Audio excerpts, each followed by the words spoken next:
Hey everyone, and welcome to another video. Tonight we have 10 hours of horror stories. These are all of my favorite stories from the past month. There's some really good ones in here. If you do enjoy them, please be sure to drop a like rating. Let's see if we can reach 1,000 likes on this one. Liking the video ensures more people see the content, but it also just lets me know I'm doing a good job. Subscribing if you are new is also very much appreciated.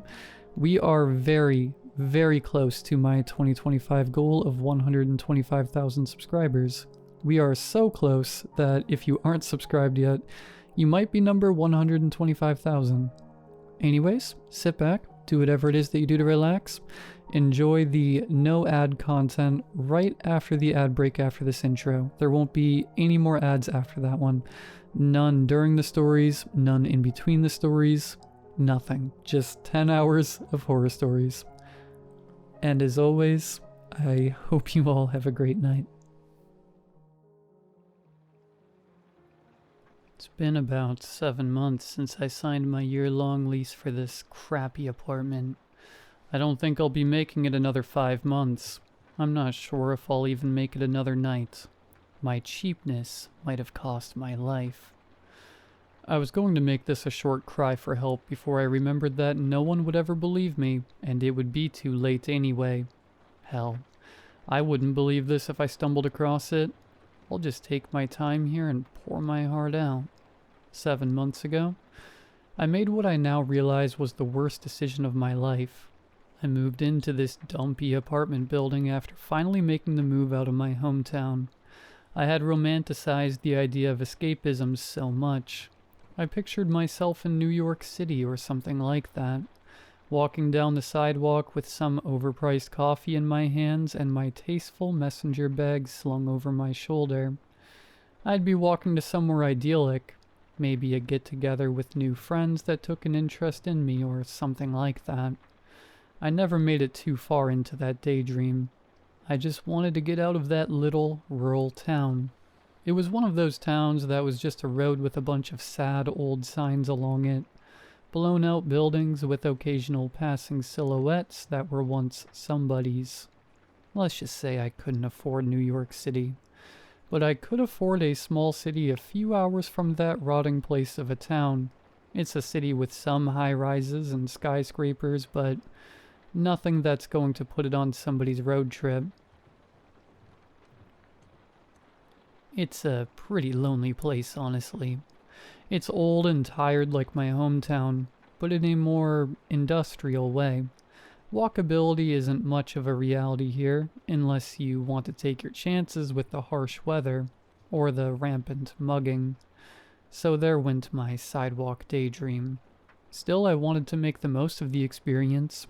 I got an apartment right downtown for a reasonable price and figured life would improve from there on. However, I failed to truly grasp how much of a piece of crap the apartment was until I moved in. I was a little too naive at the time to understand the spectrum of stress caused by a landlord special. The doorknobs would come right off, the fridge never fully shut, the toilet wouldn't flush without some sacred jiggling sequence, and a whole mess of other inconveniences, or hazards. This apartment also had a lot of strange features. The floor plan doesn't make much sense, and anyone with a shred of interior design knowledge, or even just self-respect, would have immediately crossed this place off their list. I was so desperate, though, that I didn't mind when I entered the apartment, and just saw a hallway full of closed doors. I shrugged off how strange it was that each room was contained behind one of those doors, with none of the rooms connecting to one another. The kitchen is its own closed-off room. The living room, too. The only way to get anywhere in the apartment was to take the central hallway. It honestly looks like one of those hallway chase shots in Scooby-Doo or something. For how awful the place is, it's not small. There are a good amount of rooms, and I actually hadn't been able to fill one particular room until recently. When you walk into the place, there's the long hallway and then 9 doors in total. There's 4 on the left side, 4 on the right, and 1 at the very end of the hallway. On the right side, the doors in order are the living room, a closet, then my bedroom, and then the bathroom. On the left side, it starts with a kitchen, then another closet, the dining room, and a second bedroom. The 9th door in the middle is that extra room. I barely had enough stuff just to fill the other rooms, and I lacked any sort of motivation to do anything with the extra room for a while. I have a corner unit, so all the rooms on the right side of the apartment have windows, as well as the extra room. The extra room has these neat casement windows that I like to look out of, but offer little privacy. I had thought to make the extra room a sort of reading area, or a home theater type deal, but I was flat broke. The extra room is strange.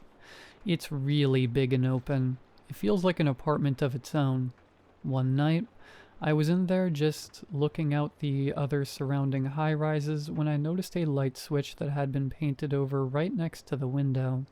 I didn't think much of it.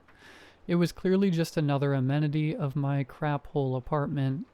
I left it alone.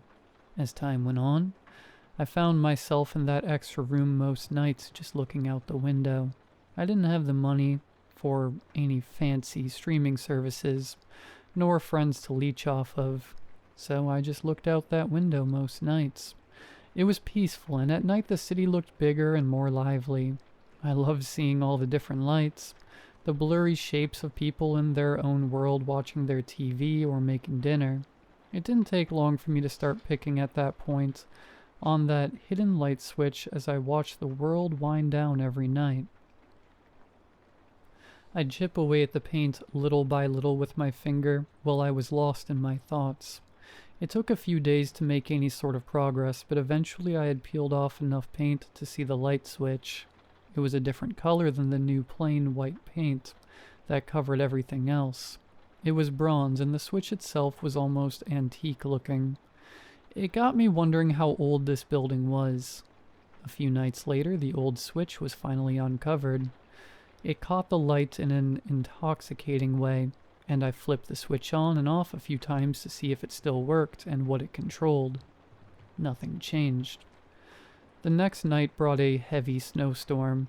It was beautiful, and you already know I was set up at that window staring out at the world as the brilliant snow fell.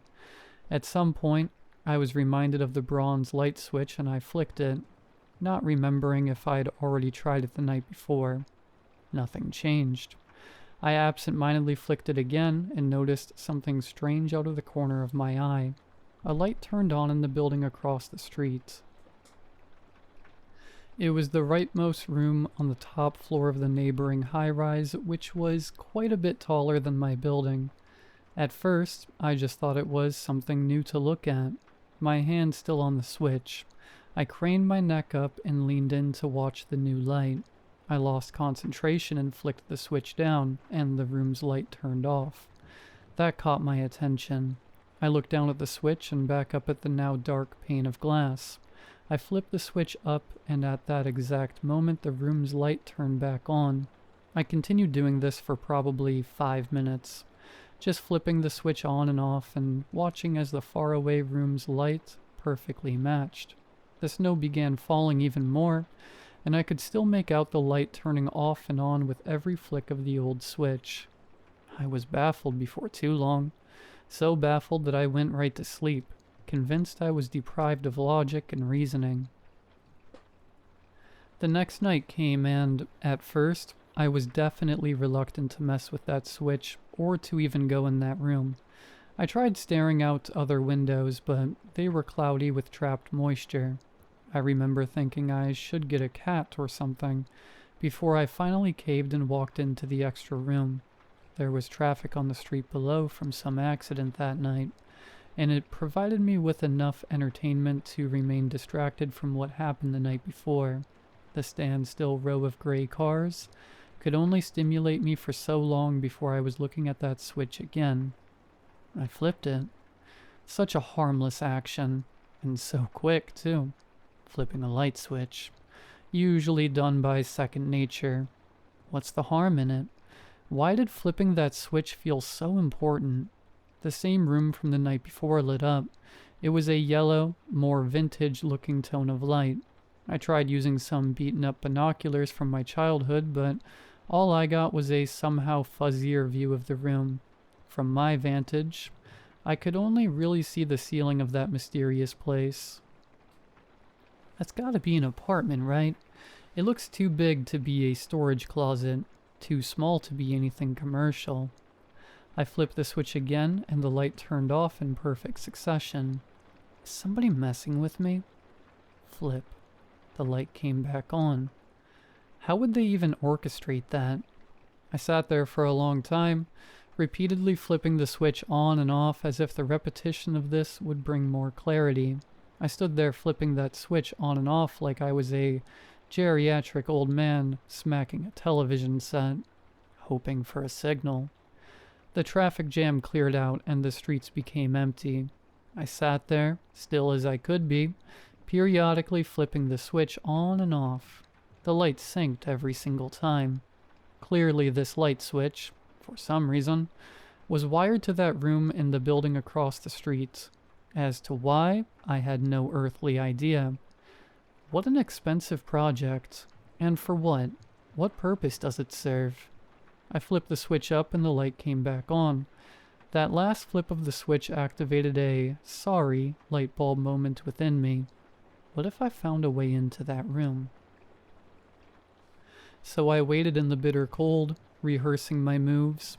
I had counted up from the ground and determined the room which connected to my light switch was on the 31st floor, and again it was the corner unit on the right side of the building when viewing from my apartment. I waited for someone to go in or out of the building. Finally I saw a woman with a giant coat drag her scrappy little dog towards the door. I was hesitant to actually go inside. But then I gathered some courage, walked right up to that door and casually slid through as she opened it. I had planned some elaborate cover story that my friend wouldn't answer his phone and all that, but when it came time, I just acted natural and thanked her as I entered.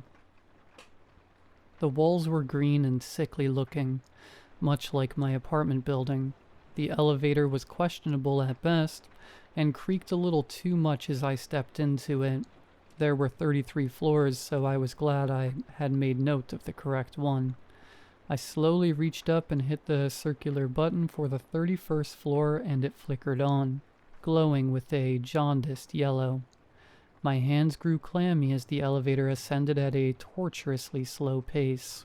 I watched the numbers rise. 11, 12, 13. This is a stupid idea, man. This is all in my head. Why am I doing this? 26, 27, 28. Is this even legal? What am I going to do exactly?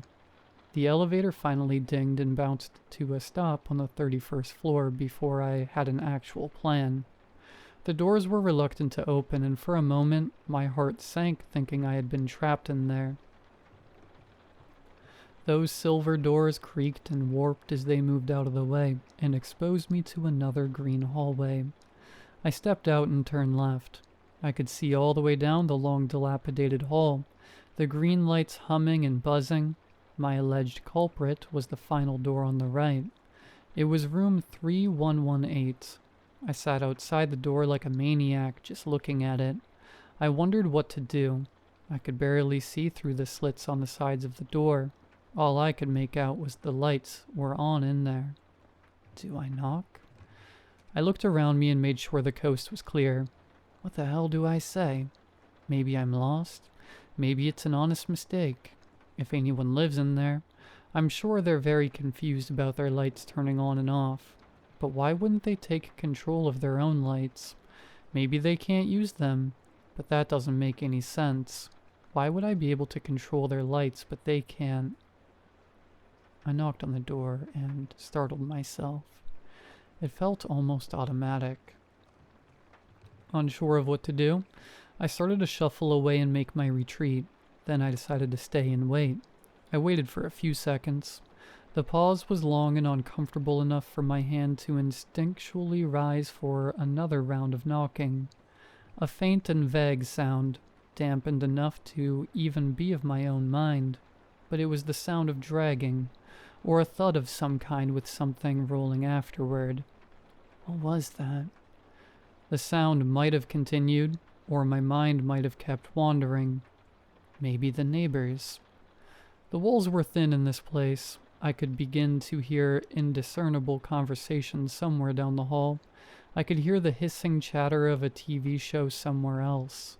Underneath all that, though, in room 3118, a rolling sound still. Maybe. What is that noise?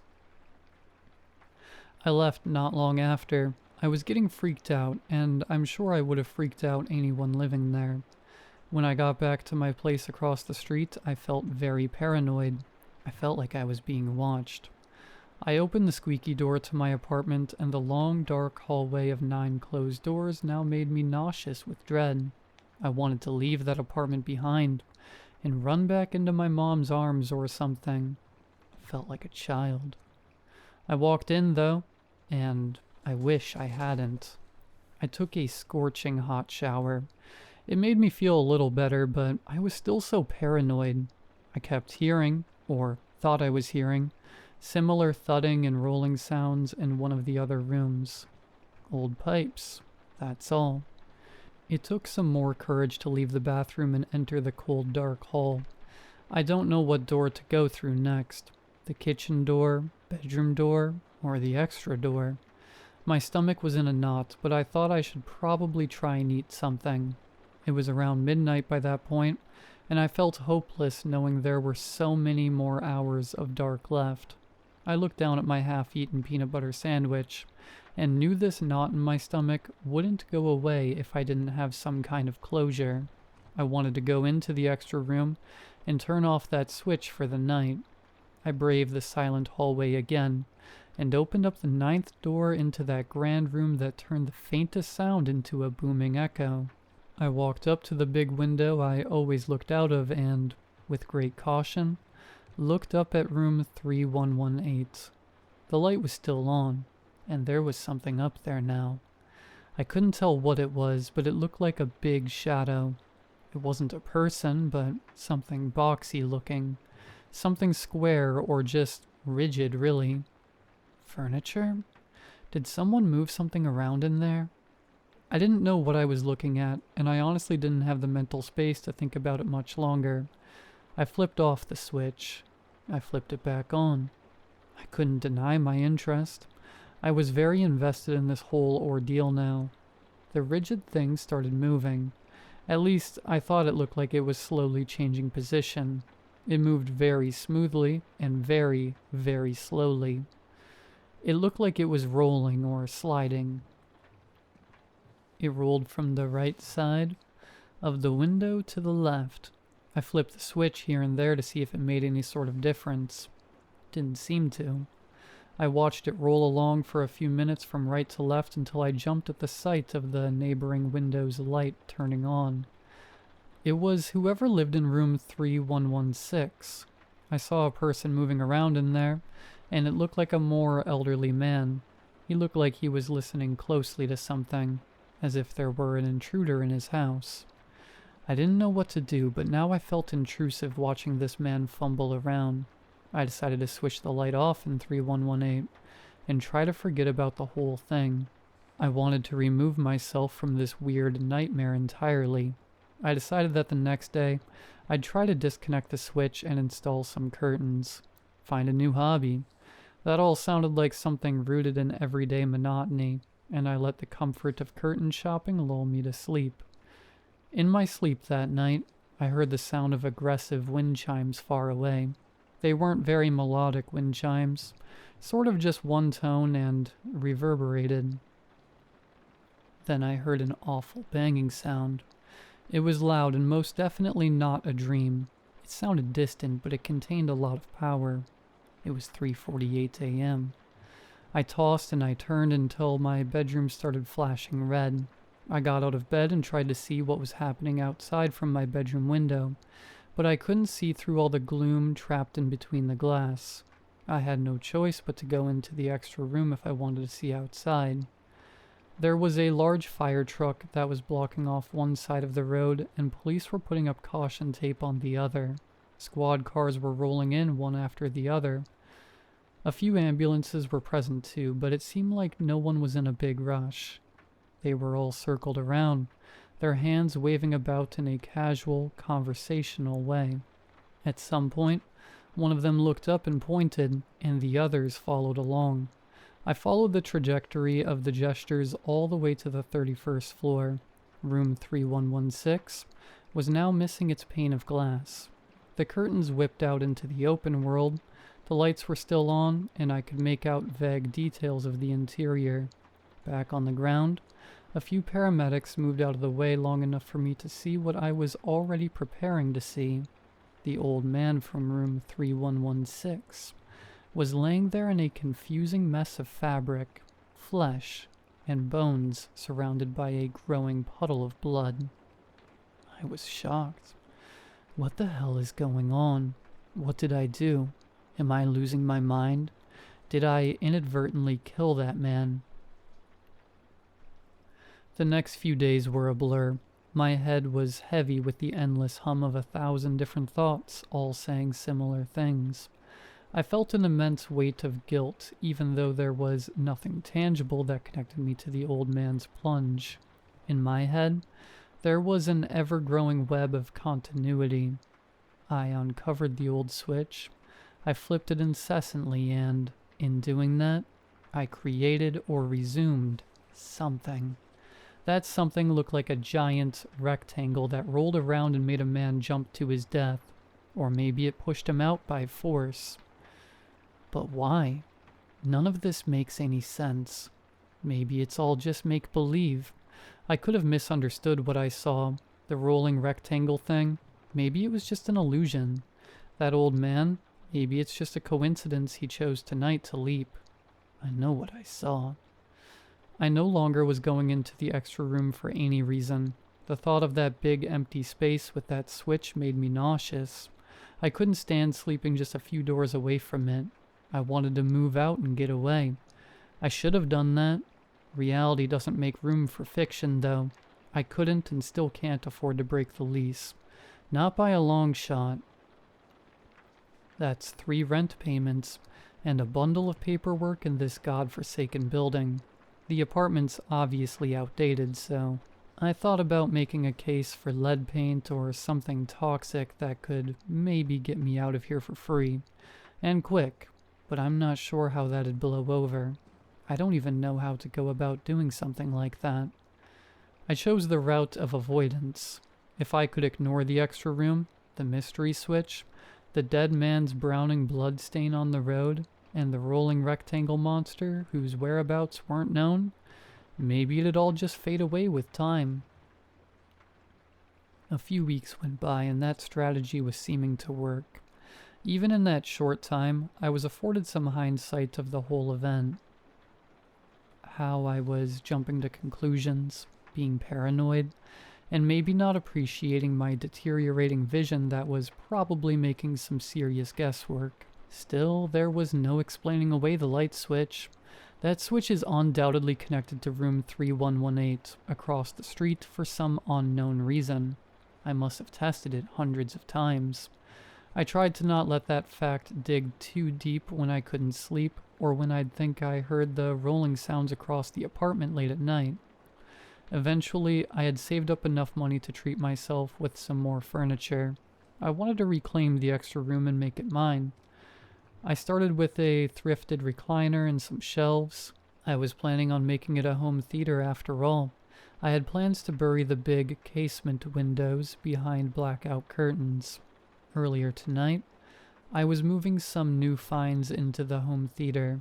The room's echo was just as booming and awful as when it was empty, and I flinched with every screech and scrape the furniture would make when I moved it. As I heaved the new TV stand around, my eyes subconsciously checked on room 3118, a reflex that must have been built into me after all those cold nights. The lights were off as I had left them the last time I flipped the switch. The lights were on in room 3116. Don't freak out. Maybe someone new moved in. I watched longer than I should have. I don't know why I'm so nosy. always trying to get to the bottom of everything. I watched and waited for any sign of movement in room 3116. I never saw a soul in there. At some point, the big coat lady came out of the building with her dog and, for some stupid reason, I felt compelled to go talk to her. I just need to be sure of something. I walked casually down the sidewalk, waiting to run into her again. I was going to ask her if she had a lighter, and then I was going to ask her if she had any information on room 3116. Eventually, she reappeared around the corner with her feisty little dog walking on its hind legs, strangling itself with the leash. I was leaned up on the wall next to the door I had snuck in weeks before, waiting to say my line. "Excuse me," I said. "Do you have a light?" She looked up with confusion. "Like a flashlight?" she asked. I flashed my carton of cigarettes. "Oh, no, honey. I've got asthma. Sorry." "No problem," I muttered back. I tried to come up with anything else I could say, so I could eventually segue into room 3116. Blanking, I simply stared ahead in disappointment. That's when I noticed the faded bloodstain on the sidewalk from the old man. I clicked my tongue. "Terrible what happened," I muttered. The big coat lady turned around and saw what I was staring at, understanding immediately. I know. I'm up on the 13th floor and I heard the sound." She was slowly nodding and now staring at the old puddle of blood herself. "I heard someone talking about how they already moved the new family into that unit he was in. Is that right?" I asked, surprising myself. "Oh, no. I think they're letting it sit like they did with the last one," she said. My brow raised. I tried to not act like an insane person and scare her off. "The last one?" I asked hesitantly. "Yeah, it was just a few months ago. Or maybe it was a year now. But the young couple that lived right next door to him jumped out the window too," she said in a flat way. I could have fainted. I felt dizzy and clammy, but I tried to keep my calm demeanor. Wow. I'm pretty new to the building, so I hadn't heard," I stammered. I resigned from my niceties, and my eyes went out to focus as my mind began jumping to its newest conclusion. Somewhere in my peripheral, I noticed the lady nodding and looking down at her scraggly dog. "Well, it sure is hard out there these days," she said, breaking the silence. She shuffled through the heavy apartment door which slammed behind her, startling me. Torn from my trance, I quickly retreated back to my apartment. Crap. What does this mean? That rolling square thing lives in that room and, what, kills people in it and around it? Do the people kill themselves? Does the thing maybe inject them with something that makes them, I don't know, suicidal? Or maybe they go crazy and just jump? I was thinking like a lunatic, like one of the cracked-out vagrants wandering through the abandoned motels back in my hometown. I tried to slow myself down, but now I'd been given perfect evidence to suit my paranoid suspicions. At first, I was just trying to solve this complex series of events. Then I remembered I was involved. I remembered the switch plays a role in this whole thing. The light switch in my home theater. How far can it move? How far? Could it cross the street and climb the stairs and break in? Maybe it's quiet, or maybe it has some kind of way to silently open my door so I don't notice. So the neighbors don't notice. I found myself back in the home theater with some cheap whiskey in a plastic bottle. I sipped on it and enjoyed the aromantic sting that made me slowly feel braver with every gulp. I looked up at the 31st floor across the street. The lights were still on in room 3116. They're probably just cleaning it out. You need to calm yourself. None of this is your problem. I felt better and braver still with every new swig of the cruel whiskey. At some point, I hovered my hand over the light switch. The dwindling sobriety in me said no. The courageous drunk in me said, "I'm just curious." My sight was beginning to sharpen and blur, and I could tell I was swaying as I just stood in front of those windows. I was drunk enough to where I felt like an observer of a faded memory from the past. I was drunk enough to where any action felt insignificant, and all would be fine because nothing mattered. I flipped the switch, expecting the lights of room 3118 to blink on. The lights in room 3116 turned off instead. I don't know why, but seeing those lights turn off made me duck and hide below the window. I felt like I woke the rolling thing up, and now it could see me. It moved. It moved. Logic and reasoning was now out the window. The lights magically switched rooms, and I can only imagine it's because the square rolling thing now occupied, or will now materialize inside of room 3116. I continued hiding and thinking horrible thoughts to myself. I then did something I would have never done had I not been wasted. I grabbed a hammer and smashed the light switch. I smashed it into a million pieces and then smashed those pieces into dust. I'm sure my neighbors were fuming, but I had been quiet as a church mouse up until tonight. Both room 3118 and 3116 now had no lights on, and had made the drunken assumption that now they were both safe. This all began when I turned the lights on in 3118. Now the lights would stay off forever, and I made sure of it. Clearly, I didn't have the self-control to stop myself from tinkering with this unknown thing. I doubt anyone else who would live here would have much more discipline, so I smashed the switch into a million pieces. It wasn't long before I blacked out.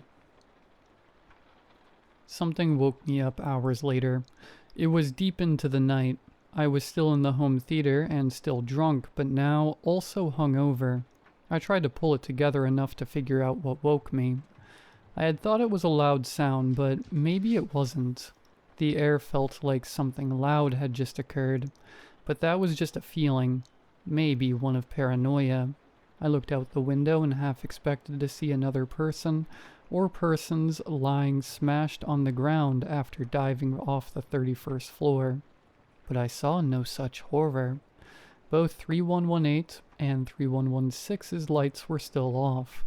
I rubbed my eyes and looked around the pitch-black room. I felt my blood freeze. There was a light on in my apartment. I could see the thin sliver of yellow illuminating underneath the door of the home theater. It's in. I wanted to run at first, but then I wanted to sit still and just listen. So I sat there, waiting for something. Maybe it was waiting for me to make a move. Then I heard it, muffled, maybe in the kitchen, rolling. Finally, I could hear the sound in finer detail. The wheels sounded heavy, like the sound of a stone tomb opening. The cheap hardwood floor buckled and cracked underneath those giant rolling wheels, which must have moved extremely slow and calculated, as if it was listening for my heartbeat. I was frozen with fear and confused. So confused. What kind of nightmare has my life become? I wanted to try and make a break for it. I thought about running as fast as I could down my awful hallway and ripping that front door open. It was only a few quick strides away. I sat up a little too quickly. Adrenaline was kicking in. A spring in the crappy second-hand recliner I had passed out on popped, causing an insignificant yet audible click throughout the house. Rolling followed. It was very slow. So slow that one's ear could lose the deep droning tone after long enough to background noise. I slowly sat back and the recliner crinkled ever so softly. The thing made a noise so intentionally imperceptible I could hardly make it out. A metallic sliding sound, the sound of a door's latch being methodically opened. It was leaving the kitchen and maybe it was moving on to one of the other doors now. The yellow sliver of light went out, and the apartment was now totally dark. Rolling persisted, and I was barely able to perceive the noise. I spent the next few minutes sliding off my recliner with the precision of prey which I undoubtedly had become. 30 minutes could have passed before I had crawled close enough to see under the door's crack. I carefully positioned my left eye to where I could see out into the black hallway just enough. Something impossibly dark. Darker than the natural blackness of night. It was just sitting in the hall, waiting. It was large and boxy, just like that silhouette in 3118. It looked to almost perfectly fit the dimensions of the hall, leaving me sealed in. I'm dead. Maybe not. Maybe I can call the police or something and distract it. It'd kill them though, right? Then I'd be a murderer. Maybe. Or maybe it would roll away. Maybe it isn't bulletproof. I can't have anyone else's blood on my hands. Maybe I can start a fire somehow, and then the fire department will be able to rescue me from the window. Maybe that's the stupidest thought I've ever had. Too much noise. I can't make any noise. I can't make a sound or it'll come get me. My thoughts were so frantic and visceral, I feared even they would make a sound which could be intercepted by the masterful listener, sitting mere feet away. Another 30 minutes of eternity, and I had silently made my way towards the large windows. I was so cautious and so deliberate in my movements as to not touch the tiniest plastic shard on the ground from when I had drunkenly destroyed the light switch. Maybe I made it angry by doing that. Maybe, in breaking the switch, the thing reverted back to me. Or maybe I exposed myself to it when I smashed that switch. I tried to use my phone and call for help, text for help, email for help. None of it was going through. That rolling demon must have jammed my signal somehow. I ran out of hope. I froze in place. Eventually, I just started to write all of this. I'm still in the home theater, typing this all out on my phone as quietly as I can, even sipping the last of my whiskey with the most delicate swigs one could imagine. This whole thing is rather bleak, and I apologize if you stumble across this. I've scheduled this post to go up in 8 hours. Maybe by then the thing will have left and my final words will get out into the world to be forgotten or laughed at. I'm sure you think I'm insane, or maybe I'm just a liar. And that's okay. I know what happened here tonight. I don't know how or why any of this happened, but I know the rolling thing outside my door is real. I don't know why it's here, what its motivation is, if it's man-made or some impersonation of something we'd engineered. Or maybe it's the very muse of humanity's chase for right angles and industrial design. I now understand how those people in room 3118 and 3116 met their fate on the cracked pavement below. I think it wants me to kill myself. Either that or it's totally content with me killing myself. It's had me trapped in this room for hours now. It could have barged in and flattened me at any point, but it hasn't yet. Funny how this all started in this extra room of mine. Funny how these windows are the ideal design and size for me to throw myself from this hellish place. I don't know anymore. At this point, I'm just trying to buy time and sip more whiskey before the inevitable. I had been distracted in writing this for a few hours, and even began to have hope that when the sun came up, the thing would roll away. All I'd need is a few minutes to get out. I don't think I'm so lucky, though. The sky is beginning to brighten into a deep blue, and once again I hear that steady rolling, so slow and meticulous. It must only be moving a centimeter every 15 minutes. The whiskey is doing its job, and it's becoming harder to type, harder to maintain literacy. I think I'll wrap this up here. I'm sorry, everyone. I can only hope this is seen, and if you did see this, I thank you for keeping me company, in a way. The sun's almost up. I hear rolling and it's close. The view from the window is very nice. It's looking like a nice day. I hope it is a nice day.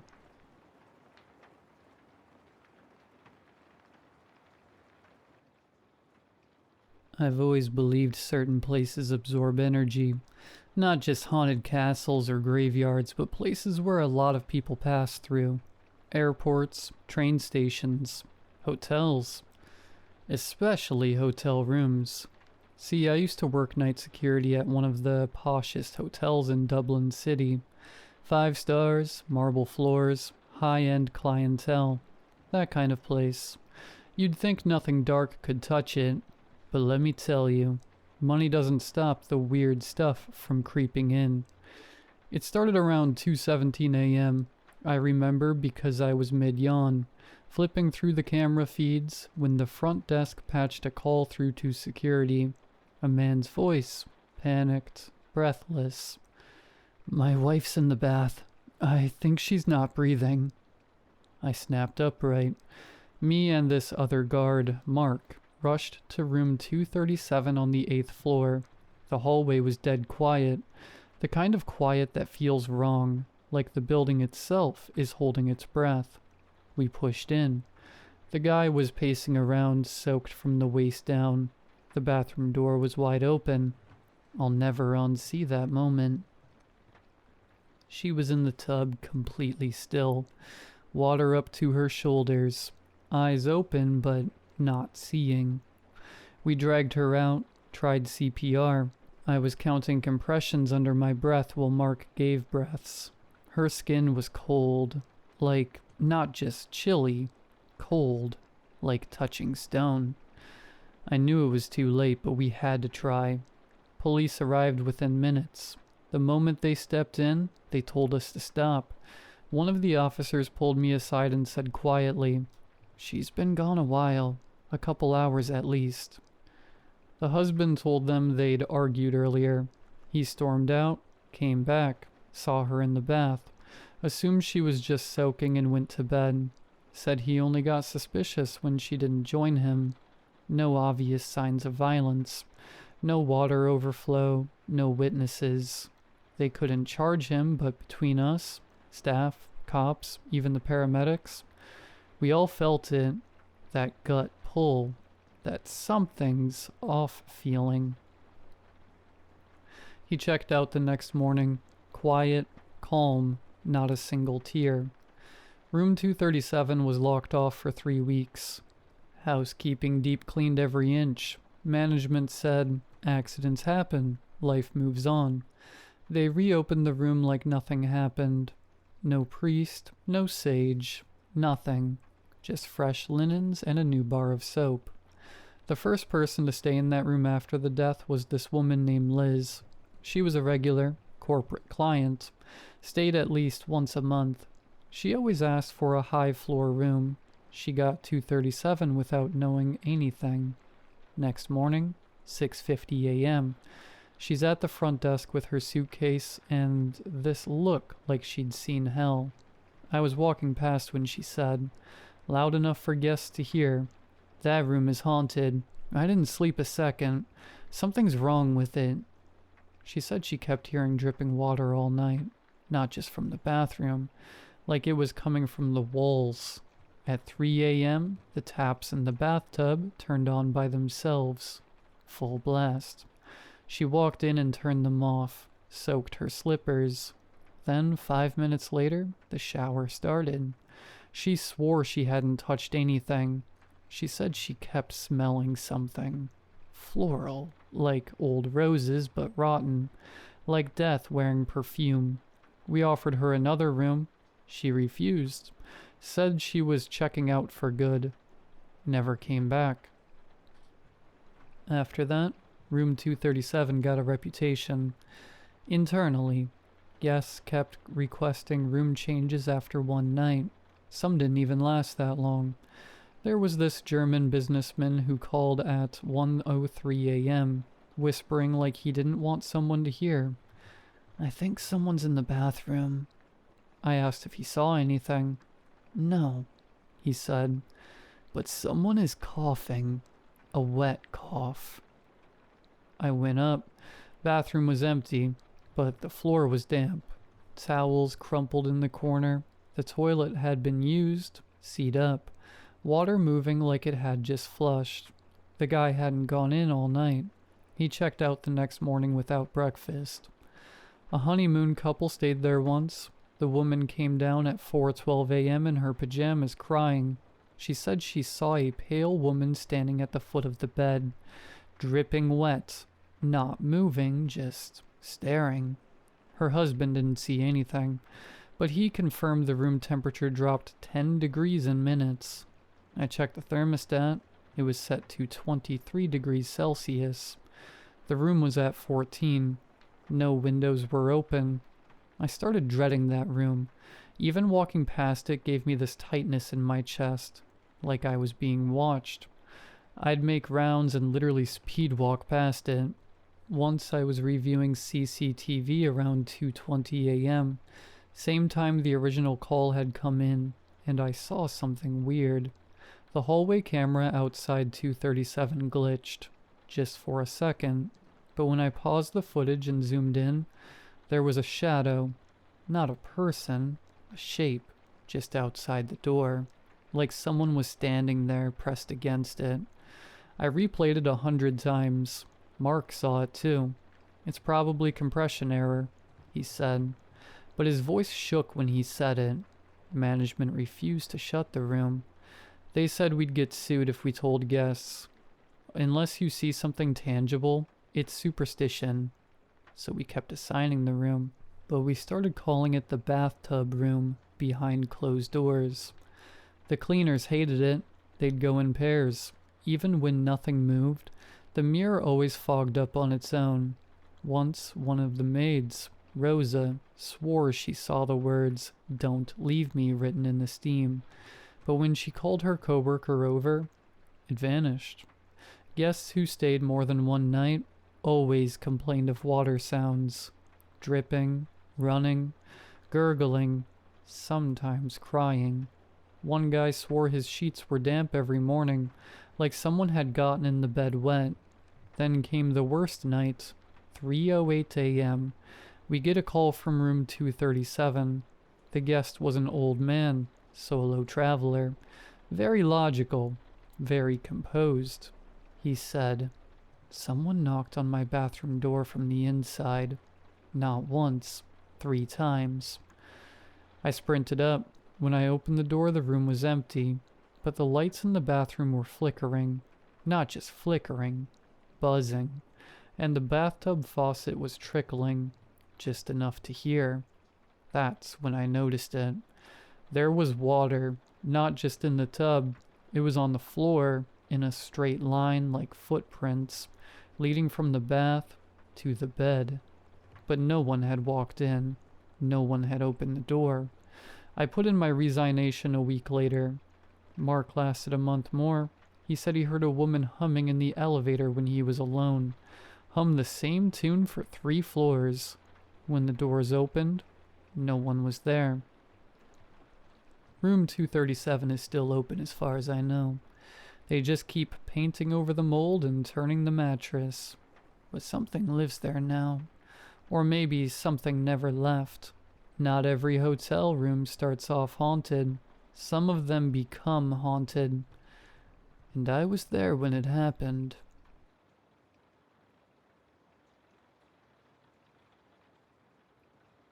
Paid hitchhiker. $150 per hour. 2-hour nights, Monday through Friday, 8 to 10 p.m. I did the math in my head. About $6,500 a month. Not bad. As that thought sank in, I realized studying music theory had probably been a mistake. Still, I decided to reply to the listing. I answered a few questions, attached my resume, though I wasn't sure what good that would do, and hit send. Almost instantly I got a response. I'd half expected that. I couldn't imagine many people jumping at this position. Thank you for your interest in the hitchhiking position. We're excited to invite you to move forward with the interview process, and we look forward to getting to know you professionally. I typed back quickly. Thanks for reaching out. I'd be glad to move forward with the interview. What dates and times work best for you? The reply came moments later. Friday, followed by a set of coordinates. I plugged them into Google Maps. The destination was a small building on a long road in the middle of a forest. On Street View, the place looked distorted, almost blurred. All I could make out was a sign. No soliciting, no religion, no unscheduled meetings. It was Wednesday then. I tried to convince myself I didn't need the money, that it wasn't worth the risk. But the truth was, I did need the money. Badly. I was drowning in debt, and every last dollar would help. By Friday night, I was in my beat-up car, headed toward the coordinates. When I arrived, I saw the rest of the building the street view had obscured. It was larger than I'd imagined. 2 stories and a basement, the latter revealed by the rows of windows sunk into the foundation. The whole place was gray concrete, punctuated by thin sheet metal doors. I tried the front door. Locked. Knocked. No answer. So I sat on a wooden bench about 15 feet from the entrance and waited. It was 7:30, the forest nearly pitch black, when 2 pairs of headlights appeared on the driveway. From one car stepped a tall man with thinning black hair. From the other, a scrawny kid, maybe 19 at most. The tall one approached first.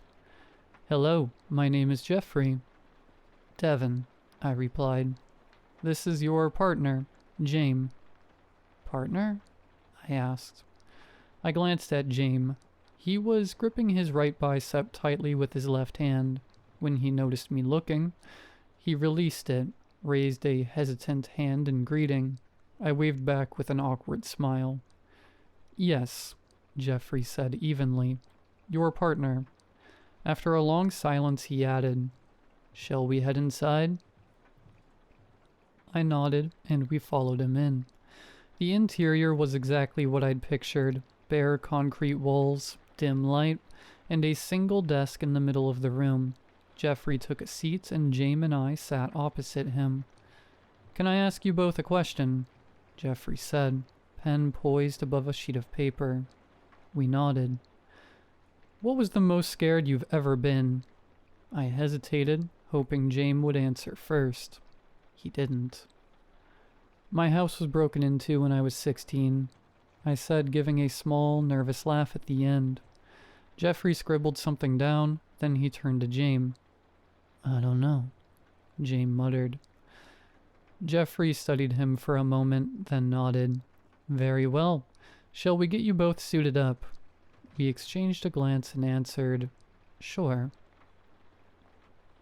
He led us to a small room with a closet and 2 changing booths, handing me a bag of ragged, tattered clothing. He gestured for me to change. Inside the booth, I slipped into the clothes.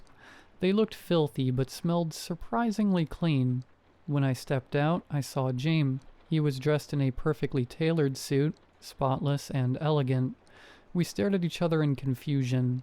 Jeffrey just grinned, wide and satisfied. "Perfect," he said. "Devin, follow me, please. We'll need to touch up on your look a bit more." He guided me toward another door leading down to the basement. At the center of the room stood a red vanity table, stocked with makeup. "Sit," Jeffrey instructed. I sat, staring at myself in the mirror. I wondered how on earth I'd ended up here. Jeffrey went to work with brushes and sponges, moving with the ease of experience. When he finished, my reflection looked ragged. My face dirtied, hair greasy, eyes sunken. We went back upstairs. "Your turn," Jeffrey said to James. James descended into the basement as I waited.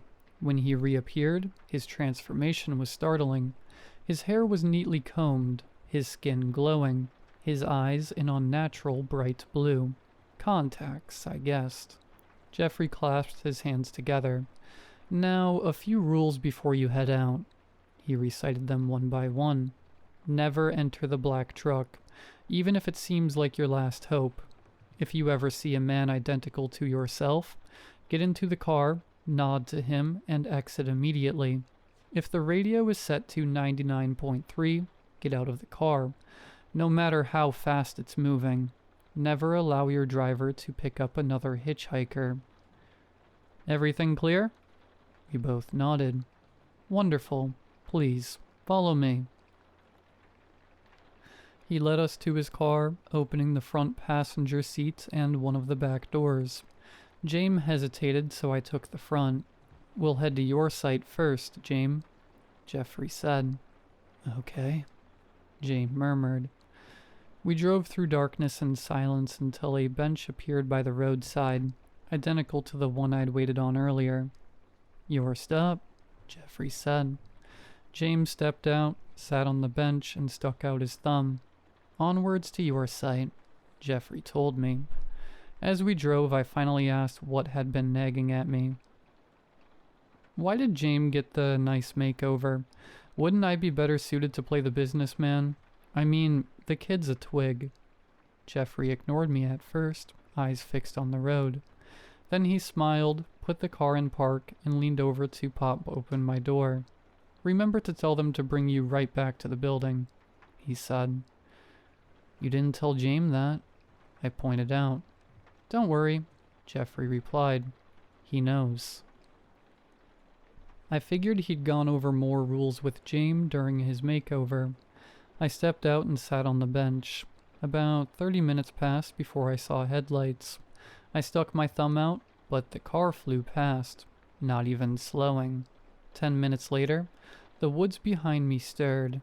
At first, just rustling, then twigs snapping, something pacing, circling, the sound of deliberate movement, closer each time I ignored it, and then the black truck arrived. It didn't appear down the road like a normal vehicle. It was there, headlights already blazing, horn already screaming. The air itself seemed to vibrate from the sound. The beams of light blinded me, catching every raindrop, every speck of dust in their glare. I shielded my face as the truck crept toward me.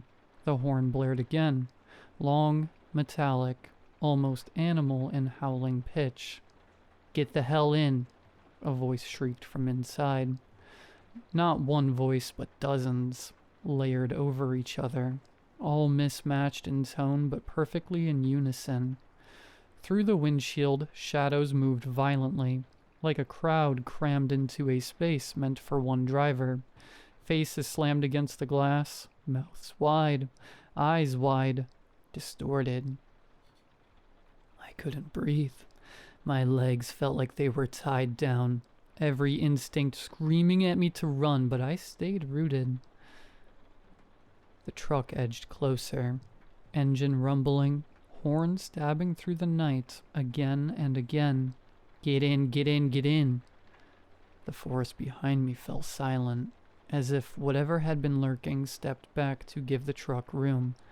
I sat perfectly still, fingers digging into the bench. I don't know how long it lasted. Time felt suspended, the horn pressing into my skull like a migraine. Finally, the headlights clicked off. The voices stopped. The truck was gone. No sound of an engine retreating, just gone. I was alone again. Another 20 minutes passed before I saw the next car. It crawled along the road at an unnatural pace, 15 miles per hour at most. No sound of an engine, just tires crunching gravel. When it reached me, the driver's window rolled down, and I saw myself. Not just a resemblance. Me. Identical down to the tattered clothes, the smeared makeup, even the way I hunched forward on bad posture. His eyes locked on mine. He didn't smile, didn't wave, just waited. The silence was unbearable. I walked toward the car, my stomach flipped, but I couldn't stop. I opened the passenger door, stepped in, and sat. We didn't speak. He didn't look at me again. He simply tapped the wheel twice with one hand, like a signal. I nodded back, throat tight. The moment I closed the door, he pressed the gas, the car jolting forward with impossible speed. But after no more than 100 feet, he braked, and I knew, get out. I opened the door, stepped into the night, and the car was already gone. No taillights, no trace, just emptiness where it had been. I exhaled shakily, realizing I'd been holding my breath the whole time. Finally, a normal car appeared. The driver leaned out. Where to? Just up the road, I said quickly, desperate to leave. For a moment I panicked. I hadn't checked the radio. My head snapped toward it. 112.7. Safe. Relief washed over me like air after drowning. On the way back, the driver squinted at the roadside. Jesus, what happened to that guy? He muttered. I followed his gaze and my heart collapsed. James. He was sprawled out in the gravel, one arm twitching weakly, blood spreading in a dark halo beneath him. His white shirt, once perfect, was soaked red. His face was pale, slack, but his eyes were still open, still alive. Stop the car, I yelled. The driver slowed, uneasy. I don't know, man. Stop.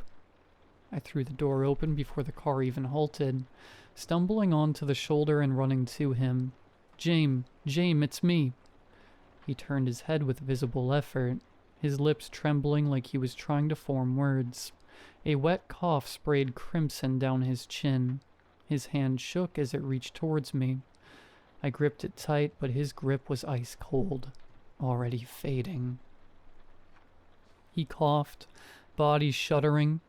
Don't let them. His eyes darted toward the trees as if something was watching us. Then back to me, wide and terrified.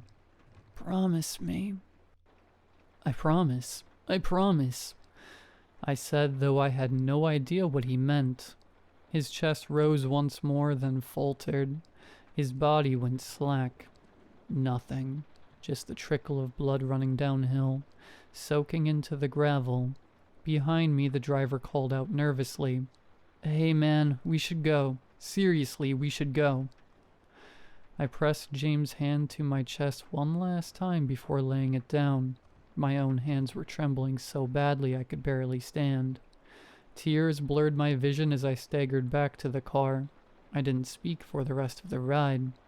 When Jeffrey greeted me back at the building with his usual cheer, I could barely contain myself. Did you see James? He asked lightly. He's dead, I snapped, voice cracking. Jeffrey only tilted his head, almost like he was amused. Oh, what a shame. Don't stay the night. That's it? That's all you have to say? I told you not to worry about your partners, Devon. It does no good. I wanted to scream at him, but the words died in my throat. Instead, I turned and left. The drive back home was silent. My knuckles were white on the steering wheel, James' last words echoing in my head. The forest road stretched endlessly, a tunnel of black trees pressing in on both sides. That's when I saw him, a lone figure on the shoulder, illuminated in my headlights. He was filthy, long, tangled beard, patchy, buzzed scalp, and clothes that looked like they'd been torn to shreds weeks ago. He was already standing with his thumb out, arm stiff like it had been raised for hours. I slowed instinctively. Something about him made my stomach twist. His eyes glinted in the light, too sharp, too deliberate. I pressed on the gas, deciding to pass him. The moment I did, his head snapped toward me. His eyes followed my car perfectly, his body jerking into motion. He ran. I glanced in the mirror and nearly swerved. The man was sprinting after me, barefoot, stumbling, but impossibly fast. His mouth hung open, teeth bared, and his voice carried through the trees. "Coward!" he bellowed, the word ragged, broken by wheezes. I floored it, but his voice didn't fade. "Coward! You'll end like the rest." I couldn't stop shaking. My speedometer climbed, but still, his figure clung to the road in my mirror longer than it should have.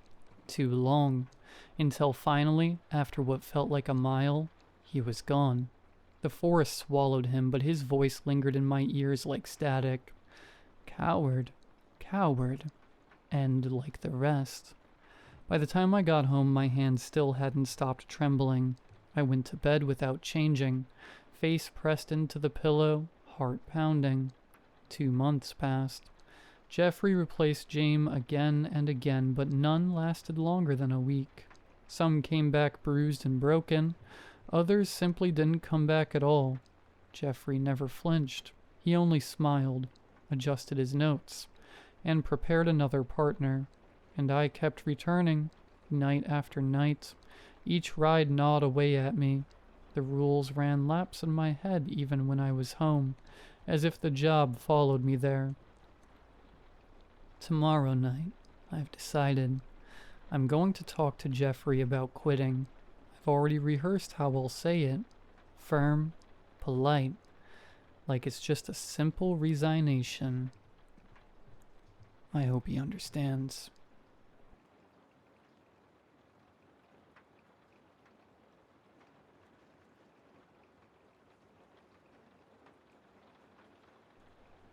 It had only been 2 weeks since I moved into my new house. I never thought I'd have enough money for a cute little home with a garden like this. But luck was finally on my side, and lately, I'd been earning well. The house wasn't big.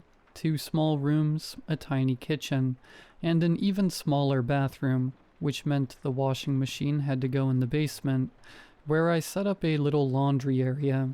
It wasn't much, but it was mine. The neighborhood was quiet, too, with friendly neighbors. Most people around here had families, but even in that short time, I'd gotten along with everyone. I thought nothing could ruin this idyllic little life I had carved out for myself. That is, until the day I went down to the laundry room with a basket of dirty clothes. As I made my way down the stairs, something felt off. There was something hanging from the narrow wall between the shelves. Something I didn't register at first. When I turned on the light and stepped closer, I finally realized what it was. A hand. A human hand was sticking out of the wall, only up to just before the wrist. It dangled lifelessly. A man's hand. It looked as if someone had been sealed inside the wall. Cold sweat broke out all over me. What the hell was this? There was nothing there yesterday. Was this some kind of sick joke? Should I call the police? What was I supposed to do? I panicked silently until the hand suddenly moved, as if it had sensed I was pacing back and forth. It waved at me, flailing, like someone drowning begging to be pulled out. Without thinking, I grabbed it and started pulling. It didn't budge, like it really was part of the wall. The hand started twitching violently, signaling me to stop yanking. "Are you okay?" I asked, not even knowing if I was talking to the wall or the hand. The hand just kept waving, maybe trying to say no. What was I supposed to do? How could I help someone who was somehow trapped inside my wall? Then I had an idea. I ran back upstairs and grabbed a pen and a notepad. I pressed the pen into the hand, then held the paper out in front of it. "Are you okay? How can I help you?" I asked again, louder this time just in case the person inside could hear me. The hand started writing, almost immediately. "Help," it wrote. I was pacing up and down in the basement. What the hell was I supposed to do? I called the fire department, hoping maybe they could help, but they hung up as soon as I told them there was a man's hand sticking out of my wall. I was an idiot. Maybe I should have made something up just to get them to come. Whatever. I'd handle this myself, just like I handled getting this house in the first place. I went back upstairs. I knew there had to be a hammer and chisel somewhere. The house wasn't fully furnished yet, and the kitchen still needed some renovation, so it was hard to find anything. But eventually, I found my tools. I rushed back down to the basement with them, and that's when I got the next surprise. The hand was sticking out more than before. I could now see all the way up to the man's bicep, and a little farther down the wall, just barely poking out, were the tips of another hand's fingers. 2 hands now, both coming out of the wall. I was shocked for a moment, but then quickly grabbed the tools and started chiseling around the first arm. The hands twisted in agony. They writhed like a worm cut in half. It was a horrifying sight. I immediately stopped and handed the paper to the hand again. Are you okay? Did it hurt when I started breaking the wall? I just thought it might help to get you out faster. The hands began writing again, slowly, shakily, the letters barely legible. Yes, please don't. Let's just wait. I didn't know if I should trust him, but I agreed. Who was this man, and how did he end up inside my wall? Some kind of experiment? What the hell was going on? I brought down a chair for myself, sat there waiting, staring at the wall, or more precisely, at the man inside it. That's when I noticed something near the bottom of the wall. A few toes were sticking out. My wall looked like someone was trying to walk out of it, just very, very slowly. What the hell was happening here? I gave up on the idea of calling for help. No one would believe me anyway. I'd deal with this on my own. Whatever it was. What's your name? Who are you? I asked, getting up from the chair. The hand started writing on the paper again. My name's Jack. I don't know how I ended up here. I was just walking home from work. I eyed the hand suspiciously again. This was all too weird. How did Jack get here? And how was he even alive with most of his body trapped inside a wall? But there wasn't much I could do for him. Anything I tried caused him unbearable pain, and I couldn't help him get out any faster. I was starving by then, and I had spent nearly the whole morning down there, so I ran out to grab food from the nearby diner. I rushed faster than I ever had in my life. I didn't want to miss what might happen next with Jack and the wall. All I could think was, please, let everything be the same when I get back. But when I returned, I got another horrifying surprise. His right arm was out all the way to the shoulder. The left arm hung only to the middle of the forearm. His left leg was sticking out up to the knee, like he'd taken a step forward, but it was crooked and jerky, like it had glitched halfway out of the wall. Only the foot of his right leg had emerged. My wall looked utterly grotesque, like something from a disturbing museum exhibit. I ate my lunch down in the basement. I didn't want to miss a single moment, but whenever I was there, Jack barely moved. His hands twitched from time to time, his legs shifted occasionally, but he didn't come any further out of the wall. Jack, are you even human? I asked after a long silence. Jack's hands began writing again. At least by now, he could hold the notepad himself. Of course I'm human. I don't know what the hell happened. I just want to go home, goddammit. I felt a bit sorry for the guy. How the hell could he end up in a situation like this? Did someone do this to him? Or was it something else? Watching the wall was getting pretty dull. Time crawled by slowly. That's when my doorbell rang. Someone was at my door. I hurried upstairs, hoping somehow that it might be connected to Jack. Maybe someone had come up with an explanation. But it was just my neighbor. He invited me to a backyard party for the weekend. He and his wife were hosting a little cookout with a kiddie pool, and they were inviting the other neighbors. As the new guy on the block, I was welcome too. The thought crossed my mind to mention Jack in the basement, but as soon as I was about to say something, I realized it was better to keep my mouth shut. Not exactly the best first impression to say, "Oh, by the way, I've got a half-naked man coming out of my basement wall." I'd sound like a lunatic, or a killer, or both. So I just accepted the invitation and said I'd bring something as a gift. As soon as the neighbor left, I rushed back downstairs, and thank God I hadn't said a word about Jack. His right arm was still only visible up to the shoulder, but the left was now out to the top of the elbow. His left leg was fully free, and the right hand emerged up to mid-thigh. His hips were beginning to show through the wall, and yes, so was his... I was completely shocked. A naked man was crawling out of my basement wall. What was going on? No matter how hard I tried to stay in the basement all afternoon, there were things that eventually forced me to go upstairs. One of them was a bathroom break. but I tried to take care of everything all at once. After using the toilet, I quickly made myself some dinner, and of course, in my rush, I managed to cut my finger, so I had to deal with that too, but at least it gave me an idea. I brought water and dinner down with me, and embarrassing as it is, I also brought a bucket to, do my business in. I was worried Jack might come through while I wasn't there. I also brought down a pair of pants. They were the same old ones I used when painting the house.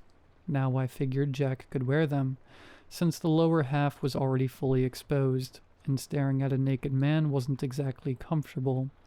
Once I had all that sorted, I followed through on my idea. I had brought the kitchen knife with me, the one I'd used to slice tomatoes for dinner. I wanted to check if Jack was really human. I grabbed his right hand and gently cut into it with the knife. Didn't go deep. If he was just a regular guy, I didn't want to seriously hurt him. But there was no blood. Not a drop came out of his skin. Jack?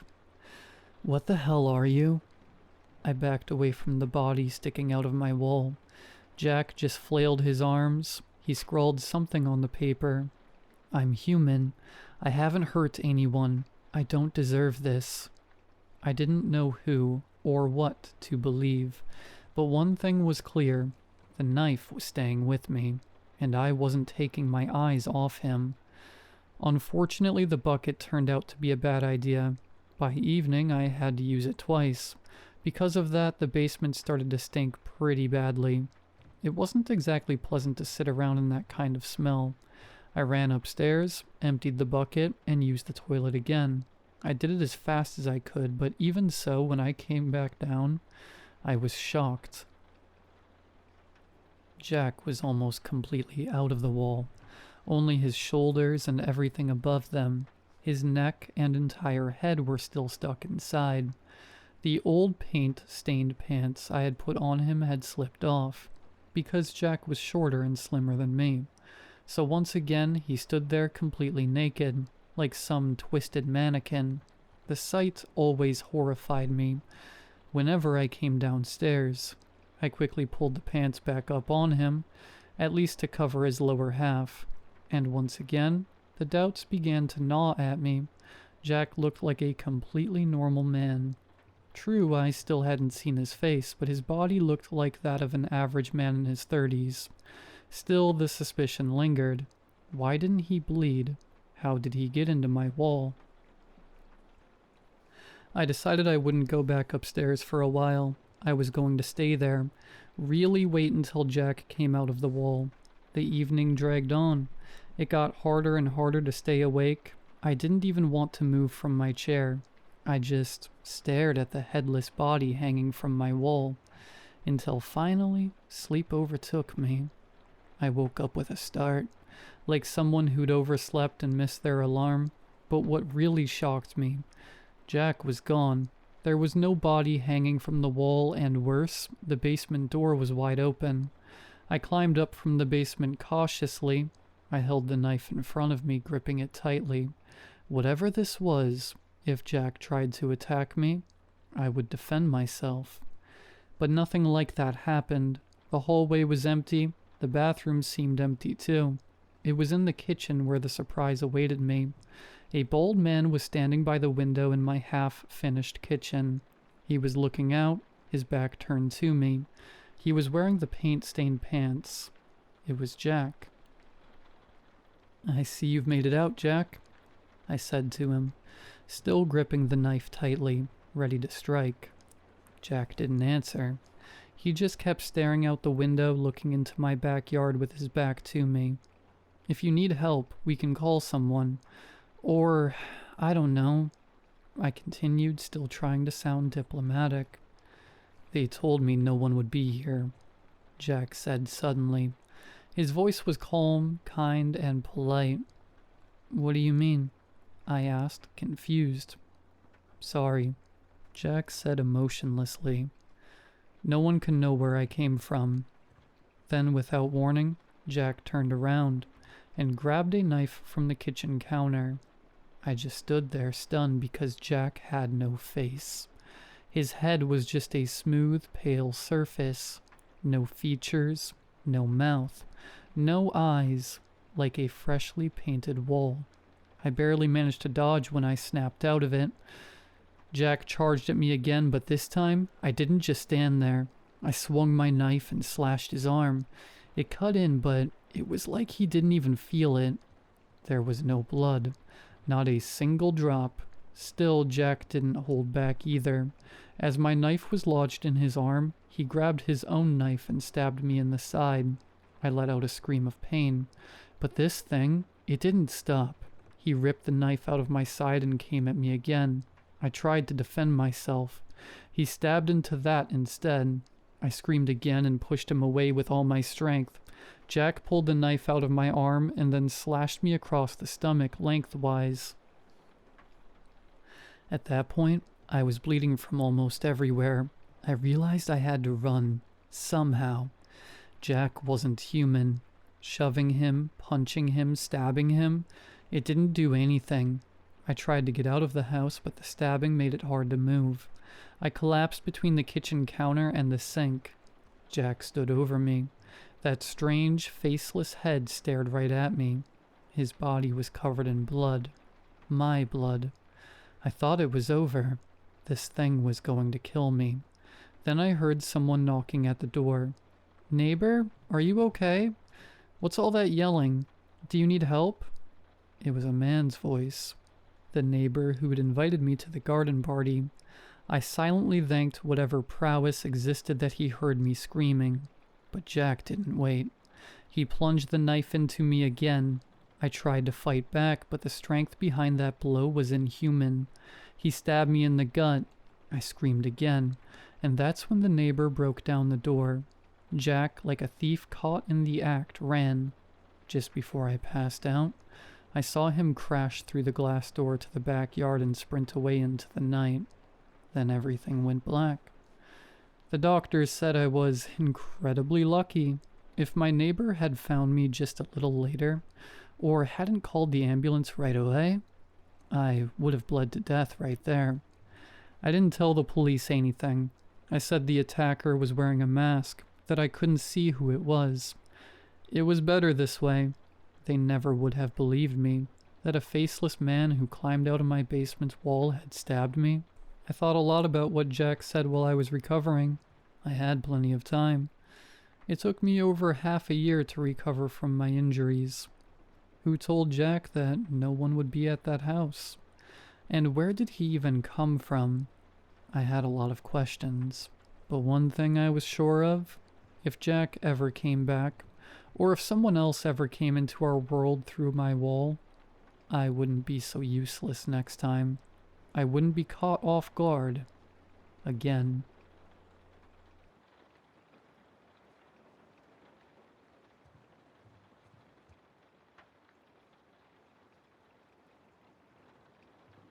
The town I grew up in was strange. That statement typically garners a fair bit of narrative intrigue when I say it in person, but peculiar childhoods seem to be alarmingly common among the contributors that skulk about this particular forum. So allow me to be more specific. My hometown was professionally strange. 5.5 square miles of humble farmland that doubled as a hotbed for the unexplainable and the uncanny. Strangeness was our lifeblood, the beating heart of our economy, attracting tourists from 3 states over with rumors of the closely kept secrets lurking within our one-of-a-kind showroom. An orphanage for the enigmatically aberrant that was simply titled Curbside Emporium. That strangeness used to be the love of my life. Now I'm starting to suspect it'll be my tomb. But hey, it isn't all bad news. At least I'll finally be a part of it. That is what I wanted, right? The way my parents tell the story, Curbside Emporium was my first true passion. Something that really put life behind my eyes. To borrow a lovingly dumb expression from my dad, the mystique of the various oddities seemingly bonked my consciousness into second gear. Makes it sound like I was an exceptionally dull toddler before that day, glazed over and fashionably disinterested, until I glimpsed Miss Sapphire, the world's only sparkling blue tapeworm, and then, voila, I was awakened. Not to veer too far off track, but have you ever heard of the Mutter Museum? It's a lovely little gallery nestled in a quaint section of Philadelphia's downtown, collecting and curating a wonderful assortment of oddities. The lady whose body turned to soap, the world's largest colon, a plaster cast of two conjoined twins, Curbside Emporium, and by extension my hometown, are certainly comparable. The amount of strange things stuffed within a single location, the raw density of it all, inspired a deep thrum of nostalgia within me when I visited the Mutter Museum for my cousin's wedding a few months back. Yes, you can in fact get married there. Why in God's name would you want to? Well, if it reminded me of home, it must have reminded my cousin and his high school sweetheart of home too. And that's probably as good a reason as any to select a venue. Plus, Curbside Emporium doesn't have a reception hall. There's one key difference between the two, however. The Mutter Museum imports its strangeness from all over the globe. My hometown? We've never had a need to outsource like that. Strangeness springs up around us like weeds, whether we like it or not. Let's put it this way. Whatever cosmic radiation stirs within the waters of the Bermuda Triangle, the same radiation seems to stir within the soil of our small, podunk stretch of land. Assuming you believe the anomalous exhibitions aren't a series of well-intentioned hoaxes, of course. As a kid, that thought never crossed my mind. It felt like a lie too cruel to even exist. Family and friends quickly learned that disbelief was akin to blasphemy in my eyes. My parents sidestepped many a screaming match between my older sister and me by prophylactically outlawing Curbside Emporium talk at the dinner table.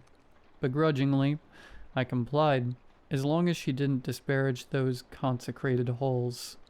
Then I wouldn't argue she had crap for brains. Tit for tat. To be clear though, she was right to be skeptical. First off, the unassuming layout and hokey decor didn't exactly scream scientific integrity. It was the second tallest building in town, squeezed tightly between the fire station and our local burger joint, marked by a piece of ostentatious neon signage that rose unnecessarily high into the air. I loved pretty much everything about Curbside Emporium. Excluding that sign, it made no earthly sense. The nearest interstate was 10 miles away, and the tallest building in town was the adjacent fire station. Who was the elevation for? Birds? Angels?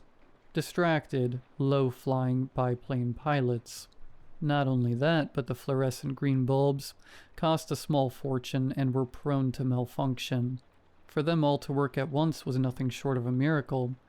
The first R burnt out for what seemed like my entire freshman year of high school, making the sign read Cubside Emporium, which, to be perfectly frank, just sounds like a very odd, very specific porn outlet. Now, I get it was meant to be symbolic, not practical. A signal to visitors that Curbside Emporium was clearly the crown jewel of our otherwise no-name town. Still, the building itself was in a state of perpetual disrepair. Why not siphon money from the sign towards fixing the crumbling foundation of eradicating the carpenter worm larva that chewed up the floorboards every winter? But I digress. Disrepair didn't dampen the magic. Not for me, anyway. Walking through those oversized double doors, those towering slabs of dark oak that divided the dullness of the real world from the brilliant shimmer of dreamlike possibility, never failed to lift my spirits.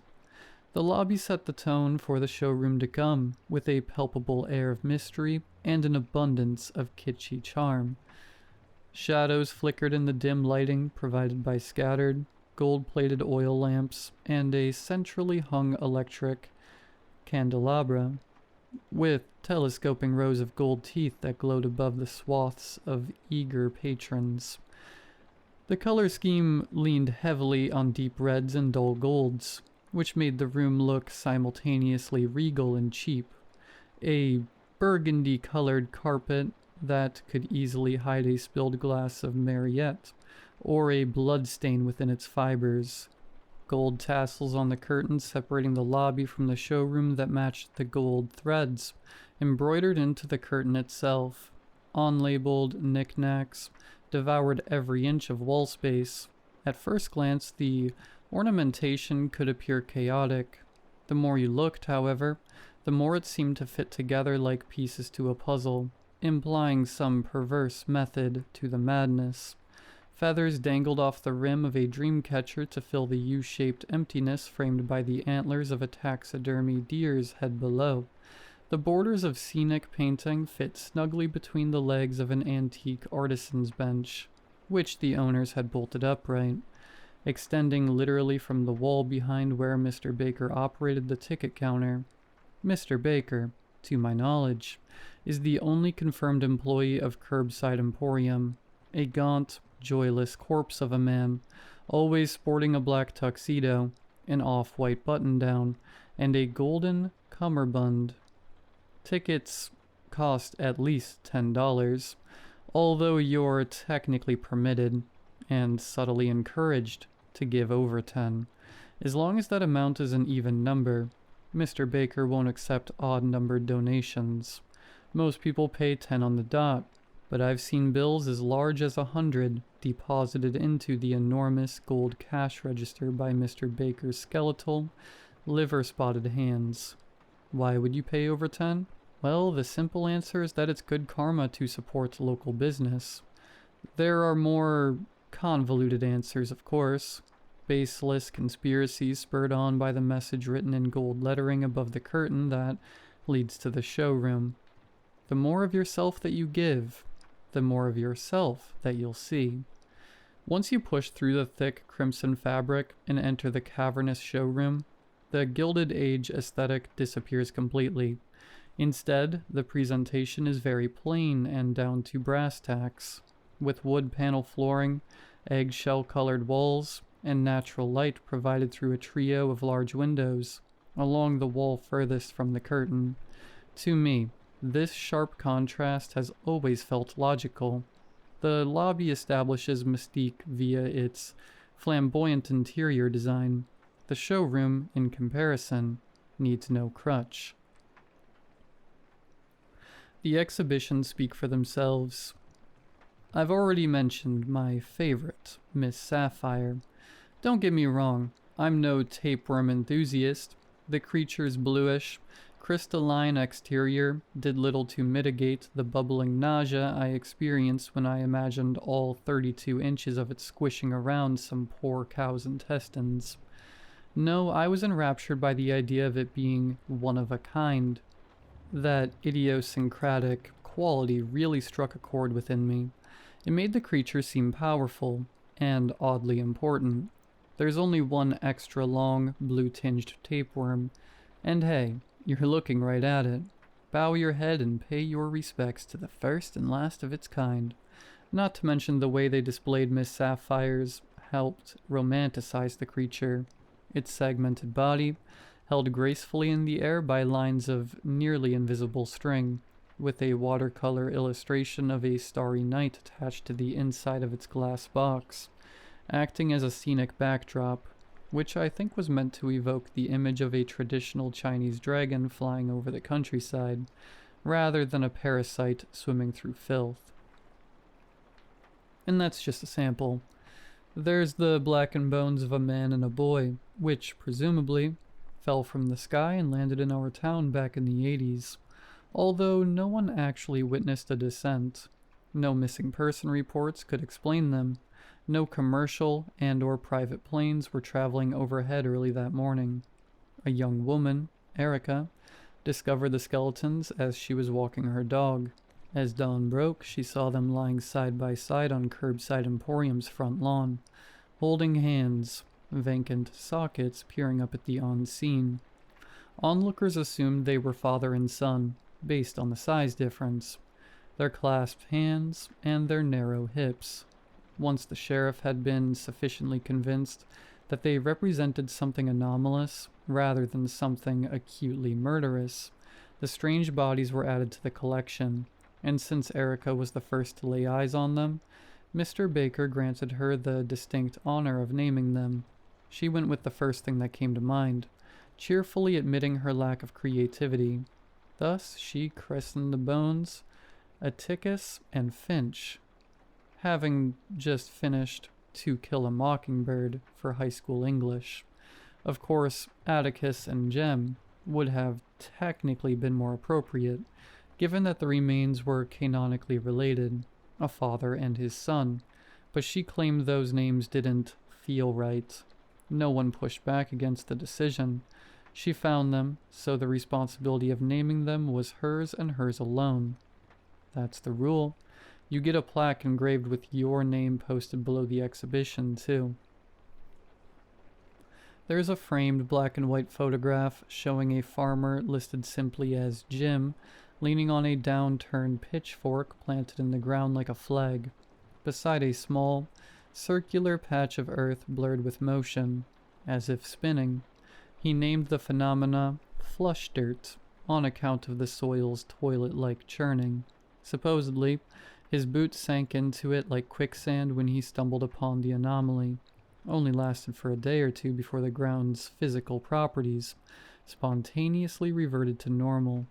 There's Philip and his wooden flute that, for a brief time, when played, supposedly emitted noises that sounded like human speech in an unknown language, rather than its normal whistling. More than a little disturbed, Philip happily gifted the instrument to Curbside Emporium, but refused to play along with the tradition, offering no name for the anomaly. According to the mythos, when Mr. Baker prompted him a fourth time, unwilling to take the thing off his hands without a name, Philip replied, "Listen, I don't want to."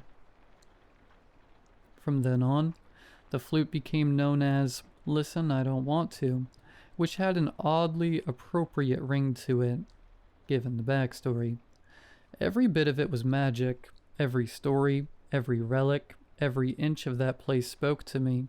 So when I was finally old enough to wander about town without supervision, my mission became clear. I was going to find something anomalous. I was going to have a plaque with my name carved on it. I was going to earn my place in the showroom. In the end, I succeeded in achieving those goals, but only partially. I discovered something wildly inexplicable, a story worthy of Curbside Emporium. I don't believe I'll be getting my plaque, though. Not in the way I imagined it, at least. When I first conceived of my so-called expeditions, they were not such a lonely affair. Sometimes I had more than a dozen kids following my lead, digging holes, overturning rocks, looking towards the sky for the first glimpses of more heaven-rejected bones, hoping to catch wind of an oddity. For them, though, it was a fad, something to be discarded once a new, shinier hobby came along. Years passed and the team shrank. The number of kids I considered friends dwindled into the single digits. By the time I turned 10, it was just me and Riley, and he only came because I was so insistent. Eventually, even Riley had become fed up with the pursuit, but unlike the others, we remained friends, despite our diverging interests. Honestly, my parents were more worried about my social situation than I was. They didn't want to witness their son tread the path of the outcast, consumed by what they considered a fruitless passion. Sure, I missed the banter, missed the sense of belonging, too. The rejection was more than a little painful. There was an upside to the solitude, though, something I didn't mention to my parents. If I were the only person on an expedition, that meant I didn't have to share the credit when I inevitably found something. More plaque space for my name, More glory for me. I could tell my fanaticism scared them. It was in the way their faces contorted when I gushed about curbside emporium, all shifting eyes and half smiles, like they didn't want to support the hobby, but they didn't want to strike me down either. Unspoken prayers that the fire would go out just as long as they didn't give it any more oxygen. I certainly didn't soothe their concern when I returned from one of my first solo expeditions with a discovery in my backpack, beaming with pride. I can't believe it. I honestly can't believe it, but I think I found something. The first of its kind. Do you have Mr. Baker's number? I need to donate it right away before it gets rotten. I'm going to name him Volcano Bug, I think. The blunt but forceful odor of decay exploded from my backpack as I unzipped it and unveiled my discovery. Reluctantly, I allowed my father to examine the dead critter, holding it upside down by the tip of its tail and spinning it. Enough, Dad, we gotta call him. We gotta call him quick, I pleaded. It wasn't obvious from the specimen alone. The shrill anxiety creeping into my voice likely gave me away. Needless to say, we didn't phone Mr. Baker regarding the salamander corpse perfectly coated in Sharpie ink. Later that evening, when my tears had dried, I admitted to drawing over the creature's scales posthumously, desperate to find an anomaly at any cost. The only thing that saved me from a much more significant punishment was that they believed me, or mostly believed me, when I claimed I hadn't killed the lizard specifically to fuel the lie, which was true, by the way. I'd stumbled upon the body face down, stuck in a small crevice between the sidewalk and the nearby dirt. From there, the scheme crystallized quickly. I feverishly went to work, watching myself scrape the marker over its brittle flesh like my mind was outside my body, lost within some terrible fugue state, a soul possessed. So when I finally found my anomaly, as opposed to fabricating one, I knew I had to be absolutely, irrevocably sure of its strangeness before I told anyone else, especially my parents. That discovery would come 4 years later. I was trekking along the eastern edge of town, engulfed in the song Zero by the Smashing Pumpkins, blaring from my new wraparound headphones, a gift I'd received for my 14th birthday the week prior. Technically speaking, I shouldn't have been searching there. The strangeness of my hometown did not immunize it from life's harsher realities. We, like many of Pennsylvania's small communities, struggled with heroin abuse, and the poor souls who succumbed to the drug siren call insulated themselves in our town's eastern perimeter, injecting within the safety of its rundown infrastructure. My parents forbade me from wandering around that area, especially since I was alone most of the time. Naturally, I still searched the eastern side of town periodically, ignoring the agreed-upon restriction without a second thought. How could I resist? To know that there was a part of town unexplored, potentially harboring an anomaly? That would have driven me up the wall. I couldn't limit my search. That said, I didn't want them to worry, so I pretended to honor their request. When I found it, it wasn't what I expected. It couldn't be seen, couldn't be heard. No, my beautiful anomaly was something you felt. The air was cool, but it seethed within the hidden electricity of an impending storm. Though the sky was bright and cloudless, the soles of my feet ached from traversing the crumbling sidewalk. With its uneven cracks and jagged slopes, the nearest town was a quarter-mile down the road, an empty ranchero, with mostly boarded-up windows that served as a map marker. Once I reached that dusty ghost of a home, even I knew it was time to turn around.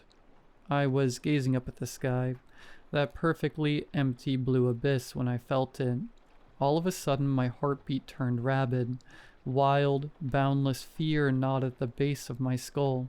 Sweat dripped from my torso by the bucketful, pouring from me at a rate that seemed liable to send me to the hospital. Critically dehydrated, starved kidneys screaming for water. It was all so automatic. I leapt backwards, sneaker catching on a crack in the terrain, nearly causing me to tumble into the broken ground butt first. My mind attempted to catch up with my body, scanning the horizon, eyes hunting for whatever threat had sent my nervous system into manic overdrive. A flock of blackbirds cawed somewhere above me. Wind blustered over my skin, turning my sweat icy. Electricity writhed within the atmosphere, making the hairs on my arm stand at attention. But there was still no visible signs of an imminent storm. No visible signs of anything, actually. The entire scene was motionless, bland, and docile. It didn't make sense. It didn't match what I felt. Where was the danger? What in God's name had I just become attuned to? That's when it hit me. Pangs of excitement thumped within my chest. Whatever this is, it could be my anomaly, I thought. So, against my instincts, I crept forward, tiptoed over the weeds springing from the shattered sidewalk slowly, carefully. My fear rose accordingly. Every step inspired another ounce of terror. But, for the life of me, I couldn't determine why. One more step and my hands trembled. 2 more steps and my vision softened, blurring, dimming. 3 more and I'd reached my limit. I physically couldn't force myself further. Once again, I scanned my surroundings. It must be right here. If I can't push myself forward, this is it. It's gotta be right in front of me. I peered down. At first, all I saw was a normal, thoroughly unremarkable square of sidewalk. But that's just it. The concrete was normal, uncracked, clean, no invading shrubbery, no cigarette butts, no brown crystal shards that once formed a beer bottle. It was perfectly normal, so much so that it was distinctly out of place. I squatted down, sat on my haunches, and inspected it closer. Watched the thing like I was waiting for it to flinch, and thus would be required, by the laws of the cosmos, to divulge its arcane secrets. After 10 minutes, my calves started to burn, so I sat down and crossed my legs, still observing the potential anomaly with a retrospectively embarrassing level of intensity, never once letting my eyes wander. Hours passed, the perfect sidewalk refused to flinch, and I still couldn't step on it without experiencing immediate, mind-melting panic. Trust me, I tried. As the sun dipped down, threatening night, I considered leaving, but the story of Jim and his flush dirt flashed through my mind, and I recalled his phenomena had spontaneously disappeared after a day or so. That fact kept me tightly glued to the ground. I wouldn't allow it to slip through my fingers. The thought of missing my opportunity made me feel decidedly ill. I just needed to figure out what I was looking at, or, at the very least, determine how to document it. As if the universe heard my prayers, a line of black ants emerged from the dirt and began silently traversing the blemish-free concrete, seemingly unbothered by whatever was holding me back. I watched them with bated breath. They started their march at the left-hand corner, closest to me, continuing diagonally across the sidewalk. Suddenly, the one leading the charge pivoted course, although there was nothing blocking their path. The turn was awkward, unnatural. The insect reared on its hind 2 legs and spun its body 90 degrees to the right. When the ants trailing behind the first reached that same spot, they pivoted too, identically. I sprung to my feet, biting my nails, starstruck by what was transpiring. The strange pivots continued, all sharp and unprompted, each mirrored by the insect that followed. After a few minutes, a black shape began to materialize. This half circle with 2 stout, pegged protrusions, outlined by the procession of living dots. More soldiers crawled from the grass, and more of the image emerged. Eventually, the last of the line dragged itself from the earth and onto the concrete. To my absolute astonishment, they seemed to have the perfect number of volunteers. When the last ant pivoted, the first was there to connect them all together. The shape was complete. The march stayed strong, and the pivots continued, so the shape never lost its form. An oval with 3 closely clustered pegs on top and 2 more distantly spaced pegs on the bottom, a 5-toed cog twisting within the belly of some divine machine.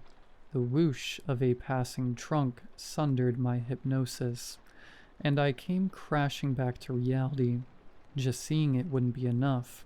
I needed proof.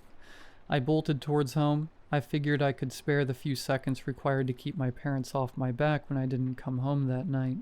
I swung open the screen door and screamed, "Staying at Riley's tonight." Didn't stay for their response. Both cars were parked in the driveway. One of them must have heard me. Plus, they'd been pestering me to spend more time with friends anyway. Doubt they would have told me no. As the orange glow of twilight began to dim, I sprinted to Riley's. He was the only person I knew who owned a camera, and the only person who still had a faint, lingering interest in curbside emporium. I was confident I could convince him to lie to his parents, tell them he was sleeping at my house. With a seemingly heavy heart, he trudged from his stoop to grab his digital camera, agreeing to accompany me across town in the dead of night. Because of me, he'd never return home. Because of my obsession, he'd never sleep in his own bed again. I used to feel ashamed about my involvement in his disappearance, though as of late, I don't know that I have regrets. Don't know that I have any regrets at all. "A shape made of ants?" Riley asked, voice dripping with sarcasm. Grass crunched beneath our boots. The moonless night provided meager illumination. Still, I could tell Riley was smirking like an idiot. "Listen, it'll make more sense when you see it," I replied, but he cut me off. "Was the shape a middle finger? That would scare me too." I sighed, but threw a sheepish grin. "Wow, yeah, how'd you know?" I chuckled and gave him a gentle push. "Ow, dude, watch it. Collarbone," he remarked theatrically. "God, man, that was 2 years ago. When am I finally going to be let off the hook?" "Never. The fracture may be healed, but my mental scars, Lord have mercy, they ache," he said, adopting a southern twang for the last 2 words. Riley was tall, athletically gifted, and as far as I could tell, fairly handsome. He had all the ingredients to develop social standing. Because of that, I wasn't too surprised when he started phasing himself out of my expeditions. A tiny bit hurt, yes, but not shocked. Riley was a good friend. He wanted to keep me around in spite of my desperately uncool interests. So he browbeat me into attempting some more mainstream hobbies.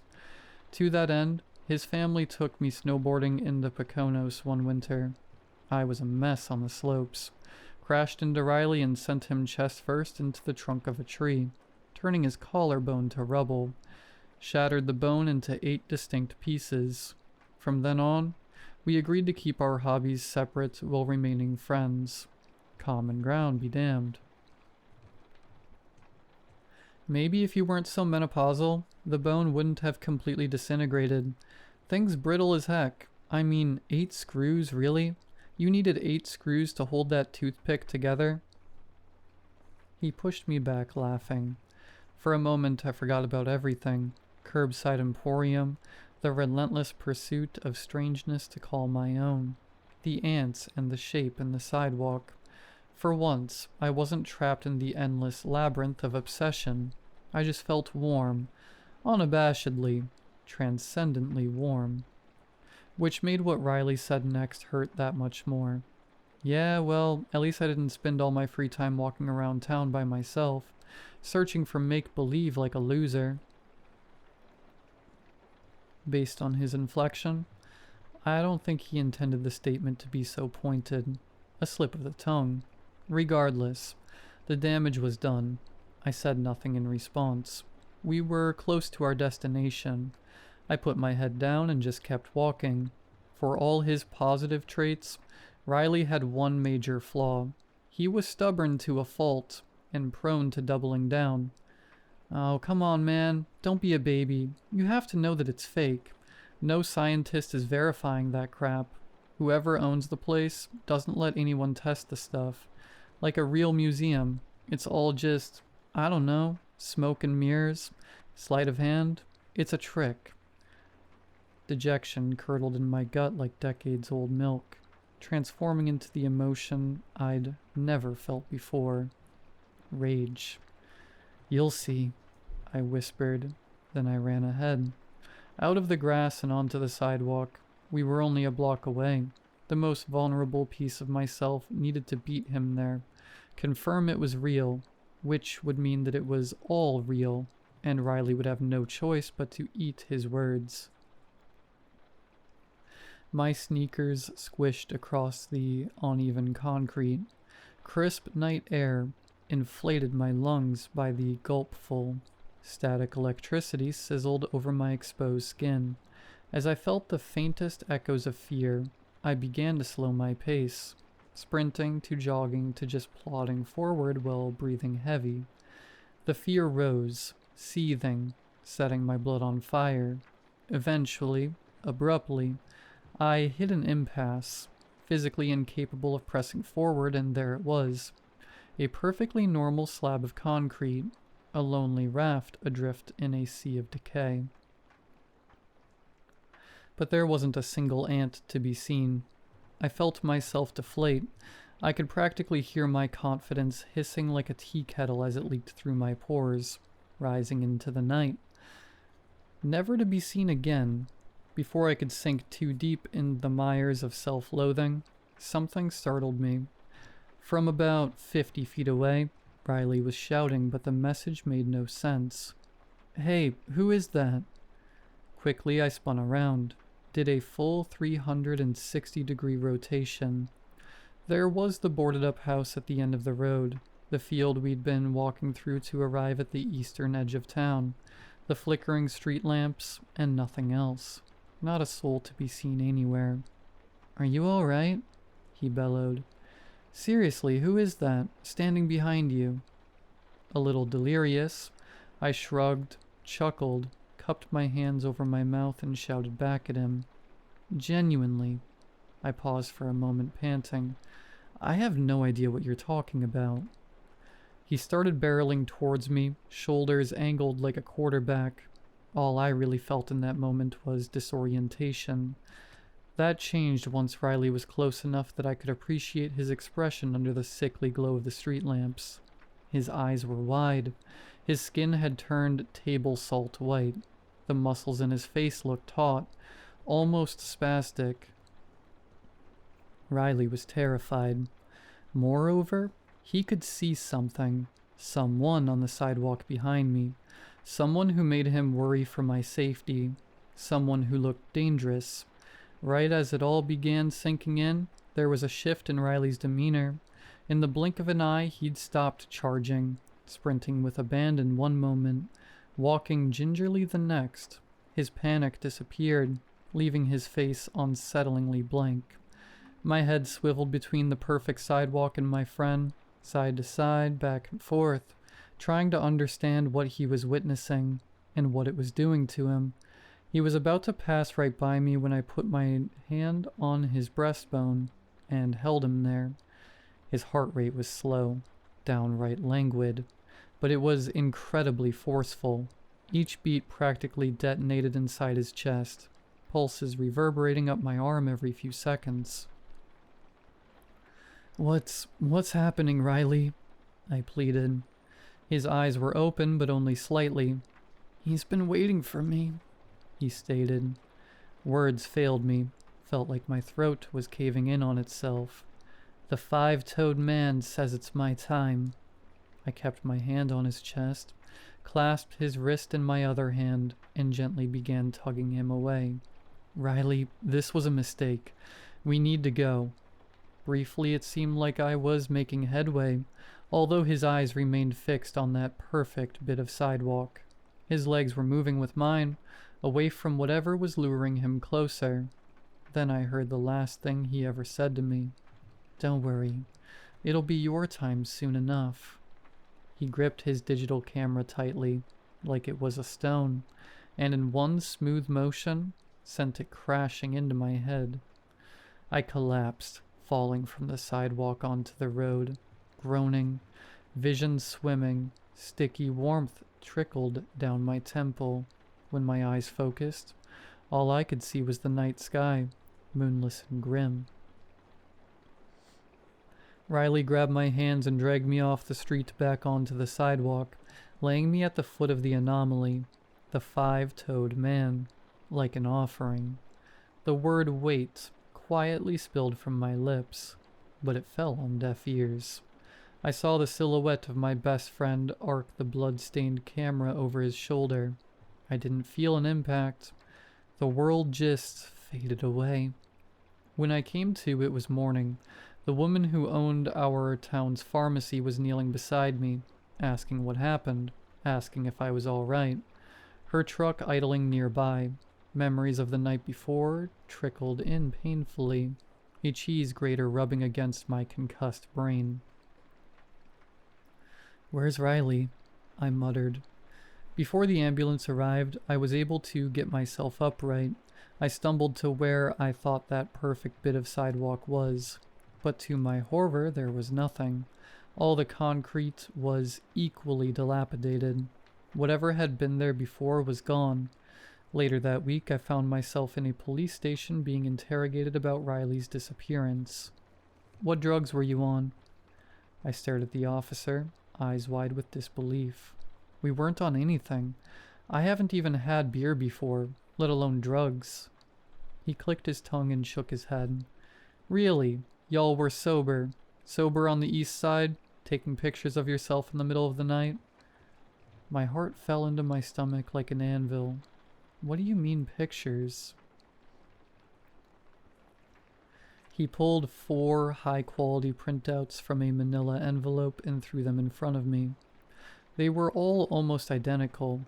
We were standing on the sidewalk, arms around each other's shoulders, looking into the lens, only visible from the waist up due to the way the shots were angled. Looking at the empty air above our shoulders made me squirm. In each picture, Riley's face was concealed behind what appeared to be motion blur. My face, on the other hand, was cleanly visible. I was smiling, blood streaks glinting against the camera's flash. Who could take thousands of pictures like these sober? My voice trailed off. Finally, he asked the question that's plagued my broken psyche for decades. "Who's behind the camera taking the photos?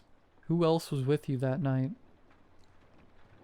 To the officer's frustration, to my parents' utter disappointment, and to Riley's parents' absolute indignation, I didn't have an answer. I didn't have a name to give. I still don't. So I said nothing. Riley was pronounced legally dead 2 years later. The town assumed he got caught up in the drug trade somehow, kidnapped and killed because he owed the wrong person money. I knew that wasn't true, but I couldn't provide a better truth, so that became his story. But I think I found that better truth. It was inside Curbside Emporium all along. Like I mentioned at the beginning, I attended my cousin's wedding in Philadelphia a few months back. I hadn't planned on attending. As soon as I turned 18, I left Pennsylvania with no intention of returning. Out of the blue, though, my cousin called me, practically begged me to attend, claiming the family missed me, so I relented. Sure didn't feel like they missed me at the wedding, though.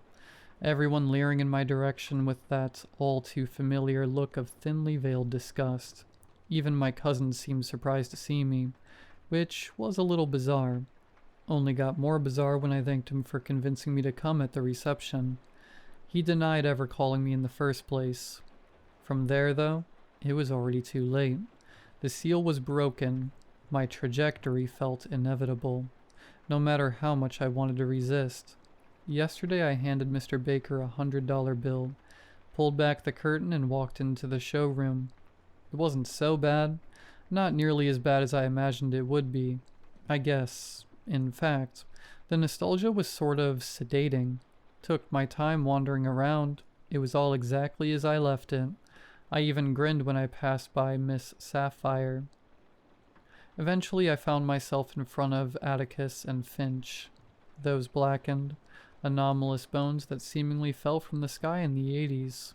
It was never my favorite exhibit, so I had no intention of lingering, but a faint shimmer caught my eye. I tried to ignore it, but I still ended up standing in front of the glass, squinting at the shimmer. Don't know how long I just stood there, eyes glazed over and catatonic. I'd never noticed the shimmer before. It certainly couldn't have been new. How could I never have noticed it before? I rubbed my eyes, mashed them around in their sockets until their soft jelly hurt. Even slapped myself across the face once. No matter what I did though, the shimmer didn't change. The light was reflecting off something buried in Finch, the smaller of the pair, a gleaming drop of silver jutting slightly from his collarbone. There was no denying it. It was a screw.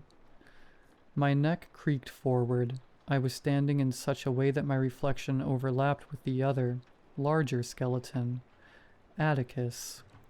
We seemed to be a perfect fit. I haven't slept since. I know that I'll return to the east side of town. Eventually I will, because it feels like it's about my time. The five-toed man is going to make something out of me, something important. I never got my name on a plaque, but I suppose in a way this is better. Honestly, I'm just happy to know that I'll be with Riley again. We'll fall through the atmosphere, together, land in front of Curbside Emporium, together, and maybe if I'm lucky, if Riley's forgiven me, we'll look up into the sky together, and I'll feel that perfect warmth again.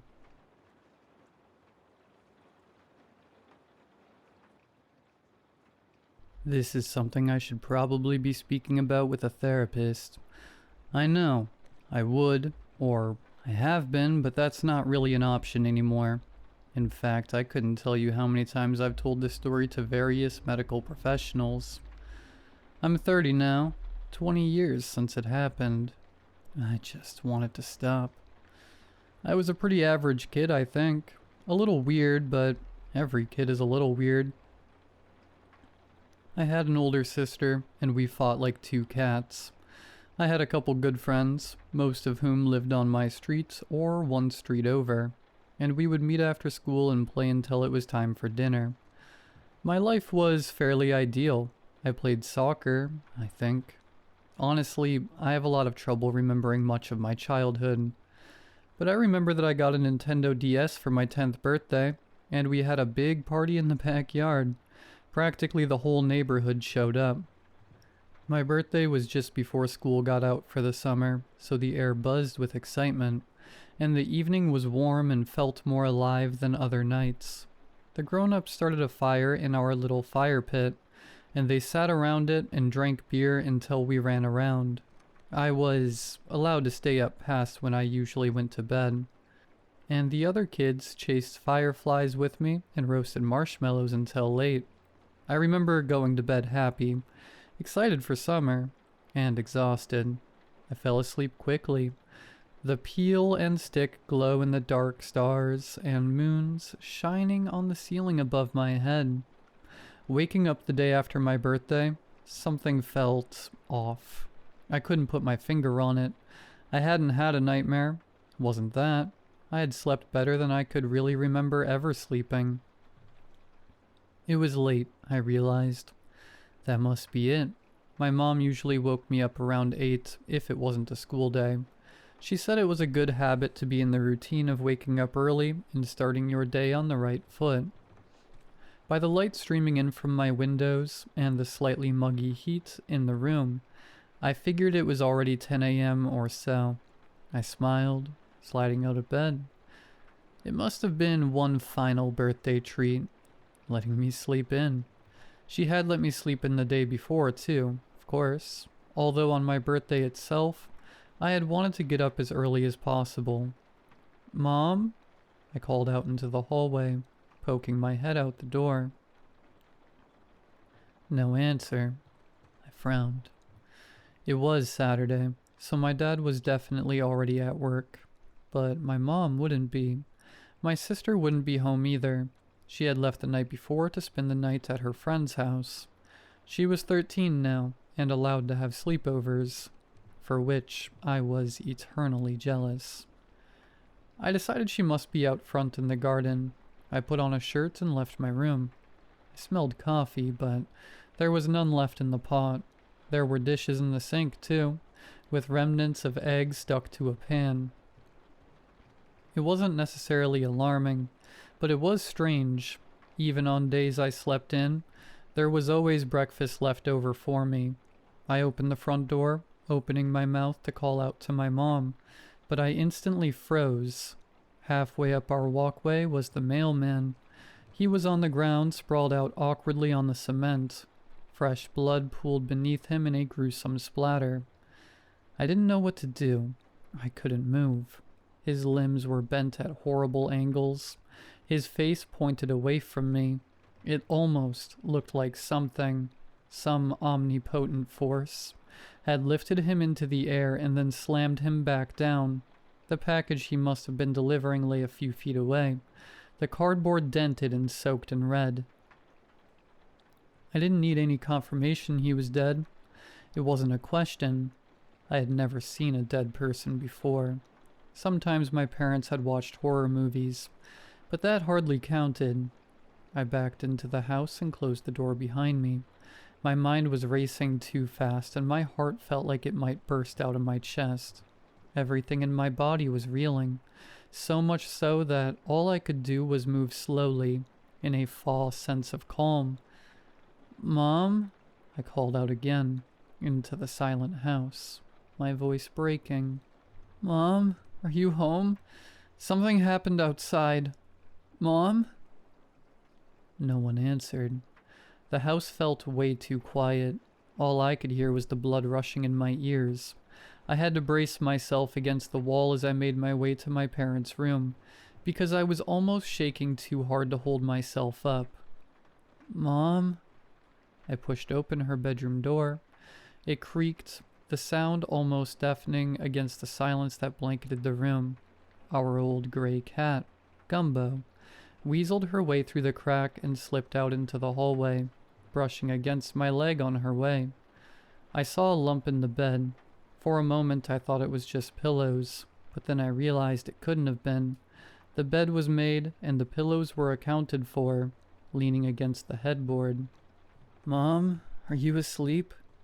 It came out as a whisper, even though it wasn't like I had been trying to wake her up. I wanted her awake badly. I think I just somehow already knew. Something was hanging in the air, the heaviness, like the whole world had been blanketed in a thing that was empty and hot and dead. A desert popped into my head, a place that was so far away from everything and completely devoid of anything, devoid of life. When I pulled back the covers, the shock washed over me like an electric zap. Every one of my veins and bones and muscles felt 20 degrees hotter than they should have been. There was blood everywhere. I could barely see any section of the sheets that wasn't soaked in it. It looked like the cherry juice we sometimes made from the tree in our backyard, squashing the berries with our hands and laughing as the sticky syrup trickled down our wrists. Her eyes were open. Her mouth was open too, wide open, like she was about to scream. I gagged, stumbling backwards and almost falling down. My legs felt like they wouldn't work anymore. I was in a daze as I stumbled back to the kitchen. The eggs on the pan seemed like they were mocking me now. I knew my parents had told me what to do in an emergency, but all of that was gone from me now. This didn't feel like an emergency. It felt like a horrible nightmare. I pinched myself on the arm just in case. The neighbors. That was it. I was supposed to call my neighbors. The number was on a sticky note next to the phone. My fingers shook as I dialed the number. They picked up after 3 rings that felt like they took 1 year each.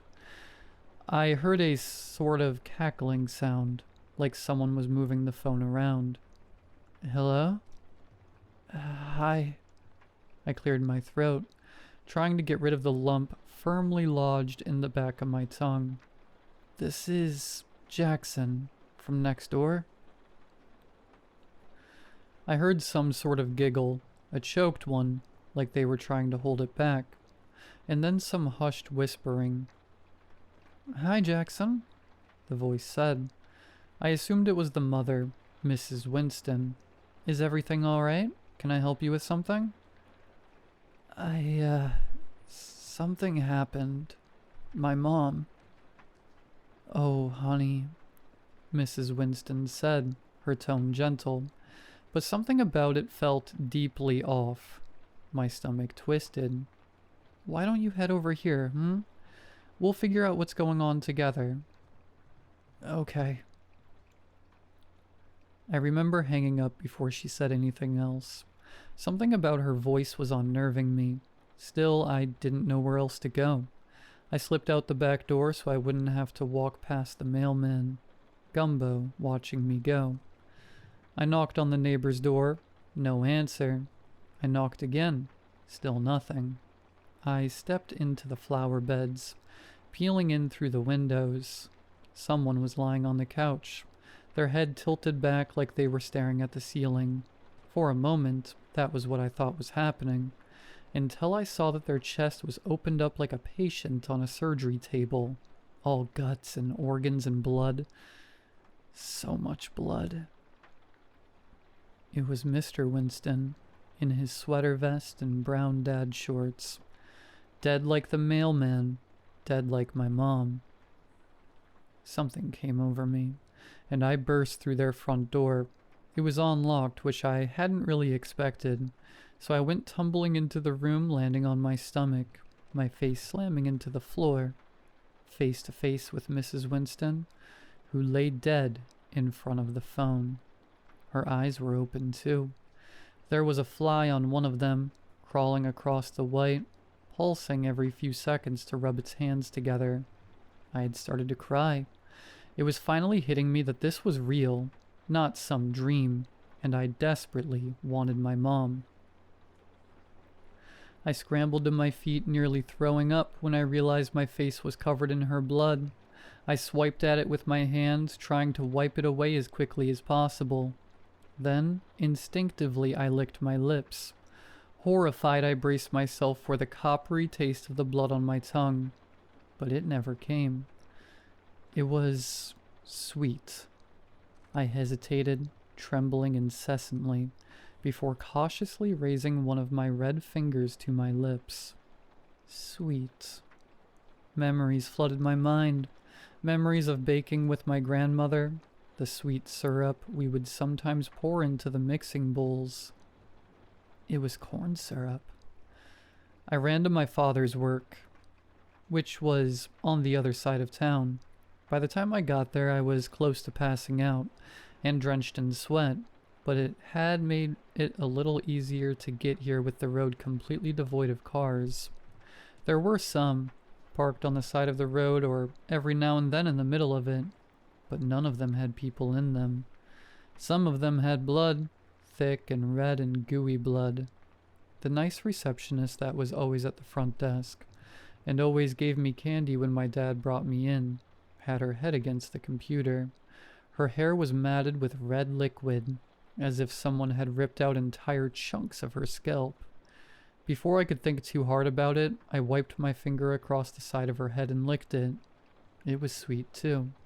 It felt like my brain was going to break, like I was standing on the edge of something completely incomprehensible.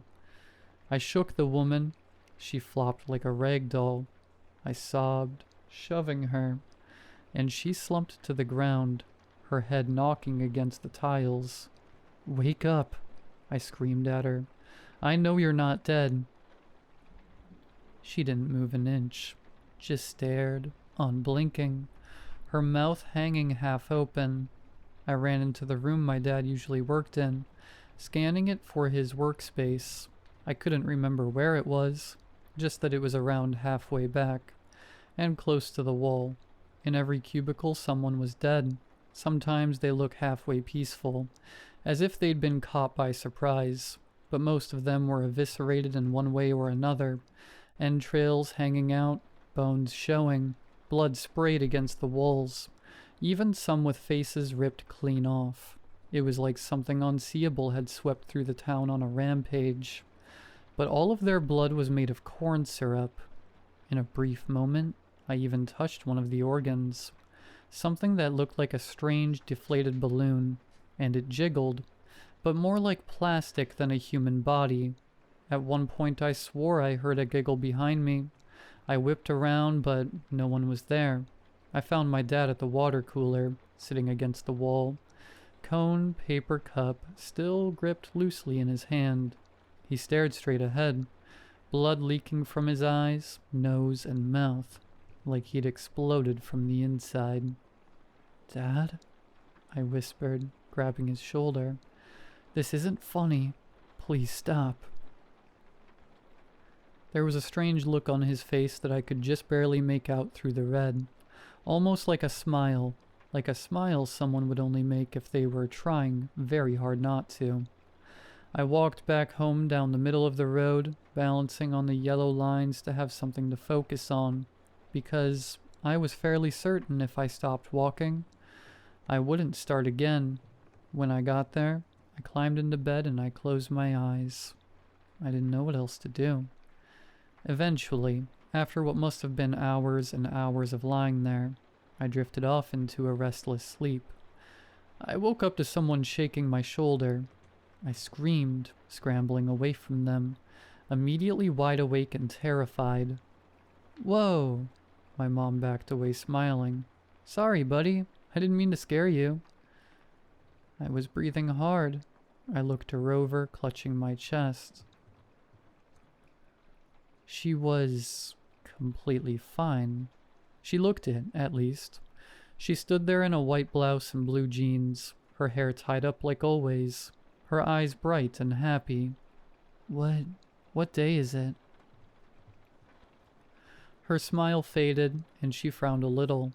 It was then that I noticed the smell of bacon wafting in from the kitchen.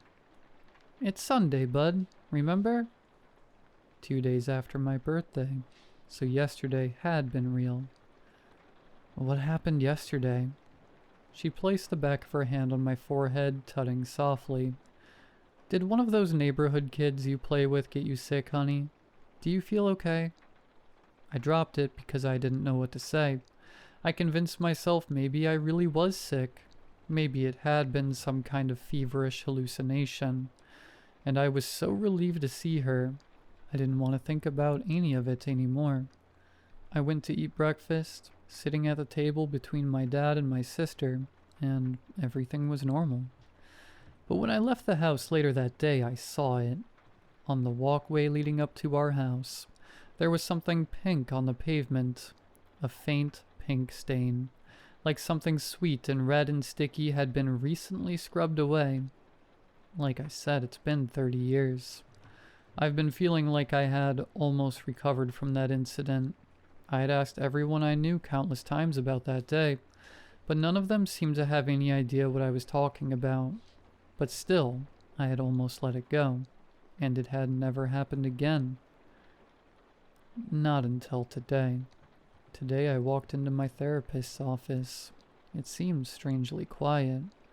There was usually music playing, something soothing and soft, and there were people in the waiting room and at the front desk typing on a keyboard. But today, nothing. No one. Silence. I let myself into Dr. Sheldon's office, perplexed, which is when I found her dead on the carpet, her blood sprayed across all the walls, even dripping from the ceiling. It was crazy. I know that. But I immediately tasted it. Sweet. I rolled her over and her eyes were open, a strange smile on her face. This time I did something I didn't think to do as a kid. I checked her pulse. She's alive. I don't know what to do. I can't believe they're doing this to me again. Do they think this is funny?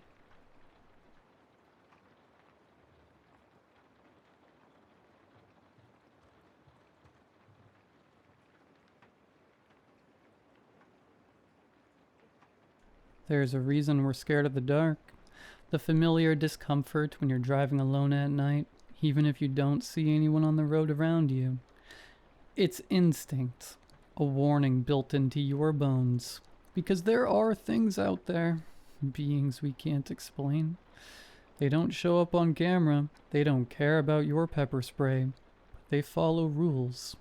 Ancient ones. Rituals, maybe. I don't know where they come from or who made them, but I've learned this much. If you follow the rules, they'll leave you alone. I just never thought I'd experience something like that behind the wheel of a damn cab. People think being a rideshare driver is simple, and they're right for the most part. You drive. You talk if they want to talk, you drop them off, you get paid. No real boss breathing down your neck, no office politics, no deadlines. Just the road, your car, and a playlist long enough to keep you entertained between rides. That's why I started doing it in the first place. After I left my old job, I didn't want to deal with people anymore. Not really.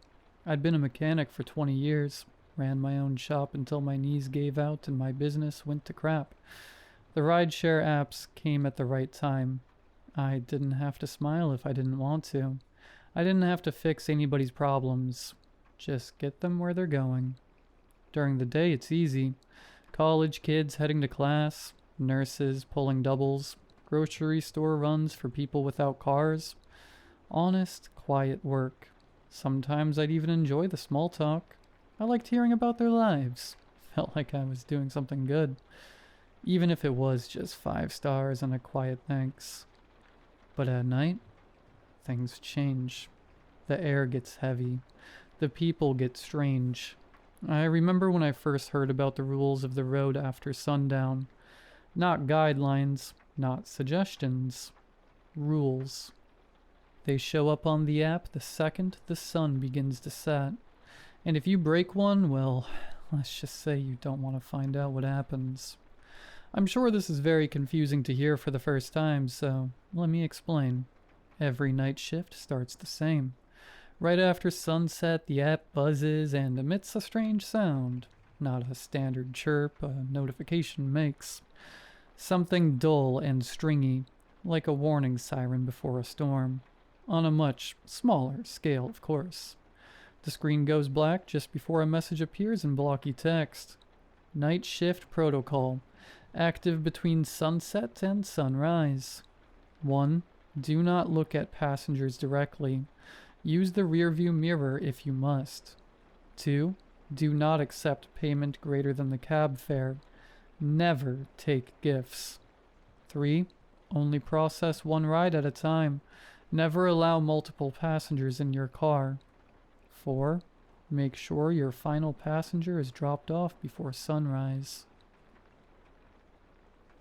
I review them every time, even though I've got them memorized.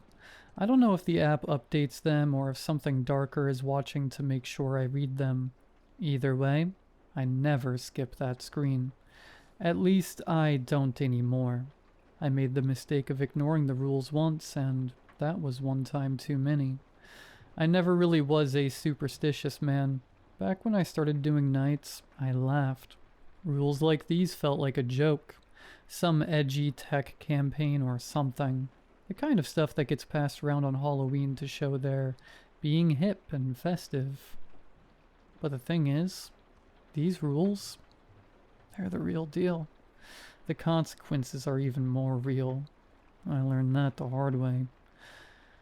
It started with something small, just a guy who insisted on paying double. He said he appreciated my service, said I looked tired and he wanted to bless me.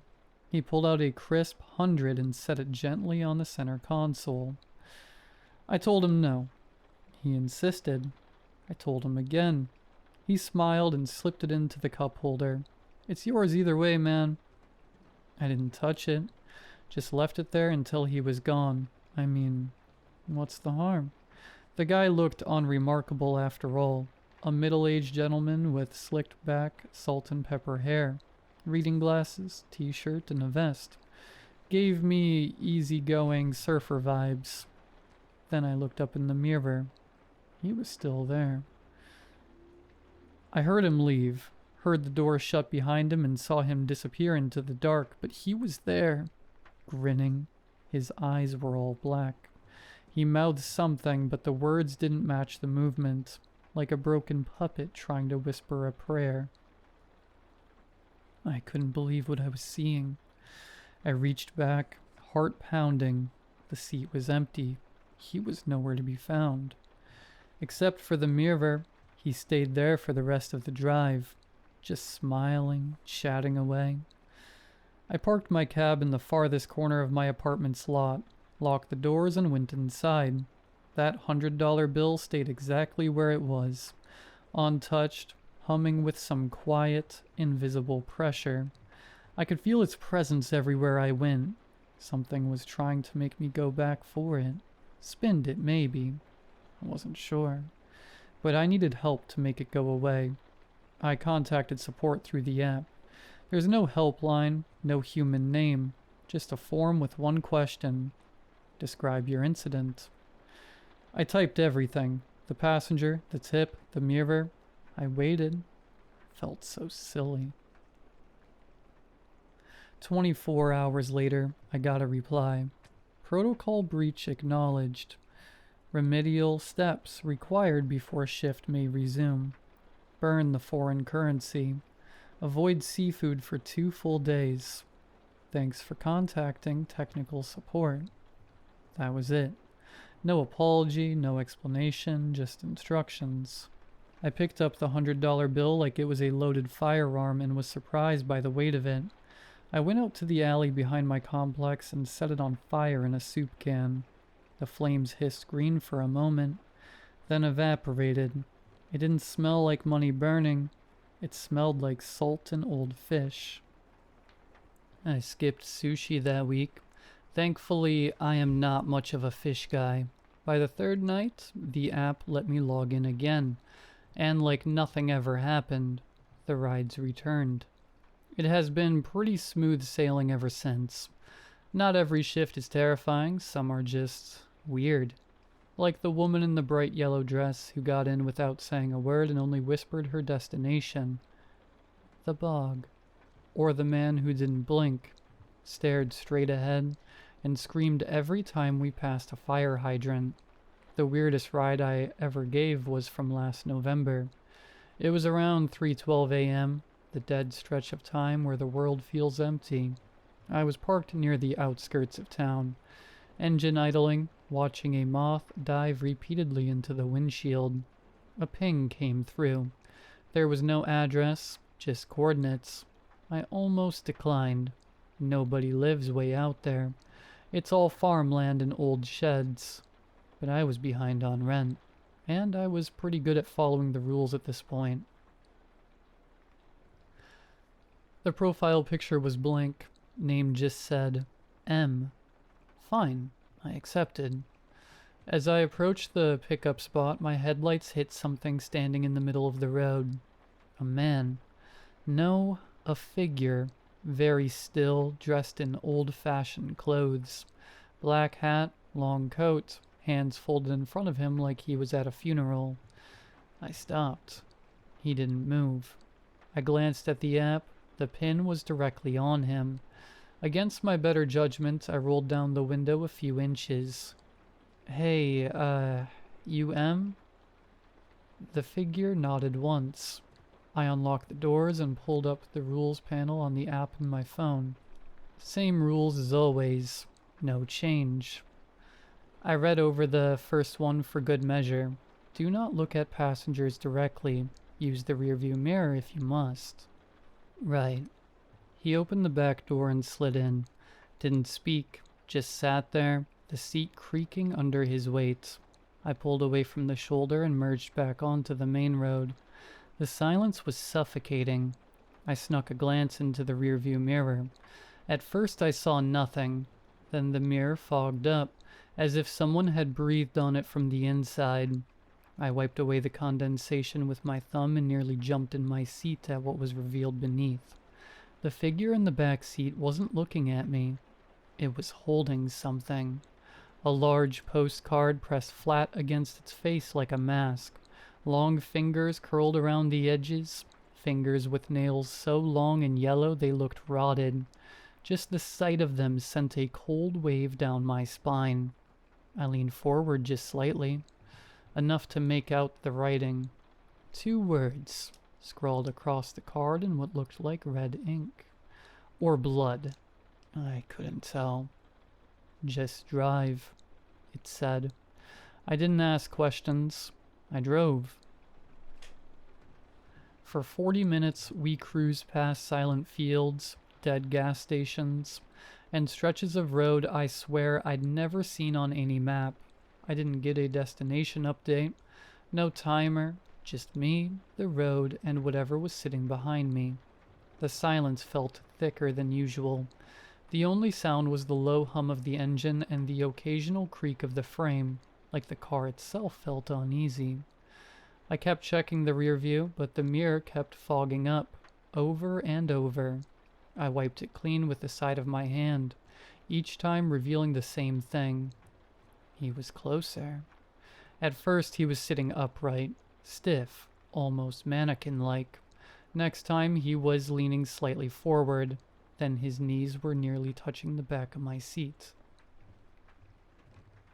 His hat was old and stained, the brim tipped just low enough to hide most of his face.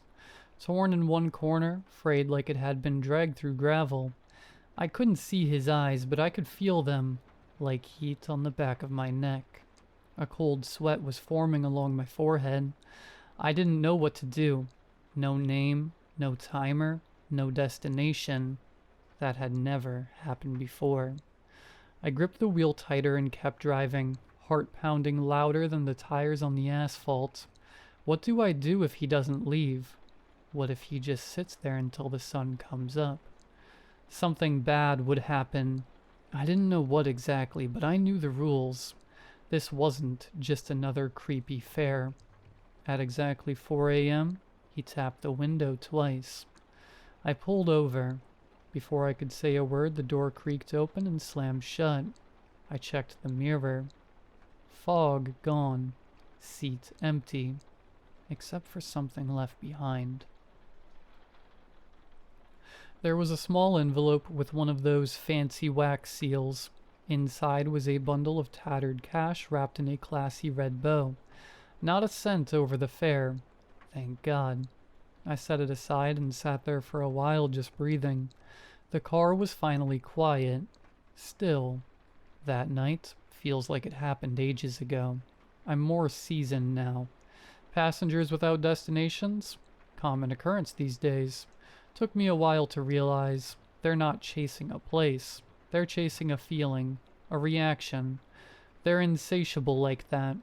But I've learned a lot since then. I know better than to feed their desires. You give them the cold shoulder long enough and eventually, they leave. These days, I'm more composed. Like a prison warden ferrying rowdy inmates. I even bought a pistol. It sits in the glove department, mostly idle.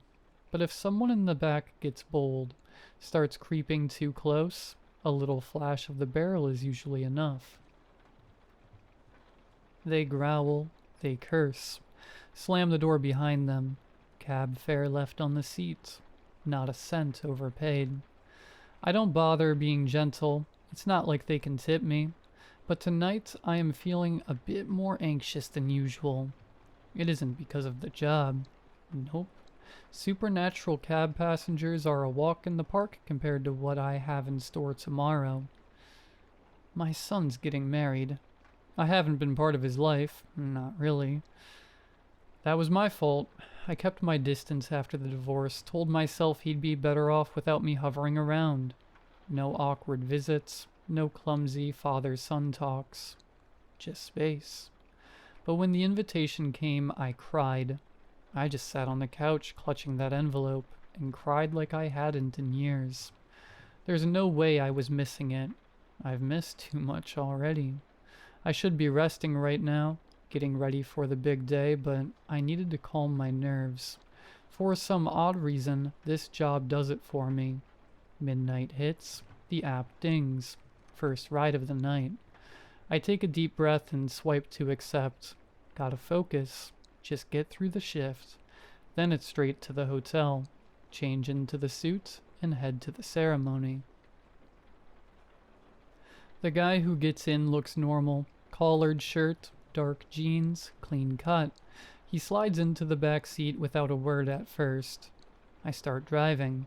A few blocks in, he speaks up. Big night? I nod. Yeah. My son's getting married tomorrow. Oh, that's great. What's his name? I hesitate. James. He repeats it real slow. James. Strong name. What time's the wedding? 2, I say, eyes fixed on the road. He grins. That's wonderful. You must be proud. I give a tight smile but don't answer. Something about the way he's asking all this makes me uneasy. It's not the questions. People make small talk all the time. It's the way he leans in when he speaks, like he already knows the answers, like he's confirming something. We pull up to his drop-off. He thanks me, steps out, just stands there on the curb, staring through the rear window. I look straight ahead and pretend not to notice. After a few seconds, he disappears into the dark. I sit there in silence, hands still on the wheel. That was strange, even stranger than usual. Then it hits me. The rules. I forgot to check the rules tonight. I pulled up the app and swiped to the rules section. Crap, there's a new rule. Don't talk to the passengers about your personal life. I stare at the screen like maybe I'm reading it wrong, like maybe it's always been there and I just never noticed. But I know better. The rule wasn't there yesterday. My heart starts pounding. I pull over, open the app, and send a message to support. Something simple. There's a new rule. I broke it. How bad is this? What should I do? No reply. Silence ensued. Last time I broke the rules, it took 24 hours to respond. And I don't have 24 hours. Eventually, I pull back onto the road. I figure I'll do a couple more drop-offs, keep things simple. Maybe if I don't mess up again, everything will smooth over. The next few passengers seem normal enough. Quiet, but there's this weird vibe, a kind of smugness. A few of them chuckle under their breath. One guy keeps glancing at me in the rear view like I'm the punchline to some inside joke.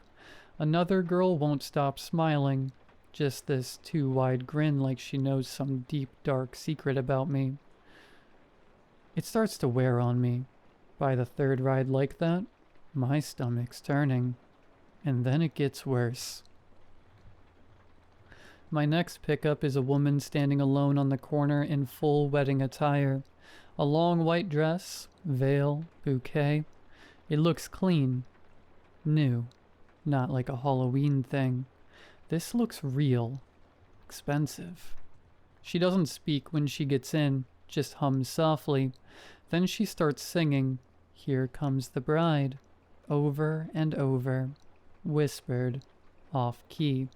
Like she's only half remembering the melody. The hair on my arms stand up. I drive in silence, try not to react. She keeps singing all the way to her destination, and just before she opens the door, she leans forward and whispers, "So, when's the wedding?" I say nothing. She tilts her head like a confused bird. Then she gets out and drifts off into the dark, dragging the bottom of the dress behind her. I'm breathing hard now, knuckles white on the wheel. Next ride, a guy in a wrinkled button-up shirt, tie hanging loose. He climbs in already shouting. He was a mechanic, and you know what? He was useless. Sat on his butt for 20 years and expects me to be grateful. I keep driving. He doesn't stop. My fiancé wants me to invite him. Can you believe that? To my own wedding? She doesn't know the guy. Hell, I don't even know the guy.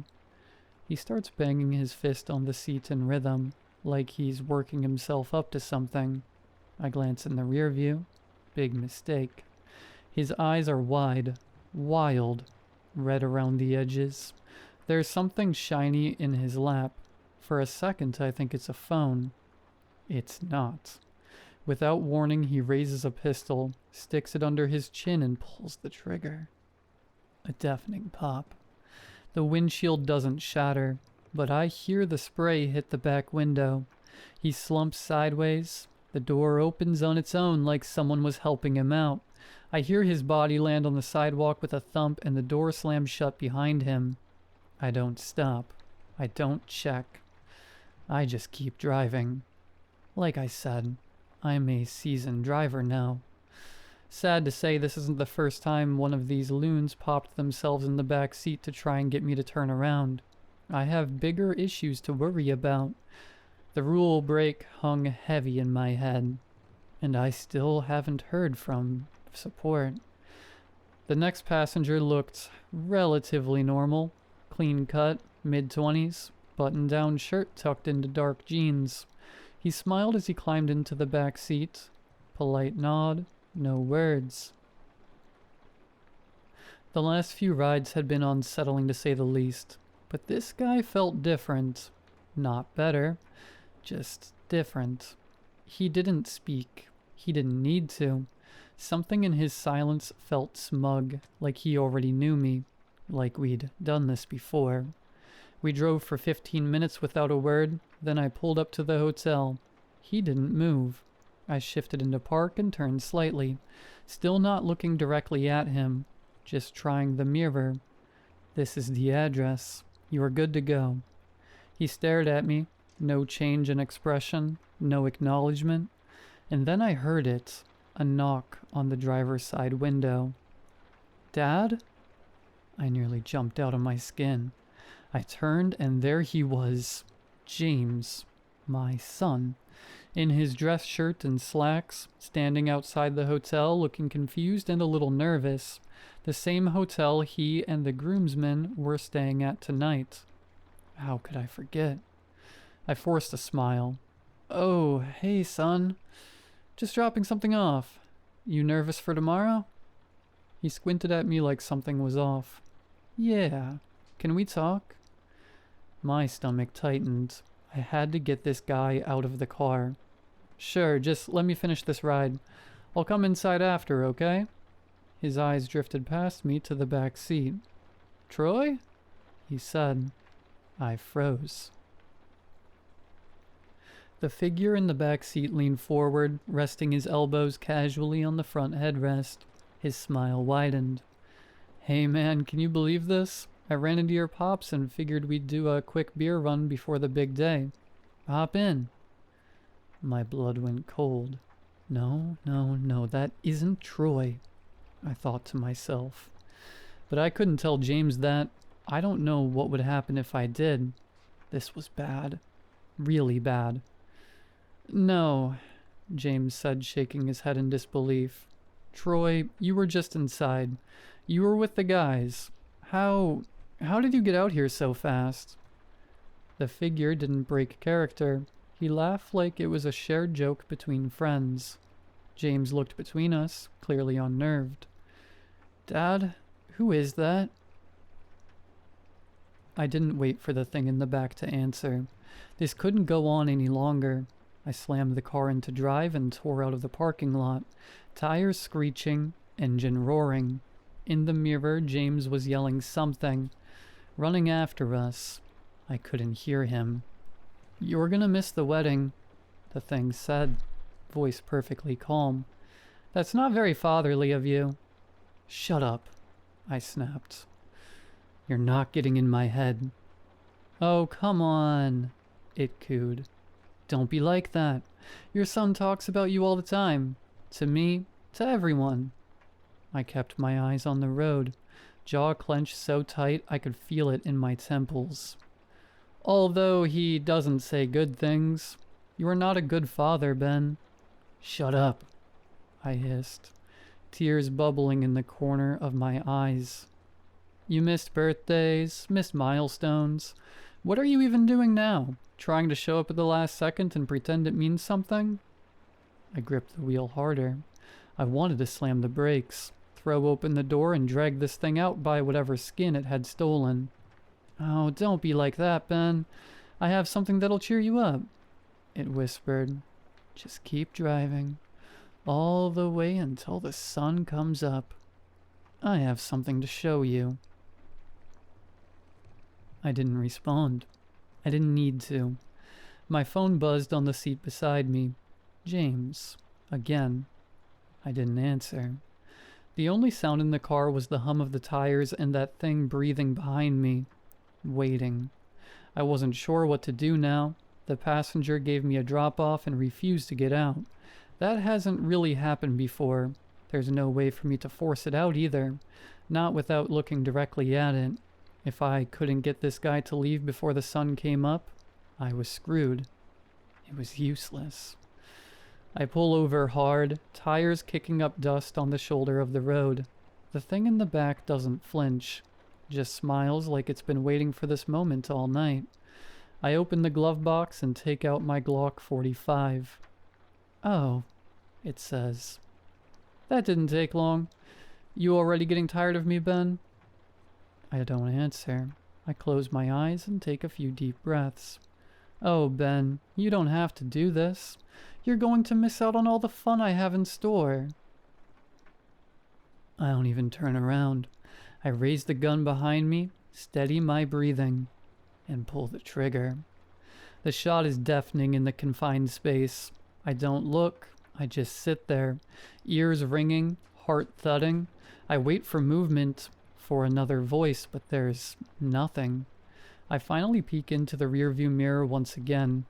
It's slumped over in the seat, still smiling but quiet now, unmoving.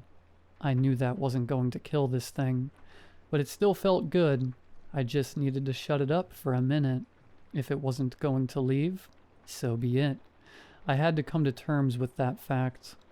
I wasn't going to make it to the wedding. I was going to abandon my son. Again. This time for good. The least I could do was say sorry. Tell him I loved him. I just wish I could have done it sooner. Damn it, I wish I had more time. I pull out my phone, hands shaking. I try to call James back, but it goes straight to voicemail. I speak through the lump in my throat. Hey, it's Dad. I wanted to say I'm sorry. For everything. I should have been there for you. I should have been better. The thing in the back seat was sitting upright now, dusting off its blood-soaked shirt and slicking back the loose hair where the bullet exited. I started to sob into the phone. But I'm proud of you, James. I really am. Despite all my mistakes, you've done everything right, and I'm really, really happy I get to be at your wedding. The mimic was coughing now, pounding its chest with a closed fist. I heard a loud metallic clang as the bullet bounced off one of its teeth on the way out of its throat. I stifle a sob and take a deep breath before continuing. I love you so much, James. I'll see you soon, buddy. I hung up, tears running down my face, fogging up the screen. I sat there in silence for a few minutes. I watched as an orange glow began to rise from the horizon. It was almost sunrise.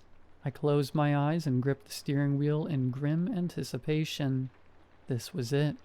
I wasn't sure what happened if I broke this rule, but I knew there was no coming back from it. Tech support wouldn't be able to help me out of this one. Then I hear clapping. Soft. Slow. I look up. In the rear view, I see the thing clapping and wearing a wide smile. Only this time it doesn't look as smug. It appears sincere. Genuine. Nice job, Ben, it says. Really touching. It drops a handful of bills into the seat beside it and steps out of the vehicle. It ducks its head inside to give one final farewell. Congrats on your son's wedding. Then it was gone, just before the sunrise. I'm not sure why it decided to leave. All the night passengers want something. A reaction, a release. Most of the time it's something mean-spirited. They crave anger, heartbreak, desperation. Maybe this one was benevolent. Maybe it needed to experience something heartfelt, something real. God knows I needed it too. Just glad it's all over. I didn't take any more rides for the rest of the night. I went home, scrubbed the blood off the back seat even though there wasn't any, changed the air freshener even though it still smelled new, took a long hot shower, put on the suit I hadn't worn in years. When I looked in the mirror, I almost didn't recognize myself. I didn't look any different, but I felt different. I wasn't ashamed of the man that looked back at me. I was going to be a new person. I knew it was too late to be a good dad. I've been away too long to fix that. But he would always be my son, and he needed to know that I was never going to abandon him again. I got in the car, not for work, just to drive. To the wedding. And for the first time in a long time, I felt something that almost scared me more than a lifetime of ferrying supernatural passengers. Hope.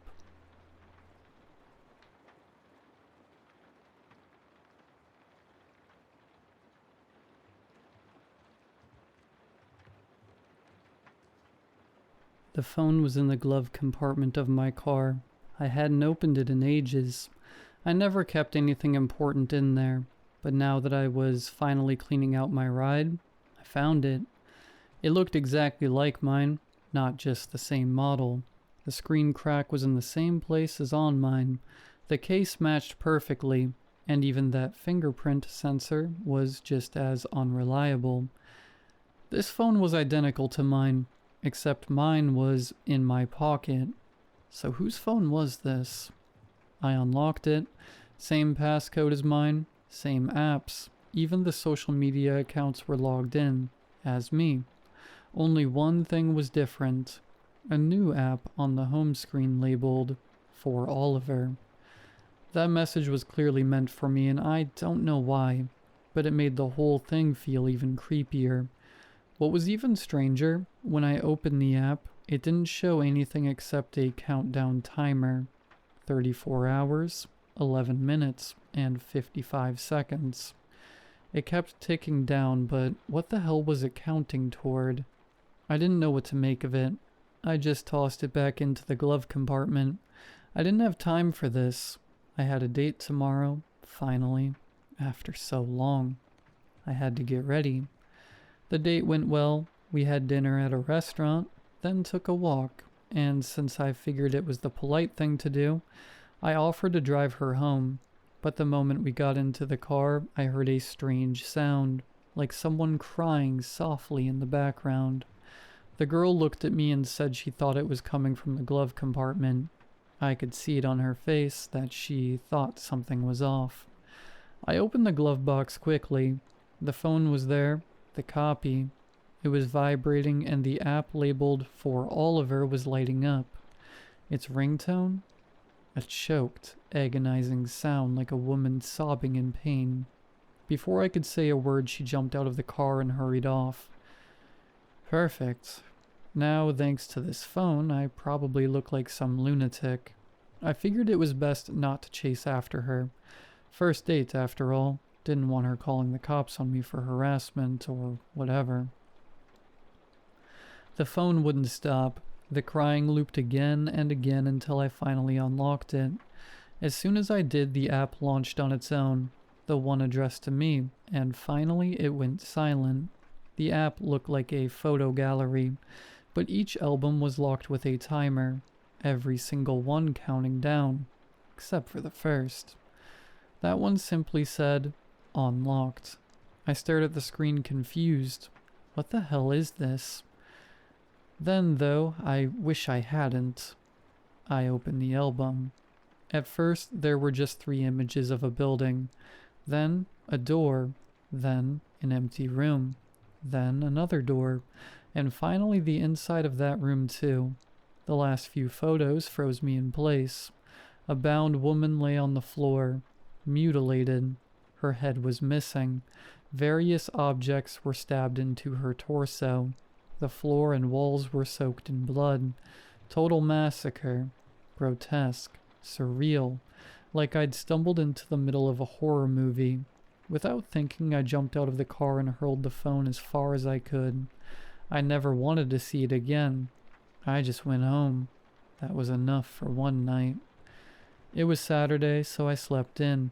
Finally, some much-needed rest. Though those images still haunted me. What kind of sick thing was this anyway? Groggy and half asleep, I stumbled into the kitchen to make breakfast and coffee, but my heart skipped a beat the moment I saw the table.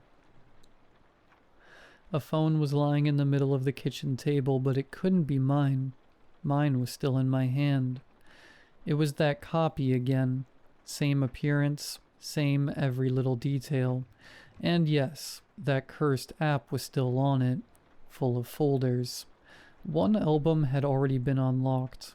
The next, still locked for another 13 hours, 14 minutes, and 48 seconds.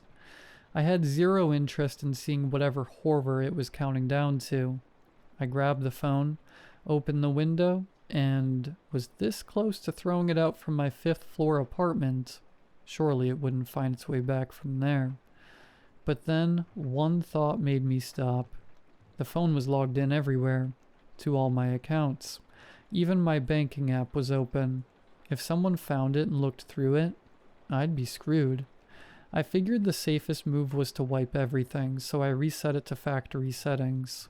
Finally, everything was gone. Or so I thought. The rest of my day passed quietly. I went grocery shopping, cooked, then played some video games. A typical Saturday routine. I was just putting away the leftovers when my heart nearly gave out. Someone was screaming, agonized, tortured wailing. I had no idea where the sound was coming from until I saw it again. That phone, lying on the kitchen counter. It was flashing, buzzing, and the app was activated again. This time it was a man's screams coming through, and it wouldn't stop until I opened the gallery. Once again it started with a house.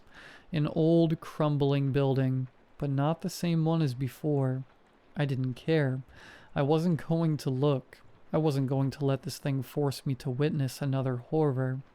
I closed the gallery, set the phone down, and stood up.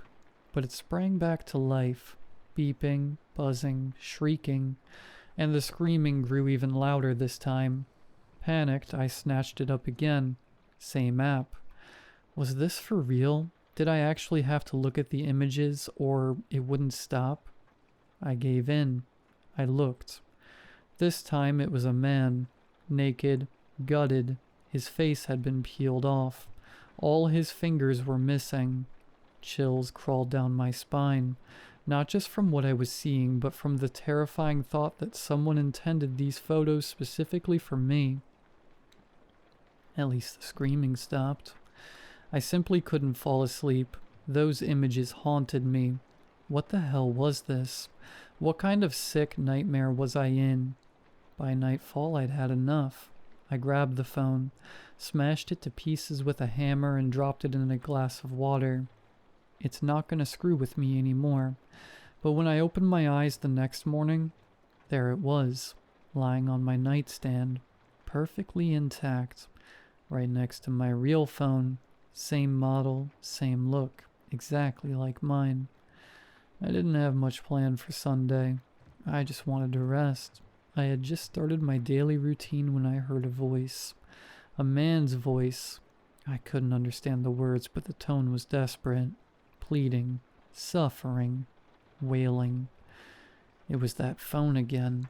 Sitting on the little table beside my bed, screaming. I tried to turn down the volume, but nothing worked. The only thing I could do was open the app. Another album had unlocked. The new image set started with a building, and I recognized it. That place was near my workplace. A burned-out, abandoned apartment block no one had touched in years. I scrolled further, and there he was, a man tied to a chair. His tongue had been cut out, his eyes gouged. A screwdriver was jammed down his throat. It was a horrific sight, but what really shocked me? That man was my boss. Sunday afternoon, I had to calm down. I was completely panicked.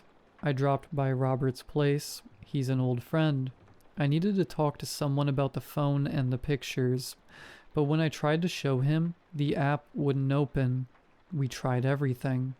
He looked at it by himself. I unlocked it and handed it to him. We looked together. I even tried showing it to him through a mirror. But the moment Robert could see the screen, the app just didn't work. I didn't dare throw the phone away. It had just come back. Or worse, it had opened for someone else and I'd get blamed for all of it. I even tried calling my boss. He didn't pick up. I don't think I've ever felt this kind of gut-wrenching anxiety in my life. Robert works night shifts as a sysadmin, so he had to leave for work. I drove home alone. Nothing weird happened on the way back. I reached the elevator at the same time as my downstairs neighbor, a kind middle-aged woman and her dog. They were just coming back from an evening walk. We chatted a bit in the elevator, and then a woman's voice echoed out. Wet, choking, guttural, like someone trying to scream while drowning. It was loud. The phone in my pocket buzzed and flashed. The woman didn't say anything else, just got off on her floor. I wanted to crawl into a hole and disappear. I was so embarrassed. When I got home, I quickly scrolled through the pictures. Didn't even want to look. Just another victim. A tortured woman. Before going to bed, I scrolled a bit on my real phone. As for the copy, I threw it in the toilet and flushed it. I'd had enough. Lying in bed, I kept reading the news. And that's when I saw the article. A brutal murder happened right here in the city. The building looked familiar. It was the first photo from the phone. The first murder scene. The next day was Monday. Work was hell. Bob, my boss, didn't show up. No one knew where he was. And me? I felt like death. Nausea, dizziness, cold sweats, and the crushing feeling that everyone around me somehow knew what I knew. That I'd seen what happened to Bob. I kept thinking about going to the police, handing in the phone. But what then? They'd blame me for everything. They'd think I was crazy, especially if I couldn't even show them the pictures. That afternoon I went home, said I was sick. I just couldn't stay at the office, but one thought kept echoing in my head. I'll go to the next location. I'll see what's there. That same afternoon I bought pepper spray and a stun gun. I had to be ready. I needed to find some kind of clue, figure out who's behind this, or what the hell this phone even is. The app said the next album would unlock after that evening. 6 hours, 42 minutes, and 22 seconds. I was already on my way. The photos showed a factory building. I didn't recognize it, but Google's reverse image search helped. It was an abandoned industrial site on the edge of town. I was speeding toward it like a man on a mission. I'd made up my mind. I wasn't going to let this destroy me, and I had a plan. When I arrived, I saw it immediately. A light on in one of the upstairs offices of the factory. Someone was in there. That was the sign. I pulled out my phone and called the police. Told them a murder was happening. If anything happened to me, at least they'd know where to look. Getting inside was easy. One of the chain doors had already been busted open. In the courtyard, a gray van had parked. This was it. The killer was here. This could finally be over. My hands were slick with sweat, but I counted on the element of surprise. I couldn't take seeing another corpse on that cursed phone. I stood outside the door. Light leaked from underneath it. Strange sounds drifted out. A mix of gurgling, groaning, and whispering. I readied the stun gun and kicked the door open. The room looked empty, but in the far corner something was hidden beneath a large tarp. A standing lamp cast harsh light across it. I ran over and yanked the tarp down. The sight paralyzed me. 2 women lay on the floor tied together. Their bodies were mutilated, their insides torn out. They'd been gutted like animals. And next to them, a man crouched low, eating the organs straight off the ground raw. I couldn't move. My mind went blank. The man looked up slowly, and I saw my own face staring back at me. Bloodied, twisted, but it was me. I was the one crouching there. I was the one eating them. Me. I couldn't move. He stood up, kept staring at me, and then he smiled. A grotesque, smug grin, so proud, so cruel. "It'll be a lot easier like this," he said, blood dripping from his mouth. Then he turned and bolted through the back door, fast as a cheetah. Gone. And I just stood there frozen in place, my feet glued to the floor. Through the window, the red and blue flash of police lights began to flicker in. They had arrived. But my double was already gone.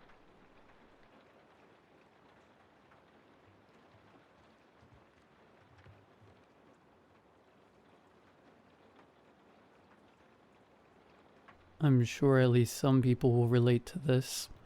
My childhood was odd. At the time, I couldn't see that there was anything wrong with it. I couldn't understand it when things happened that weren't normal. I went to school, had friends, and played games like any other kid. I had loving parents and an annoying sister, just like many other kids my age did. My grandparents, aunts, and uncles would often visit. I didn't like when my grandmother came. She was a strict woman and, honestly, she scared me. I can remember vividly one summer she came over. She looked my sister and I up and down, then turned to my father and asked, "What about the other one? I thought you said get it over with and end this farce." He pulled her aside and told my sister and I to go play outside. She left that night and never came to visit again. There were so many things that I never learned should be questioned. I never comprehended that they were something I should question. Most of them felt small at the time. We had a picture of our family tree in our hallway, a long line of sibling pairs as far back as anyone remembered, and yet by each of them was space for a third. My mother would bring in extra groceries every trip, and sometimes set an extra plate at dinner, then quietly put it away again. But there was one rule that we were never to break. We weren't allowed to speak at home. Rather, we weren't allowed to raise our voices above a whisper. Whether in anger, laughter, or even by accident, loudness in general was treated as taboo as soon as we set foot on the driveway. On the few occasions we raised our voices, our father's anger always fell hardest on me. My sister cried, but she was spared. I didn't understand why my mother never comforted either of us until much later, and it cost me far more than I would have been willing to trade. I really want to emphasize that this was always the norm to me. I didn't understand what it meant. I didn't know I should be worried or scared. Despite this, like I mentioned earlier, I did have a good childhood. My parents truly loved us both, and it was rare that we got into trouble. I had a lot of friends at school, and I'd often spend the majority of my day at one of their houses, playing PS2 or taking advantage of their trampoline, which I had always been envious of. My dad didn't like it. Anytime I wanted to get permission for a play date or a sleepover, I would ask my mom. This would be followed by tense, coarse whispers between the two of them in their room. Sometimes they'd let me, other times not. Hindsight truly is a taunting thing. I can't tell you how many nights I've spent lying awake wishing my dad had won those hushed arguments. I wish to myself as I toss and turn that I hadn't been born to my parents, that I hadn't been born at all. But even more vicious than hindsight is the past itself. It stands with absolute resoluteness. It is unchangeable and unforgettable. a wound that never heals until the day the afflicted passes away. Siblings are supposed to be mean to each other when they're young. It's part of how they grow up, how they learn social skills. So when my friend suggested that we scare my sister during a sleepover, I was immediately on board. I wasn't allowed to have friends over at our house, but I told them I could record it all and show them the next day. I was beyond excited to have something to rub in my sister's face. She was the eldest, and I wanted to get the upper hand on her for once. As any little girl would, she screamed when she saw the rubber snake under her pillow.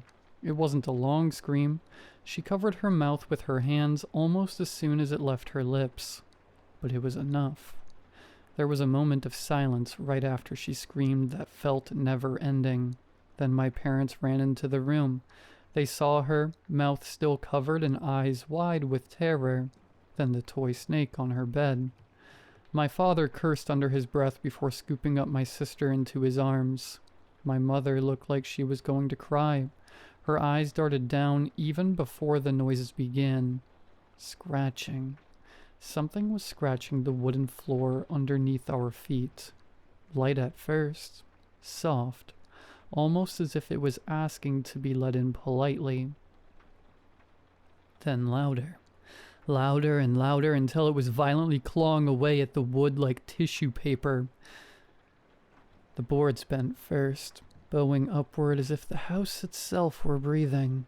Then they split, splinters flying, and something began to crawl through. When my father saw what had emerged from below our feet, he set my sister down and stepped away. All he said was, "I'm sorry." He didn't sound angry. He didn't sound afraid. Just tired. Like he'd been waiting for this. As if he had expected it. It was small. We had raccoons in our backyard that my sister and I would try to catch. At that moment, that's the only size comparison that I could think of. It crawled on its hands and knees, bloated and red as if its skin was being pulled taut over too much of its own body. A putrid, fleshy cord dangled over its shoulders, coiling around its neck before disappearing into its own swollen belly. How could something so sickly, so small, be so strong? Its eyes locked onto my sister and I jumped between the two. My mother cried out, "No!" Before either of my parents could move, the rotten child seized my ankle and hurled me across the room as if I were a toy soldier. I hit the wall and my mom came to pick me up, both shielding and restraining me. But even if I had broken free, it wouldn't have mattered. In seconds it had her. My sister's nails scraped across the floorboards. Her muffled cry cut short as the thing dragged her into the hole below. I heard her scream again, but this time it wasn't her hands that silenced it. The sound of flesh being torn from sinew, ligaments snapping, bones breaking. Then her voice called again. "Mom, Dad." It pulled itself back up from the darkness. The sight of it now forced me to vomit on the floor. It was bigger, but wrong. Its arms and legs were uneven, its hands a clutter of mismatched fingers, as though it had been playing with bones the way a child plays with toys, jamming them into place, trying to look like my sister. Patches of her brown hair sprouted from swollen red skin, clumps of it slick with blood. Her white teeth were crammed into its gray gums, sharp and uneven, like butcher knives buried in raw meat. But worst of all were the eyes. They were her eyes. I could still see the fear they held only moments ago, the betrayal and terror she had experienced. My father scooped my sister up in his arms and carried her out of the room. I could hear the monstrous, joyful cries as she tried to use her new, stolen voice.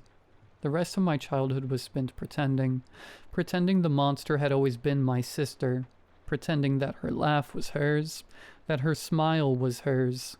I was punished more harshly for mistreating her than I ever was for breaking the rule of silence. I moved out when I turned 16 and continued my game of pretend. I pretended my childhood never happened. That I was a normal man with a normal past and a normal family. Only one thing brings me comfort now. No matter how much my parents beg and plead and yell and berate, I will never have children. This ends with me, and it ends with her.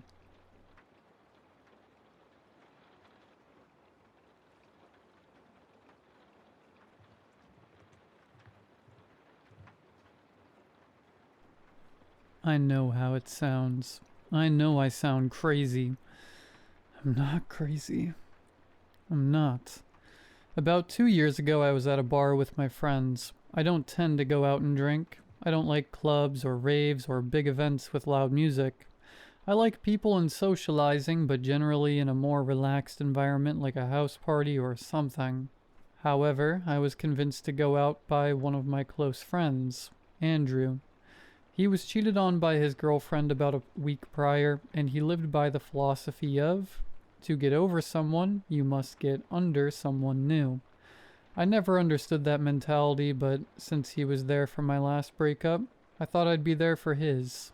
I spent most of the night sipping on cheap whiskey I overpaid for, in the back watching my friend talk to this girl he's been trying to impress with his dance moves that seem to imitate the dance of a bird looking for a mate. Strangely enough, it seemed to be working. I wasn't really looking to find a girl myself. After my last relationship ended, I kinda swore off dating. Not really because it ended poorly. We are still friends vaguely. Just too much to deal with emotionally at this point in my life. I feel like I needed to be by myself for a while longer to figure out who I am and what I truly want. Until that night when what I truly wanted actually bumped into me, spilling her drink all over me. I looked up and I saw her.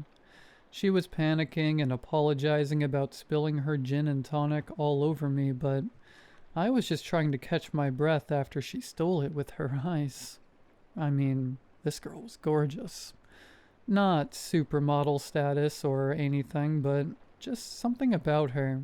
She felt like the girl next door you'd have a crush on in elementary school, when you first started to discover that girls don't have cooties, and if they did, it was worth getting. I remember this night vividly like it happened yesterday. It was all so surreal. After the general apologies that were shared, her for making my white button-up with rose designs all over it soaked, and me for, well, I don't know what I apologized for. I just felt like I should say sorry for breathing the same air as her. She finally asked me my name. Desmond. Hey Desmond, my name's Mary. We proceeded to talk all night. She was wonderful. She was a psychology major on her final year of her bachelor course, planning on getting her PhD and minoring in philosophy. She loved hiking, dogs, smoking weed, kids' cartoons. Her favorite thing to do, she said, was taking walks at night. She said it was just the perfect time to do so. Everyone's asleep, so it makes the world yours and just yours. She was funny in a witty pun way.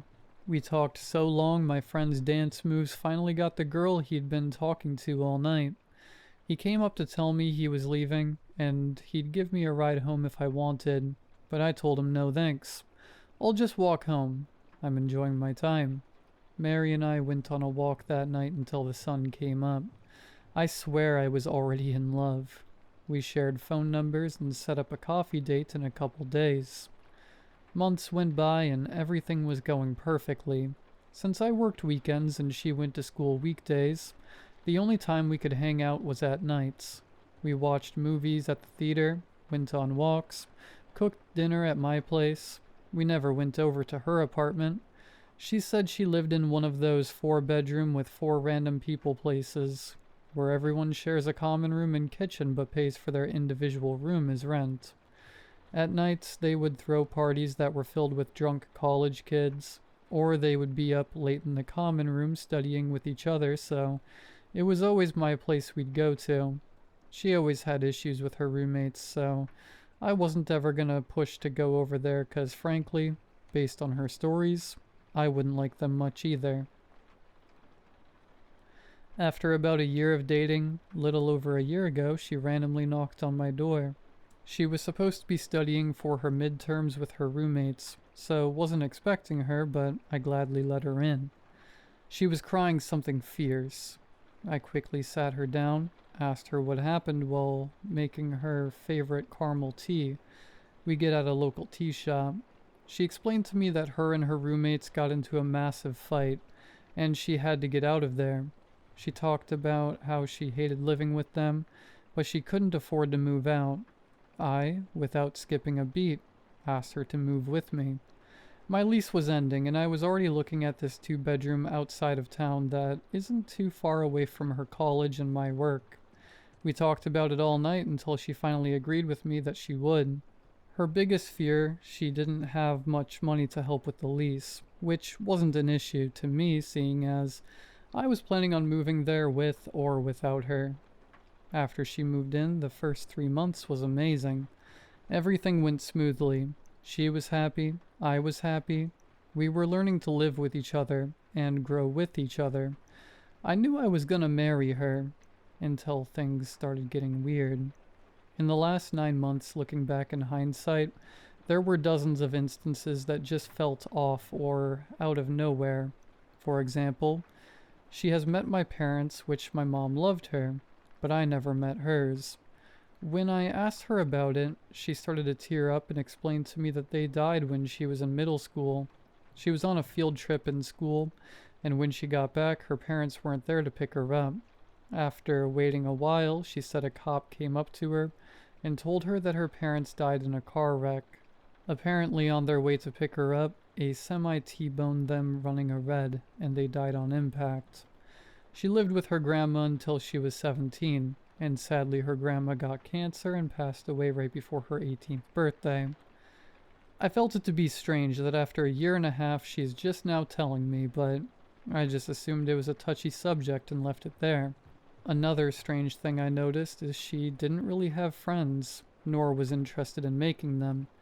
I never heard any stories about them other than a classmate saying something funny or dumb in class. I tried to set up a double date with Andrew and Christy, the girl he met at the bar, but she usually had an excuse of being too tired from school or not the right time. It always felt like the only person she hung out with was me. In the last 2 months, she started to become distant.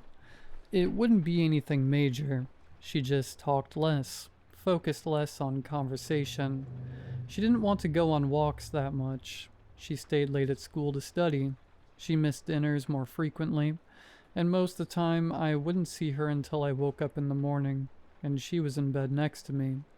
I was planning on talking to her about this haze she was in, but I was praying that it was something harmless, like her finals just eating up her time, or stress of graduating afterwards and seeking employment. Our relationship was pretty solid, so I don't think it was her cheating on me or breaking up with me. However, I started to get worried the more and more she came home late, or how much she slept in the day. She slowly stopped eating more than some fruits and snacks. I was worried she was getting sick, so I begged her to see a doctor and get a checkup. After a couple weeks of her saying she was fine, but clearly wasn't, she gave in and told me to make an appointment. The appointment was set for last week, August 1st. It was set for 9:30 a.m., which doesn't seem early, but for 2 night owls, it was a rough wake up. I got up to the alarm and went to roll over to wake her up, and she wasn't there. I figured she just didn't sleep well and woke up early, so I got up to get dressed and headed into the living room. No sign of her. I started to call out her name to be met with the silence of an empty apartment. I walked outside to see if she was out there, or took our car somewhere, and our car was still there. I started to freak a little. I wanted to call her, but when I went to my phone, her name wasn't in my contacts. It confused me because how could I accidentally delete a contact? I quickly dialed her number manually, only to be met with, "This line has been disconnected or out of service." I started to tear up. At this point, I assumed she ran away or something.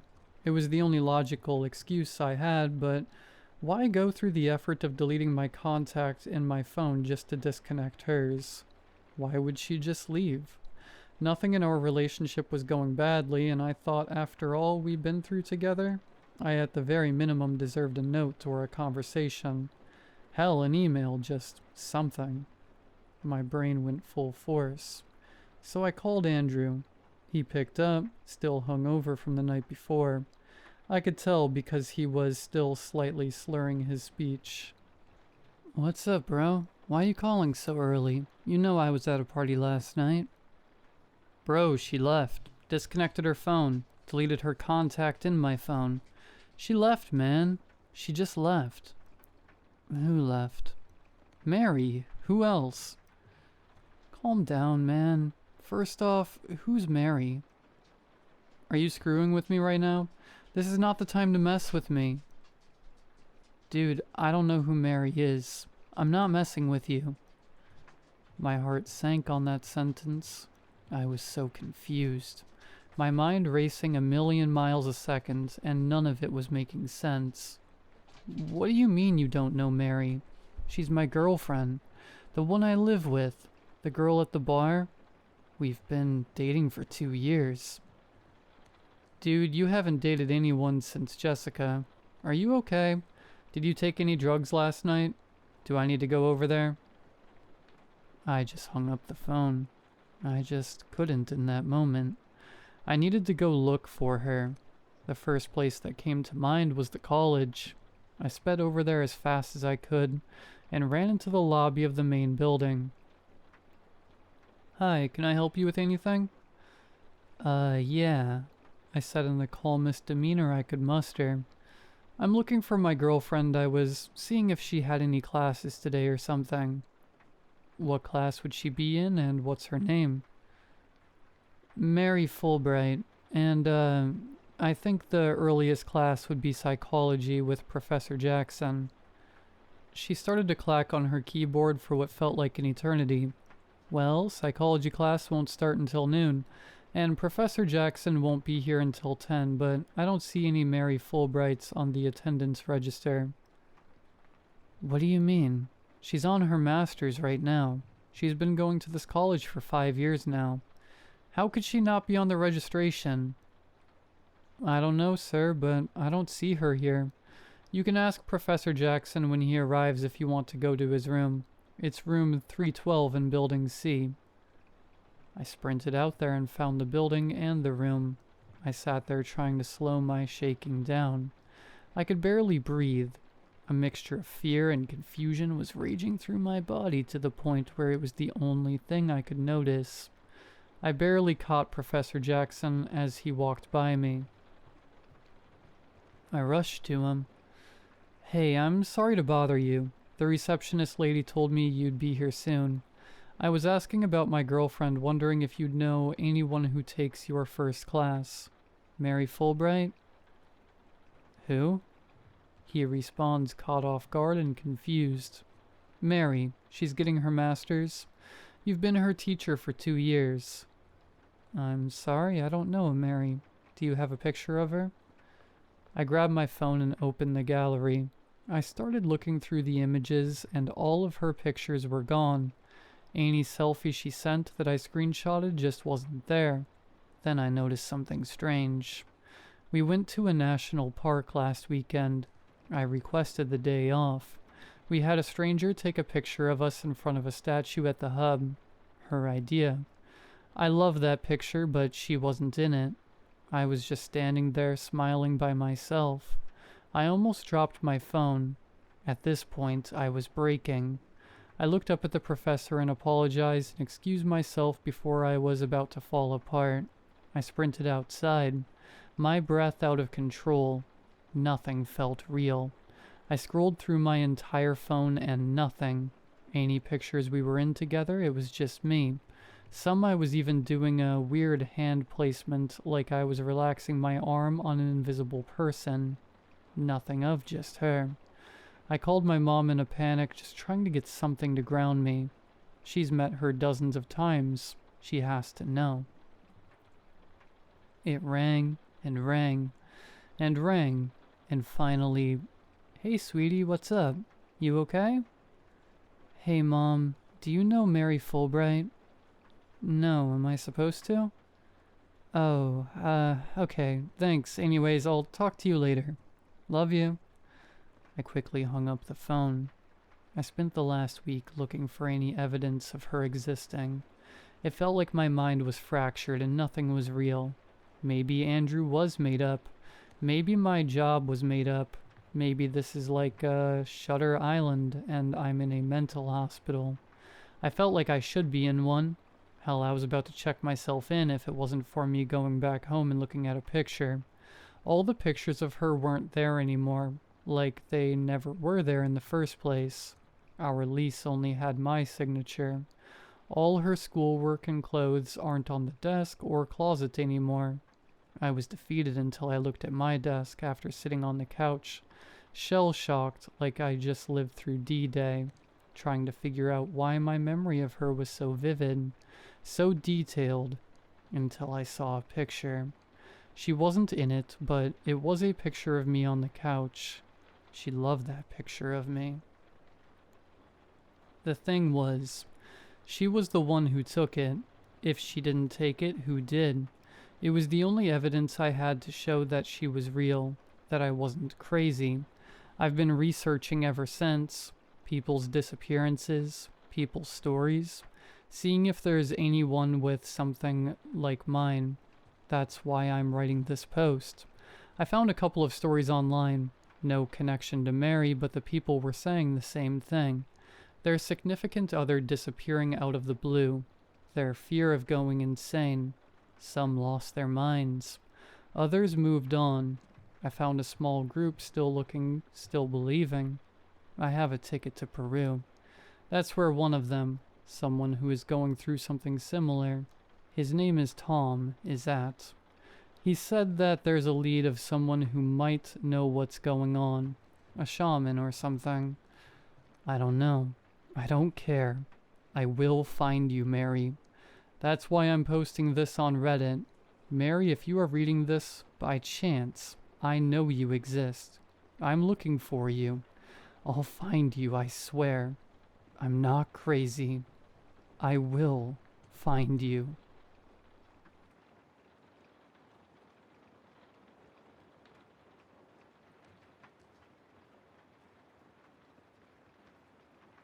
Forgive me.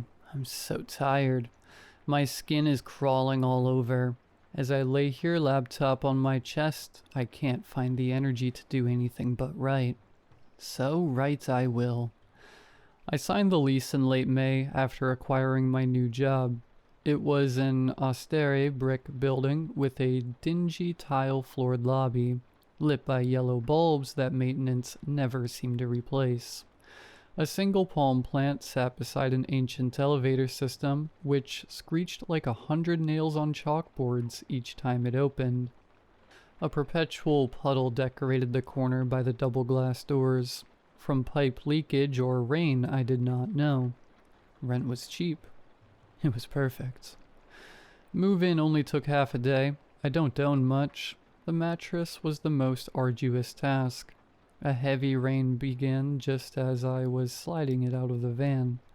I hadn't thought to bring a plastic cover. I was considering the potential damage of dragging fabric across wet asphalt when a man cleared his throat behind me. Looks like you could use some help. I turned to see an incredibly tall and broad man. He was dressed in a stretched white tank top and paint-stained cargo shorts. Maybe late 40s. Older than me, I guessed anyhow, based on his thin graying hair, which was aggressively slicked back with some kind of product. He had shiny black eyes and a wiry mustache styled into mutton chops, giving him the appearance of a retired pro wrestler. His teeth were very white. The mustache bobbed almost cartoonishly as he spoke. The name's Rick. Doorman, security, mailman, everything man. Whatever you need, I'm your guy. This is how I came to know my jailer. Dan, I said by way of introduction. Help would be nice. Together we hauled the mattress into the elevator, sandwiching it between us. I always found it quaint that hotels and old apartments kindly omit floor 13 when labeling their halls. The thing is, they can't do a thing to change the architecture itself. Counting from the ground up, I would still be making my home on the veritable 13th floor. I pressed the button for floor 14. 14? Rick gasped. He peered around the mattress to stare at me, his voice low. You know what they say about floor 14 tenants, don't you? No. I rocked onto my back heel, putting some space between us. What do they say? Rick barked a laugh. Absolutely nothing. You thought you were special? I laughed along because that's what you do when someone's trying to break the ice. I didn't find it very funny. Once we'd gotten the mattress back out of the elevator, I thanked him again and he left me to it. I approached my room alone. The brown tile hallway had a smell to it, sweet and heady. One of my neighbors had an affinity for incense or fragrant cooking, I presumed. It wasn't unpleasant, but it was always there. I would soon discover. The smell never left. I unlocked the door. Inside, the scent was less overpowering. After leaning the mattress against the wall, I took a moment to just sit on the floor of the common room between overturned furniture and stacks of cardboard boxes.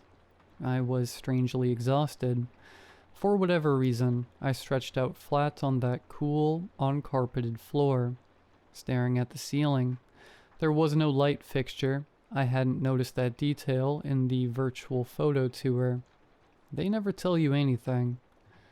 I thought about my mother scolding me from the couch when I told her I was leaving for the city. It's not fair, Daniel, she'd said. How can I take care of you when you're so far away? Really, she was the one who needed care more than I did. If anything, I'd felt guilty leaving her behind several states away. But one day I'd taken a walk around our small town, under an overcast sky, looking at those same few strips of concrete and dead grass and empty shop fronts. Realized that it was slowly withering my soul. I had to get out. After unpacking, I was unbelievably tired. As soon as I hit the pillow that evening, I was out like a light. My dreams were strange, full of syringes and bright lights and masked strangers with glassy eyes. In the middle of the night, I was hit with a wave of nausea. My head throbbed. My chest felt as if it were being compressed in a vice. I stumbled to the bathroom and knelt, coughing and retching over the bowl. Something in my throat dislodged itself and slid out of me, smooth and slippery and round. It was an eye. It bobbed there in the water, spinning slowly. My first instinct was to flush it away in horror, but it was so odd, so completely unbelievable, that I found myself fishing it out with a glass from the kitchen and setting it aside on the edge of the tub. I studied it for a moment. Its surface was clean and pearly white aside from a thin strand of muscle, tailing from the place where it would normally attach to the socket. The iris was a beautiful shade of dark brown, almost black, with flecks of amber. Its pupil was wide and empty, staring at nothing. At some point I must have hobbled to bed again, because I woke up on my mattress in the morning. What had jolted me awake was the shrill buzz of my apartment doorbell. It kept going until I dragged myself to the door. Through the peephole, I recognized the thick mustache and shiny eyes of Rick, the everything man. I undid the deadbolt and Rick let himself in. "Morning, Dan," he chirped. He was holding a tray full of styrofoam to-go boxes. He handed me one labeled with my apartment number. "Breakfast," he explained, "courtesy of management." I thanked him. He pushed past me and began poking around at the AC unit. I figured he was just doing a routine inspection, so I let him carry on while I hung back the living room, awkwardly holding my box. I popped it open while I waited. Inside, I found a plastic fork and a large cinnamon roll topped with green sprinkles. I hadn't eaten anything yet. The almost sickly sweet smell of the frosting was intoxicating. Wordlessly, Rick surveyed the kitchen. I heard him open the fridge, which I had not yet stocked. I heard the faucet squeak on, then off again. Seemingly satisfied, he moved on to the bathroom. I heard the shower turn on and off again, then the faucet, and finally the flush of the toilet. By the time he returned, I'd eaten the entire pastry. Rick gave me a once-over like he was inspecting me too. He gave a shiny, straight-toothed grin. "You passed," he said. Something in that smile unsettled me, but I brushed it off. Mostly because I simply did not understand it at the time. In retrospect, I think it was a kind of hunger. Rick left without another word. I heard him whistling down the hall, keys jingling. As I stood contemplating the interaction, my phone rang. I rushed to my desk. I work in tech support. I am rarely required in the office. Most of my work is done from my PC or over the phone. It's not exciting, but it pays well. Plus, I don't have to leave the house unless I want to. For a homebody like me, this was a perk. My client had just joined the call when I heard a scraping sound coming from the bathroom. It was only at this moment that I remembered my midnight illness. Surely what I'd seen had been a bad dream, the byproduct of a nasty bout of food poisoning. The scraping reached my ears once more. Then a crash. I politely put my client on hold and ran to the bathroom. The glass cup had slipped off the tub and shattered. I knelt down to pick up the glass, dreading what else I'd find lying on the tiles. There it was, staring up at me from among the shards. An eyeball. The pastry churned in my stomach, threatening to come up. I gagged. That thing had come from inside of me. Was this a sort of rare health condition? I combed my mind for any sort of explanation and came up short. Logic was running thin. The fact remained. Something very foreign had taken place within my own body. The eye writhed like a tadpole. I panicked. I grabbed a dustpan and swept it and the glass into the trash without ceremony. I sat there for a few seconds considering my options. The thought of it squirming in there, alive of its own accord, was too much to bear. I grabbed a wad of toilet paper and fished the eye out of the can. Through the thin paper, I could feel it wiggling beneath the pads of my fingers, like some kind of mutated roach. I booked it to the kitchen, dropped the vile thing down the drain, and ran the garbage disposal until it had been sufficiently pulped. After that, I ran the water for another minute or two until I was satisfied that any trace of flesh had gone. I sank down against the counter. A cold film of sweat coated my forehead and neck. I didn't know what to do from there. My body felt heavy, tired beyond belief. The thought of leaving the apartment suddenly seemed as impossible as lifting a semi-truck. I canceled my work call and went back to bed. An hour later, I got another call. It was Rick. "Dan the man," he said, peppy as ever. "Come downstairs when you've got a minute. Management wants to see you." The office was nicer than the rest of the building. It was a pristine, freezing cold room in the basement of the complex. The walls were pale green, the floor and ceiling a minimal, tiled white. It felt and smelled like a doctor's office. I sat on a hard, upholstered green chair facing an empty desk. On top of this desk rested a placard labeled "Resident Management" in embossed lettering. Beyond the desk was a wide, opaque white window. As I waited, a shadow appeared behind this window. The person's silhouette was made fuzzy by the tinted glass. A smooth feminine voice crackled down from some hidden loudspeaker in the room, speaking my unit number. "That's correct," I said. "Why did you want to see me?" "It has come to our attention that you breached our agreement today." "What do you mean?" The person behind the glass gave an impatient sigh. "When you signed with us, you agreed that no damage would come to the contents of your apartment." I was stunned.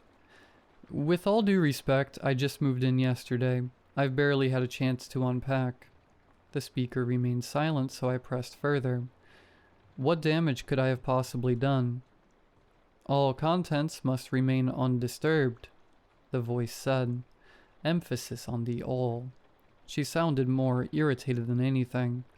This especially includes organic materials. Did you gloss over that paragraph within your lease? I'm afraid I don't know what you mean. My head spun. Though I hated the implications, they could only be referring to the thing I just disposed of in my kitchen sink. I heard a pen click, then the sound of scribbling on paper. Beneath the window, a slot creaked open. A rubber-gloved hand poked through, shoving a stack of papers onto the desk. Please review the document, said the voice. We operate on a 3-strike system here. You are on your first infraction. 2 more, and we will be left with no choice but termination. I have circled the relevant section. I opened my mouth but couldn't find the words. I just took the packet and began to read. It was my lease. Each page contained my initials in the corner, as well as that of the property manager. I located the circled paragraph. Tenant must not destroy or otherwise inflict damage upon any and all contents of the apartment, including blinds, window panes, countertops, walls, ceilings or floors, doors, miscellaneous accommodations, and especially organic materials.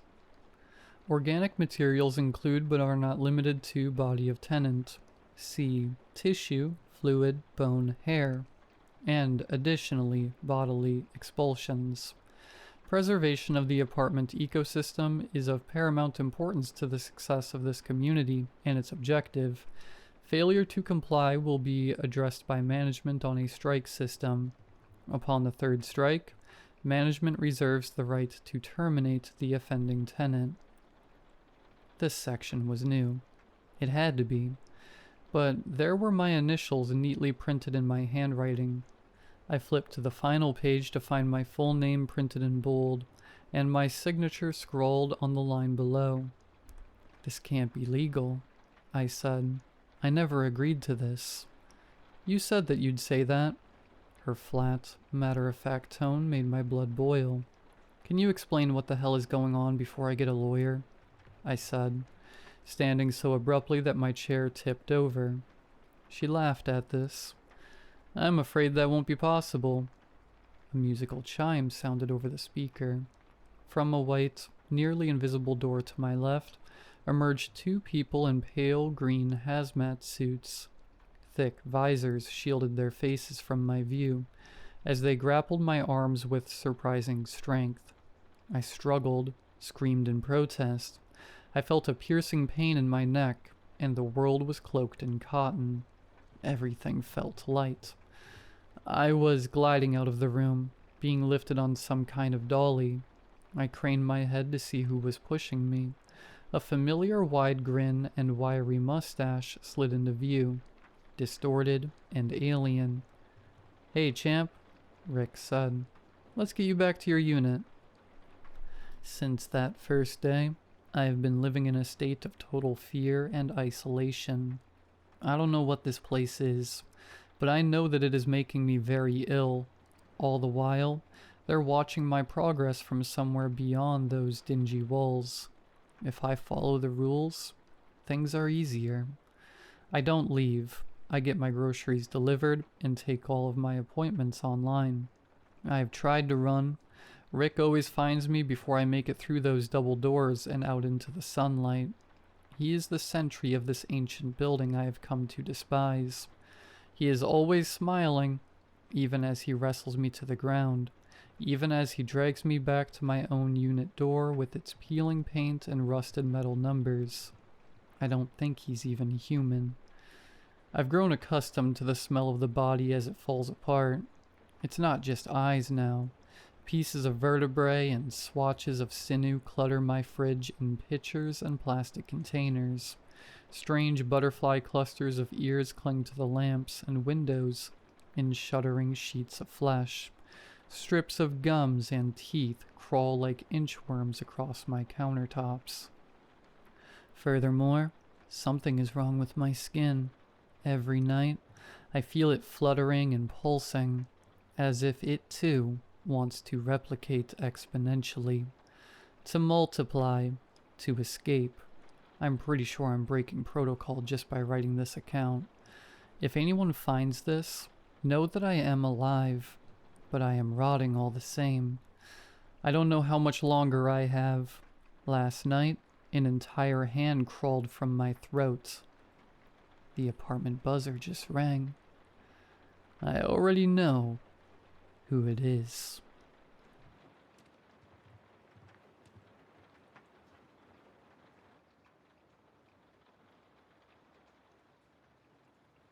Derek first got the skeleton a couple of years ago.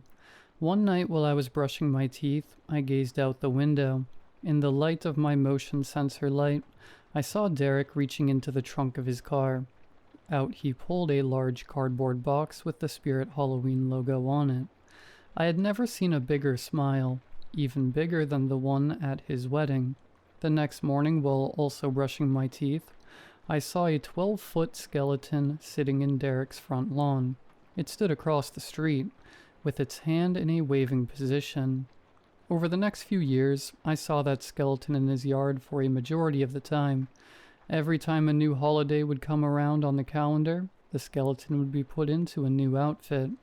Uncle Sam hat for 4th of July, Santa hat for Christmas, and just plain old skeleton for Halloween. Derek really loved the skeleton. I would see him quickly rush it inside anytime it was slightly too windy or rainy. Even during the town's tornado warning scare last year, before retreating to his basement, he collected the skeleton outside. But in October of last year, we got an HOA. I don't even know who wanted it, to be honest. They just showed up one day and made me cut my azaleas because they did not fit my house's color scheme. From the start, nobody really liked them, like all HOAs. One of those people was obviously Derek. One day, while walking past his house, I saw Derek cleaning up the skeleton a bit, so I threw him a wave. Instead of waving back, he came up to me on the sidewalk to talk to me. "Hey man, I was just wondering if you had my back if I decided to stand up to the HOA. I just read through the rules and they said that I would not be allowed to display Jerry outside of October. I'm planning on keeping him up as a protest." "Jerry? Are you talking about the skeleton?" "Oh, yeah, sorry. Forgot that's an inside joke between me and me. So if the HOA shows up and tells me to take it down, could you speak on my behalf in the HOA meeting?" I felt a little bit pressured. Saying no felt a little bit rude with how much Derek loved Jerry and all. But since the skeleton has always been a joy to see, and since I also hated the HOA, I told him yes. He repeatedly thanked me with his hands together, so when November 1st rolled around, I was prepared to see Jerry disappear, but I wasn't prepared for it to happen on November 1st. I was on my porch, sipping warm black coffee from my Jack Skellington mug. Jerry stood with his fist up, ready to fight any HOA members. Across the street, Justin was stapling Christmas lights to his roof while standing on a ladder. He had headphones in, bobbing his head to what was probably Mariah Carey. In Justin's yard was an army of Christmas inflatables. Santas, reindeer, Grinches, and many others flooded his yard. This made me mildly annoyed. As I was shaking my head behind Justin's back, a white SUV pulled in front of Derek's house. The door opened and out popped a middle-aged woman wearing a sweater vest. It was the HOA president. Pretty sure her name was Jasmine or something like that. So Jasmine marched up Derek's path and knocked on his glass screen door. While waiting for an answer, she checked her Apple Watch for the time. She probably read a time around 8 a.m. After a short wait, Derek opened the door wearing a robe. Derek opened his mouth to speak, but before he could, Jasmine spoke up. "Yeah, hello Derek. I was just wondering if you were aware of what day it was," she said demeaningly, like she was speaking to a child who had to be taught a lesson. Yeah, pretty sure it's Saturday." Not that kind of day. The other kind, she said as she grabbed her nose and shook her head side to side. Oh, sorry. It would be November 1st. Have a good Halloween last night? No, my kids got all hyper and wouldn't sleep. But to why I'm here. What is that? She said as she pointed at the 12-foot skeleton behind her. That's Jerry, he said while chuckling. No, it's not. It is a violation of the HOA guidelines. No Halloween decorations up outside of October. Take it down immediately, please. No, I'm not going to do that. Derek's cheerful, goofy tone ended. He spoke with a sternness I had not heard from him before. Okay, well, if you are not, then I will. And I will be forced to put it in the dumpster and fine you. She crossed her arms. If you do that, I will literally call the cops on you. That is theft. Well, let's just see whose side they are on. Once Jasmine finished saying that, she turned around and walked for the skeleton. As she did, Derek pulled out his iPhone and dialed a number and held it to his ear. He then went inside with the phone.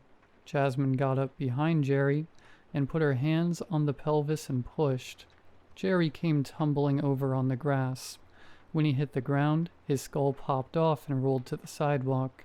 Jasmine walked to it and picked it up. As her back was turned, Jerry stood himself up. Jasmine walked over to her SUV and opened the trunk. As Jasmine was waiting for the trunk to open, Jerry, still headless, walked to her and lightly tapped her on the shoulder.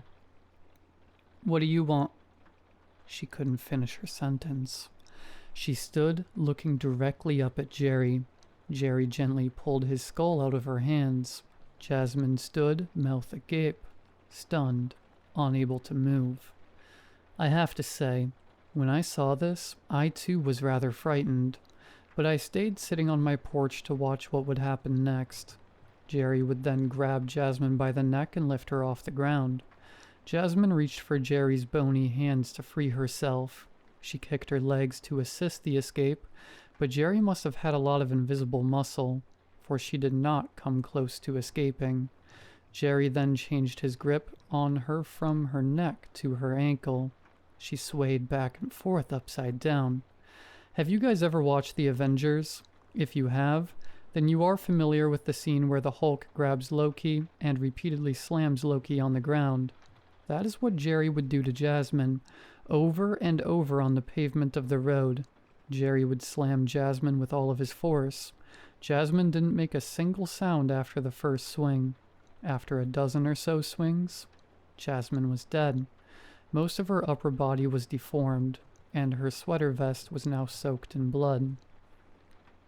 I sat in silence, in disbelief of what just happened. I always wonder what Derek's reaction to that was. Was it like when a parent finds out their kid is a bully in school?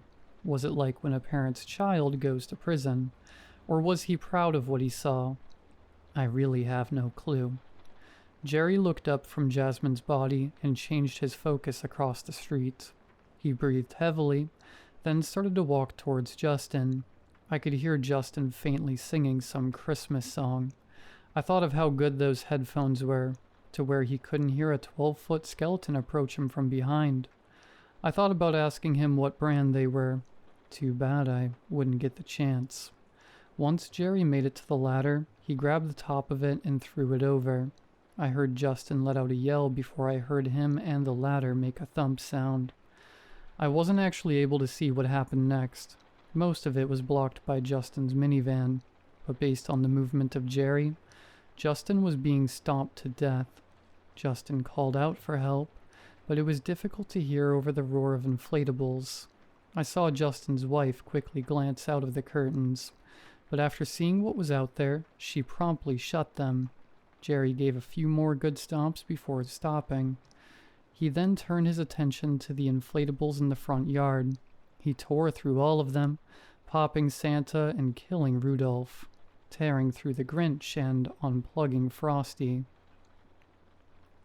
Standing in a pile of now dead Christmas cheer, he changed his attention to me. I could tell he was looking at my Jack Skellington mug, so I said aloud in a shaky voice, Sorry, it's actually a Halloween movie. If you have some problem with Christmas, this is not the place. He marched towards me anyway, across the street, through my yard and up to my porch. I tried to quickly stand up and run, but before I could do the running part, Jerry grabbed me by the neck and pulled me out from the porch. He started to punch me in the stomach a few times, knocking the air out of me. As he did, I saw a police cruiser down the road, probably the one called by Derek. I hope that Jerry didn't kill me before the cruiser got there. The time it took for the cruiser to drive those few blocks felt like forever. When it finally did get to my block, I saw them nod their heads and drive away, while saying to themselves, "Nope, not today." I was on my own, repeatedly getting punched by a 12-foot skeleton.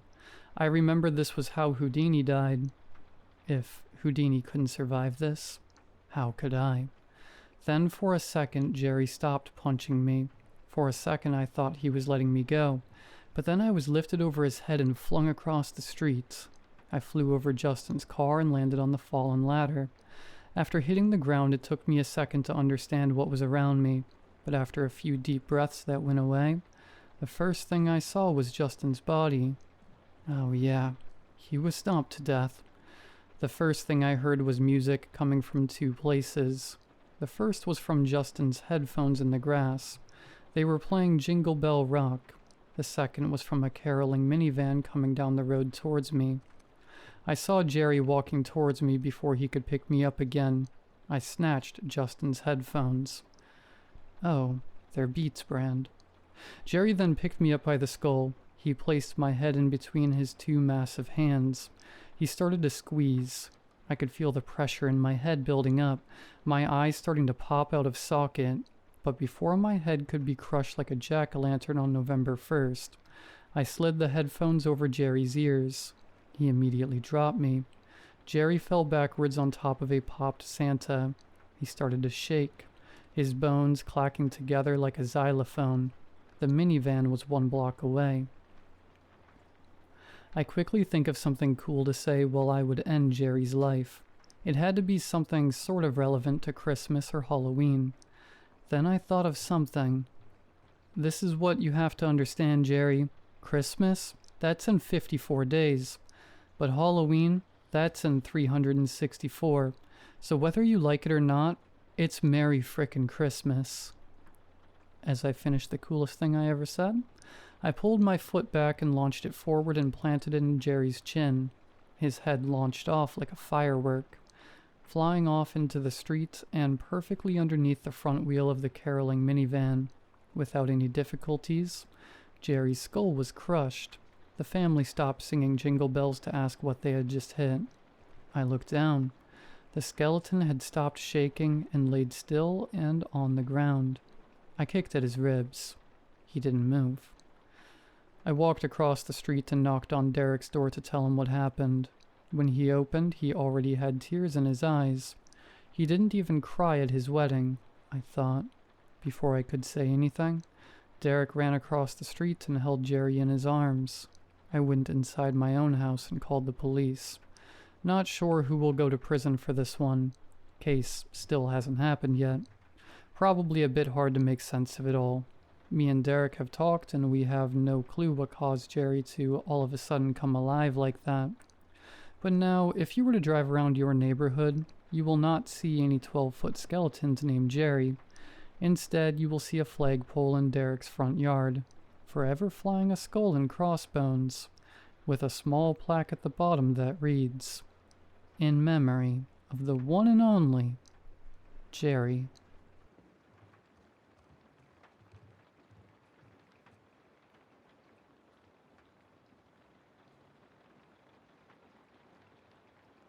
"4 years ago, I was diagnosed with end-stage liver failure.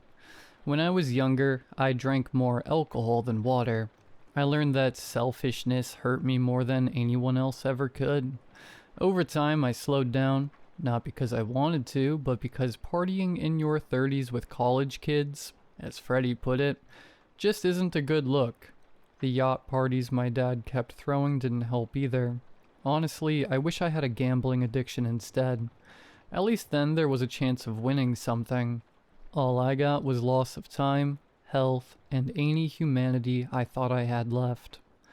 My liver was so damaged that there was no chance it could heal on its own. Apparently, my eyes were so yellow it looked like I used pee as eye drops, as Freddy joked. I was losing weight rapidly too.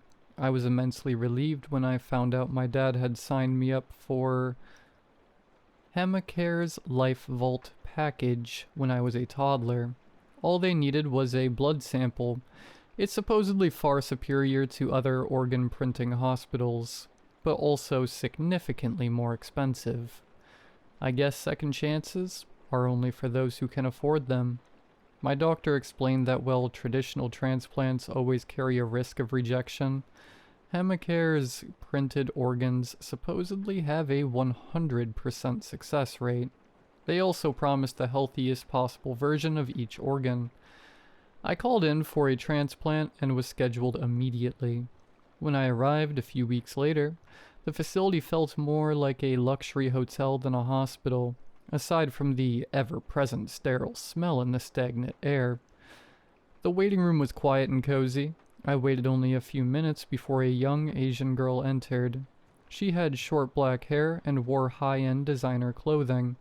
She dropped into the chair like she was visiting a friend's house. She kept rubbing her left eye, which was covered by a surgical eye patch. I kept some distance between us in case whatever she had was contagious. Eventually, a nurse approached me. "Hello, welcome to Heinekie. May I have your name?" "Adam Jones." Of course, this is an alias. Given the nature of this event, sharing my real name would be unwise. "Alright, Mr. James. You're on the Life Vault plan. Please follow me so we can get you changed into your hospital gown."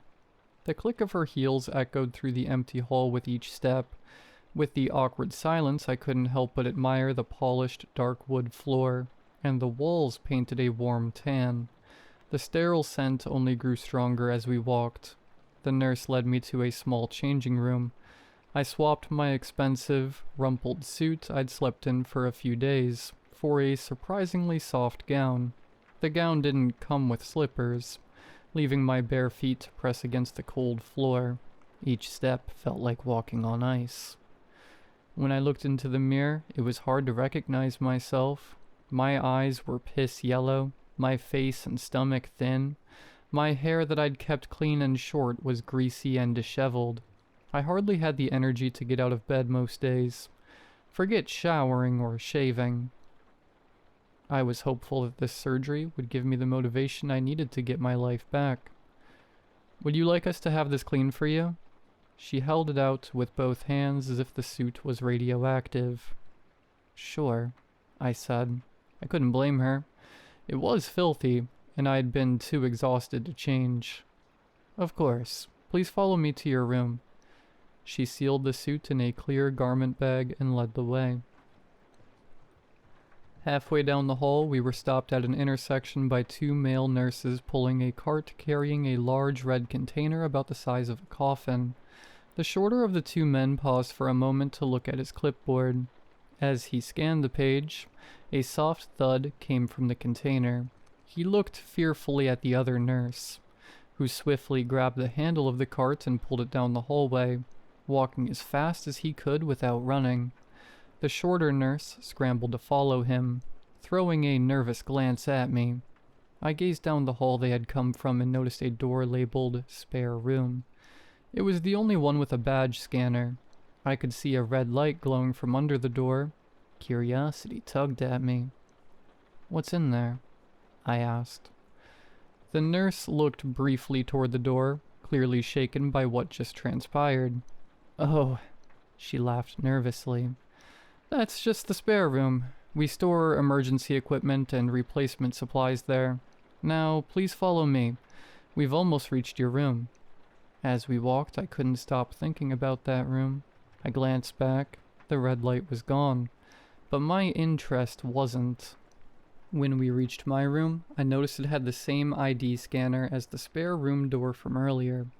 The nurse swiped the card hanging from her neck, and the door clicked open. When I entered the room, I was genuinely surprised. I've stayed in hotel rooms far less luxurious than this. The bed was all white, the room dimly lit and stylishly modern. Gray leather couches, a dark marble coffee table, a door to my own restroom, a huge flat-screen TV, and even a sleek mini-fridge humming quietly in the corner. This is where you'll stay while you're being treated. The duration depends on how your body responds. You're free to leave the building, but we strongly recommend you don't, especially before and after the surgery. Please make yourself at home. I'll go call your surgeon. Naturally, I checked the fridge first. It was stocked with soft foods, applesauce, pudding, protein shakes, and an assortment of jelly. I took a cherry jelly cup and a plastic spoon, sat on the couch, and took my first bite of real food in days. You know you're at rock bottom when jelly is the most nutritious thing you've eaten in a week. The translucent jelly glowed an unnatural red under the warmth of the overhead light. It brought back the memory of the light seeping from beneath the spare room door. I decided to go take a look around the hospital, but when I made my way over to the door and turned the handle, it didn't budge. It was locked.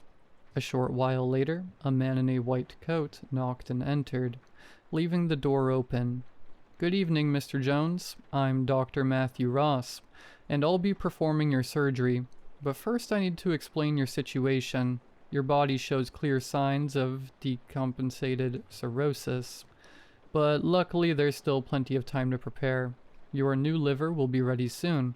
Until then, please do not eat anything for the next 8 hours to avoid complications. Your surgery is scheduled for 10 p.m. Also, please don't leave this room.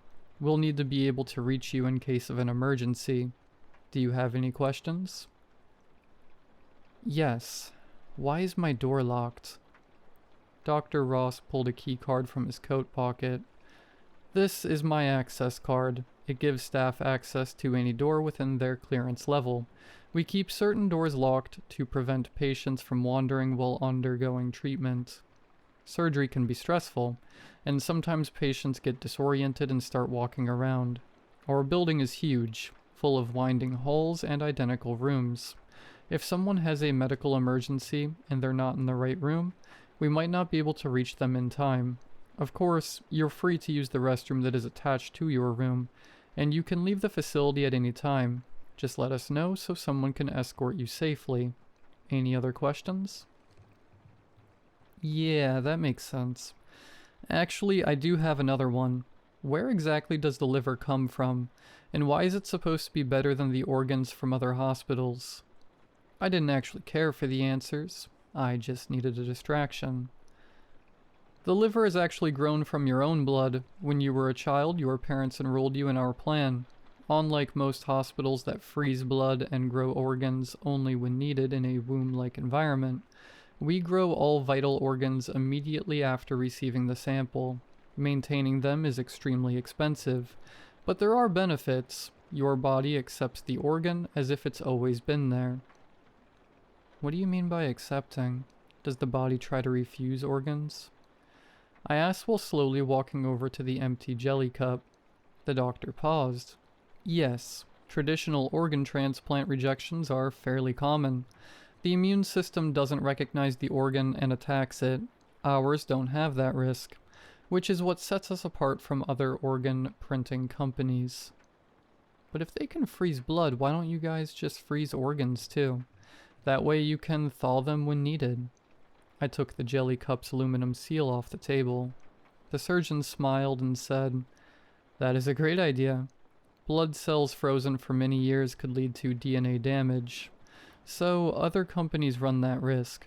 To reduce this risk, they split the blood into multiple vials, since it doesn't take much blood to start the organ growing process. However, organs are much larger and a lot more complex. Freezing and thawing will almost always result in the organ being damaged severely. Preserving it in a false body apparatus keeps the organ growing and healthy without the need of freezing." I was still a bit confused, but I think I got the gist.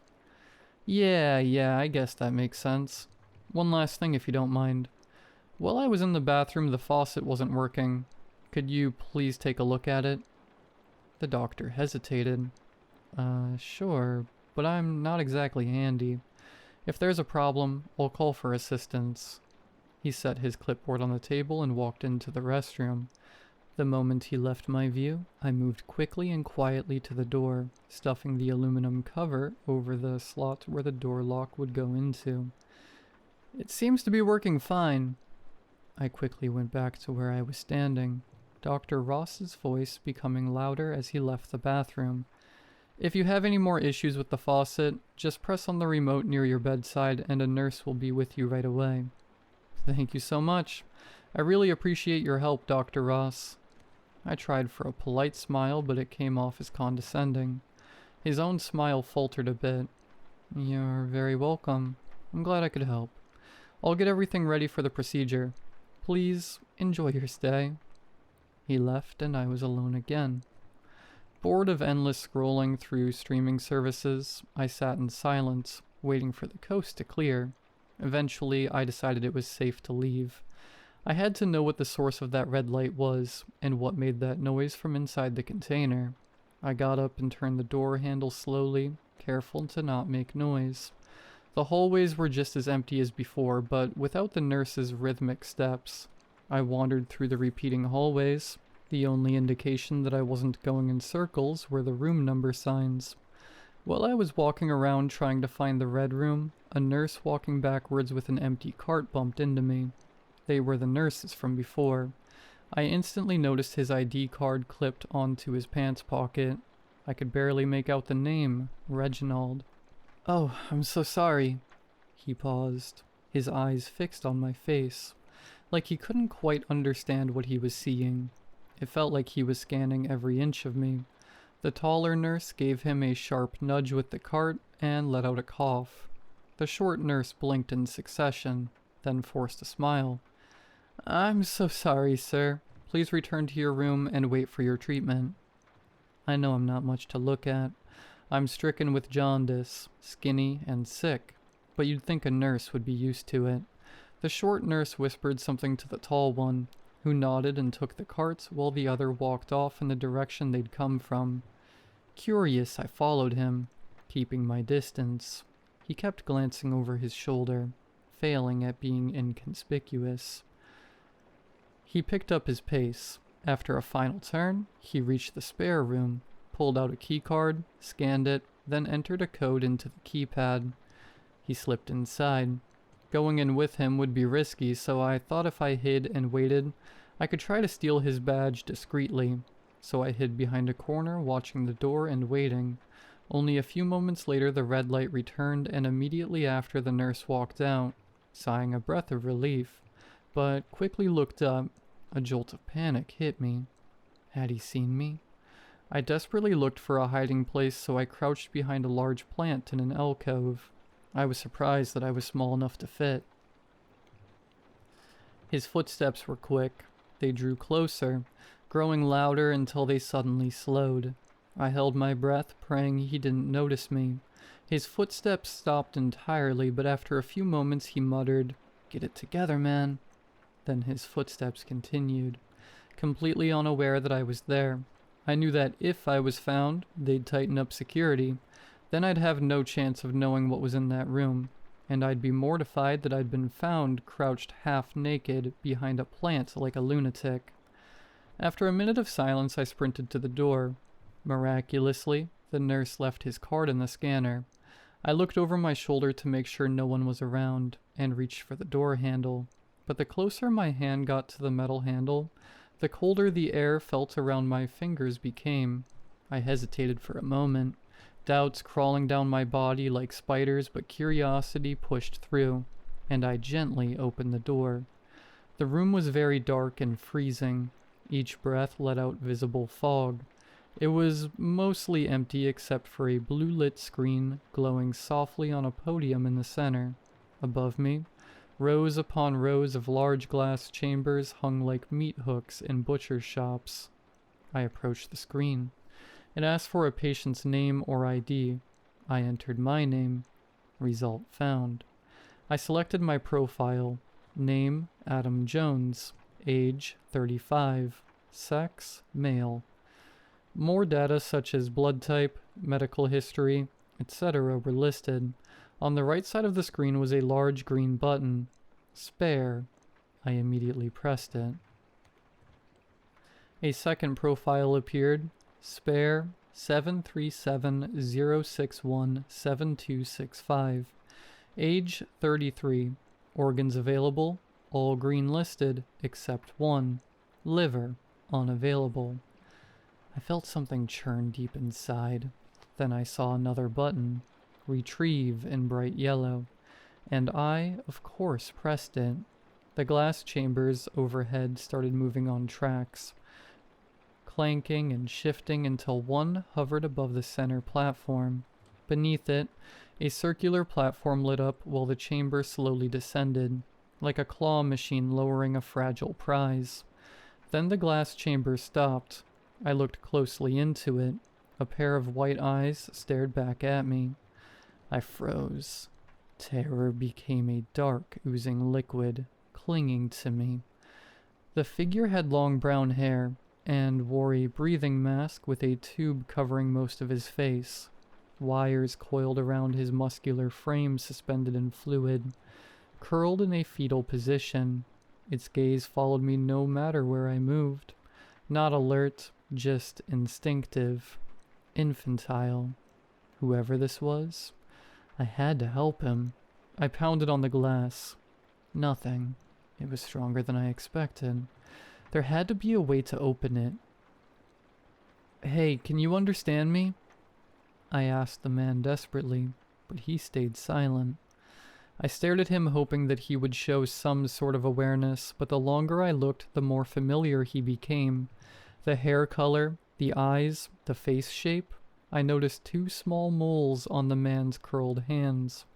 I quickly turned my wrist to look for my own 2 moles. For a moment, I could not even fathom it. It was me. I jerked my head back to the terminal. The yellow button was now red. Drain and extract. Before I could press it, I heard voices approaching. I ducked into a shadowed corner. The 2 nurses stormed in, wheeling in the cart along with them, with the large red container from before. You idiot! How do you forget to pull your ID from the scanner? The tall one hissed. I know, but it was that guy's fault. He got into my head. When I left the room, I swear I thought I saw him again at the end of the hallway, so quickly I ran to catch him, but no one was there. The 2 froze when their eyes locked onto the tank. You forgot to put back the spare? I did, I swear. There must have been a glitch or something. I couldn't tell if he was stuttering from the cold or from anxiety. The tall nurse crossed his arms and took a deep breath. You forgot your keycard and blamed it on a hallucination. Then you didn't return the spare, and you expect me to believe there was a glitch? He finished, nearly shouting. Yes, I know how this looks, but please don't tell Carla. She'll kill me. I swear this won't happen again, he said, pleadingly. The tall one's anger dissipated, melting into sympathy. Fine. The system automatically tells her when spares are retrieved, but not by whom. I'll say I retrieved the spare 3 times. I'll make up a dumb reason. But you tell her about bumping into the patient and the keycard. The short nurse nodded rapidly, eyes full of tears. The tall man pressed a button, returning the man in the chamber to its place. The tall man sighed. All right, which one is next?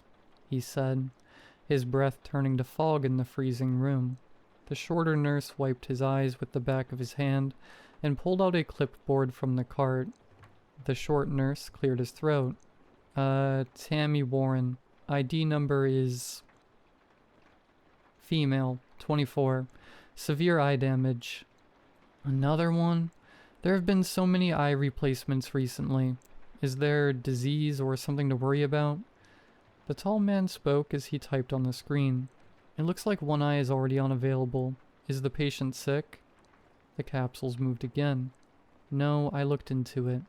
Almost 90% of the eyes we remove from patients have the same strange residue on them.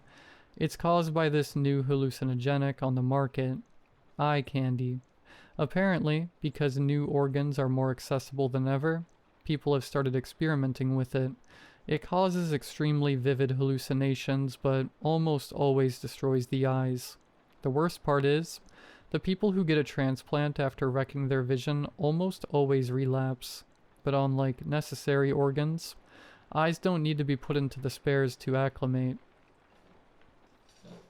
He finished speaking when a new capsule lowered. It contained a young Asian girl, her hair black and shiny, swirling around her like a cocoon. The taller man shook his head. Those damn junkies. You'd think having a second chance would stop them from self-destruction. What if something happened to the meat fridges? Has the thought never crossed their minds? They're taking their organs for granted. He spat. After a few moments of silent scribbling on the clipboard, the taller nurse spoke again. "Alright, get the cart ready.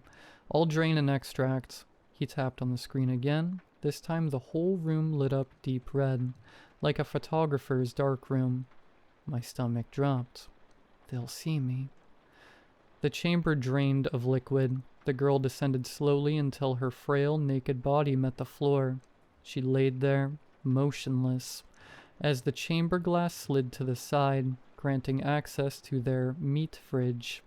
The short nurse gave a button at the side of the cart a long press, lowering it until the top reached his ankle.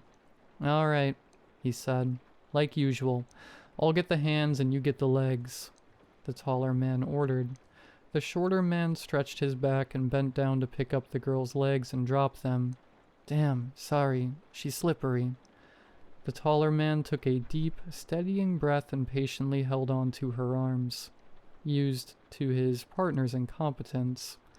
The shorter nurse grabbed a towel from the cart and wiped her legs dry. "Sorry," he muttered again. The two men slowly picked her up and placed her gently onto the red container.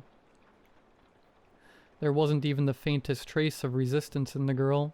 She was more corpse than human. Just looking at her turned my stomach.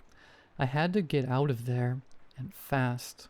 The tall man walked back over to the computer and pressed the screen again. "Alright, which room?" "Room 411, the short nurse said, as the empty chamber ascended back into the rafters. The two nurses left, pulling the cart behind them. The silence in the room was palpable. I rushed over to the screen and pulled up my clone's profile one last time. My index finger quickly moved to the right side, but I hovered there, shaking, above the retrieve button. They'd know it was retrieved a fourth time. Why risk it? What if I needed another organ like Tammy? Yeah, I know how bad that sounds. I mean, I could get another organ grown, but what if it's my heart and they couldn't grow it fast enough? Or what if my body rejects it? I slowly looked up at the capsules, listening for even the slightest murmur for help, but the room was a silent graveyard. I could see faint eyes watching me from all around. A few had one eye. Even fewer had both. These weren't real people, I told myself. They were storage. If I opened the capsules, they'd probably just collapse helplessly too. I held my hand reluctantly over the X icon and closed my eyes and pressed down. Maybe someone else will help them. Walking out of that room, I'd convinced myself I couldn't, that I wouldn't even know how. Now, 4 years later, I know that was BS. I even knew it then, but I still walked away. I'm hoping that by writing this and telling the word, that someone will see this and do what I couldn't. I couldn't help them, and I can't help now. I can't go back. I can't face those lifeless eyes that I left behind. I still remember those eyes as I reach for another bottle.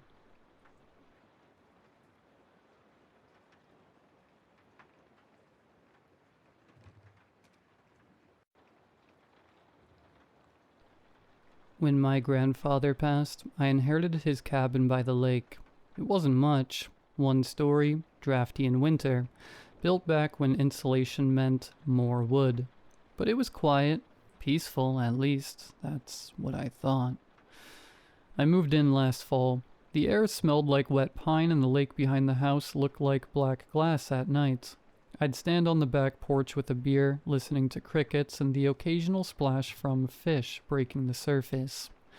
For the first month it was perfect. No neighbors for a mile, no traffic, no city noise. Then I started hearing it. The first night it was around 2 a.m.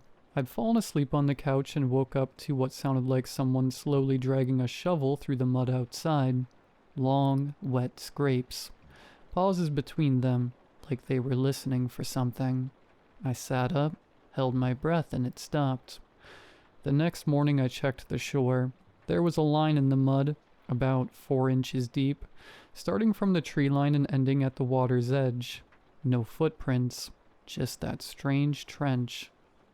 After that, I couldn't shake the feeling that something was watching the cabin at night. I kept the curtains closed, but every so often I'd hear that same dragging sound outside, always starting in the woods and heading toward the water, always stopping when I got too close to the windows. One night in December, I caught it. I woke to the sound again, this time closer, right outside the porch. I crept to the back door and pulled aside the curtain just enough to peek. There was something standing in the frost-covered yard, backlit by the moon. It was tall, at least 7 feet, with limbs too long for its body. Its skin hung in loose folds like it had been stretched over the wrong frame. It was holding something in one hand. A stick, maybe. No, not a stick. It was a long, pale spine. The sound I'd heard was it dragging the tip of it through the frozen dirt. Its head? God, its head. It didn't have a face, not in the way we do. Just a long vertical slit, opening and closing like gills, flexing in the cold air. I must have made some noise because its head snapped toward me, that slit opening wide enough to show rows of needle-thin teeth inside. Then it turned and walked into the lake. Not into the shallows, straight in, until the water swallowed it whole. I tried to convince myself I was dreaming, but over the next week I found more of those trenches in the mud, always leading to the water, always starting closer to the cabin. Last night, it changed. I woke to the sound again, dragging, slow, but this time it didn't stop. It moved around the cabin, circling it. Once, twice, then it stopped at the front door. The porch creaked, and then I heard it tapping. Something sharp rapping on the wood in slow, steady beats. 3 taps, pause. 3 taps like it was waiting. I didn't open the door. I waited with a kitchen knife in my hand until dawn. When I finally got the nerve to check outside, the porch was covered in frost except for where it had stood. The boards there were slick with something that wasn't ice. It was thick, almost gelatinous, and smelled faintly like blood. It's almost midnight now. The cabin feels smaller somehow. The lake's black surface is perfectly still, and somewhere out there, I can hear it dragging that spine again, this time coming from the shoreline toward me. I think it's getting bolder. I double-checked every lock in the cabin. Front door, back door, windows, even the crawl space hatch under the kitchen. Every latch slid into place with a soft click that felt far too quiet against the sound outside. The dragging had stopped. That was worse. I stood in the living room, knife in one hand, flashlight in the other, listening. The only sound was my own breathing, quick, uneven. Then, from somewhere behind the cabin, I heard it. A slow, deliberate creak of wood under weight. The back porch. I forced myself to keep still, every muscle in my body rigid. The sound came again, closer this time, and then there was a new one. The faint rasp of nails, or claws, tracing the length of the siding. It was walking the perimeter. The scratching moved from the back to the side, dragging low near the foundation, then high up by the windows, testing the walls, measuring me. I thought about turning on the outside floodlight. Then I thought about the possibility of seeing it. My hands shook so bad I nearly dropped the flashlight. When it reached the front of the cabin, it stopped. Silence again. I kept my eyes on the door, heart hammering so hard I could feel it in my throat. Then, the tapping. 3 slow knocks, each one heavier than the last, making the door shudder in its frame. Pause. 3 more. It did that for nearly a minute. Then the sound changed. A wet, rhythmic thud against the wood, like it was pressing something heavy into the door and dragging it down. I imagined that pale spine, slick with whatever was on the porch boards the night before, leaving streaks down the grain. I backed away toward the bedroom, still facing the door. My plan was to lock myself in, maybe wedge the dresser against it, but before I could move more than a few steps, the cabin groaned. Not from the door, from above. My stomach dropped. The roof. I could hear it moving, each step bending the old beams just enough to make them moan. It was slow, deliberate, pacing the length of the house like a predator above a cage. Dust drifted down from the ceiling fan as it stopped directly over me. That's when I heard it breathe. It wasn't the kind of breath you take through lungs. It was a deep, vibrating pull of air that made the walls hum, like the cabin itself was being inhaled, and mixed into it was a faint, wet clicking, like teeth snapping together in some private rhythm. I didn't move, didn't blink. My legs felt hollow, barely able to hold me up. Then something fell from the ceiling. It landed right in front of me. A piece of wood, no bigger than my thumb, splintered and dark with moisture. I looked up, and for the briefest second, I saw it between the slats. That slit where its face should be, teeth flexing inside, wet with strands of something that clung like spider silk. It slid out of view again. That was it. I bolted for the bedroom and locked the door. I shoved the dresser in front of it, then sat on the floor with my back against the wall. Knife pointed at the door like I'd be able to do anything if it came in. It paced the roof for what felt like hours. Every so often it would stop and I'd hear that long, deep inhale again. Only this time, I realized it wasn't drawing in the cabin. It was smelling me. At some point, the pacing stopped entirely. The silence that followed was somehow worse. I strained to hear anything. Footsteps, scratching, the drag of the spine, but there was nothing. I thought maybe it had left. Then the bedroom window behind me began to bulge. The glass didn't crack, it didn't shatter. It pushed inward like something was pressing against it from outside. The bulge grew, stretching until I could see the faintest outline of that slit, teeth just barely visible behind the thin distortion of the glass. It didn't strike. It didn't try to break in. It just stayed there, breathing against the window until the pane was fogged over from the inside.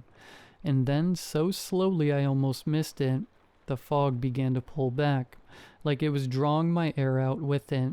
When the sun finally rose, the window was clear, the roof was empty, the porch was bare.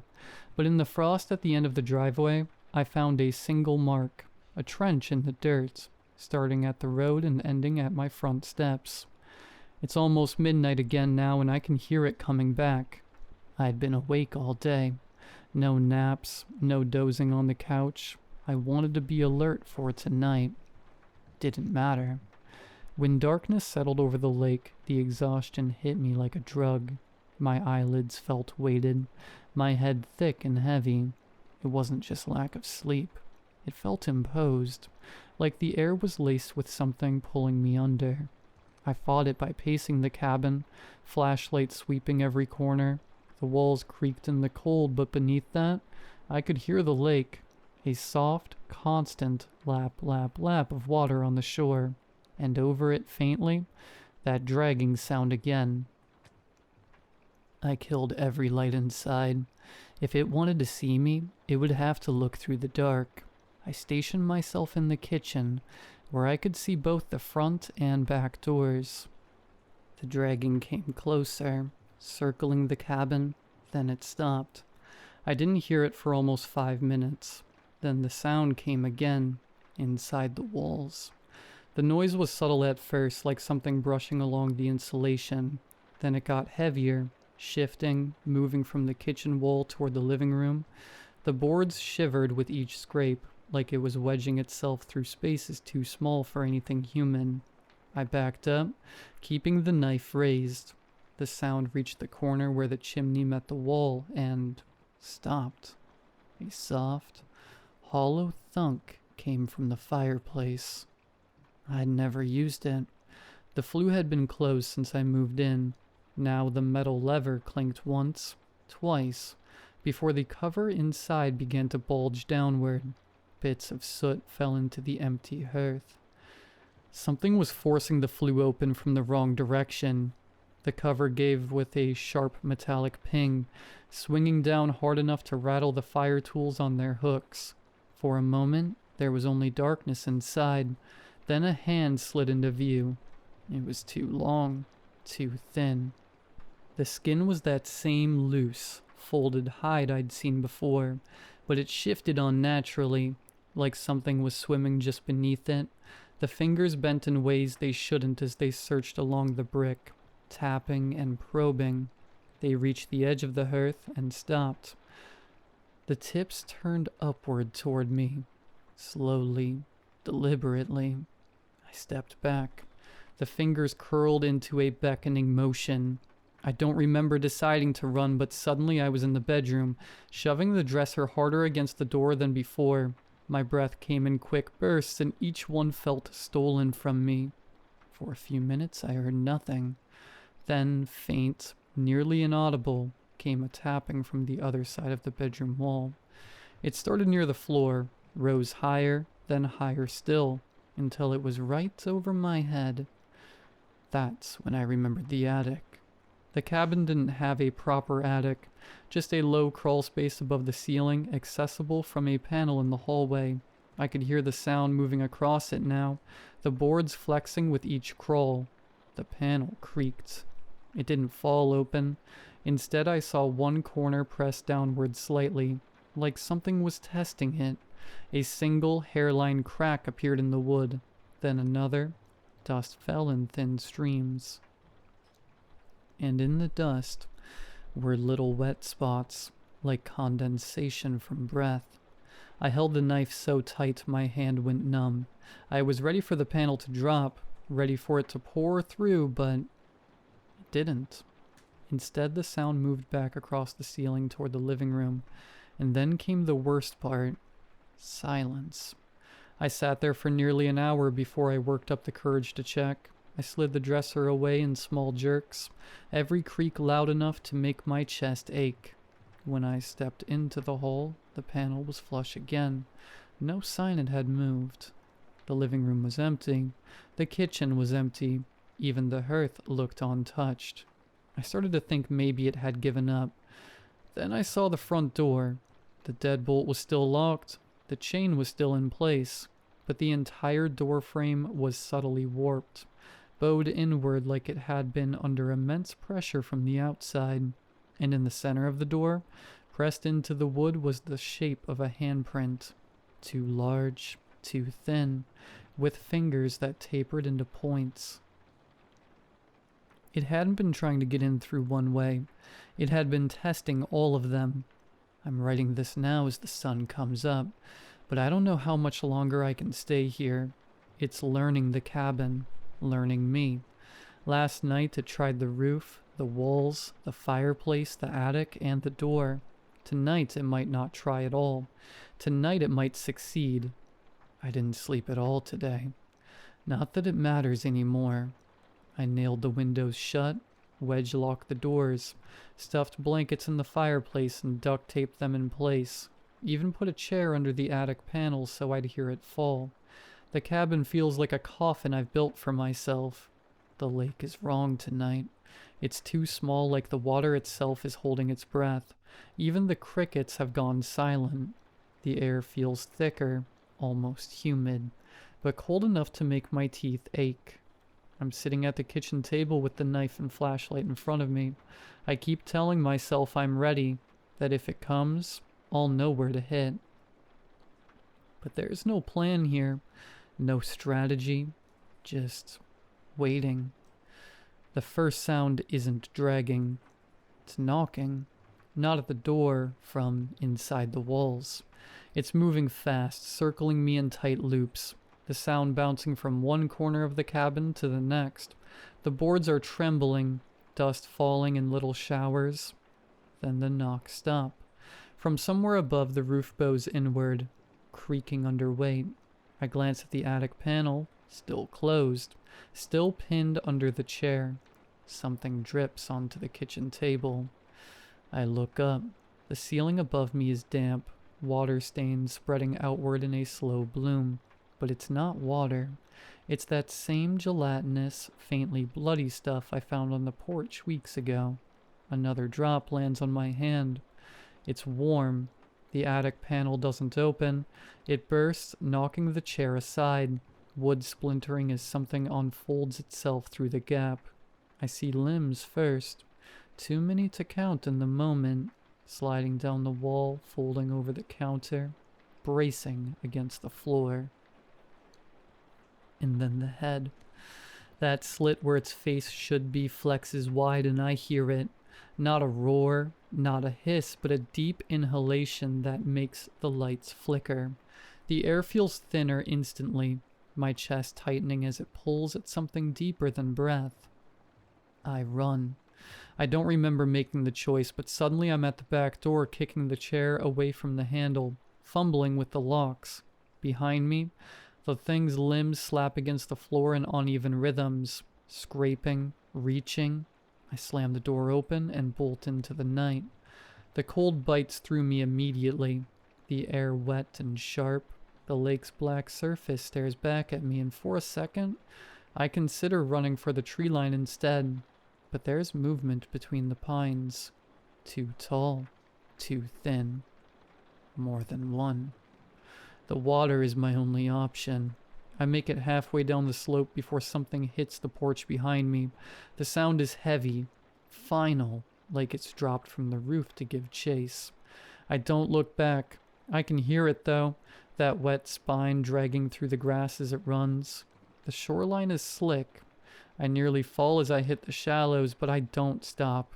I dive into the freezing water, kicking hard until the cabin is a shadow against the hill. I turn then, just to see if it followed. It's standing at the shore, perfectly still, watching. The slit in its head opens wide, teeth flashing in the moonlight, and then it does something I haven't heard before. It laughs. Not a human laugh, not even close. But the rhythm is there, the rise and fall, like it's mocking me for thinking the lake could save me. Then it steps forward into the water. I don't remember swimming to the far side. I don't remember climbing out. I remember waking up at dawn on the gravel road barefoot, shivering so hard I couldn't speak. The sheriff drove me into town. I didn't tell him what happened. I just said someone broke in. He offered to send someone to check the property, but I told him to let it go. Because I know what they'll find. Nothing. I'm writing this from a motel 20 miles away, but I can't stop looking at the bathroom door. It's shut, but every now and then, I hear a faint dripping sound behind it.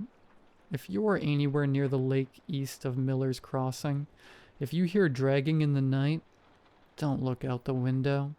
It doesn't matter how well you lock the doors. It's already inside.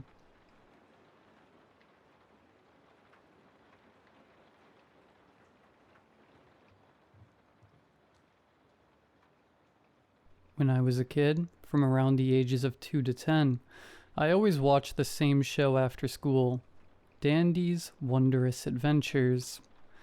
It was a show that I had kept tabs on ever since I was a baby. It had been with me since the beginning, and for good reason. Even as an adult, I can point out the many lessons the show taught me as a boy. How to tie my shoes, how to properly eat, how to keep up conversations, etc.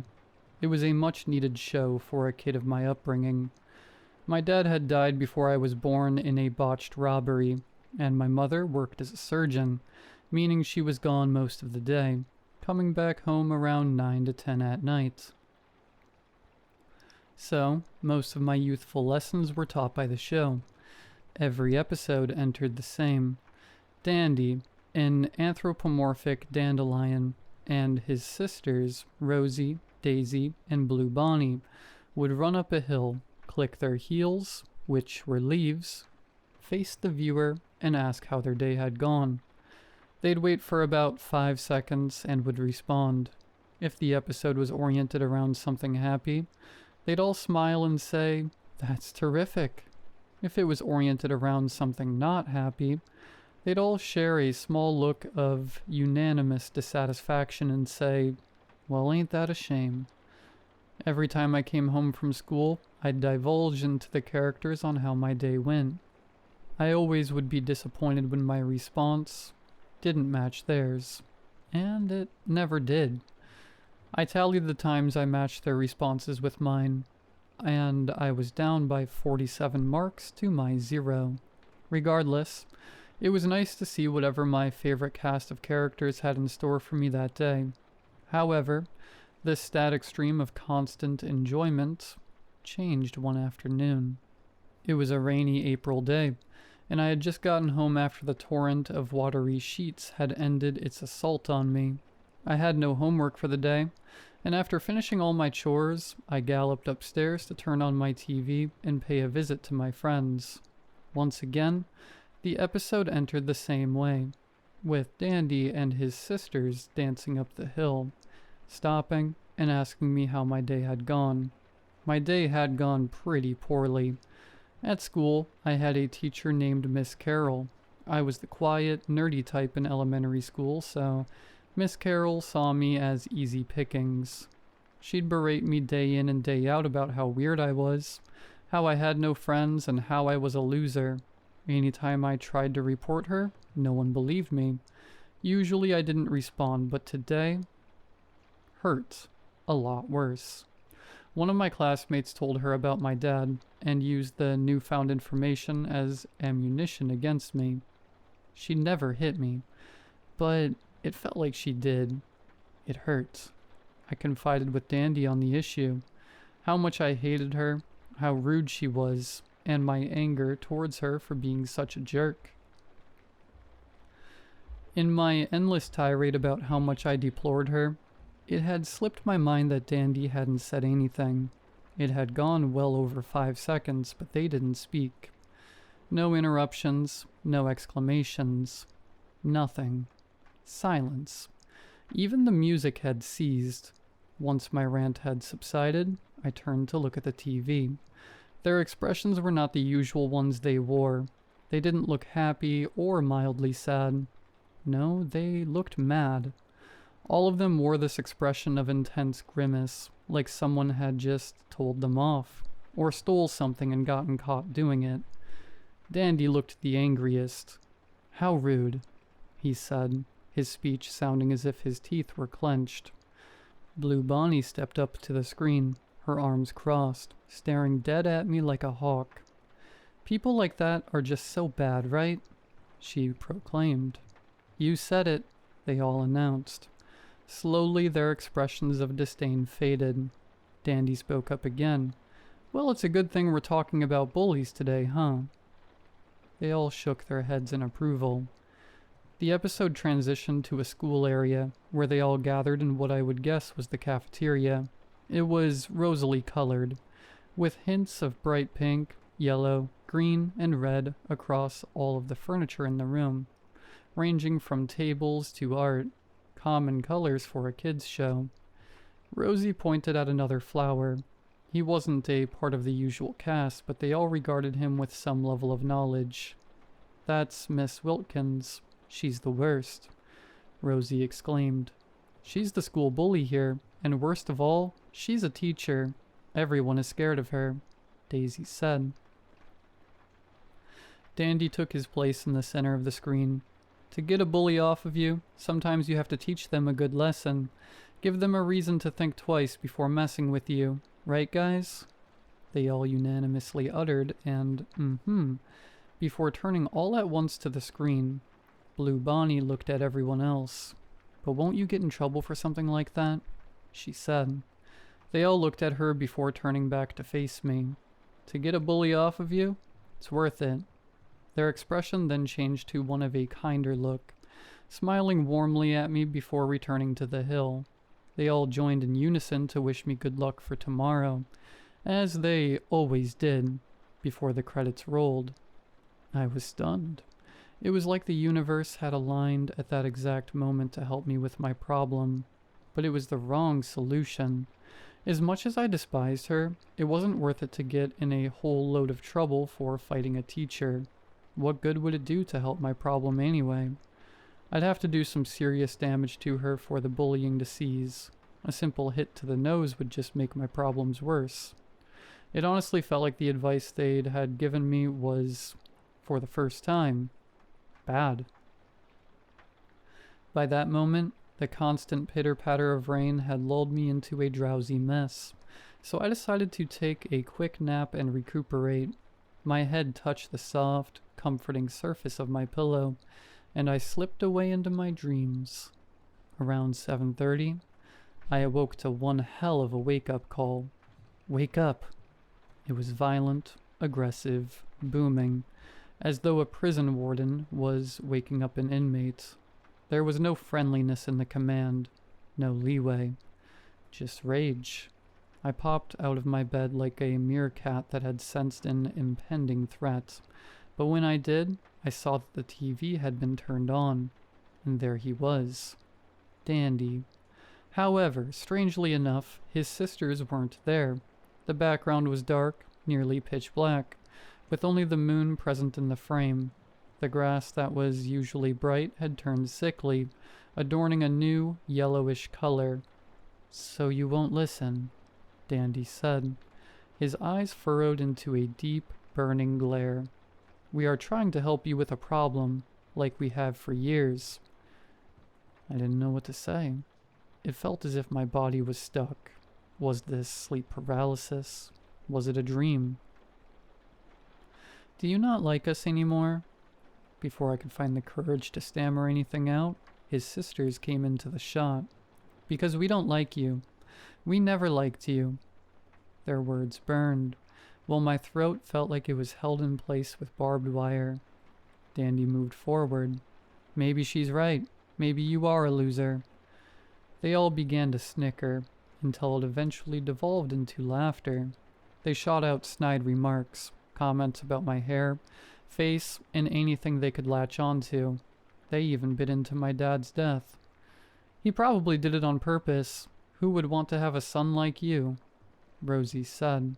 "I bet he faked his death to get away from you," Blue Bonnie said. "Or maybe he did it himself out of disappointment." Before Dandy could finish what he was going to say, I shut the TV off. I was a hot mess of tears, snot, and fear. Balled up on my bed, I couldn't bring myself to move until morning came. It was a Saturday, and Mom was at work still. She was at the hospital's best surgeon, meaning there were quite a few weekends where she'd be gone for half the day. I wanted to get up out of bed to get breakfast, but I was still in shock after the incident the night prior. Was it a dream? Was it just my imagination? No, it couldn't have been. I felt everything. All those words, insults, and crude remarks. I felt them all. After much thought, I finally crawled out of bed and went downstairs. The sky had cleared since yesterday, with a bright, beautiful hue of blue and yellow beaming down for all to enjoy. After eating a healthy bowl of cereal, I returned to my room and decided to see if I could get some gaming in. I usually game during the weekends anyway, as my mom didn't let me play during school days. After a couple hours on the console, a familiar, yet mellow voice snapped my attention back to the TV. "Hey, friend." It was Dandy again. In the past, that voice would be a source of comfort. Now, it frightened me. I stood still, my head not daring to look back at the character who had become just as oppressive as my teacher. "Look at me, please." Dandy's voice wasn't violent this time. It had the same warm aura it had before the previous night. He sounded apologetic. I slowly looked over my shoulder. They were all there this time. Dandy, Bonnie Blue, Daisy, and Rosie. But they weren't standing. They were sitting on the hill. The background had returned to its entrancing bright blue color, and the grass looked healthy again. Everything had returned to normal, apart from the characters. Their faces now expressed a look of regret, a deep regret. "We're sorry, friend. We didn't mean to lash out like that," Bonnie Blue said, her eyes sporting a much brighter, kinder look. "It isn't you. It's us," Daisy said, her leafy hands clasped together in her lap. "We know you still like us. Really, we do," Rosie exclaimed. Dandy then took his turn to look at me, his character near the leftmost part of the frame. "We had an issue like you once. Miss Wilkins would treat us badly. She hated every kid she saw in that school. But for us, she hated us the most." I moved from my chair to stand right in front of the TV. My ears, eyes, and mind completely intertwined with the screen in front of me. It was unbelievable. "She said that we were troubled children who deserved to be alone," Daisy said. "We had no parents of our own, so we relied on her," Dandy said. "One day, Miss Wilkins said that she had enough with our behavior. She dragged us into the drawing room, locked us in, and left us there," Bonnie Blue proclaimed. Dandy looked up from his lap, his eyes a constant of sadness and misery. "We never left," he said. "We don't want the same for you," Rosie announced. "You made us happy, so we want you to be happy. We just got scared that you might move on the same path," Dandy said. I smiled at the TV, beaming happiness through their kind words. It was still a show at the end of the day, so I thought that this was their way of teaching courtesy and openness. "But we think it's time for us to say goodbye." My smile quickly dissipated into a slightly open mouth, my eyes wide with surprise. "You're getting old now, big and strong, just like your dad," Daisy exclaimed, her smile replacing mine. "We've taught you all we can, friend," Rosie said. I grasped the TV, words slowly bubbling into my throat of pleas for them to stay. "We always cared about you, even when you were with us back there," Bonnie Blue said. They all stood up and took each other's hands, and smiled the widest smiles I'd ever seen them showcase. My head was pressed up against the glass panel separating me from them, my eyes a waterfall of emotion and distress. I begged for them to not leave. "Thank you for tuning in with us, friend," they all said. Slowly but surely the screen faded to black, and in big white letters the words, "The End," covered the TV.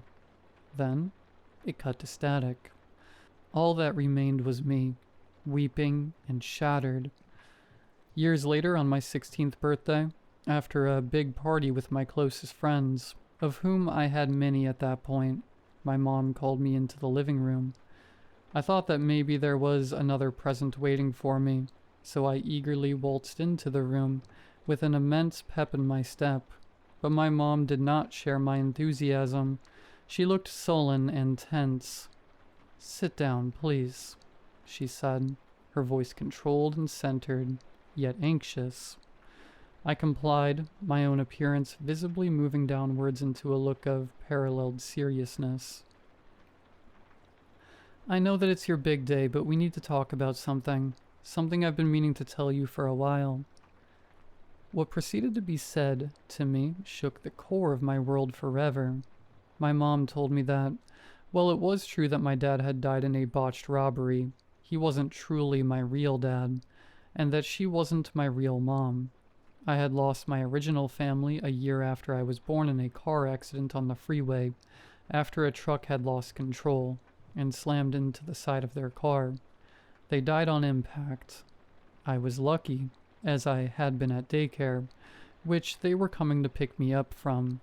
I had no extended family, so I was put in the foster care program and adopted by a woman named Miss Wilkins. who was a boarding school teacher in her past. According to Mom, she was an extremely cruel woman who would regularly beat her adopted children for the littlest of reasons, ranging from breathing too loud to having a cough. One day, however, she went too far when 4 of her children, after supposedly protecting me from a vicious beating, were locked in a room for a week. They didn't come back out.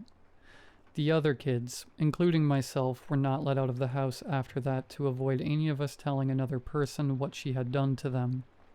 Eventually, the neighbors noticed how we were never leaving and called the police. Miss Wilkins was sentenced to life in prison. I was stunned, unable to move, as though I was locked in place by my feet. Take as much time as you need to process this. I'm right here, my mother said. As my mind began to make sense of it all, I started having sparks fire off in my brain. Miss Wilkins. I could have swore I knew that name from somewhere. Wilkins. And then it hit me like a boulder rolling down a hill. Miss Wilkins. The teacher from the show. I rushed out of the living room, up to my bedroom, and threw my computer open with almost lightning-fast speed. I looked up the case, typing everything I could in, praying I could find something. 4 of the 5 searches popped up generic results for other heinous foster parents. But then on my 5th search, I found it. Boarding school teacher charged with 4 counts of first-degree murder after locking children in room. I scrolled through the article, and everything aligned with what my mom said. There was no mention of my name anywhere, but the presence of them defending another kid was in the article. Along with it, photos of the drawings they made while locked inside were posted into the article itself. All pictures of them as flowers. At the bottom it listed the names of the deceased children. My heart sank, and my jaw followed its motion. Rosalina Matthews, Bonnabelle Lee, Daisy McCullen, Daniel Morello.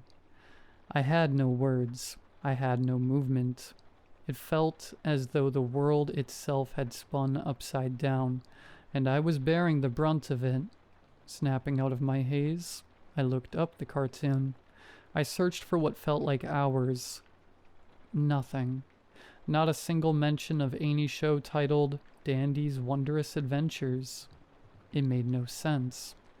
What the hell was I watching then? Did I imagine it? Was I going through some sort of trauma-induced hallucination? It shattered what little grip on reality I had left at that moment. Their names, the show, the antagonist of that one rainy day. It all neatly funneled into this one case that I had apparently been involved with when I was just a toddler. And yet, it only added more complexities and more emotions. Fear, confusion, sadness, empathy, and finally, courage. I'm 28 now, and I have been an animator for over 8 years. Recently I pitched the idea for Dandy's Wondrous Adventures to the board, and just yesterday, it was approved. I did it for them. Whether or not the show I watched was real, this one will be, and I wanted to help people just like me. Just like them. I've never told anyone this story, and I never planned to. Until today. As of writing this, I received an envelope at my door from an anonymous letter. All it says on the front of the envelope is, "From your friends." Inside the envelope was a crumpled old, worn piece of paper. It looked as though it had been set out in the sun for years. On one side of the paper was a drawing, as though it was made by a kid. Or rather, a group of kids, as the styles are all different. It looked fresh, completely out of place with the worn-down canvas that had been used. On the drawing is them, the characters. They all adorn beautiful white wings and halos above their heads, while a small, pretty purple butterfly guides them towards the sun. All of them are hand in hand, just like the last time I saw them.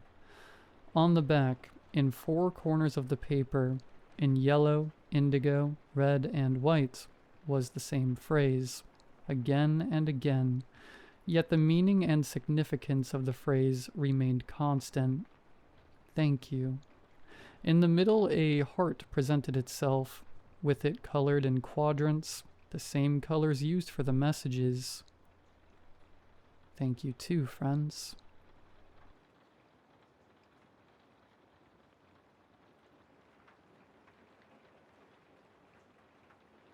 I found a listing online. Furnished basement room for rent. Private entrance. $400 a month. No pets, no questions. It was sketchy, but I was desperate. I'd just lost my job and my savings were circling the drain. The landlord was a tall, thin man who didn't smile. He handed me a key, told me the rules. Stay in my room after 9 p.m. Don't go upstairs. Never look through the keyhole. I laughed. He didn't. People think they want to know. They don't. I should have walked away. Instead, I moved in. The first night was uneventful, except for the sound of footsteps above me. Constant pacing, all night. Fast, then slow, then faster again, like someone running in circles. On the third night, I woke up to scraping. Not footsteps, nails dragging across the ceiling. I went upstairs despite the rules. The hallway was pitch black, every door shut except one at the far end. Open a crack, soft, wet breathing echoed from it. I turned back. The next morning the landlord stood at my door. "You went up," he said, not angry, sad. "I didn't go in," I told him. "Doesn't matter. It saw you." That night, the pacing turned into thumping, something slamming against the floor above. I stuffed towels under my door, turned the TV up, and prayed for daylight. At 3:12 a.m. the power died. Silence. Then knocking. Not on the front door, on my bedroom door. 3 slow knocks. I didn't move, I didn't breathe. Then a voice, soft and gurgling. "Let me in. I want to see who you are." I stayed frozen until morning. When the sun rose, the door was wide open. The landlord was gone. His car, his things, all of it. I called the police. They searched the house. Only one thing was strange, they said. There's no upstairs. The blueprints showed a 1-story home. No second floor, no staircase. They thought I was crazy. But last night, I found the keyhole he warned me about. In the hallway, hidden behind a false panel, my hands were shaking. I looked. All I saw was an eye, looking back. Not human, too wide, all pupil.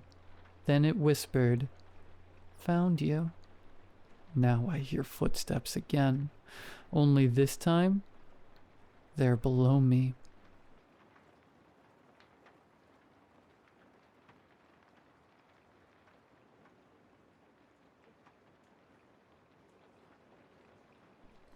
I don't know why I'm writing this. I'm not a forum guy, but I'm alone out here and I have to tell someone, anyone, just to get it out of my own head. So if I do go crazy, at least there's a record of it. I torched my life about a month ago.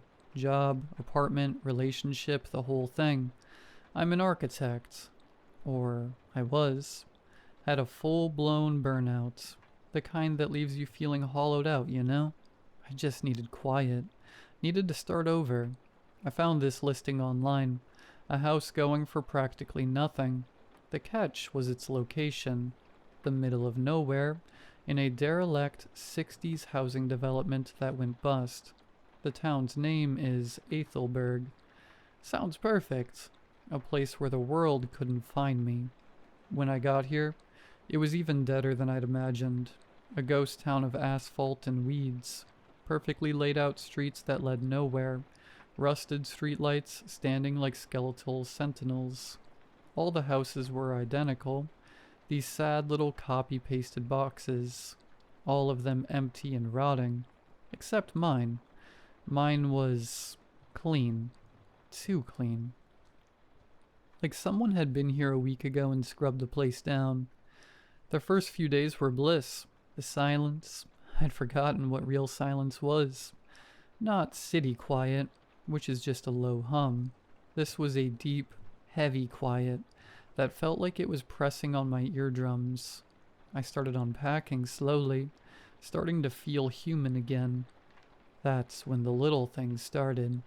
The first thing, it was a picture frame, an old photo of my parents. I'd put it onto the mantelpiece over the brick fireplace. One evening, I'm walking to the kitchen to get a drink. I stop, I pick up the frame and I move it, maybe 4 inches to the left. The thing is, I don't remember deciding to do it. My hand just did it. Like an autopilot thing, you know? Like when you're driving and you suddenly realize you don't remember the last 5 miles. But after I did it, after the frame was in its new spot, I felt this wave of calm, relief. Like an itch I didn't know I had was finally scratched. I figured, okay, whatever.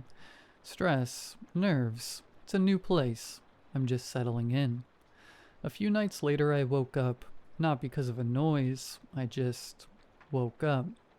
Eyes wide open in the pitch black.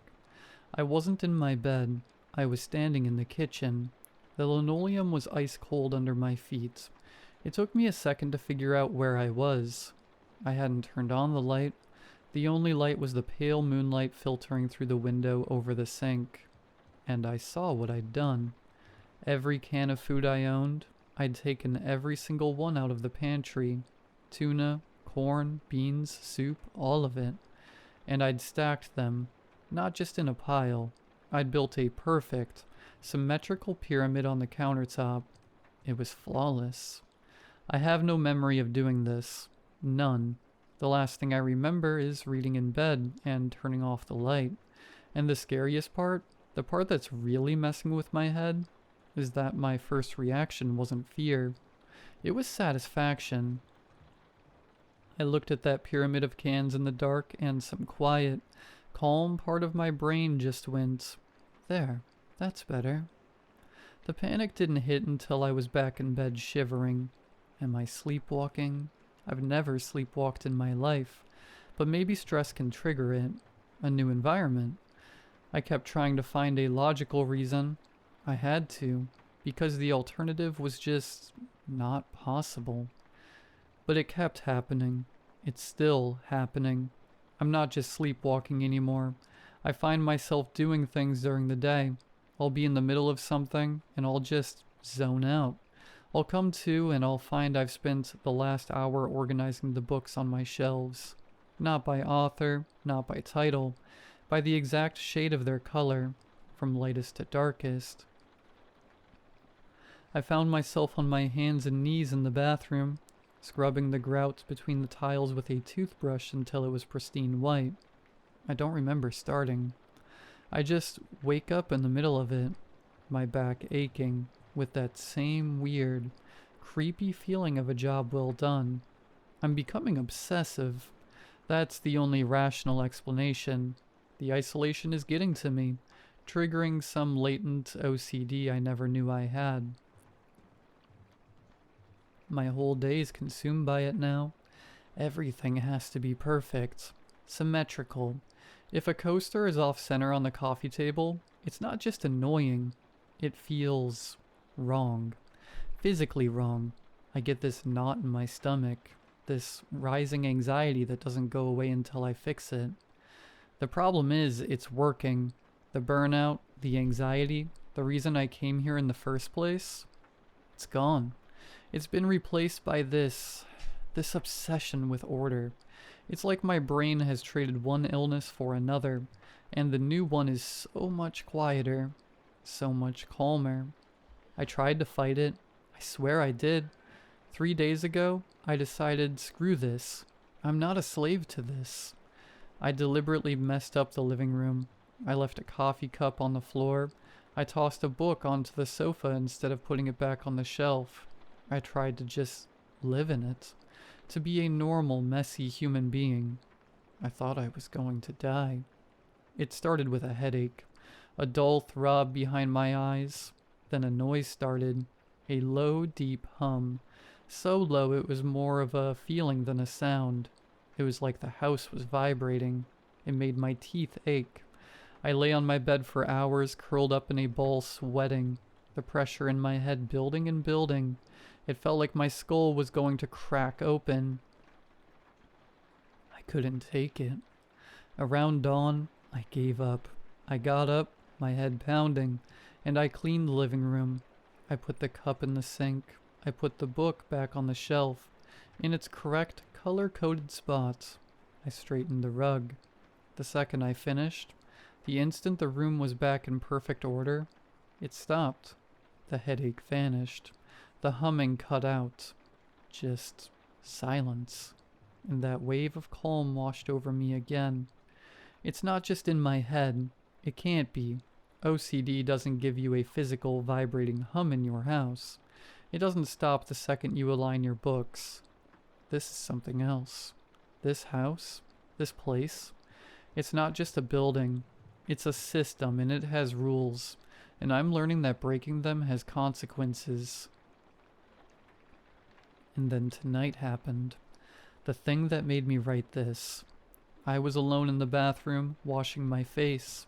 I looked up at my reflection in the mirror, and I saw my hand. My right hand. It started to lift. I didn't tell it to. I tried to stop it. I swear to God I focused all my will on telling my arm to stay down. But it was like it wasn't mine anymore. It was like watching someone else's arm attached to my shoulder. It moved slowly, deliberately. I watched, frozen in horror, as my own index finger touched my forehead, and it started to draw. An invisible pattern on my own skin, a spiral with straight lines coming from it, like a stylized sun. I could feel the light pressure of my own nail. I was staring at my own eyes in the mirror, wide with terror, and I couldn't do a single thing to stop it. I was a prisoner in my own body. Probably lasted 10 seconds. Felt like an hour. Then it stopped. My arm dropped to my side. I had control again. I shakily raised my other hand to my forehead. There was nothing there. No mark, no scratch. But I know what happened. I saw it. I felt it. It's not just about the things in the house anymore. It's not about arranging books or cans. It's starting arranging me. I should leave. I know that. A sane person would be packing a bag right now and driving until the sun came up. But I can't. The thought of leaving this house, of leaving anything out of place, it fills me with a kind of dread that's worse than the fear. The thought of the headache, of the humming. And there's something else. The real reason I'm still here. Since this started, since I've been following these rituals, I've been productive. I'm an architect. I design things. I hadn't been able to draw a straight line for 6 months. My creativity was gone, burned out. The other night, after one of the arranging episodes, I sat down at my drafting table and I started to draw. It just flowed out of me. The lines were perfect.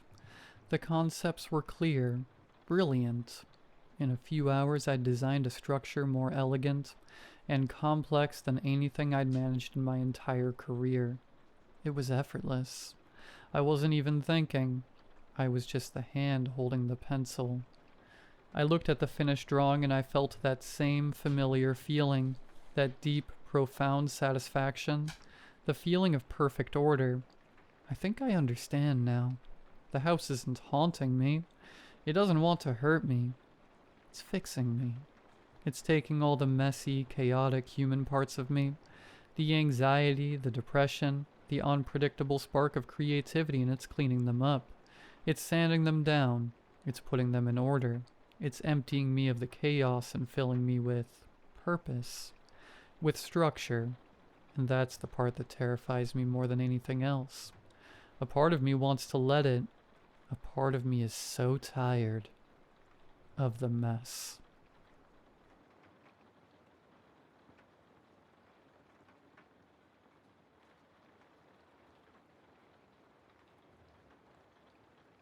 Dried sweat, rotten food, fermented trash, cigarette smoke, dust. The mixture of odors overwhelmed my nose. I had to take a step back, gagging. Once I filled my lungs with fresh air from the outside, I took a step in. "I'm home," I called. I left my sneakers by the foyer. Mom's boots were there, gathered among the shoes of siblings long gone. I peeked through the hall and into the living room. It was a mess. Not even the dark could hide the collage of trash, clothes, and empty meal boxes. There was a tricycle next to the couch, tiny and colorful, though children hadn't inhabited this place in almost a decade. Mom had covered the windows with aluminum foil and newspaper. No light bulbs, no lamps. She said light gave her headaches. A lantern was needed to navigate the apartment, or a smartphone. I found Mom sulking in her bedroom, curled into a ball and covered by duvets. "What took you so long?" Mom's voice was high-pitched and with a well-developed vocal fry. It resembled the creakiness of a rusty door hinge. I lowered my phone light. "I told you I went to Emma's bachelorette." "You didn't tell me a thing. I stayed here to starve." A sigh got stuck in my throat. God forbid I let it out in front of Mom. Or worse, what if I sighed and then explained to her I brought her a weekend worth of pizza and ready meals? With my money at that. Would I survive that? "Are you hungry?" I asked. "Of course I am." It gave me an excuse to leave for another room and encounter yet another frustration. All over the kitchen laid the aftermath of my weekend off. Pizza boxes and plastic containers were scattered across the counter. One of them remained inside the microwave half-eaten. There were no offerings left for Mom, as she'd eaten them all. "I'll go to the store to buy you something," I called. "Will you abandon me again?" She accented every syllable with spite. "I'll be back in an hour." If I had used a bike, the trip to the convenience store would have been 20 minutes. That also meant less time filling my lungs with clean summer air. As I walked, I ruminated on how wonderful and how terrible the sense of smell was. We cannot close our noses like we close our eyes. How inconvenient is that? If I wanted to stop smelling, I also had to stop breathing. There's another way, though. If we smell something for long enough, no matter how pleasant or disgusting, the brain mutes the scent. It took me a lifetime to grow accustomed to the smell of Mom's apartment, and only a weekend off to find it unbearable again. As I entered the supermarket, I quickly glanced at the yard section. They sold garden furniture and flowers and grilling equipment. I grew up thinking no one ever bought those. The gas tanks reminded me of a fun fact. Methane does not have a smell naturally. The characteristic rotten eggs odor gets added to it for safety reasons. That way, an individual can detect a gas leak before the whole building goes kaboom. My phone vibrated in my pocket. It was Emma. "Hey," I answered, searching through the ready meals. "Ready to go?" Cavelice answered on the other side. I moved the phone from one ear to the other. Although it was impossible for Mom to be around, I looked over my shoulder. "I can't do it," I said. Cavelice took a deep breath. "Teria, listen. You need to get out of there. Now." I grabbed some meatballs and potatoes. That would do. "I can't. Mom needs someone to take care of her." "What are you even saying?" When upset, Cavelice spoke slowly and accented every word just like Mom. "I'll be fine. It's Mom. She's an odd person, but she's not evil." "Are you listening to yourself?" He screeched on the other side of the line. It peaked the microphone. "I don't appreciate you yelling at me." I was on the shopping line. Only 2 people stood in front of me. but this was a minuscule town. Everyone knew everyone's faces. What if they heard Kalavi losing it over the phone? And what do you want me to do? At least Kalavi lowered his voice a little. You're speaking nonsense. She ate Nina. She didn't, I scoffed, then lowered my voice to a whisper. Nina ran away with her boyfriend. You saw it. You saw it happen. What are you talking about? I envisioned Kalavi pulling his hairs out. It was a nightmare. Seek help, I mean it. I placed the ready meal and an energy drink on the treadmill. And Mom needs help and compassion. That's the only way she can get better. You're not helping her. You're feeding her. The products reached the hands of the cashier, assigned to end this senseless call. I need to go back home. Talk to you later. I hung up with Kalavi mid-sentence. I packed my purchases and walked back home. Him screaming caught me off guard. It hurt a little. We had a great bachelorette together. Unlike Mom's house, Kalavi's was clean and sleek, with plenty of sunlight and even one of those little robot vacuums rolling around. I was happy to see him doing good despite everything. I was happy to see him, period. None of the other siblings gave us that grace. They left home to disappear. Kalavi said. They didn't leave. She ate them all. But he didn't feel like talking about Mom, much less in front of his wife.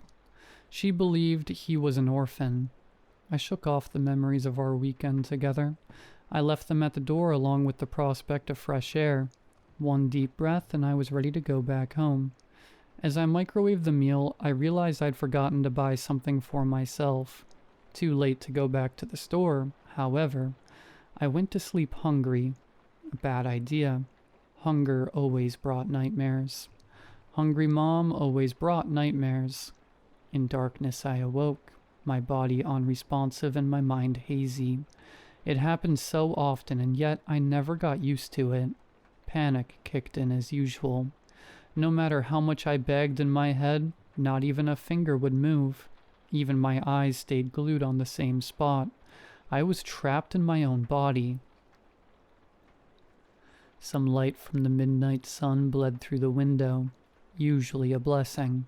The light now delineated Mom's terrible form. She watched from the ceiling, her eyes glistening in the darkness, her floppy belly, product of almost a dozen childbirths, drooped over my immobile body. Her saggy tits dangled atop my head. Both elbows pointed towards the floor unnaturally. They were backwards. She resembled a spider. Slowly, Mom crawled down the wall, closer to the headboard. The drywall cracked as she buried her nails and toes onto it. Soon I felt her sparse hair tickling my forehead. I tried to scream, but my mouth remained shut. My lungs wouldn't breathe faster. My eyes refused to shed tears. My whole body remained still, like the corpse I'd soon become. Nina never had a boyfriend. I once saw her kissing another girl at the lake, and I saw how Mom crawled to her bed that night. Mom looked like a crocodile wearing a human suit, her arms and legs bent uncomfortably, at impossible angles. She opened her mouth wide, impossibly so. I heard the crack as her jawline popped out of its sockets. I saw how she sucked onto Nina's scalp like ice cream, then nibbled it. She crawled further into Nina's bed as she swallowed her head, then her neck, then her shoulders. She pushed forward, her breasts, her hips, her thighs. Only Nina's ankles and feet dangled out of her mouth. Mom gargled, struggling to consume the last bits of Nina. Her whole body contracted as she swallowed what was left of my older sister. I was next. I felt Mom's breath next to my ear, warm and humid. It stank of cigarettes and acid. She gently pushed my face to the side.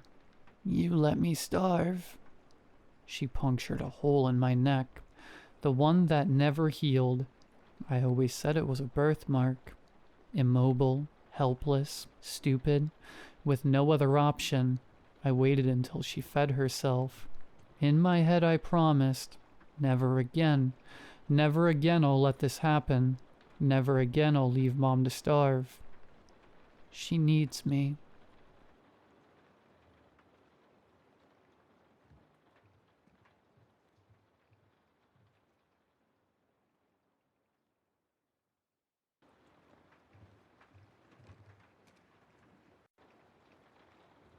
Despite its fresh paint and polished mosaics, the house felt lived in from the moment I stepped inside. It smelled of plaster dust, sharp and clean, but beneath it clung something older, warmth soaked into the wood, as though the walls remembered meals and laughter. Odd for a place so recently renovated. A fact the realtor had repeated almost to the point of insistence. I told myself I needed that renewal. The move wasn't about square footage or mortgage rates so much as distance. From the old job, the hostile boss, the endless small office wars. The new position promised steadiness. A manager who listened, colleagues who minded their own work. A clean start, and this house was meant to be the reward. The kitchen drew me first, counters stiff beneath my hands, hinges creaking as if relearning motion, the fridge humming in steady breath. Morning light cut through the high window and fractured on the island, spreading across the floor in the shape of a 7-pointed star.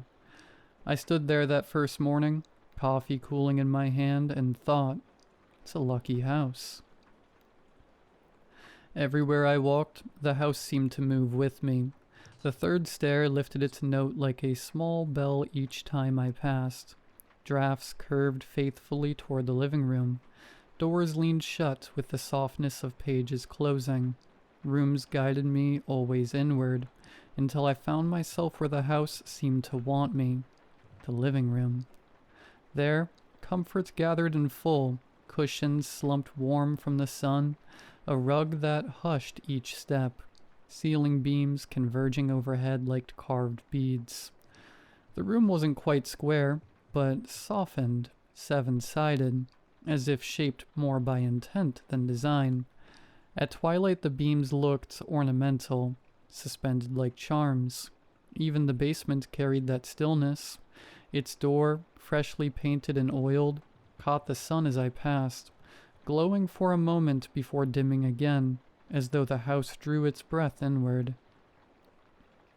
I never went down until that power failed one evening. Flashlight in hand, I turned the knob. It yielded easily. The air was cool, mineral, faintly sweet, like my grandparents' wine cellar. Moonlight spilled through the narrow window and fell in neat, careful lines. The floor was too smooth for a basement, the concrete sanded down as though someone had gone to lengths to erase its roughness. The breaker box gleamed against the far wall, its switches aligned like teeth. I thought of messaging the realtor later, to thank her for such careful refurbishment. It was rare to find a place where even the hidden rooms had been treated with such care. I didn't properly meet my neighbors until the third week. I'd seen their houses on my walks, whimsical variations on a core theme, one rising with clean brick lines, another softened by ivy, another brightened with shutters and a garden spilling slightly onto the sidewalk. I thought, now and then, that I glimpsed someone through a window or heard a voice carrying across a lawn, but I could never be sure.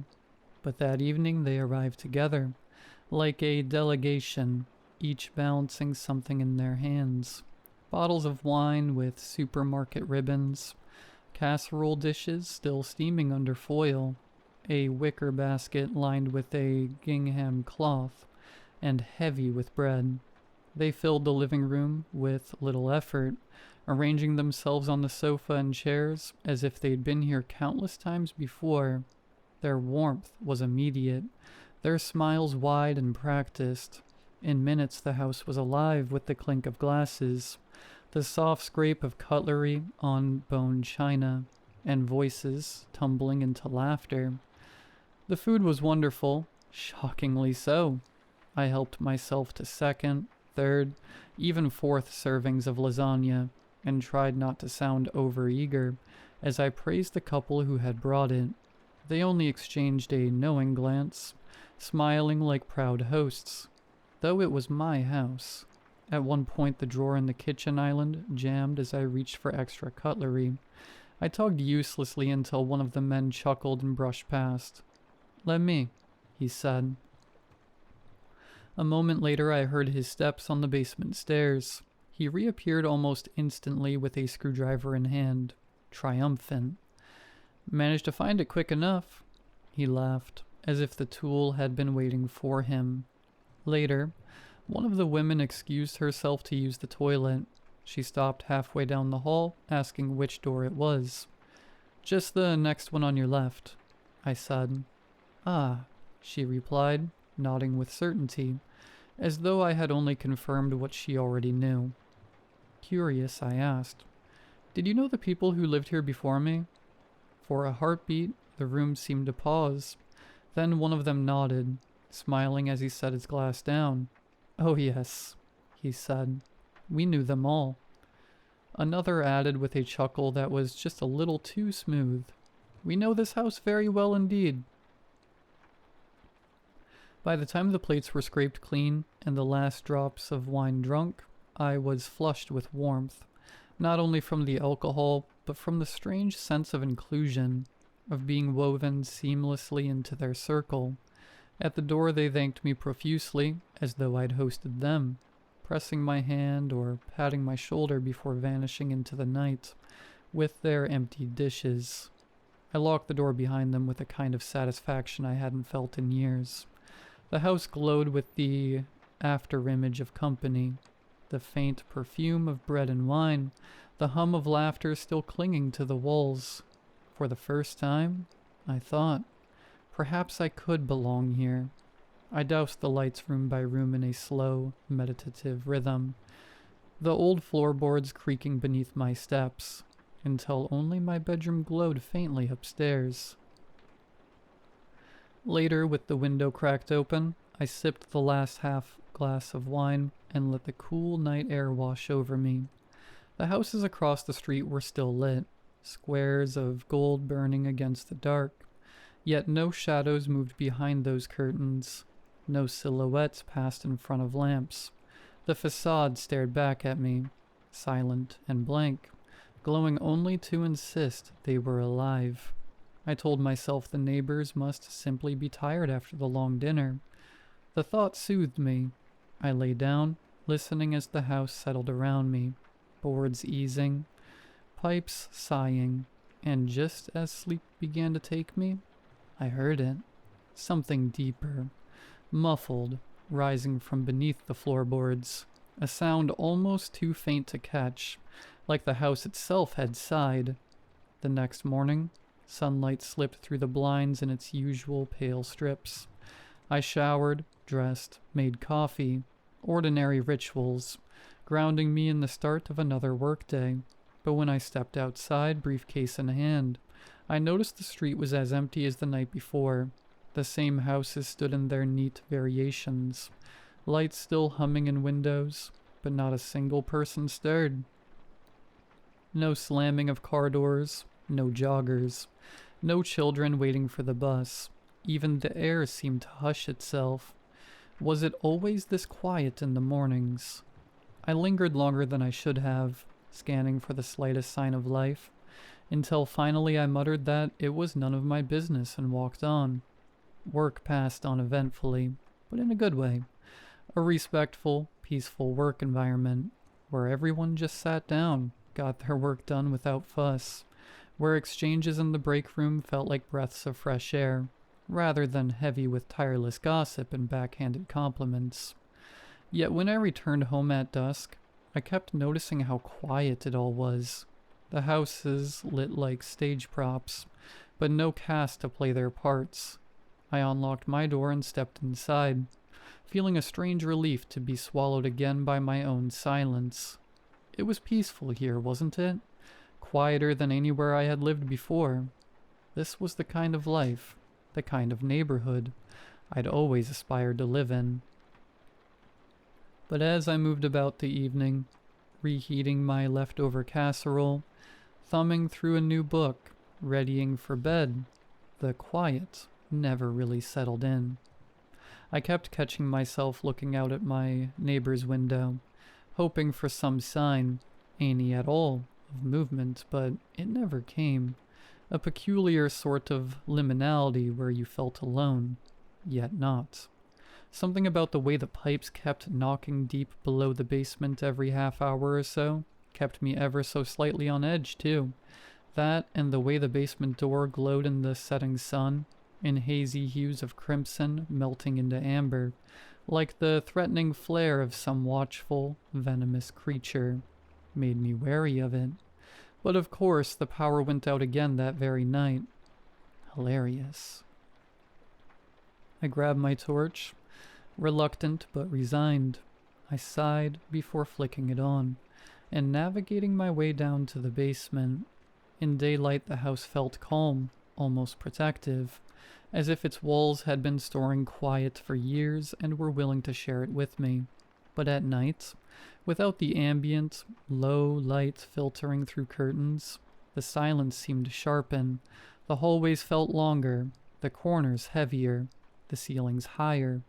Every pane of glass reflected my own movements back at me, as though something else were watching just behind. And then there were the faint pinpricks I sometimes noticed only in the darkest corners. Tiny red motes, too dim to be dust, too steady to be tricks of my eyes.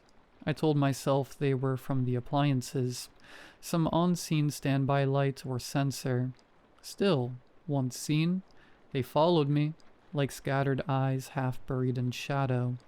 I began to suspect that the piece I'd admired by day was only a mask, and that in the dark the house showed its truer face. The door swung open soundlessly as I opened it. A scent met me, cold and strong, carrying with it a scent that reminded me of neither mildew nor dust, but something much earthier, like disturbed ground. I descended, noticing the way the light of my torch seemed to shiver without command. Pipes and boxes, stacked furniture, the expected clutter of an old basement greeted me. I found the fuse box, flipped the breaker, and heard the house above me click and hum back to life. I was about to turn and leave, but something about the way the dust particles caught in my torch beam, as if tugged by a draft from deeper in the dark, drew my attention. I followed it a few steps past the reach of the singular bulb overhead, until my torchlight met a section of the wall where the stone looked different, rougher, and lower to the floor. Half hidden behind a shelving unit, I thought I had seen it opening. Narrow, almost nothing, just enough to let that strange air breathe through. I stood there longer than I should have, staring, listening. It felt like the house was holding its breath with me. I crouched, bringing my face closer to the gap, and pointing my torch into the crack. The draft slid cool across my face, carrying with it that same raw scent of turned earth. The space beyond was narrow, irregular, not a tunnel so much as a crack in the stone, but deep enough that I couldn't really see where it ended. I leaned in, squinting, waiting for the beam to catch on something solid. For a few seconds there was nothing.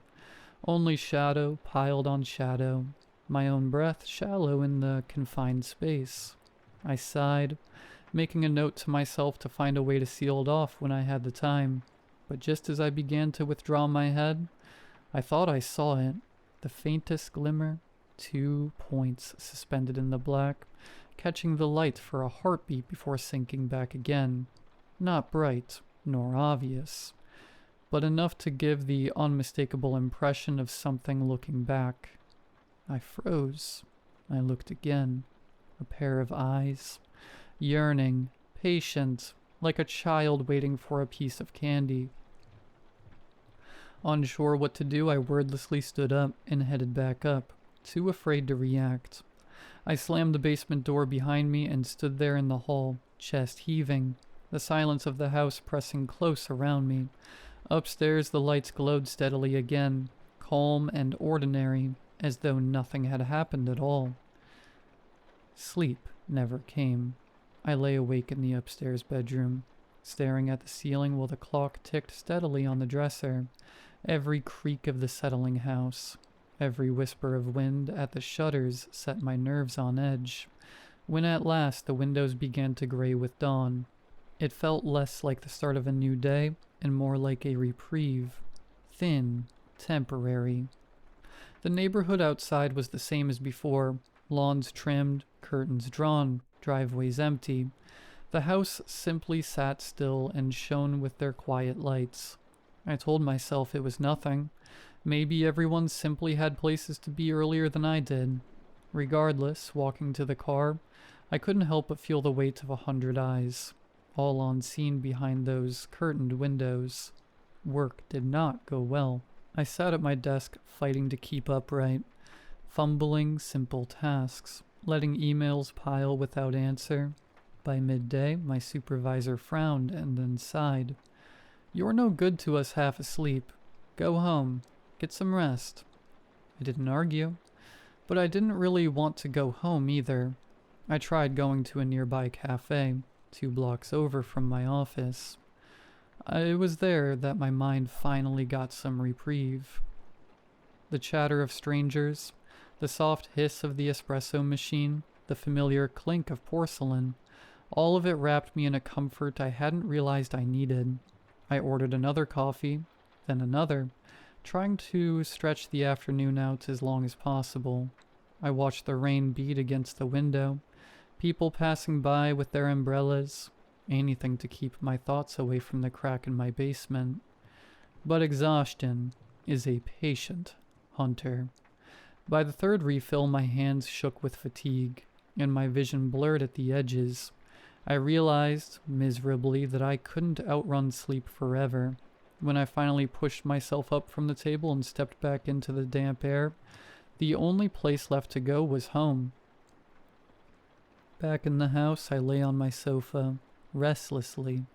The basement kept creeping its way back into my mind.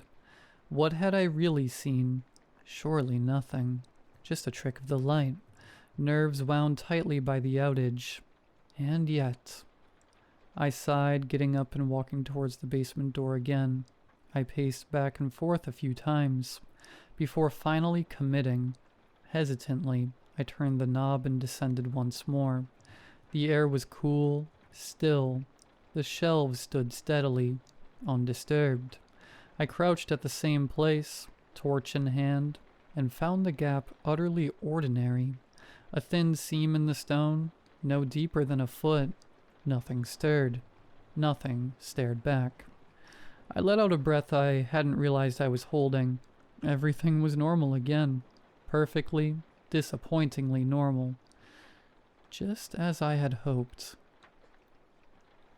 That evening, as I was finally getting comfortable again, there was a knock at the door.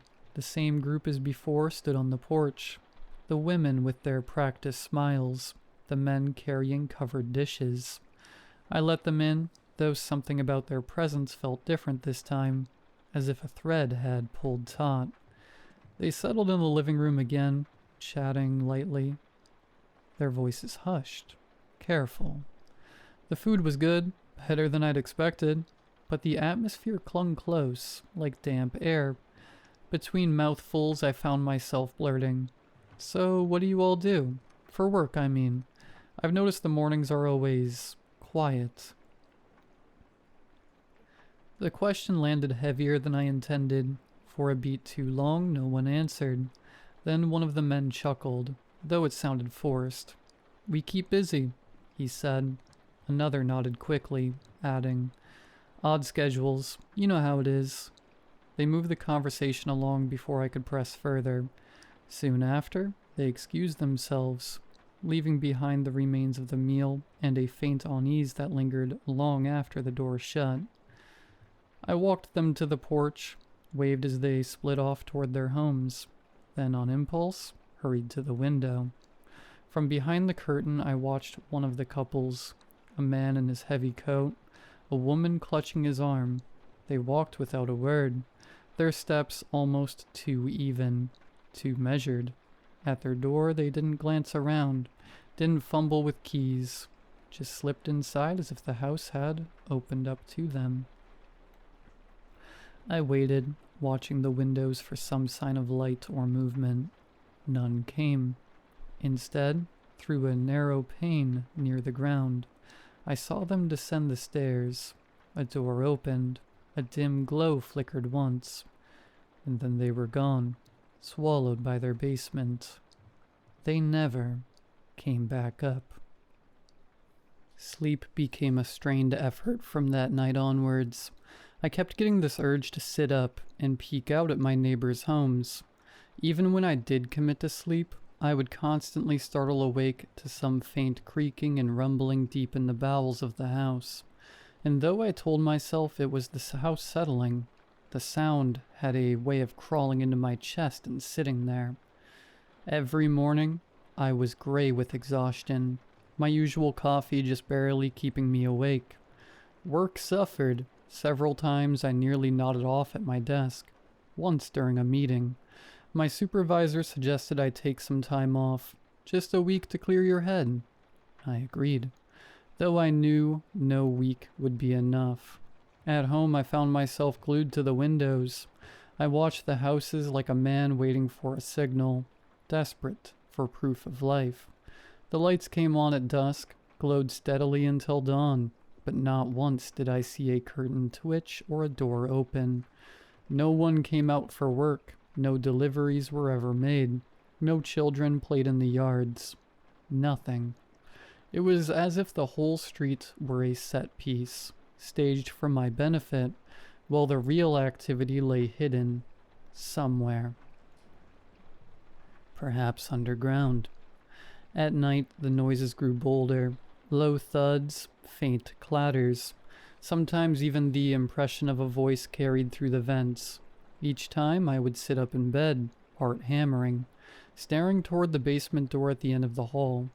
I wanted to go down, to fling it open and see once and for all what waited there, but the thought of facing it froze me in place. Instead, I lay awake until dawn, watching the ceiling, counting every sound, knowing I wouldn't sleep, knowing I couldn't. The days began to blur together. I told myself I was only taking time off to rest, but I hardly left the house. Curtains drawn, lights dimmed. I kept my silent vigil. The neighbors' windows stared back at me like blind eyes, never once blinking. I tried to reason it out. Maybe everyone here worked nights. Maybe it was some kind of community agreement.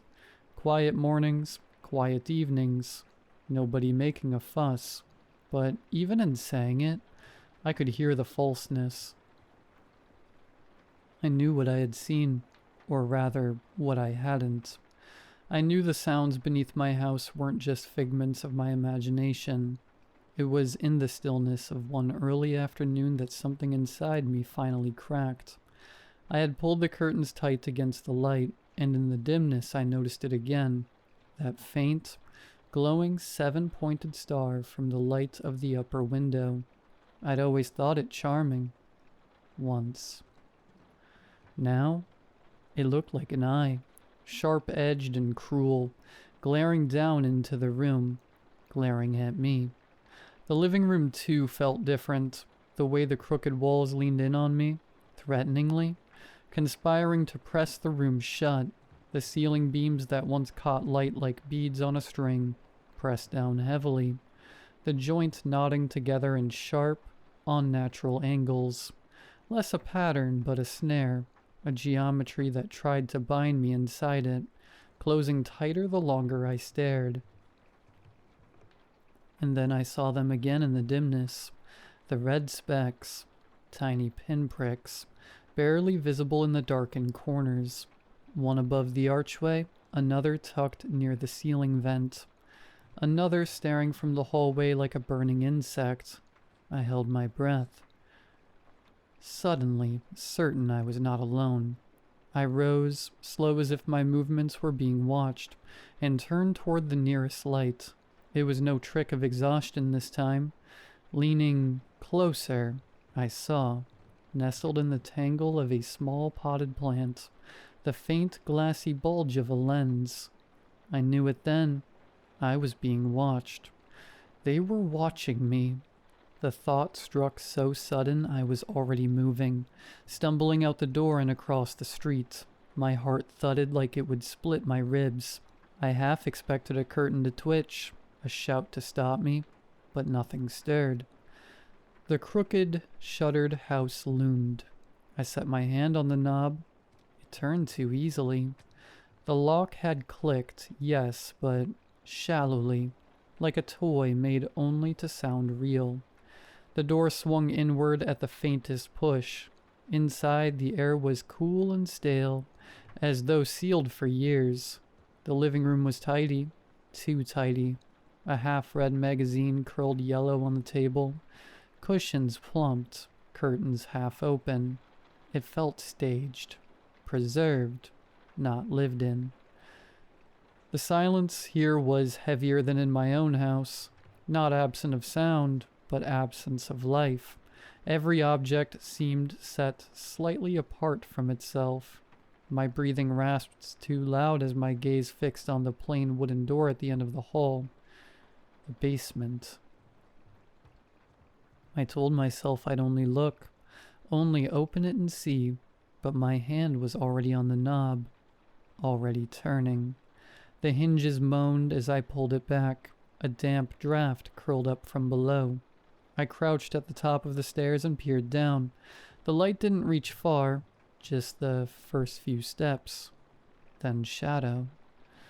A smell of earth rose up, faintly metallic, and steadying myself against the frame, I began to descend. The steps creaked under my weight, each one louder than the rest. I half expected the neighbors to come rushing in, demanding to know what I was doing in their house. But no one came. The air grew colder the farther down I went, the draft sharper against my skin. The bathroom was ordinary, too ordinary. A washing machine sat in the corner, boxes stacked neatly against the wall, the faint smell of detergent clinging to the stillness. For a moment, I almost laughed at myself. Had I really imagined everything? Of course I hadn't. I narrowed my eyes, searching. For what, I wasn't sure. And then my sight caught the far wall. It was there again, the same uneven gap I had in my own basement, the one that I had never dared to inspect too closely. A rough seam where the stone and concrete didn't quite meet, as though the house had been set atop foundations that belonged to something older, something the builders had merely covered rather than disturbed. I crouched down, pulse jittering against my throat. The gap was wider here, easily large enough to slip a hand through. A breath of cold air pulsed from within, damp and insistent, carrying with it the faintest murmur, so faint I couldn't be sure if it was a sound at all, or merely the suggestion of it, shaped by the stone. I should have turned back. Instead, I pressed my palms against the jagged edges, and the wall shifted. Not much, just enough. Plaster sloughed away in sodden flakes, and beyond it lay a blackness so absolute it seemed to drink the light from the basement. I don't know what drove me then, exhaustion, obsession, or some older compulsion seeping out through the crack. Perhaps only the need for finality, the need to force the silence to speak. Whatever it was, I pushed myself forward, scraping through until my shoulders cleared, then my hips, then the soles of my shoes, and I was inside. The air was clammy, mineral heavy, pressing against my lungs. My flashlight shivered over raw stone, catching on lines that didn't look accidental, rather smooth as if worn down by endless repetition. This was a passage. A tunnel sloped downward at once, a crude incline spiraling into earth. My shoes scraped loose gravel that hissed downslope ahead of me. I hesitated, but the silence behind me felt heavier than what waited below. So I descended. The air changed as I went. Cooler, yes, but laden too, as if with centuries of dust ground too fine to ever settle. Each breath tasted metallic, faintly briny, as though seawater had long ago seeped into the rock and lingered still. A sound began to emerge. Not voices, not exactly. More like the collected breath of many people whispering just at the threshold of hearing. Not rising or falling, but merging into a single tide pull of sound. I froze, straining to distinguish words. None came, only the endless susurrus, like waves sucking at shingle, patient and eternal. Every few steps I looked back. The pale rectangle of the basement was shrinking, already no more than a warped glimmer. My stomach clenched. If that wall sealed itself again, if it had ever been a wall at all, then no one would ever know I was down here. Still, I kept walking. I followed the whispering. The passage twisted illogically, curving left, plunging downward, rising again. My sense of distance unraveled. I could not tell whether I had gone 50 feet or 500. The air was cooler still, carrying the musk of confinement, a scent like bodies packed too close together in the dark, though none were there. Then at the precipice of nausea and misdirection, I noticed it, a hairline crack in the tunnel wall, faintly familiar. I leaned closer, pressing my eye against it, and my heart lurched. On the other side of the thin veil of earth was a room I knew too well. The bare concrete floor, the slant of the steps, the jumble of paint cans in the corner. My basement. The whispers swelled as if pleased by my recognition. For a mad instant, I felt like they were urging me onward, coaxing me deeper into the labyrinth that stitched neighbor to neighbor, home to home, until perhaps the whole street was webbed together in a single buried artery. Following the noises, I eventually squeezed through a narrow cleft in the stone, the rough edges rasping my shoulders and peeling cloth from my sleeves, finding myself in a vast chamber. The air hit me like damp wool, heavy, wet, and sour with the layered stench of decay. The ceiling hung so low I had to stoop, its surface bristling with roots and beads of black condensation that flattened and burst with slow, deliberate ticks.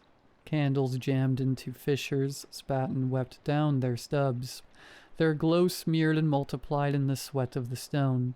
Shadows leaned unnaturally long, folding and overlapping until they seemed to bend around some hidden core, as though the walls themselves recoiled from illumination. On the earthen floor lay 6 bodies, each arranged with care along the prongs of a vast figure, gouged into the soil. Death had marked each differently.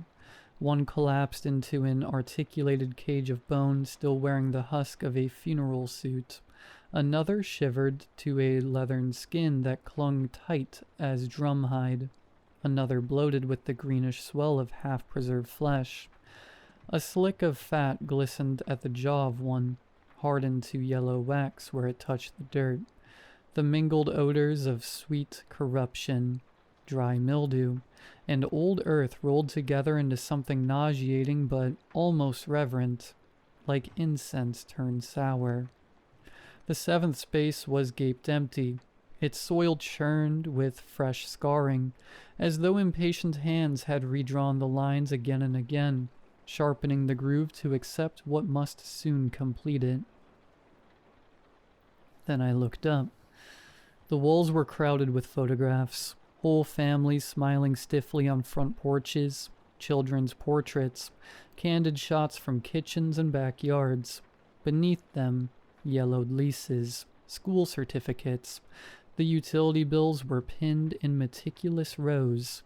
One cluster of images showed a man and woman whose features matched 2 of the bodies on the ground. Another cluster matched the others.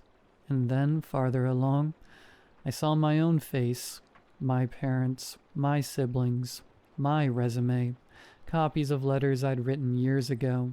Camera feeds flickered above it all. My living room, my bedroom, my basement stairs. The pattern was undeniable. These were the former residents of my house.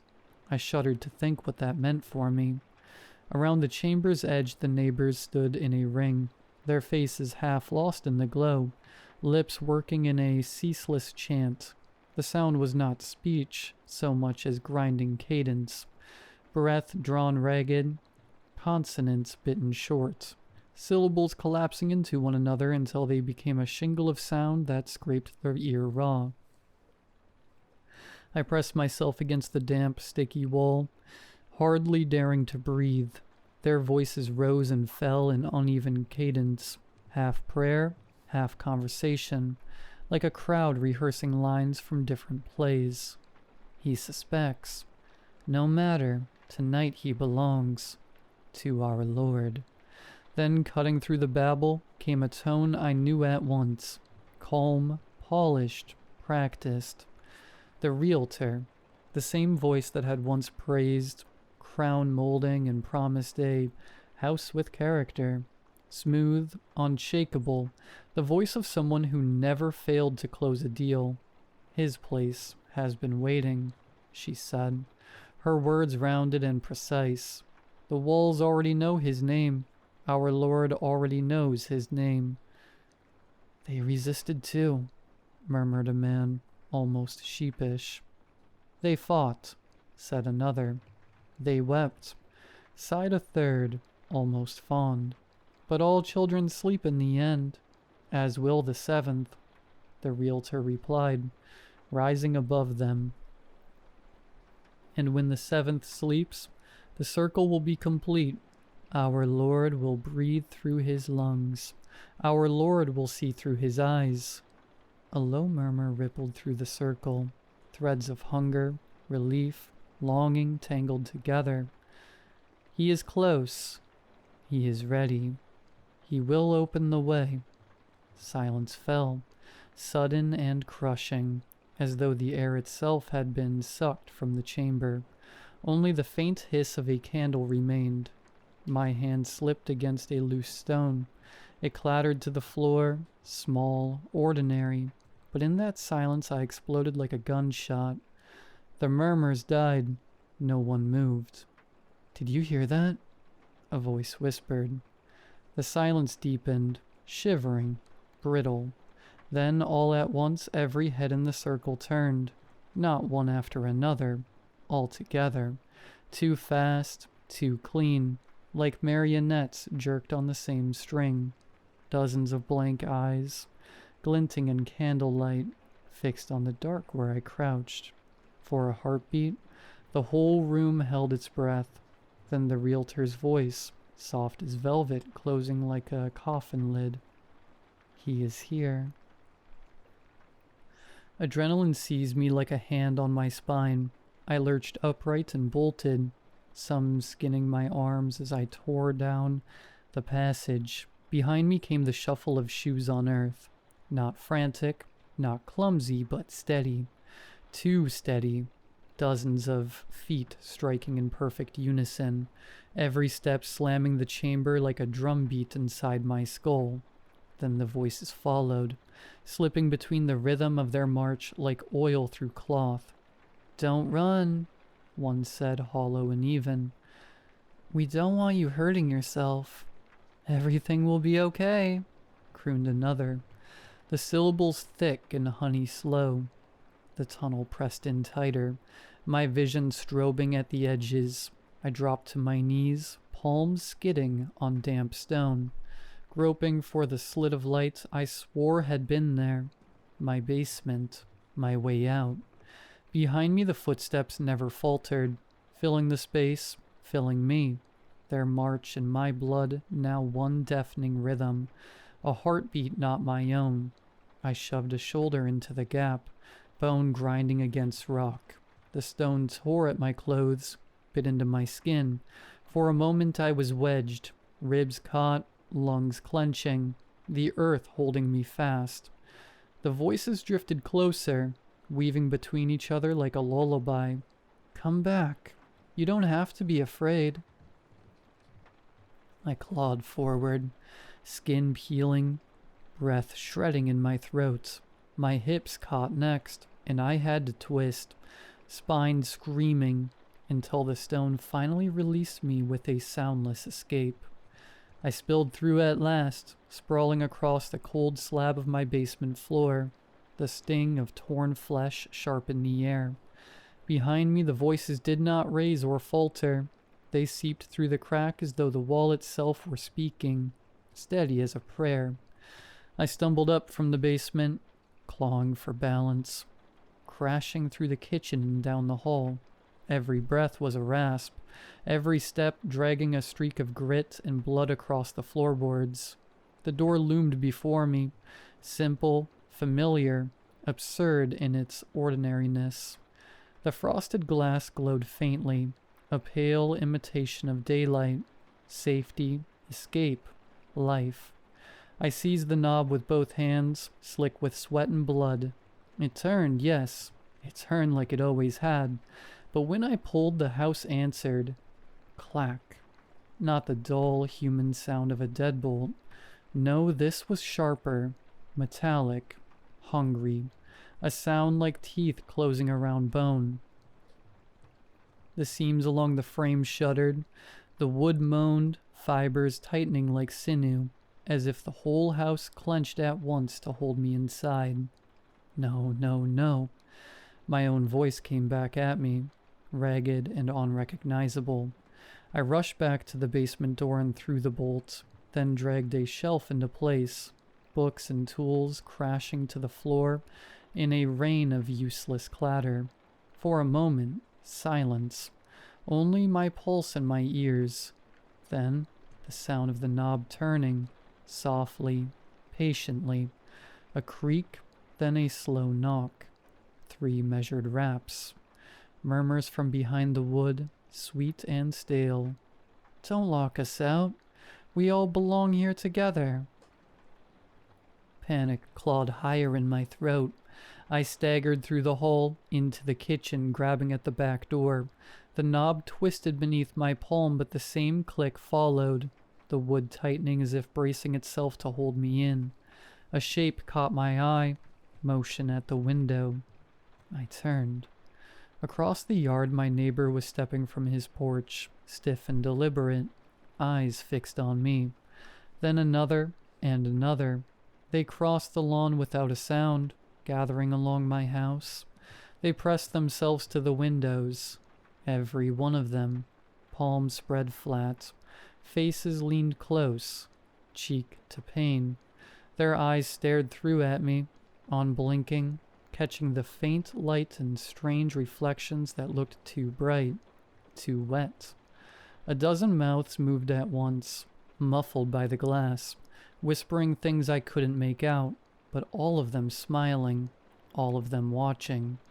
The whispers overlapped, swelled, some voices turning sharp, almost scolding. Stop it, stop it. Our Lord won't be happy with you.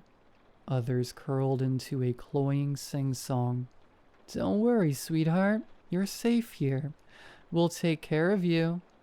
The house vibrated with it, the glass humming faintly as their breath fogged the panes. Smiles stretched too wide, too steady, splitting into snarls and croons. I stumbled back, heart hammering, staring at the impossible wall of faces around me. Every window on the first floor was filled.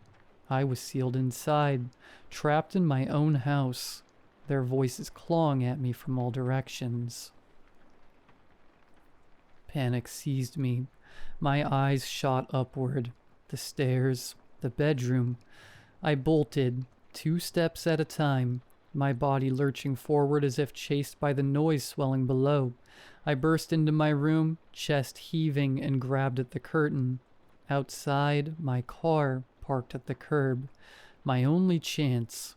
For a moment, I froze. The chanting rising beneath me, swelling into something that wasn't words anymore, just a pressure in my skull. Then I drove my heel into the glass. It shattered around me in an explosion of cold shards. the afternoon air slicing my face. Without another thought, I hurled myself forward, down onto the pavement. The pain was immediate, white hot, snapping through my leg like fire. My ankle folded under me with a sickening crack. I screamed, or thought I did. The sound drowned in the roar of blood in my ears. I rolled onto my side, vision warping, breath hitching against the shock. The night smelled of iron and dust. My face wet where glass had sliced it. Move, move. My car loomed just yards away, unreal and shining under the streetlight.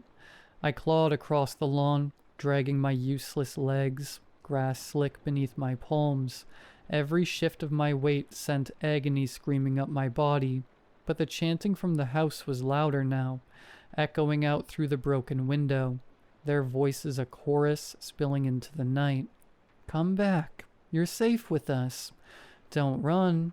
He's waiting for you. I hit the curb, fumbling at my pocket. Keys slick with blood. Somehow I got them into the lock. Somehow I turned.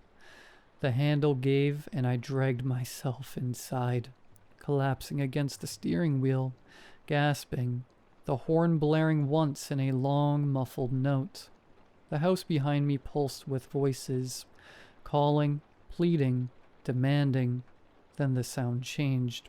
No longer steady, no longer coaxing. It broke apart. Ragged sobs, hiccuping wails, voices tearing themselves raw. Some keen like children, others moaned low and guttural, as though their throats were splitting under the strain. And their mouths? God, their mouths. Lips quivering, stretching too wide, some grinning, some crumpled into masks of grief, every face vibrating with need. The voices overlapped until words were nothing but noise, then reassembled, jagged and broken. Our Lord needs you. Our Lord needs your body. What will our Lord do without you? Some shrieked it high and thin, others crooned it like nursery songs, syllables slurring through their sobs. It was a chorus of grief, of hunger, of worship, a sound that didn't belong in human throats. The nearest neighbor pressed her face against the windshield, teeth bared in a rictus that was half a smile, half a sob. Her breath fogged the glass in frantic bursts, and she dragged her tongue across it, leaving a wet smear that ran down like tears. Don't leave us. Don't leave him. Don't leave. Their wailing rattled the streets, a dirge swelling until it shook the engine itself. I twisted the key. Once, twice. My ankle throbbed like fire, the pain snapping my vision white, but I forced it again. The engine coughed, sputtered, then roared. As I slammed the pedal, the car lurched forward, wheels thudding over bodies that broke apart too easily, like brittle effigies stuffed with wet leaves. In the rearview mirror, they collapsed to their knees, clawing at the pavement, arms outstretched, their cries echoing after me. Not anger, not threat, just a howling, endless grief. I didn't stop driving until the houses thinned, until the highway signs gave way to the smear of city lights. Every throb of my ankle was a reminder that I wasn't dreaming. I pushed until the tank hit red and found a cheap motel off the interstate, the kind with buzzing neon and a clerk who didn't bother to look up. For 3 nights I barely slept, curtains drawn tight, TV humming low. Every time I closed my eyes, I saw the glass, the mouths, the way their palms pressed against me like the house itself was breathing. I lived off vending machine snacks and the emergency cash I'd crammed in my glove box months ago and forgotten. On the 4th morning, I couldn't stand it anymore. My leg was swollen purple, every nerve screaming, and I knew I had to tell someone, anyone. The police station was fluorescent and humming, antiseptic in a way that almost calmed me.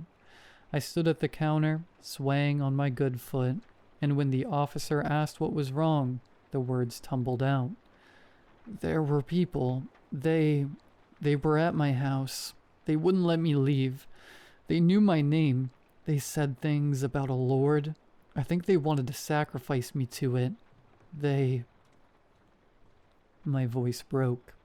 I gripped the counter, knuckles white, trying to steady my breath.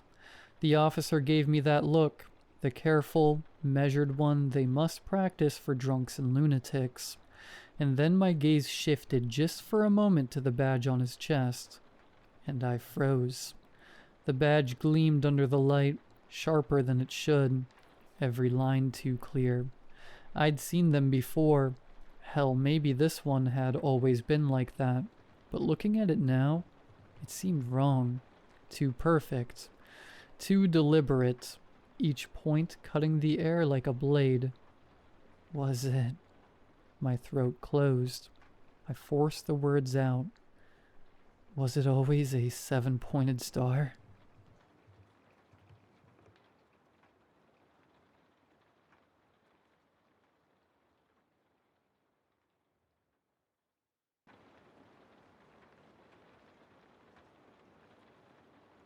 I stared up at the entrance to the old hospital, drinking in its features.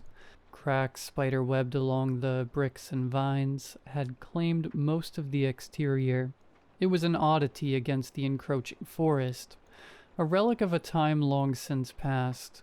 It felt wrong for it to be there, out of place, which only worked to pique my interest even further. Well, are we going to stand here all day, or are we checking this thing out? Kyle asked, lightly slapping me on the back. Let's go. Don't want to lose too much daylight, Maddie interjected, tugging my arm. As you wish. Ladies first, I replied, extending a hand to the door. Maddie rewarded me with a glare. The interior of the hospital was in an even worse state than the outside.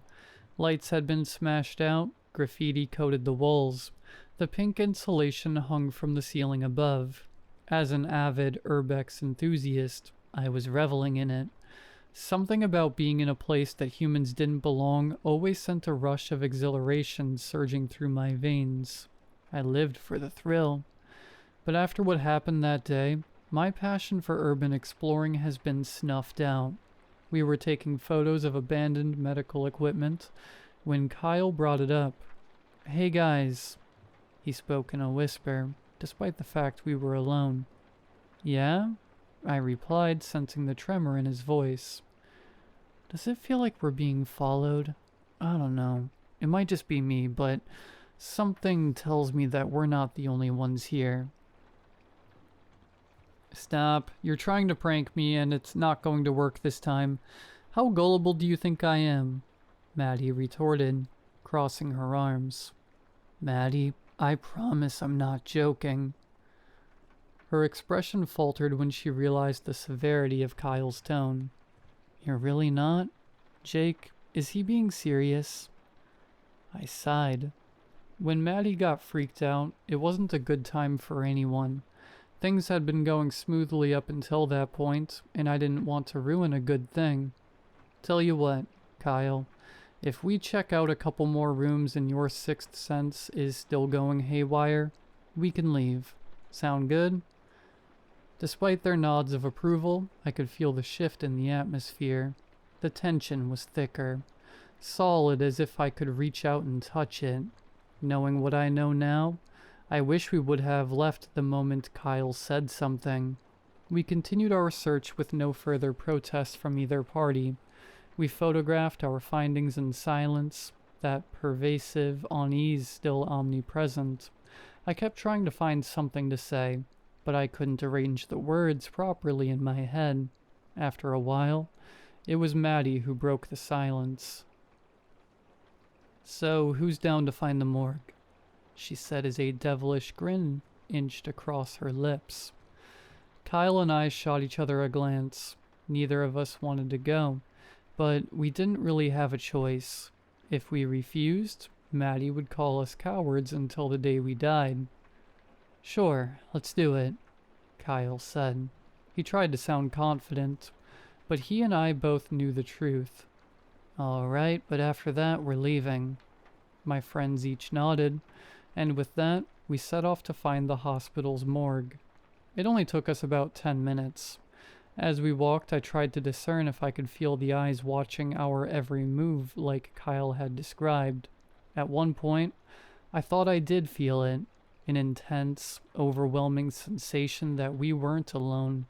I found myself throwing glances behind us every so often, but I didn't voice my concerns. A decision that I regret to this day. Before I knew it, I found myself descending the stairs to the basement. Our flashlight beams danced along the staircase as we went, shedding light into the inky depths below. Once we reached the bottom, there was a long hallway with a set of double doors at the end. Spooky, isn't it? Maddie whispered as we continued. Yeah, feels ominous, I said as a shiver rippled through me. The air was colder down there, lending to the creepy ambience. We paused once we reached the doors. Okay, who wants to go first? Maddie asked, surveying our expressions. I think you should. You suggested it, Kyle retorted, wearing a grin. Yep, as I said before, ladies first. I joined in, earning me another glare. Fine, but if I die, I'm going to come back just to take you with me. Maddie pushed open the doors and led the charge, Kyle and I following behind her. Standing in that room sent a chill down my spine. Kyle turned to me, that taunting smirk returning to his lips, and he whispered into my ear, Let's prank Maddie. You distract her. Meanwhile, I'll climb into one of the freezer racks and make a bunch of noise in there. I bet she'll scream loud enough to wake the dead. I smiled at him. Maddie was never going to forgive us for this. One problem, I muttered. How are you going to close yourself in? I'll figure it out, just... Nice try, I can hear you. Maddie glowered at us like we were the spawns of Satan. My face flushed with color, and sweat beaded atop my brow. Yeah, we weren't actually going to go through with it. Just an idea, Kyle said, rubbing the back of his neck. She wasn't buying it. Bang. A sudden rattling sound erupted from one of the mortuary chambers that Kyle had centered his plot around. It started off quiet, small enough to be dismissed as nothing more than a groan of old metal, but it soon escalated to a loud clanging. We stared at each other, wide-eyed, our faces pale as ghosts. The sound had grown into a deafening pounding. Something was being slammed hard against the inside of the door. It was clear that Kyle's earlier premonition had been spot on. We were not alone in that hospital. We stood, frozen in shock, left to helplessly watch as the door buckled under the weight of the blows. Over and over and over again. The banging increasingly got louder. To my utter horror, the door gave way.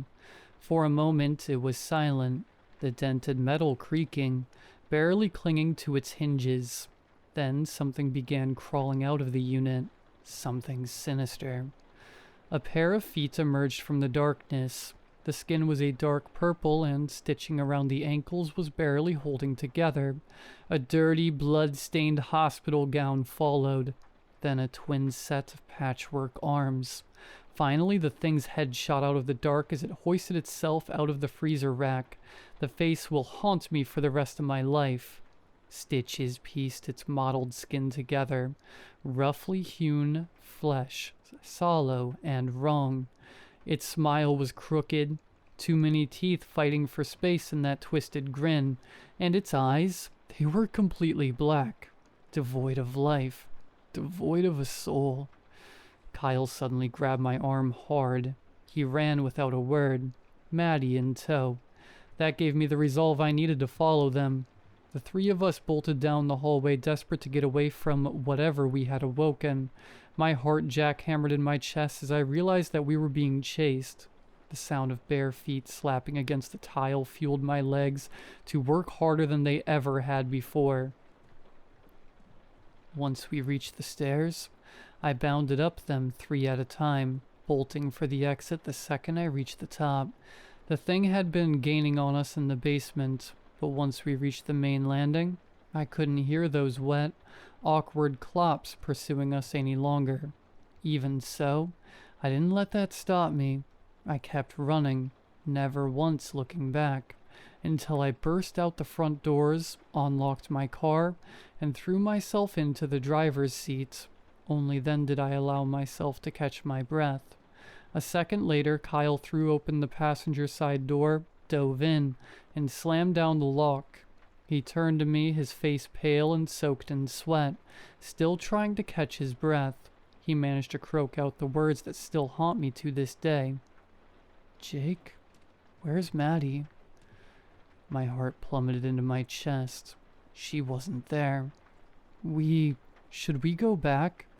I asked, a cold dread blanketing me at the thought. The two of us sat there staring out the windshield, praying that somehow our friend would explode out of those doors and join us, but that didn't happen. We sat there for longer than I'd like to admit, completely silent, desperately grasping for a solution. Eventually, we called the cops. The police searched the entire hospital and combed the surrounding woods, but they didn't find any trace of Maddie or the man who had chased us. Aside from the text agreeing to meet that day, there was no evidence that Maddie had even been there in the first place. It was as if she simply poofed out of existence. But Kyle and I knew what really happened. We had abandoned her down there with that monstrosity. We'd put our own safety over hers. We were the reason that she went missing, and we had to live with that. Kyle and I drifted apart in the weeks that followed. Maddie still hadn't been found, and I think the weight of what we'd been through was too heavy for us to come to terms with. When I'd look at Kyle, the crushing reminder of what we'd done, or more aptly, what we'd failed to do, would come flooding back. It eventually reached the point where we would only sporadically check in on one another. That is, until he sent me a strange text one afternoon. "Hey man, I need to talk to you. Not over the phone, face to face. Meet me by the pond in the park at 8 tonight." The message caught me off guard. Whatever it was that Kyle needed to tell me, it sounded urgent.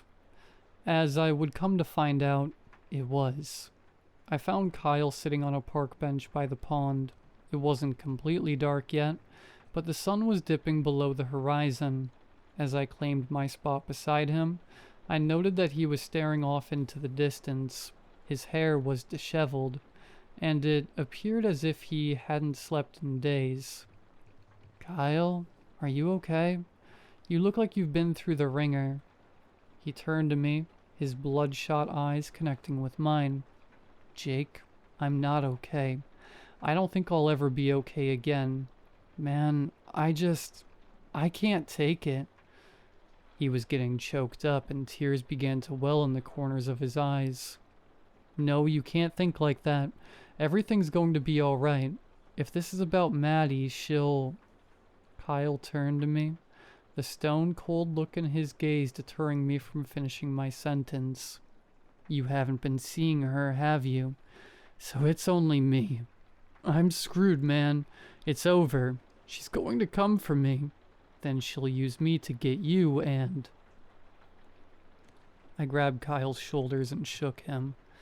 He was raving like a lunatic, an asylum patient off his meds. "Snap out of it. What are you rambling about? Seeing Maddie? What does that mean?" Kyle looked at me with a cold stare. His wild hair fluttered in the wind as an ominous breeze swept through. "This is going to sound insane, but Maddie has been visiting me. Or what's left of her. Her mouth is stitched shut. Her hair is soaked in blood, and now she's wearing one of those hospital gowns. It got her.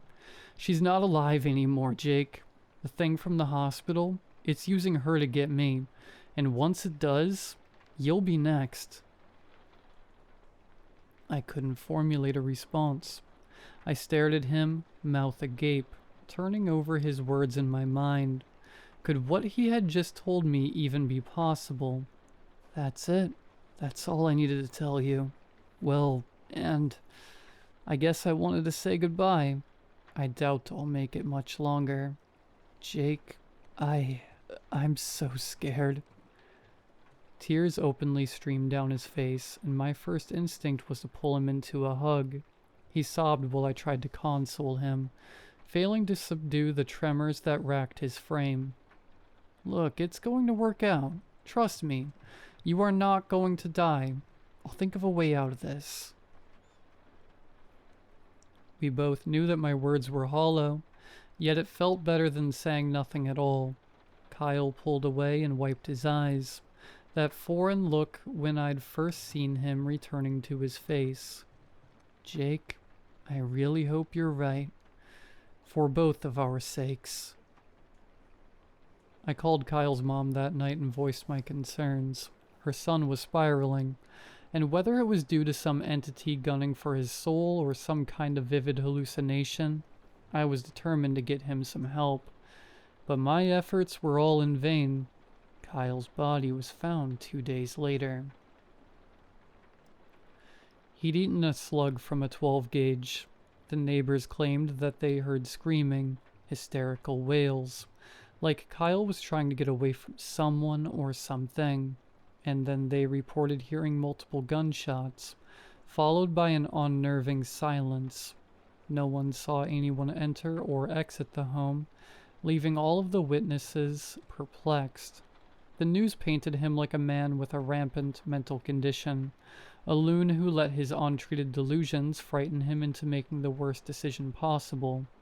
But I know that what Kyle saw was real, because lately, I've been seeing her too. She appeared for the first time the night that Kyle died, standing below a street lamp across from my window. His description of her had been deadly accurate. Maddie's eyes were stitched shut, and her arms hung limply by her sides. Her hair glistened with something dark, and the hospital gown she wore had yellow stains blotched across the front. But her smile, there was something sinister behind it, something evil pulling the strings, and I'm afraid that I'm going to find out what that thing is firsthand. 3 days have passed since then. I've started seeing Kyle too. The two of them had been moving progressively closer with each passing day. Last night, they were in my room. They just stared at me, smirking, taunting me. Maddie with her unseeing eyes and grin with too many teeth. Kyle with what was left of his reconstructed face. Flesh and bone melded together to form something vaguely human. Now I realized they came to deliver a message. My doomsday clock is ticking down, and I only have a few hours left. Because when I awoke this morning, splattered across my bedroom wall in a deep crimson, were the words, "Tonight, your soul belongs to me."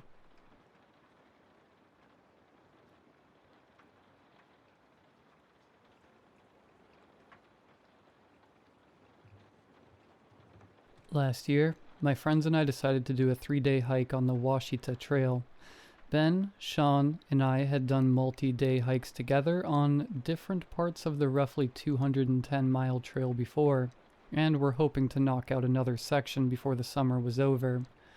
The section we decided to hike this time had a public camping area at the base of the trailhead that led to the Washita Trail proper, which we had decided to take advantage of.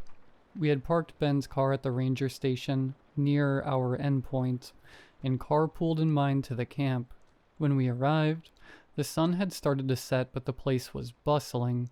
Kids were riding bikes around the footpath and families were sitting around grills, enjoying the scenery. Places like this weren't really my cup of tea. I preferred more secluded, quiet areas to set up camp. But something about the communal atmosphere gave rise to a sense of nostalgia for the times my family took me camping at places like this. By the time we set up our tents, night had fallen, and the crackling of dozens of campfires filled the air. We ate a quick supper of roasted hot dogs and a few beers before heading to bed. The next morning, I awoke to distant shouts echoing through the campsite. I sat up onto my elbows and listened, trying to make out what was being said. Before I could determine what was being yelled, I was startled by a quick slapping at the front of my tent. Worming my way out of my sleeping bag, I unzipped my tent flap and poked my head outside, shivering at the cold morning air. I saw Ben and Sean in front of their tents, pulling out their hiking boots. "Get your clothes on, man," Ben said as he saw me. "What's going on?" "A kid's missing. Probably wandered off last night," answered Sean, cinching his bootlaces tight and standing up. I turned back into the tent and started getting dressed. My heart sank as I heard the shouts become more abundant as more campers joined in on calling out the child's name. "Sarah! Sarah! Sarah!" I hoped that she was just in the shower room or had woken up early to go to the playground nearby, but I couldn't help but think of the countless stories I'd heard of kids being abducted or disappearing into the woods, only for their bodies to be found miles away, or not at all. Ben and Sean were already a few campsites down from ours and calling out to the wood line when I came out of my tent.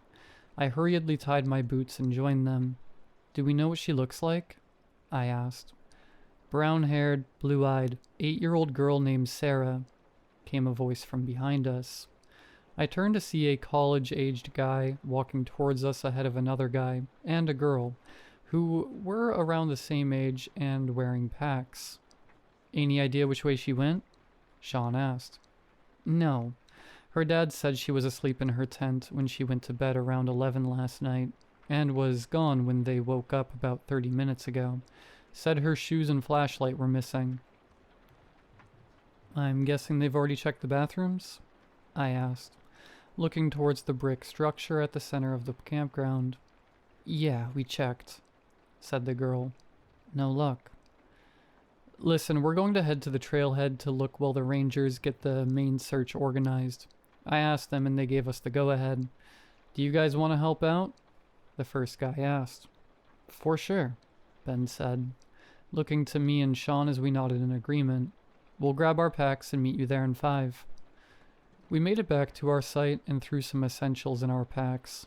I realized that I had left my water bottle in my car, but Sean, being the prepper that he is, gave me a spare. Once packed, we strapped on our packs and headed towards the trailhead, leaving our camp set up since it was clear our trip had been delayed. The shouts had tapered off as people began to gather around a park ranger at the center of the camp area. Walking towards the trailhead, we heard sobs coming from a campsite just off the path. A park ranger was sitting beside a woman, who could only be Sarah's mother, crying into a pink pillow in the shape of a unicorn, while a deputy stood attempting to speak to the girl's frantic father. We glanced at each other as we moved past the heartbreaking scene. The expressions on each of our faces were of sorrow-tinted determination. James, Kristen, and Paul were the names of our new companions. They were each outdoorsy types like we were, and were just as well equipped. We met at the trailhead just outside of the camp area, and gathered around the large wooden map, and formulated a plan. There were several off-shooting trails which snaked through the valley. Main Street was the 8-mile circular trail, which returned to the trailhead and connected to the Washita Trail at the top. Baker's Falls was a cutback trail which led to a waterfall 4 miles from the trailhead, and Vista Trail led up the mountain 5 miles to the north. We decided that it would be best to split into groups of 2 in order to hit each trail while staying as safe as possible. Paul and Kristen volunteered to take the Vista Trail. Sean and James decided to take Baker's Falls, leaving Ben and I to take Main Street. It was agreed that we would meet at the trailhead in 7 hours, giving us time to be thorough with our searches, and be back before nightfall. We knew cell service would be spotty, if not altogether non-existent, but we exchanged numbers on the off chance we needed to contact each other, and ensured we each had the ranger's station numbers. When we set off, Paul and Kristen headed north at the split and began their arduous trek up the side of the mountain, while the rest of us hiked east towards Baker Falls. We didn't talk much, aside from occasionally calling out for Sarah. We were afraid that by making too much noise, we might miss hearing her, and didn't want to distract each other and miss any sign of her. Just before noon, we arrived at the split for Baker's Falls. Sean and James headed down the mountain, while Ben and I continued on Main Street. It was a nice day given the circumstances. If it were any other time, I would have been greatly enjoying myself, taking in the cool air and absorbing the majestic scenery, but for obvious reasons, I didn't pay any of that much mind. After a while, James and Sean's echoing calls faded away as we made our way towards the intersection with the main trail. We took our time, listening intently between each call-out. The trail began to turn north up the mountain, and at a sharper angle, slowing us down quite a bit. It was fairly taxing, and I found myself calling out less as I began to run out of breath. It had been a while since I had last hiked with a pack. I noticed Ben starting to struggle as well, so I suggested we take a break. After all, we had been going non-stop for several miles at this point. We found a shaded spot next to an outcropping of rocks just off of the trail, took off our packs, and pulled out some snacks. We sat silently eating and listening between deafening bites of granola. At first it sounded like a bird. In the distance behind us, a ways off the trail, I heard a shrill cry. I stopped chewing and tapped Ben. "Listen, you hear that?" After a moment it echoed again, a muffled cry that was almost certainly that of a child. We both jumped to our feet and called out, "Sarah?" The cry responded, "She's up there." Ben cried as we both made our way around the outcropping, leaving our packs where they sat. "Sarah, keep making noise. We're coming," I yelled. The cries became clearer as we trudged our way up the mountain off the trail, slipping on loose rocks and sticks. We were getting close. Ahead of us, we saw what appeared to be an opening on a small plateau through the trees. The vegetation began to thin out, and the ground became saturated with flat, rough, gray stones, which were much different than those that we had seen so far. As we made our way to the opening, it became evident that the crying was that of a little girl. The trees gave way to a large glade of gray stones. No trees or plants in sight. "Sarah, where are you?" Ben called, straining to catch his breath. "Down here," a small voice squeaked from somewhere in the glade. In the middle of the opening was a small rise in the stones. Once we were about 15 feet away, I saw that it was the raised lip of a large hole about 7 feet across and blacker than night. A short way down. "Jesus, Sarah, are you in there?" I called down into the abyss. "Yes," she replied through her sobs. Her voice echoed up towards us. She was a long way down. "Are you hurt?" I can't stand up," she cried. "Ben, did you put any rope in your pack before we left?" "No. Did you?" "No." "Sarah, are you bleeding?" "I don't think so," she said weakly. "It's too dangerous to try and climb down there. These rocks could come loose and cave the whole thing in," said Ben, testing the edge of the pit. I pulled my phone from my pocket and unlocked the screen, but found there was no service. Ben did the same and shook his head.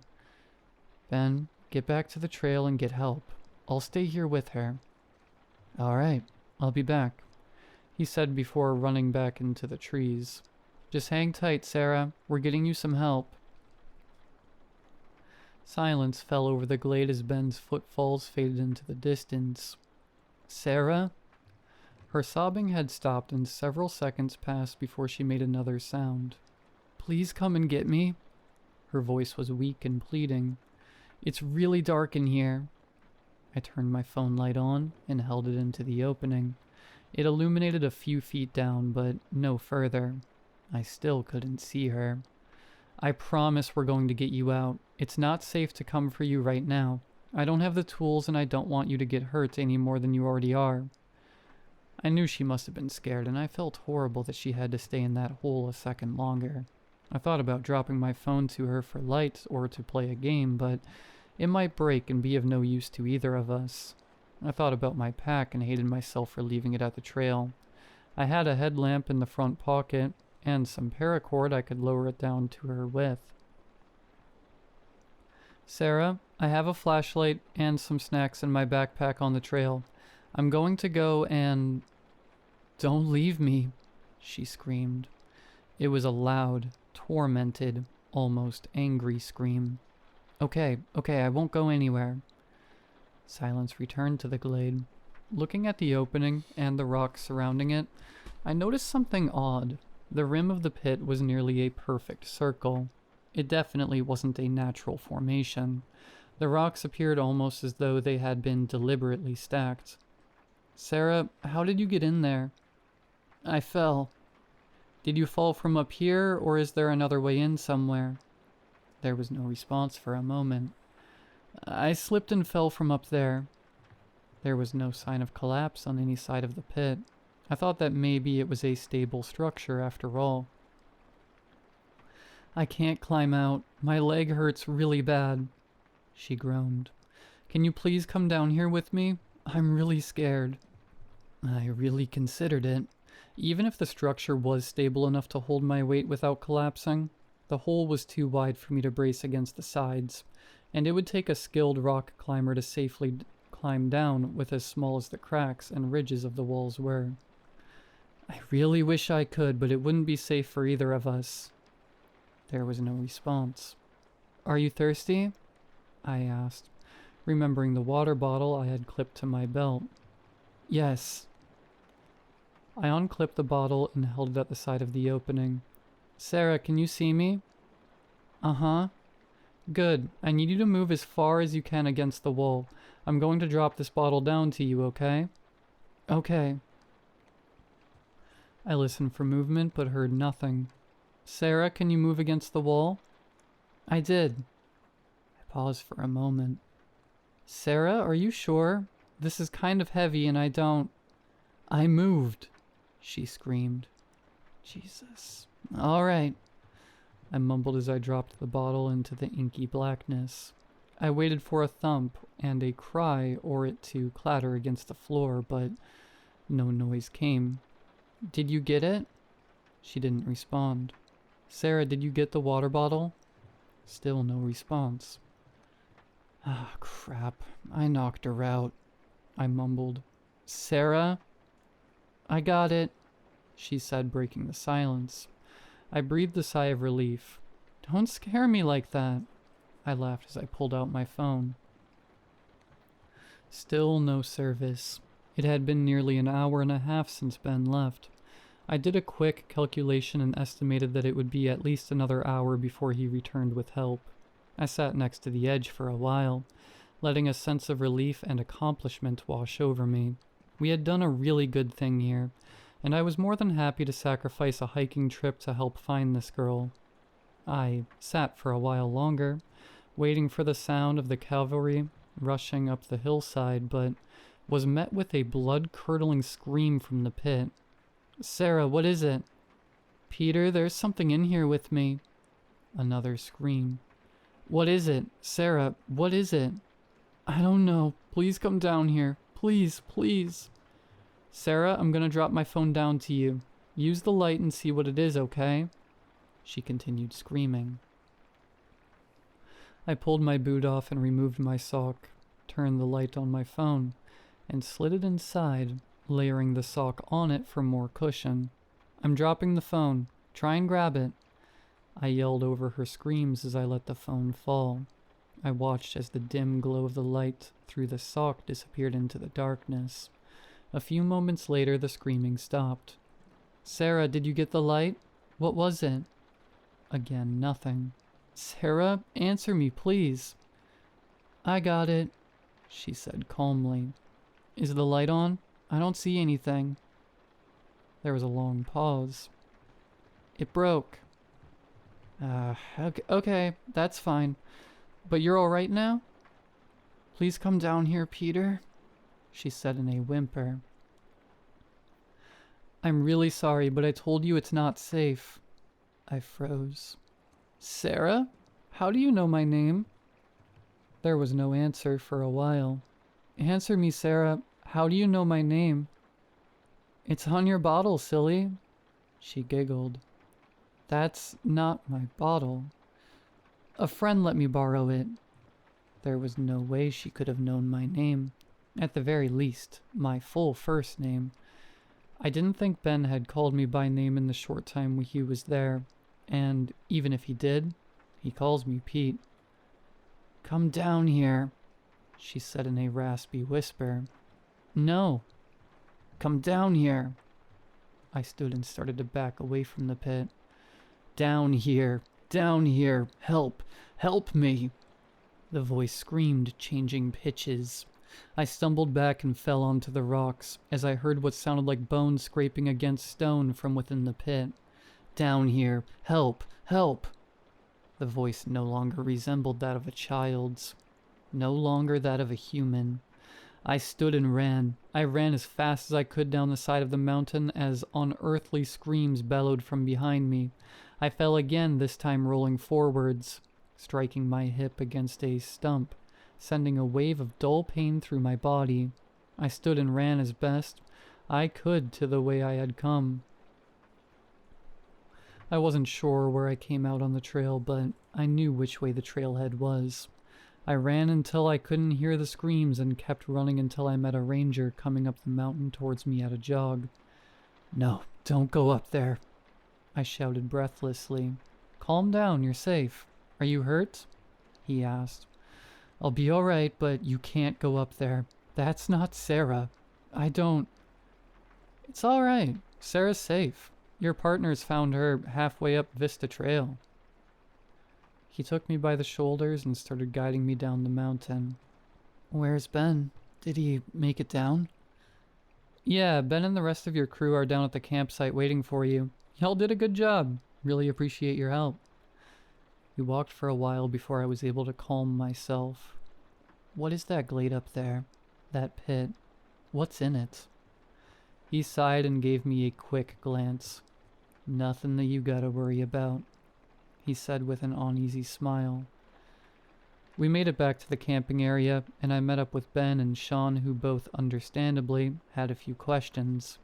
However, I didn't have time to answer them since the rangers were shutting down the area and we had to leave. We packed up our things and loaded my car just as they were closing the gates. On the way back to Ben's car, I told them what happened at the glade. Ben said the ranger freaked out when he told him what he had found, and told me to stay at the campsite until he came back with me. Apparently, when Kristen and Paul found Sarah, she told them her mom was calling her from the woods when she went to the bathroom that night, so she followed her voice up the trail but got lost. Sean thinks to this day that we're pulling some wild prank on him, but Ben and I know what we heard, what we saw. I haven't gone hiking since, and I don't think I will for a while.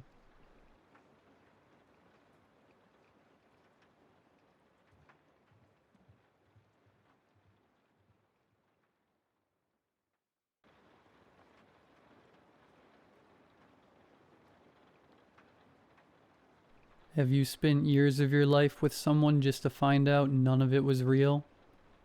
I had met Andrew when I was 22, working as a bartender for a crappy hole-in-the-wall bar. He was an incredibly outgoing individual that effortlessly brightened the day of anyone who was within 15 feet of him. He had made the lonely closing shift of a dead Tuesday enjoyable, and after I got off work we met up for coffee and waffles at a nearby diner. The chemistry we had was unlike anything I had ever experienced before, and it wasn't long before we began dating. Andrew became my rock that I could always rely on to keep me grounded when the rest of the world was caught up in a squall of chaos. He embraced my love of B-horror movies, and I accepted his enthusiasm for the outdoors after weeks of convincing on his part.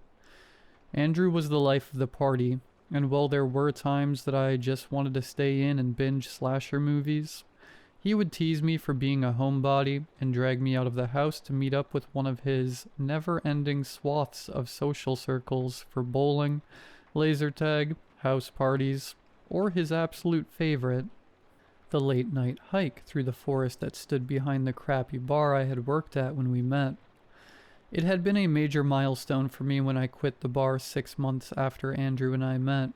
With his support and encouragement, I started my own business in a niche field that I was actually passionate about. While the money isn't best, I love the work I do, and even the worst days are still better than having to mop up bodily waste from someone who had too much to drink. At a 40th anniversary showing of the Rocky Horror Picture Show, Andrew proposed to me during the Damn It Janet scene. His collection of friends who had grown on me fast and became my friends as well hooted and cheered for us and took out for celebratory drinks after the show. Since that chance encounter 2 years previously, my life had become my own personal heaven. The work I did now was fulfilling. I had an amazing new group of friends, and I was now engaged to the best man I had ever met. Hey, I found the perfect place we should go for a nice picnic and hike, Andrew told me as I was grabbing the last load of laundry from the ancient dryer in Andrew's basement. I was hoping that we could just stay in for the day, Andy. Since I moved in, it feels like we have been going non-stop, I replied, tired but not annoyed at the suggestion. After his proposal, I moved into Andrew's 2-bedroom house. It was quaint, but there always seemed to be another little project that needed to be tackled. With both of our work schedules, there never seemed to be enough time in the day to fix all of the little quirks the house had. "Oh, come on, Christy," he said, wrapping his arms around me and giving the side of my neck a kiss. "Wouldn't it be nice to actually enjoy the 3-day weekend we have to actually get out and have some personal time together?" I moaned as his soft lips and blonde facial hair brushed against the side of my neck. "Alright, I guess it would be nice to spend time together. Just the two of us." Despite moving in together, we hardly had any time to ourselves. The mass of friends were constantly inviting us over and out to celebrate the engagement and to offer help with planning the wedding. It had left us little time to ourselves, and the chance to be alone in nature would be nice. The place we are going to has a nice little spring with a few nooks and crannies out of sight from the main trails, Andrew informed me as he hurriedly threw supplies into his hiking bag. The mischievous look on his face made my face redden. "Andy, you naughty boy," I said before playfully swatting at his butt. He returned the gesture with a pinch of my own butt before tossing the bag over his shoulder and nearly dragging me to the car. During the 3-hour drive to the national park that we would be hiking through, I had dozed off. As we finally arrived, Andrew woke me with an excited expression. "Here we are, miles and miles of trails, a chance to really connect with nature." He beamed with a smile that brought one to my own face. "Where did you even hear about this place?" I asked, shaking the last of sleep from my eyes before sitting forward. "Sam and Frankie were telling us about it the last time we went bowling. Don't you remember?" "Not really. With all of the friends we have and ideas tossed around, it's hard to keep track of everything."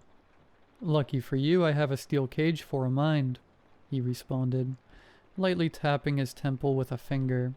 "More like a rusty bear trap," I teased as I mocked a rusty trap closing with my hands.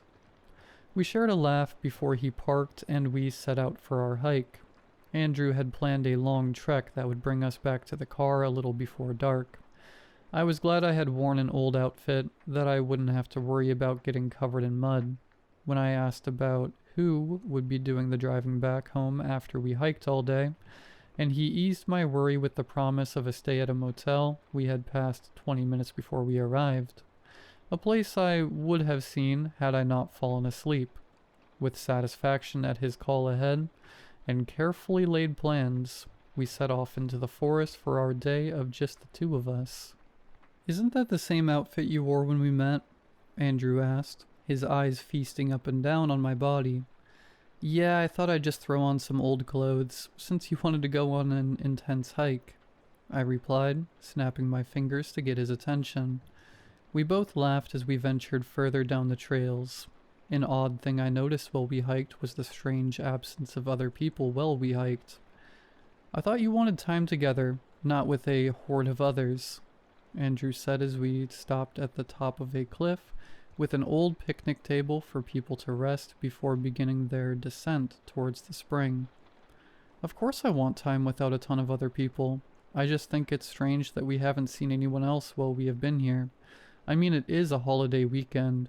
You would think we would have passed by some other wilderness enthusiast or gun-ho parents dragging their kids along to get away from technology for once in their life."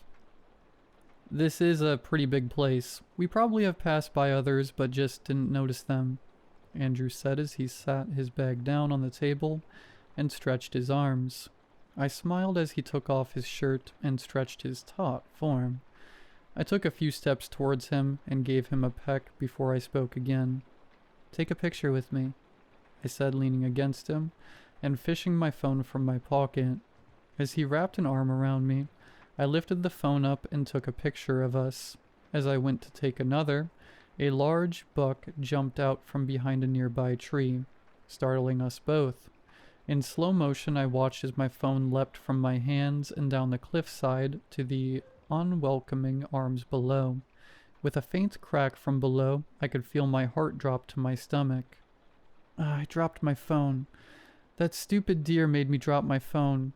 Dang it, I could kill that thing, I yelled out in frustration. "Whoa there, I think you might have broken a commandment there," Andrew said, placing a hand on my shoulder. "I'm glad you think this is a joke, Andrew." "I'm not trying to make a joke of it. I'm sure you will be able to recover any photos that are on your phone. Plus, it was old anyways. I'm pretty sure you have had the same phone since we met. I know you've been wanting to upgrade for a while, but haven't really had a chance," he said as diplomatically as he could. We made our way down to where we were sure the phone had fallen, and luckily we were able to find it.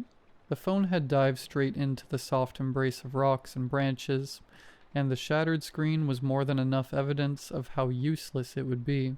Andrew pulled a plastic bag that had once contained trail mix, and placed the destroyed phone inside before stashing it away in his hiking bag. "First thing tomorrow, we will go and get you a brand new phone, the best one they got, even if it means I gotta sell a kidney to get it for you," Andrew said, trying to cheer me up, obviously aware of my disappointment at losing my collection of memories of our life together that had been gathered on my phone. We continued on towards the springs, crossing over an old wooden bridge that creaked and groaned with every step as we crossed over it.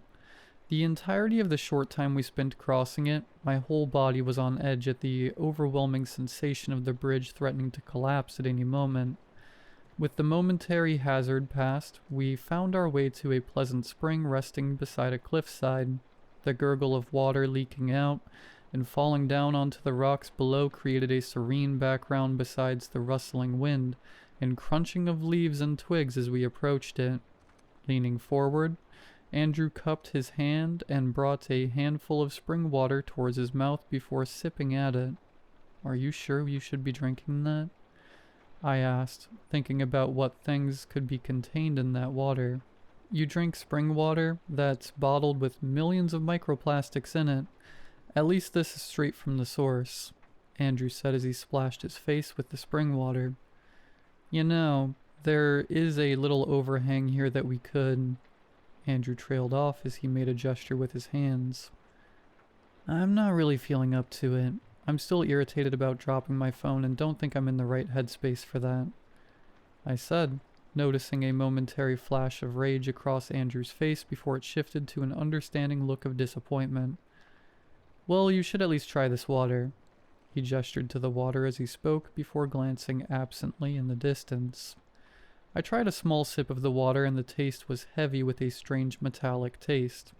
Just before I was about to comment, Andrew was already stepping off towards the trail.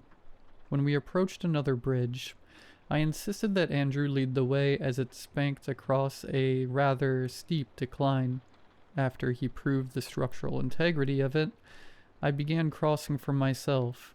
Just as I made it halfway through, a horrid crack from the wood echoed through the air. As I fell through the bridge, my hands stretched out to catch myself. The nails of my left hand dug into the wood before being ripped out as my weight jerked my body below. In the briefest of moments, I looked out towards Andrew.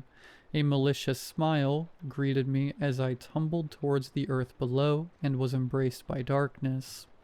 As I regained consciousness, I was greeted with the sight of a stag's skull wrapping its long tongue around the bleeding fingers of my left hand. I screamed out in terror, only to be greeted with Andrew's worried face gracefully holding my bandaged left hand. "Thank God you're okay," Andrew said, slowly setting my hand down and helping me sit forward. My clothes caked in dirt and a long tear down the right side of my jeans with scrapes and cuts, leading to the missing shoe on my right foot. I tried to reply, but he hushed me to conserve my energy. He told me he was going to climb back up and try to call for help as he didn't have any signal where we were. I tried to beg him to help me back up, but he was already walking away before I could form the words. I raised my undamaged hand to my head and was greeted with a sharp pain on the side of my head and a small wet patch of blood. Panic racing throughout my body, I forced myself to my feet. It felt like hours since Andrew had gone off for help, and it was now well into the night. I stumbled my way through the overgrowth and began my slow ascent up the hillside back towards the trail. Upon finally reaching the trail, surrounded in the darkness of night, I looked around for any trace of Andrew, only to be greeted by silence. The sound of wind or wildlife were missing, and the only audible noise was my labored breathing and rapid heartbeat drumming in my ears. Dragging my way back to the spring, I greedily drank from the water, ignoring the odd aftertaste. Glancing at a small pool of water at my feet, the shadowy reflection I saw was a skeletal form of myself. I turned away as tears filled my eyes. Pain rippled through my body as I shambled through the dark, my head swimming as my vision blurred. "Christy, where are you?" Andrew yelled out in the distance before he rounded a corner, coming into view. Calling out for me in Andrew's voice was an 8-foot monster, legs bent backwards connected to a skeletal torso, draped in baggy flesh that stretched and shifted to attempt to mimic the human form. The swollen and bulbous head had 2 antlers poked out as the mouth of broken teeth clattered together in an attempt to form a smile.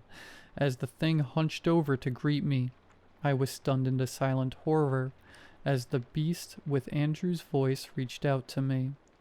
"You had me so worried," the familiar voice struggled to say through gnarled teeth, as charred hands wrapped around my wrists. I yanked my hands back as adrenaline scattered my body away from the demented form.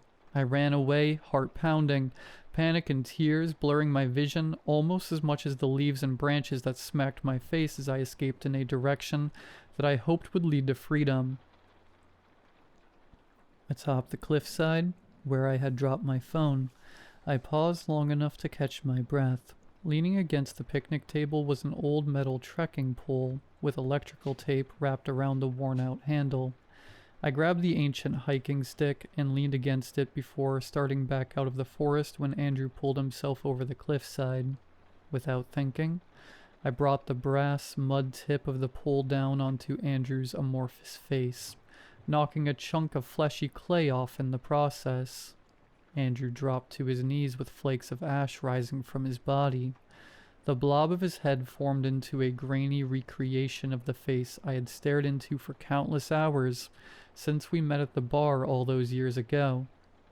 "I love you," spoken to me in a voice similar to that of an animal, mimicking the words of a person.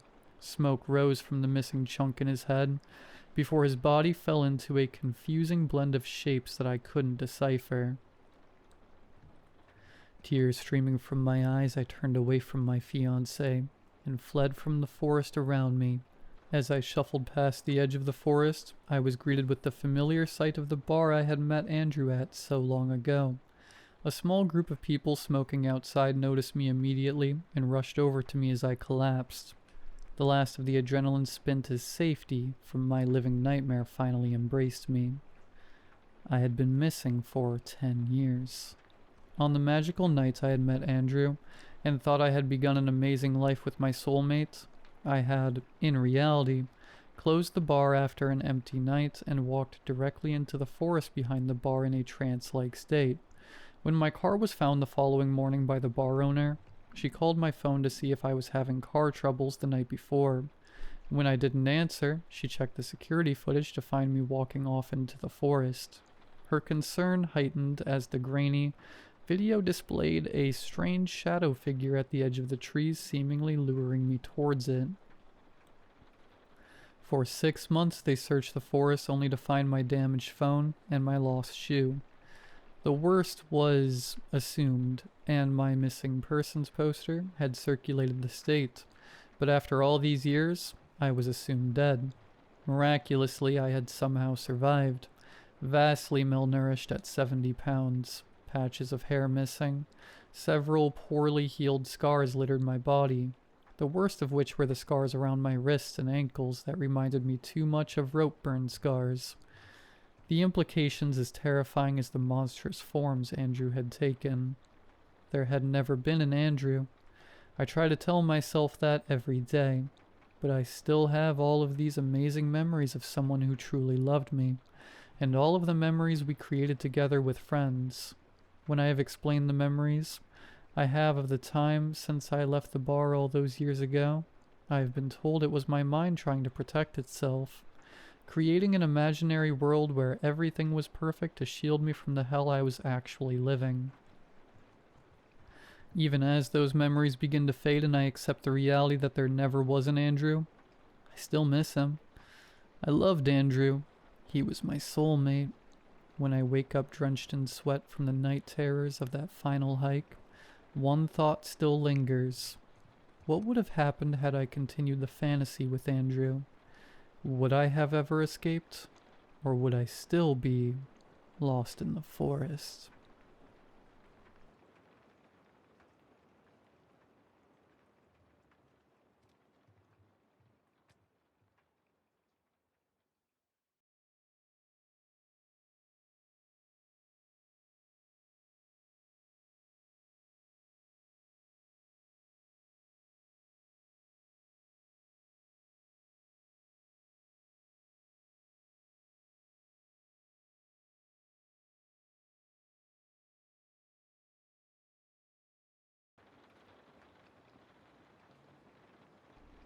For the past week, something's been off with my mom. She's still doing all the usual things, making her black coffee first thing in the morning, tending the roses in the backyard that she refuses to let die, even though it's August and the heat's brutal. She still calls me sweetheart, still leaves post-its with gentle reminders to eat, hydrate, sleep. But she won't look me in the eyes anymore. Not for more than a second or two. I caught her watching me last night from the hallway mirror. I was sitting on the couch, scrolling on my phone, and I just felt it. That kind of prickling heat behind your neck, like someone's watching. I looked up and there she was standing stiffly behind the corner, peering in like she was studying something. Or someone. When our eyes met, she froze. Then she forced a smile. "You okay, honey?" I nodded. She disappeared down the hallway like nothing happened. But I know she was watching. This morning she left a slice of toast on the kitchen table for me, same as always. But there was no butter, no jelly, not even a napkin. It was just dry. I asked her if everything was all right. She hesitated. Of course, why wouldn't it be? I shrugged. You just seem distant lately. She looked at me for a long time. Her fingers were tight around the coffee mug. Then she said slowly, "Sometimes people change. And sometimes They think no one will notice. I tried to laugh it off, but my chest felt hollow. I didn't eat the toast. It's not just the weird glances or the strange things she says. She started locking her bedroom door at night. She never used to do that, and I swear one night I heard her whispering behind it, like prayers or warnings. This morning I woke up and found her in the living room, going through old photo albums. She didn't even flinch when I walked in. "Looking for something?" I asked. She stared down at a photo of us from years ago. Me, at least. I think it's me smiling in front of a birthday cake, frosting on my chin. Her eyes flicked up to my face, then back to the photo. Her hands were trembling. "You used to have a mole," she whispered. I blinked. "What?" "On your left cheek," she said, tapping the photo. "Where is it?" I touched my cheek. I guess it faded. Her lips pressed into a tight line. Moles don't fade. I couldn't think of anything to say. Just stood there like an idiot. Tonight she left a knife under her pillow. I saw it when I walked past her room. The door was cracked open and she was pretending to sleep, but I saw her fingers curled tight around the blanket, like she was bracing for something. I think she's afraid of me. And the thing is, I've been having dreams. Dreams of things that don't make sense. I hear echoes. I see a forest. Wet leaves. I even smell smoke. And the face. My face, staring at me with wide, terrified eyes as I reached out for him. As I stepped into my skin. I start to question myself. What am I? Am I really who I am? Then one night I go to the bathroom and look in the mirror and see all the imperfections, all the mistakes. When I see it, I see what my mom sees. I'm not her son, and Mom knows it.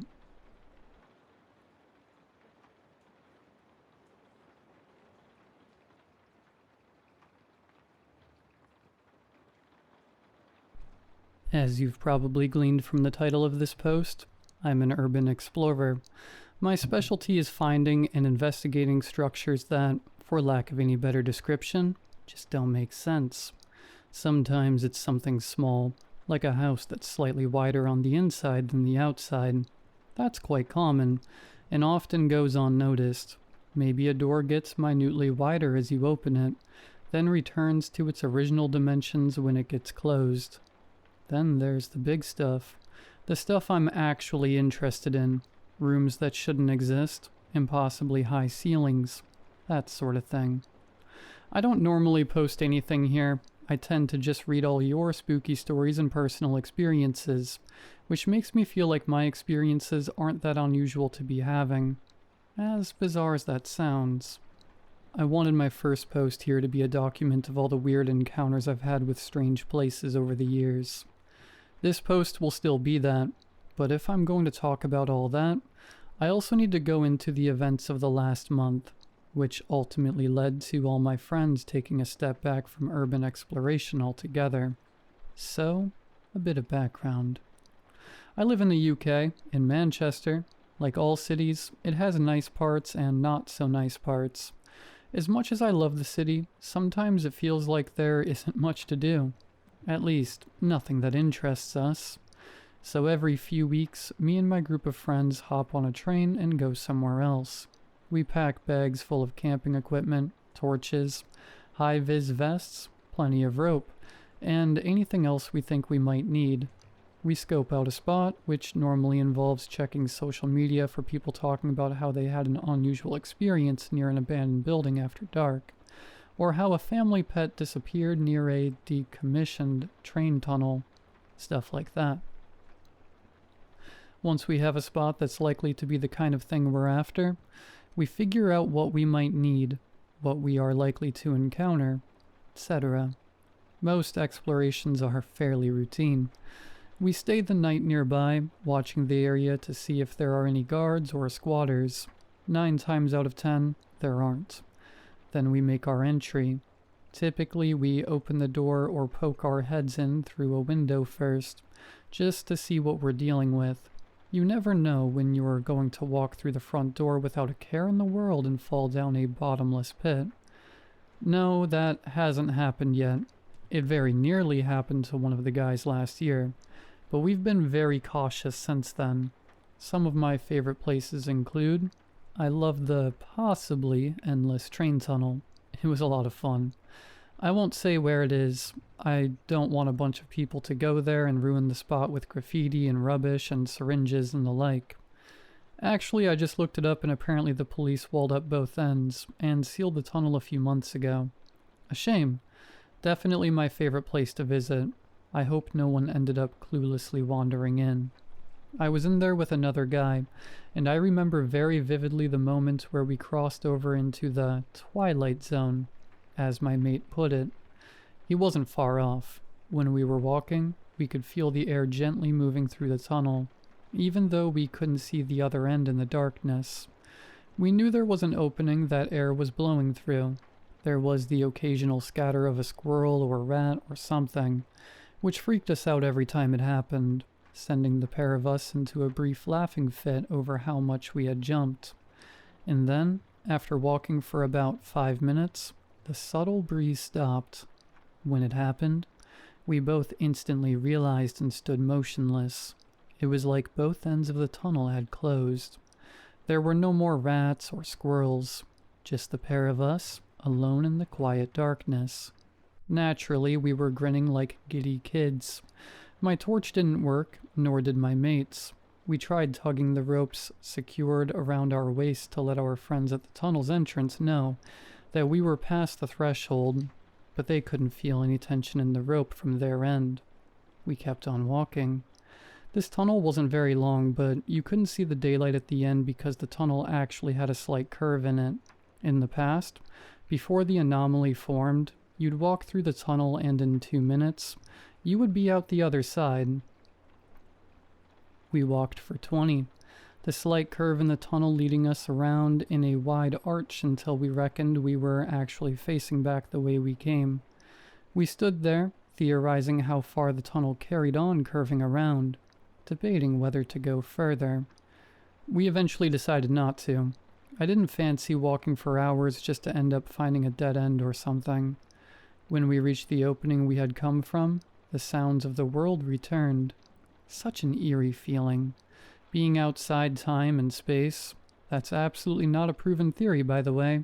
That's just what I'm going with. It's like once you step past the threshold, the world outside stops existing, or maybe it's you that stops existing for a moment. These strange places always smell the same. It's always the same persistent metallic odor. Sometimes it gets so intense that your eyes start to burn. Sometimes it can help you to find a threshold. There was one house we went to a couple years ago. One of my friends knew someone who said their house suddenly had an extra floor. That was extremely exciting. It's not every day you get to pinpoint the exact day a building changed. Most of the time, we got to a place to find that the building had been that way for a while. But this one was fresh. Houses are particularly odd to visit. Sometimes it's just an extra room, so we have to wander through the entire house until we find a room that smells like metal, often with weird pictures on the walls and no windows. This house was different. A whole new floor had seemingly grown overnight, and the best part? It wasn't just one new floor. After exploring the house for probably a good 2 hours, our watches stopped working. We counted 16 additional floors in this 2-story house. The only reason we stopped climbing the endless staircase was because our buddies outside ran out of rope. That's another thing. We never go into a property without a length of rope tied around us, fed back to 2 guys standing outside, mainly so the guys inside can find their way out. We typically carry a few 60 and 70 meter lengths of mountaineering rope each, giving us about 500 meters when tied end to end.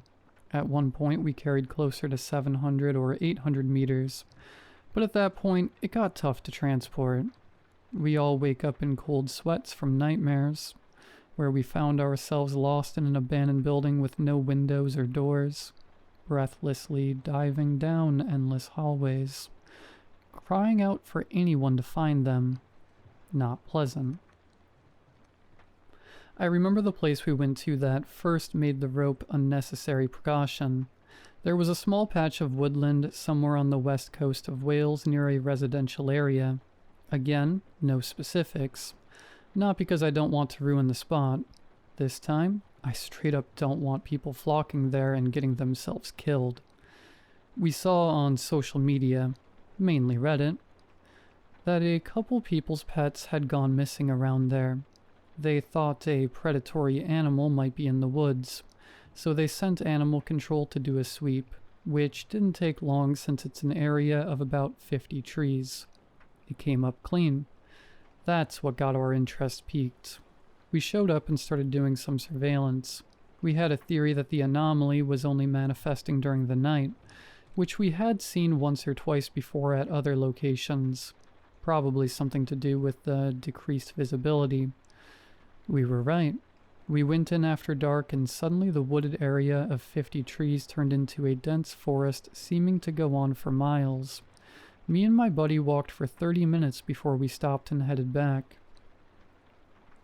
Even with the rope tied around our waists, leading back to our friends at the edge of the woods, we still got lost. It was dark enough that we could barely see our ropes. We ended up circling around trees and each other's lines. We couldn't call out to the others either. Since sound works differently once you are past the threshold, that means we couldn't hear them and they couldn't hear us. After a while of awkwardly stumbling around in the dark, single file with my hand on his shoulder, pulling our ropes constantly to keep the tension, we made it out. That was the most frightened I have ever been when exploring a place. We don't do forests anymore. Some guy one of my friends used to hang out with always wanted to find out what caused the anomalies to form. We tended not to tell anyone about the anomalies, since the news and the police always cover up any instances, and we didn't want our friends or family getting taken in the night by G-men. That being said, some people came to know about them, this guy being one. He had a theory that a power plant he lived near was actually a secret underground hadron collider. That sounded awesome. So of course we checked it out. It turned out that the power plant was one of these strange places. We managed to dodge to surprisingly lax security and got in through a window to find that the geometry inside made absolutely no sense. There was no ceiling, first of all. Just walls and doors that extended upwards into the darkness. A lot of rooms were either too big or far too small to make sense, and plenty of them were in weird places relative to the building's dimensions. By far the weirdest part was that this power plant was still in use. Workers still went in through the front door and came out hours later like regular plant workers, seemingly oblivious to the fact that the interior of their building looked like something fresh out of Stephen King's nightmares. I started believing that guy after seeing all that.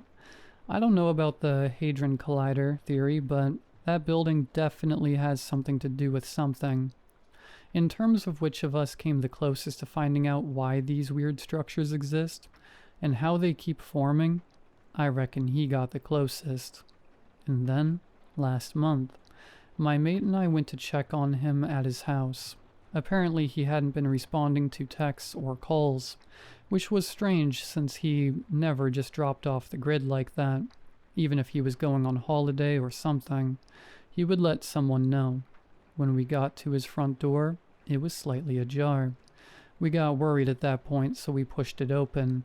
Inside was a vast expanse of darkness. No walls, no ceiling, just a flat floor extending inwards until the light from the outdoors dissipated far into the distance. A couple days later, we went in with our equipment and ropes. The area was far wider than the house's floor plan. I think we ended up walking the length of a football field, if not more. I was in his house a couple months before this. Now he was gone, along with all his possessions, his ugly carpet, his old armchair, his goldfish, everything. Every trace of him gone. We optimistically thought that he might have come home from work to find his home like that and tried walking in. We thought that if we walked far enough and called out his name loud enough, that he might find his way back. We didn't want to grapple with the possibility that the anomaly formed while he was still inside, and that he just blinked out of existence along with his possessions. The police taped up the doors and boarded the windows, and a week later his house was knocked down. The anomaly was gone. Believe me, we tried to get back through the threshold, but it was gone. We stopped trying to find out the cause of the strange places after that. We just dropped our theories and left it alone. We don't go near the power plant. We don't even talk about it. This is the first time I'm mentioning it. My friends moved on from urban exploration for a while. They stepped up on their families and stable jobs, and they wouldn't risk any of it to explore another strange house or abandoned warehouse. That lasted all of a month. We still go out to abandoned buildings and train tunnels, as if in defiance of our fears. Yes, we have fears. Fears that we will wake up one day in a black void that was once our home. But for now, none of us are going to stop doing what we love. We just can't leave it alone. I actually tried to walk away from it all, but it's just too exhilarating. I get too much of a buzz from stepping past a threshold, that feeling of time standing still, sounds of the outside world being replaced with stone silence, like hands clasped over my ears. I live for that feeling, knowing that, to the rest of the world, for that brief moment, I simply don't exist.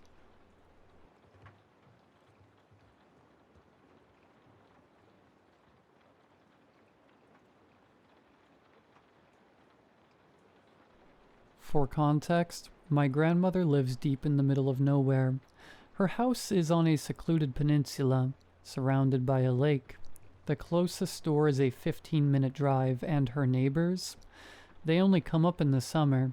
In December, it's just her and, in this case, me. She and my grandmother were heading to Tennessee for a week and asked me to house sit and take care of the animals. I agreed. I was 17 at the time, and honestly, I thought I'd enjoy the peace and quiet. They packed up their things and left around 10 p.m. After they drove off, I got comfortable, turned on the TV, and settled in. Around midnight, I started getting sleepy and decided to head to bed. Let me explain the layout quickly. The house is all one level. No basement, no upstairs. You walk through the front door into the living room. The kitchen is to the left, and to the right on the other side of the living room is a hallway that leads to 3 bedrooms and 1 bathroom. My room was at the very end of the hall, and from the bed, I had a clear view of the living room. I turned off the lights, went to my room, and laid down. Chula, my grandma's black lab, hopped up beside me. She's the sweetest dog you will ever meet. Obsessively friendly. She loves people, never growls, and is always wagging her tail at strangers. She's just pure love in dog form. A few hours passed. I had just drifted off to sleep when I heard my grandmother's voice. "Leah, can you come help me?" My eyes shot open. I sat up slowly and called out, "Grandma?" No answer. "What do you need help with?" Silence. Then a few seconds later, I heard it again, louder this time. "Leah, I need help." I thought I was dreaming. I sat all the way up, staring at the door. A few seconds passed, then I heard a low, guttural growl. I turned to look at Chula. She had sat up straight, hair raised, staring into the hallway with her teeth bared. She growled low, deep in her throat, eyes fixed on something I couldn't see. I turned on the hallway light and peeked out. Nothing there. No movement. I walked over and looked out the window next to the bed since it faced the driveway. Her car wasn't there. I quickly shut the window and locked my bedroom door, heart pounding. This was an old house. Every step creaked. I should have heard something, but there was nothing but silence. I grabbed my phone and tried to call my grandma. It went straight to voicemail. I called my mom, trying to sound calm, but my voice was shaking. I asked her if Grandma had come back for some reason. She said no. Then the knocking started, but not at the front door. It was right on my bedroom door. Heavy, slow, deliberate. And here's what chilled me to my core.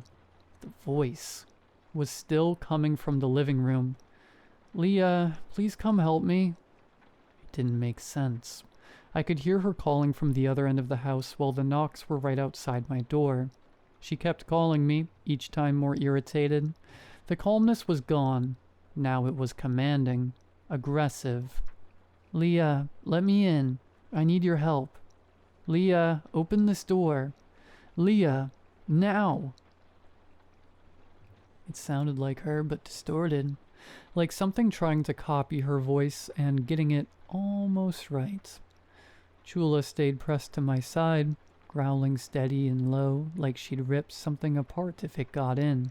The shotgun was in the same room with me, locked in the gun safe in the corner. I knew the code if I needed it, but I didn't even move from the bed. I couldn't. I was frozen. Eventually the knocking stopped. The voice faded away. I must have fallen asleep somehow, because the next thing I knew, sunlight was pouring through the blinds. For a minute, I almost convinced myself I had imagined the whole thing, but when I checked my phone, the call logs were still there. I really had called my mom. I really had called my grandma. That part was real. I tried to push it out my head. Told myself it was some kind of sleep paralysis or dream. Around 11 p.m., I'd just gotten out of the hot tub in the garage.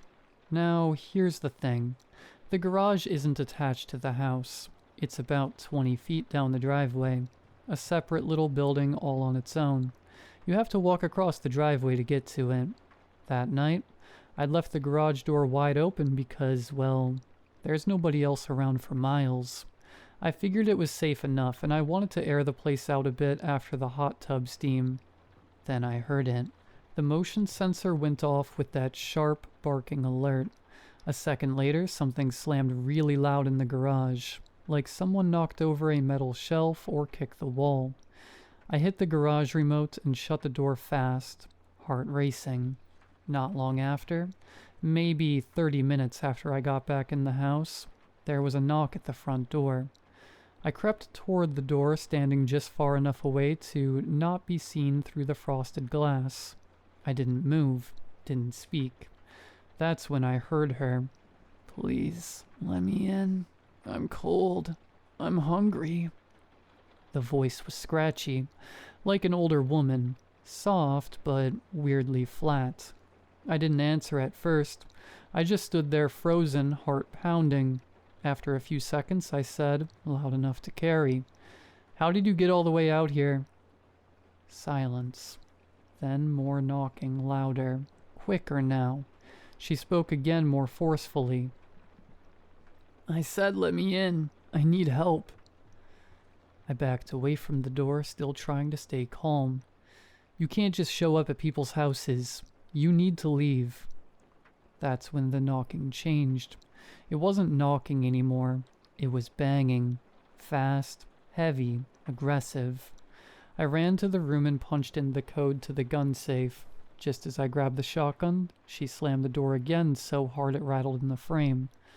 "Let me in right now."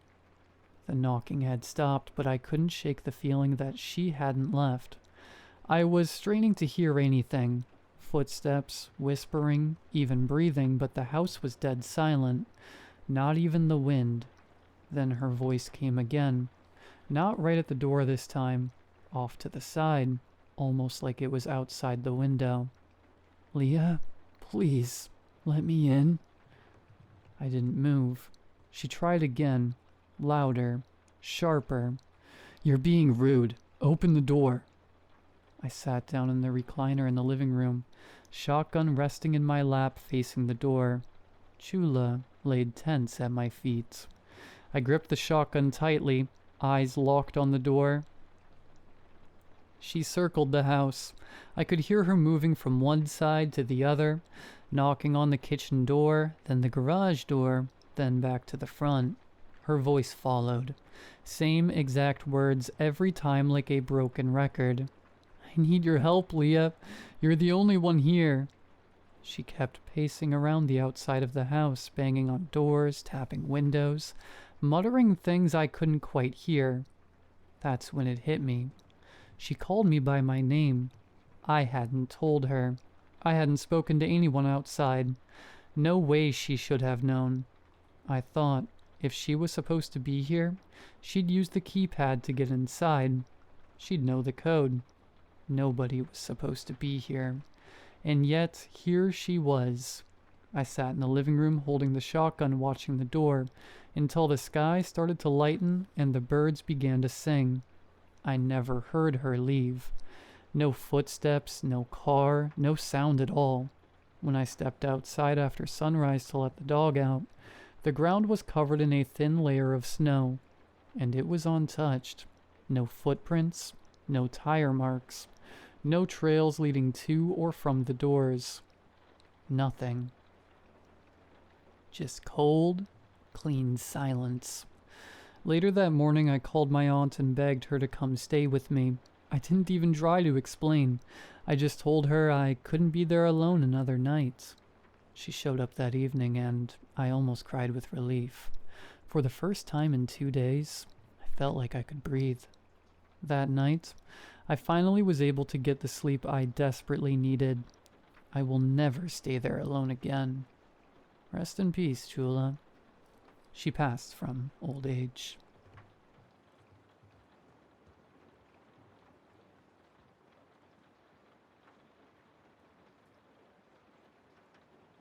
The way my job started wasn't unique. It's a story you may have even heard before. I got my heart broken pretty bad and hit rock bottom. Drinking, drugs, sleeping, and unemployment would sum up my day-to-day. It got to the point that I had people coming over, friends and family of mine, and performing checkups on me with poor disguises. For example, "It's been forever since we got food together," or "Why don't we go running like we used to?" It annoyed me because I felt pitied, but honestly, it's a blessing to have people who care enough to. But I rarely took them up on it, and eventually they dropped the disguises. A painfully long, awkward intervention with all my friends, my parents, and my sister. Tears, yelling, pleading, all so painfully uncomfortable. In the end, I agreed, and I promised I would get out of the house, get a job, do something with myself other than waste away in my dingy apartment. I looked around, but the idea of working a cash register or some other monotonous 9-to-5 was unbearable. After some time, I came across an ad online. Explore the hidden echoes of Blackmouth Cave. Join us for a once-in-a-lifetime quiet nature experience through one of the park's most unique natural landmarks. This guided journey will take you along pristine riverbanks and into the cool, echoing depths of Blackmouth Cave, where time seems to stand still. Learn about the cave's fascinating history, its ancient rock formations, and the wildlife that calls it home. Tour includes professional, knowledgeable guides, all safety equipment provided, small group sizes for an intimate experience. Important: guests must maintain whisper-level voices during certain portions of the tour for wildlife preservation. Comfortable shoes recommended. Limited daily availability. Reserve your spot now. A tour guide. That was an idea. It would get me out of the house, and I like nature. I used to be very active before my spiraling. Why not? So I sent them an email to inquire about any open positions. They responded quickly. Very quickly. As in, within a few seconds. Definitely strange, but it was easy to brush off. The email was polite, almost warm, and invited me to come in within the week for an interview. The office was a trailer at the edge of the park. Door propped open, letting in the smell of pine and wet earth. Inside was a desk, 2 folding chairs, and a man who looked almost as nervous as I was. He shook my hand without smiling and motioned for me to sit. His eyes were glassy, not unfriendly, just unreadable. He asked me some pretty basic stuff. Have I ever done any similar work? How well did I know Blackmouth? How am I at following instructions? I really did my best to make myself look good, and apparently it worked. He offered me the job. I asked him about the pay, and he told me I'd be given a quarter share of the profits. A tour was about $30, and a group is usually around 3 to 10 people. That put me at $22.50 to $75 per tour. And if I was fast enough, I could get through 4, maybe 5 tours a day. It's a pretty broad range, but I calculated I could make between $112 and $375 per day. To put that into perspective, if I was able to get through enough people in a day, I'd be paid the equivalent of about $45 per hour. My boss went on. Now, you won't be taking the guests the whole way, he said. Halfway through, there's another guide who will take over. You just hand them off and head back for the next group. A quarter pay for half the work. Way too much to say no to. And so I didn't. My first day started earlier than I had woken up in months. The sky was still a deep navy when I pulled into the gravel lot. My breath fogged in the cold, the air smelling faintly of rain and cedar. The trailer door was open again, light spiraling out onto the dirt. Inside, the man from the interview was at the desk, head down over a folder. Without looking up, he slid an envelope across to me. I opened it. It was just a map of my route. He explained it to me, but he never looked me in the eyes. He spoke quickly, like he dreaded the entire conversation. Behind the route was a single sheet of paper with a typed list of names. 10 in all. Today's first group, it was a pretty diverse spread. Some couples, some young, some old. I jerked my head up as my boss dropped something heavy on the desk in front of me. A worn, sackcloth bag tied with a string, like something out of a movie. He told me I'd need it. I loosened the string and peeked inside. Coins. Not the shiny kind you dump into a vending machine. These were dull, heavy discs with worn edges and a faint greenish patina. The faces stamped on them were unfamiliar, the lettering in some alphabet I didn't recognize. They're for the river, he said flatly. I thought he was joking. Some touristy tradition for good luck, but the way he said it, eyes still down, voice tight, made me think twice about asking. Don't lose them. I nodded, still unsure if this was a weird hazing ritual or if I'd signed on for something I didn't fully understand. Outside, the sky was bleeding into a pale gray, and I could hear voices gathering in the lot. My first group, chatting and laughing as they waited. I stuffed the map, the list, and the bag of coins into my pack and stepped out to meet them. I put on my best retail smile and greeted them like I was thrilled to be there. They smiled back, some with polite nods, others with that eager spark to risk it when they've got a camera ready and nowhere else to be. We started along the trail, the dirt path winding through tall pines that whispered in the breeze. Somewhere off to the left, a woodpecker worked away at a trunk. I spotted a flash of blue, a jay darting between branches, and pointed it out like it was part of the official program. I walked them through the first landmarks. Echo Point, a rock outcropping where a sound bounced back in a strange, delayed way. The split oak, an ancient tree with a lightning scar splitting its trunk clean in two.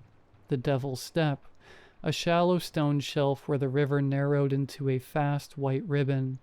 I recited the facts from a script in a bright, practiced tone, throwing in the occasional chuckle, nodding like I'd told these same tidbits 1,000 times but still found them fascinating. I was quite proud of myself for the act I was putting on. On the surface, it was just another nature walk, but in my pack, I could feel the weight of that sackcloth bag thumping against my side with every step. And then, just as the sun was beginning to come back down, it was time for the main attraction. I led them down the last slope where the trees gave way to bare rock. The entrance to Blackmouth yawned ahead of us, low and wide, like a mouth set in a permanent sneer. Inside, the temperature dropped 10 degrees in an instant.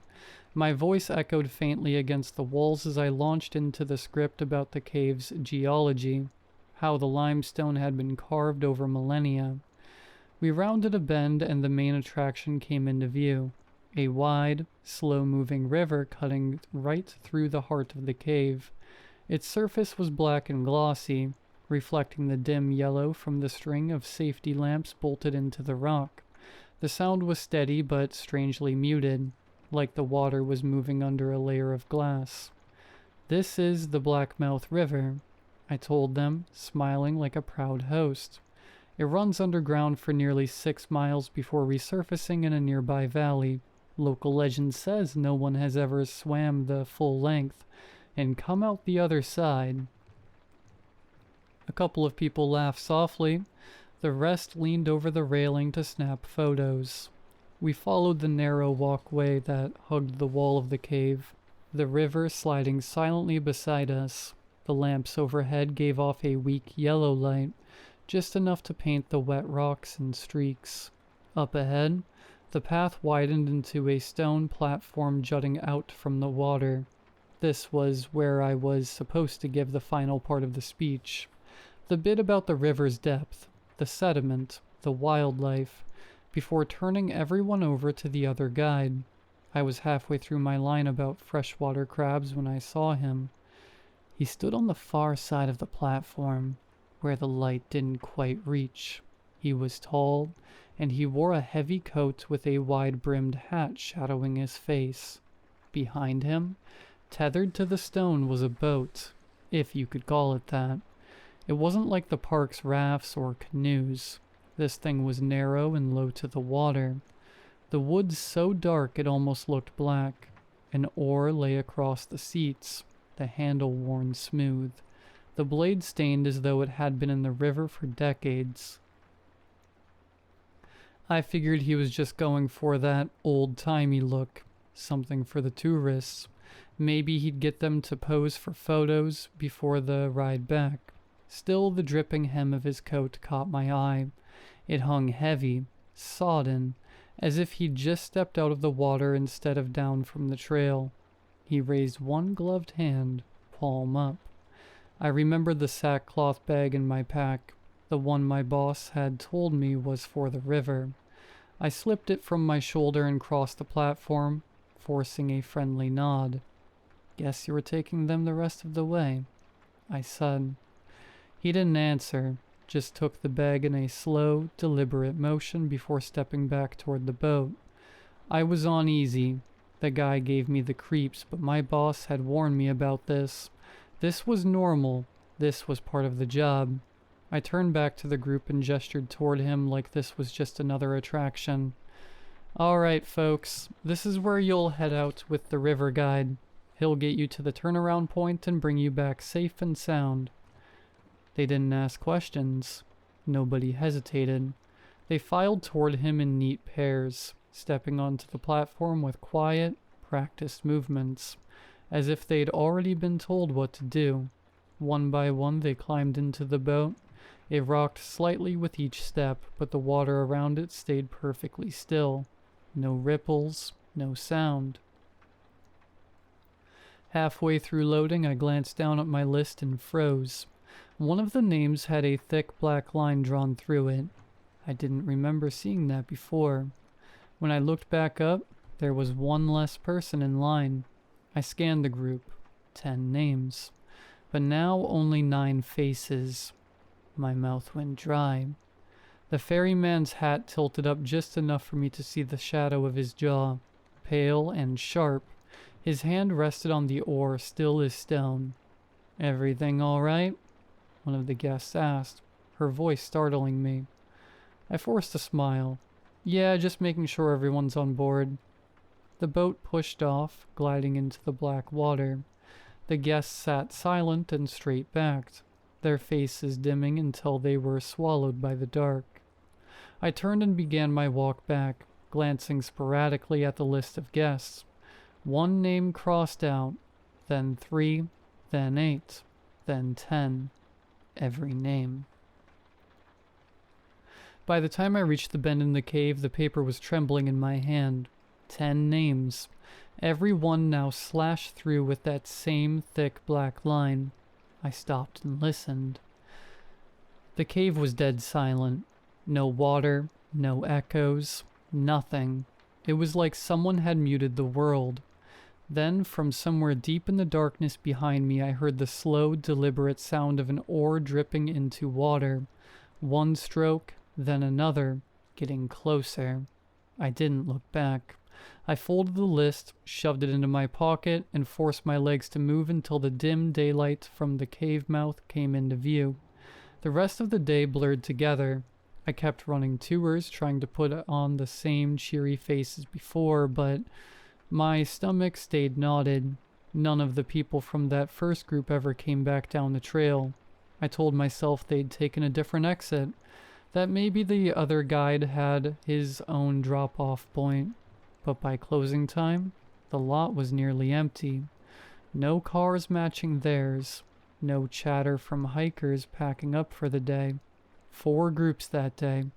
32 total guests, and not one of them had made their way back.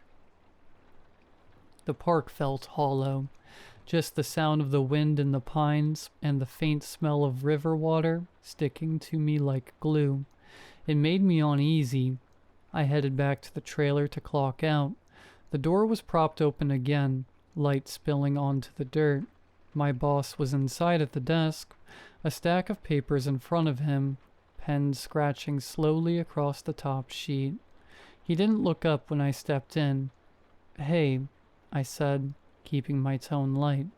"Weird question, but where do the groups go after I hand them over? I didn't see anyone come back." He didn't look up. "They finished the route." "Yeah, but I mean, does it loop back to the parking lot? I never saw them." A pause, just long enough to notice. "They don't come back this way. How was the river today?" I forced a small laugh. Like his answer had cleared it all up. "Fine, yeah. The river was fine." It wasn't, but I let myself believe it anyway. Maybe there really was another trail. Maybe there was a shuttle back to the lot I just hadn't seen. I signed out, muttered a "see you tomorrow," and stepped out into the cooling air. The sun was gone behind the trees, and the path to my car felt longer than usual. Every step carried that faint, damp smell from the cave, clinging stubbornly to my clothes. When I got home, the first thing I noticed was the smell. It was stronger than even my clothes. Coming from my kitchen. Inside the lights were off, but on my kitchen table sat a neat stack of coins. Dull, heavy coins with the now familiar faces and languages. I didn't move at first. Just stood there in the dark staring at the stack. Droplets clung to them, catching what little light leaked in from the street. A thin ring of moisture had already formed on the table around them, slowly spreading. 32 guests, 64 coins given to me that morning, and now 16 in my kitchen waiting for me. My quarter share for that day.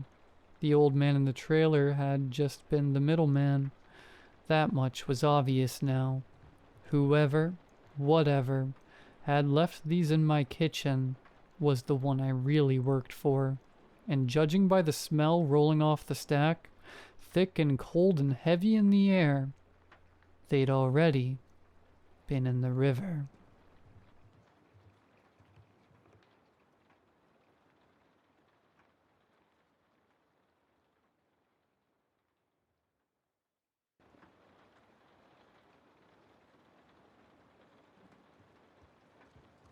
What I am about to tell you will sound crazy, but I need your help, so please, read. 3 days ago, my parents and my older brother went to my cousin's wedding. Me and my brother are not very fond of parties or my extended family, but since he's the elder son, My parents always drag him along to family reunions. To endure these ordeals, he always takes his earbuds with him. Since we moved to the current home about 10 years ago, things always went missing out of the blue. A key, a toy car, the TV controller, and there was no point in looking for the missing objects. We could search all over the house and never find them. Nowadays, when something goes missing, my father will say, "Forget it, and it will find its way back to you." And every time, without failure, he was correct. Because after a couple days or weeks, sometimes entire months, the missing item would be found in an incredibly obvious location. Me and my family figured this was a normal occurrence, easily explained by healthy faults in our memories and so on. So we got used to it and lived normal lives. On that fateful day, my brother could not find his earbuds, so I said the words that our father had imprinted in our brains. "Forget it, and it will find its way back to you." He nodded in agreement and said, "Hopefully it will show up soon." My father and my mother were already waiting for him in the car. I said my farewells from the front door and they left. I wish they didn't. I had spent that entire day reading Blood Meridian. In fact, I carried the book with me to the front porch, and as I was going back, I left the book on the dining table, to the right of the hallway that leads to my room. I sat down on my office chair and booted up my PC. I spent the rest of the evening playing video games. It was around 9 p.m. when I heard it. Thump. Coming from the end of the hallway, the sound of a hardcover book hitting the wooden floor. I figured it was my book. I must have left it in some awkward position on the table. I got up and opened the door of my bedroom. Then I saw it. A person, a creature, something about half my size, just finishing a small jump from the right of the hallway to the left, the book laid in the right. At the foot of the dining table, I was immediately paralyzed. I just stood there, like a deer in front of headlights. A pitch-black hand with elongated, clawed fingers reached from the edge of the wall all the way to the other side of the hallway, grabbed the book, and quickly went into hiding. Slowly, the dark figure put its head out of the edge, and for a split second our eyes met. My heart was beating out of control. I was on the verge of puking as I hastily closed and locked my bedroom door. I heard footsteps approaching me. I broke down crying in a corner. It's been 3 days.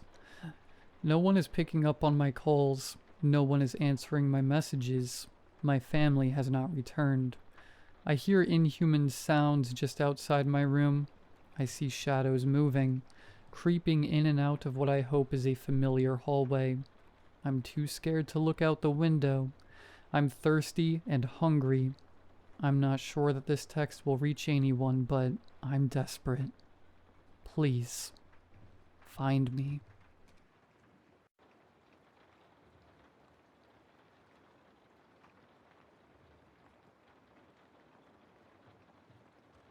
"She's buried under that tree," my grandfather whispered, pointing out the window to the front lawn. Oh boy, I thought, here we go again. For 90 years old, Grandpa was physically capable. He could move, do basic chores, and eke out a decent existence. His primary weakness was his mind. "Who's buried there?" I asked, humoring him as I adjusted the angle on his lift chair. "The girl with white hair and green skin." Green skin? I wondered. That's new. I fixed Grandpa's chair to the reclined position and made my way to the kitchen. "I'm gonna make us some sandwiches." "All right, sweetie."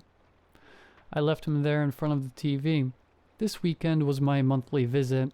My siblings and I switched weekends to make sure Grandpa wasn't alone. The location was inconvenient because he lived in the butt crack of nowhere. It was a good 2 hours to the nearest town. If you needed something other than general store items, you'd be driving for a while. After I finished the sandwiches, I slid one on a plate and placed it in Grandpa's lap. "Thanks, honey," he said and started chewing with yellow teeth. I sat down on the sofa, cracked open a murder mystery book. A golf tournament was playing on TV. I hated golf, but that was the only thing he liked, so I occasionally glanced out the window at the beautiful vista to keep myself from boredom. Grandpa's property was strange in that it was high up in the mountains. Appropriate for farming, but his specific land hadn't been built for that. He lived in a mobile home just beneath a hill. There were trees decorating the terrain, but the only one on his quarter-acre lawn was a pine my father had brought up years ago as a sapling. It was well over 12 feet now. "She's buried there," he mumbled, devouring a slice of ham on bread. Why does he keep saying that? I focused my gaze on the tree in the lawn. What an odd thing to hallucinate. 2 hours later, I was interrupted by a call from my brother, Stu. "Hey, Grace," he said, his voice as cheerful as ever. "How's Gramps?" "Coping," I said. Grandpa had fallen asleep in his chair, a half-eaten sandwich in his lap. "He's resting after a light lunch." "Good, he needs that." I turned to the couch, saved the spot in my murder mystery. My eyes fell on the lonely pine outside. "Stu, can I ask you something?" "Sure, sis." "Has Grandpa mentioned anything about a green girl buried under a tree?" Stu fell silent. "Stu? Give me a second. You there?" "Yeah, just a minute." "When did he start mentioning it?" "This morning." "Don't let him talk about it." "Why not?" "Because he gets all worked up. When Jess and I were there last month, we found him digging a hole under the tree at 2 in the morning. He thinks someone lives down there. He belongs in a care home." I turned towards Grandpa, noted his frail shoulders, the muscles that had carried bales of hay and iron tools for years. Now his body was fading. "Grace, I'm still here. Make sure he doesn't talk about it." It was 5:15 when I cleared the plates from the dining table. "Thanks for cooking, sweetheart." "Of course, Grandpa. Need help getting to bed?" "No," he sighed, seemingly deep in thought. He pushed himself out of his seat, waddled down the hall. It took him so long to reach the other end of the trailer. "Grace?" He stopped at his bedroom door. "Yes?" "You do believe me about the girl under the tree?" "Yes, Grandpa." "Good. If anything happens, stay by my side. I'll protect you." "Huh?" With that, Grandpa cracked open his bedroom door and slipped inside. Thwack. My eyes shot open. It was dark, maybe 1 in the morning. Another sound. A hard metallic noise thundered in my ears. What was that? Then again. I stumbled out of bed, disoriented, face aching with exhaustion. I ripped open the blinds. A man was swinging a tool at the foot of the pine tree. "Grandpa?" I raced to his room. The bed was empty. Then the sound again. The metallic clangs grew louder. What's happening? I ran to the sofa, grabbed my phone, turned on the flashlight, and stumbled outside. The moon was barely up. Cold air bit my skin as I pulled my shirt close, covering my body. Just ahead, Grandpa was hunched at the 12-foot pine, swinging a pickaxe. I was so stunned to see him lifting the massive tool. "Grandpa, what are you?" "She's coming, Grace. I have to set her free." "Grandpa, it's 3 in the morning. I have to get her out." I grabbed Grandpa's wrist, but he shoved me back. I landed on my posterior, my flashlight's beam illuminating his face, wide with terror. "Don't stop me, Grace. If I don't let her out, she'll take you too." Without another word, he slammed his tool into the earth. The next morning, Grandpa and I sat at the table chewing bacon and eggs. Neither of us had slept. Grandpa? He looked at me with weariness in his eyes. What happened last night? He let out a deep sigh, pulled out a worn shoebox from a cabinet. See this? He brought out a stack of black and white photos. This is your grandmother, Belle, and me a few years after we were married. And there, he tapped the face of an adorable boy, is your father. In the background of the picture, I noticed a young girl, maybe 4 years old, perched on a fence watching everyone with a miserable gaze. Who's that? The green girl. She's the one buried under that tree. She took your father and grandmother. Now, she's coming for me. Why? Because she's death. Death? Boom. The front door lurched with sudden impact. Grandpa and I swerved our gazes deep in fear and concentration. Didn't you think it was odd how Grandma died so young? And your father? The girl lived in the woods. She was there for each family member who passed on. My uncle, aunt. When I figured it out, I found her in the woods. Made sure she never came after us again. You killed a child? She's no child, Grace. She's evil, and she's coming for me. Boom. I ran to the couch, peered out the window to see a hunched figure wearing old pioneer clothes. They were bashing their fists against the door. Someone's out there. It's all right, Grace. She only wants me. The slamming grew more intense. I retraced my steps to the table. Why is she harassing our family? I don't know, Grace, but it's been like that ever since I was a boy. Whatever you do, don't make eye contact with her. Boom. The front door caved in under the pressure. I closed my eyes, then reopened them. A strange figure stood in the doorframe, about 4 feet tall, dressed in worn rags. Her skin was as green as a pine tree's leaves. Long white hair flowed down her back. She's here. The green girl shuffled toward us across the carpet. I watched in suspense, so scared I could barely breathe. My eyes searched for a weapon and found a letter opener. I reached for it. Stop, Grace. This has to happen. I gawked in horror as the green girl lurched up to Grandpa, let out a blood-chilling gasp. The sound of her breath stung my ears. Grandpa commanded, "Only me. That's the deal." The green girl grabbed his face with bone-thin hands and held her mouth over his. A sickening sound of rushing wind accompanied her widening mouth. Grandpa gave a frightened gasp, then collapsed. Grandpa! The green girl let out a sickening groan, limped back to the door. Wait. The creature looked at me. Why are you doing this?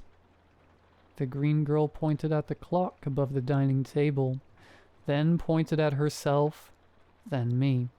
For the next few seconds, I was too shocked to move. With a final groan, the green girl limped out the front door and was gone. It's been 2 days. I called the sheriff. They investigated everything. I've been asked so many questions. My siblings think I'm crazy. Stu's the only one who believes me. Why? He says that one night, while he was at Grandpa's, he heard a woman speaking in one of the rooms. It reminded him of a soothing voice he had once heard as a young boy, a voice that told him the exact date he would die. And that date wasn't far off.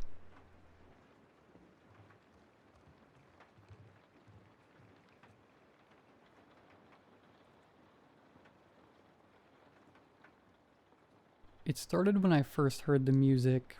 I'm not going to tell you how I came into possession of this particular music, nor am I going to tell you what it sounded like, or anything particular about it, because even knowing these things can have an effect.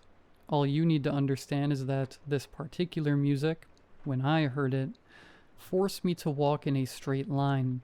I was at home at the time, in my London flat. I had started to listen to the song with my wireless headphones. As soon as the music started, I felt the itch to start moving. By then, it was already too late, but I kept listening, not yet aware of the mistake I was making. And then, just as the first track neared its end, I rose from the sofa, turned and faced the wall, and started walking. Have you ever seen an NPC in a video game walk into a wall? Or a speedrunner trying to clip through a wall to get to areas of the game map they're not supposed to? I had walked over to the wall and onto the armchair, which kept me from the wall. After standing on the armchair, I just kept walking into the wall, knocking off a picture frame. The thing was, the music was fresh to my ears and still playing, so its effect was at its strongest. I was completely lucid of what I was doing, but that part of my brain that would signal for me to stop simply didn't exist anymore. The closest thing I could compare the feeling to is being in the throes of an addiction, whether it be drinking or gambling or whatever. You know what you're doing isn't good for you, that you have to stop, but there's just something not there. The will, the care factor. Did it hurt headbutting the picture frame of my recent university graduation photo off the wall? You bet. Did I care? Certainly. I wanted to stop with every fiber of my being, but I simply couldn't. I kept going, walking against the wall, feeling the coarse wallpaper rubbing against my brow and rubbing at the skin. I think I lost a few eyebrow hairs in the process. In under a minute, I reached the corner of the living room. There should have been nowhere else to go, but stopping simply wasn't an option. I had hoped, though I couldn't stop, and I was pretty sure I was having some kind of stroke by this point, that reaching the wall would ease the burden to keep moving in a straight line. Thing was, I was already off the line, and it hurt, worse than any migraine, or worse than any flop sweat indigestion. And still the music continued to play in my head. I was on to the second track, but its effect was still the same. Keep moving. Stay the line. I reached for the door handle. Found it locked, so I took a moment to unlatch it. Then the door opened and I stepped out onto the small balcony, and I kept walking. This was where I feared I might walk straight off the balcony. Below there was a car, which I had to rapidly consider as the least worst option to jump down onto. Besides the car, which was a simple four-seater, all that remained was a drop which would likely break my ankles. That was when I discovered some freedom to my situation. I didn't have to simply fling myself over the balcony. There was no stopping, but I had a tiny bit of my brain to work with to decide how I would get back to the true line. Instead of just up and overing myself over the balcony railing, I stopped, climbed over carefully, and then did my best to control my fall onto the car. I landed with a thump, landing squat, and the car's alarm started going off. It was midday, so the odds of people nearby seeing what I had just done was high. Did I want them to see me do it? What if they thought I was trying to do damage to the car on purpose? I moved down to the front of the car and slid on down the front windscreen on my butt. I was wearing slippers when I started playing the music. They looked like large, fluffy monster paws. I was also wearing baggy PJ bottoms, a loose-fitting gray t-shirt with short sleeves, and a navy bathrobe which was currently untied. My mobile phone was tucked into my right bathrobe pocket, and I had the headphones on my head. The only other item of note on my person were my glasses. I'm nearsighted. On the ground, I just kept walking, moving diagonally across the estate. Should I shout for help? I thought. The music was so loud it was making it harder to think, too. I thought about taking the headphones off, but the idea of doing so made me almost keel over and vomit. I passed two cars on the edge of a large estate building and approached a small garden area with a path which led through the middle part of another complex. I knew the true straight line would take me through the very thick green bushes ahead of me, but I found I could muster enough willpower to walk onto the concrete path. It was like a bargain with whatever it was about the music that was forcing me to keep on the line. I'll return to the line immediately after. Just let me walk around, I thought, and found I could do just that. I walked the path, stomping ahead in my big, goofy monster slippers, and kept going. This took me through a garden area, and then into a small car park. It seemed at first the natural progression was to leave the car park through the way the cars would exit on the right, but that, I quickly discovered, was way too far from the true line. So, like when I had walked to the corner of my living room, I had to walk to the corner of the car park too. Throughout all this, I tried to understand why it was I couldn't find the will to take my headphones off, or to stop walking altogether. It didn't help that it felt amazing to stay on the true line. Better than taking off socks after a long day. Better than the first sip of a freshly cracked open can. Better than Friday night at the end of the work week. And that was just the start of my love of true line. At the corner of the car park, there was a little hut-like structure. I walked to the edge of that, climbed over a metal railing, when I walked through a small tunnel to the other side of the estate building. This put me onto the pavement on the other side, and then I walked into the road. The sudden horrible screech of car tires met my ears. I turned and saw a rotund, middle-aged woman in her car. "What are you doing?" she yelled out. Though most of what I could hear was still being drowned out by the music. "I can't stop," I yelled back. The answer didn't seem to be good enough for the woman. She got out of her car and started walking towards me. "Stop, come here," she yelled. Stop, I thought. The idea of stopping revolted me, but a part of me wanted to try.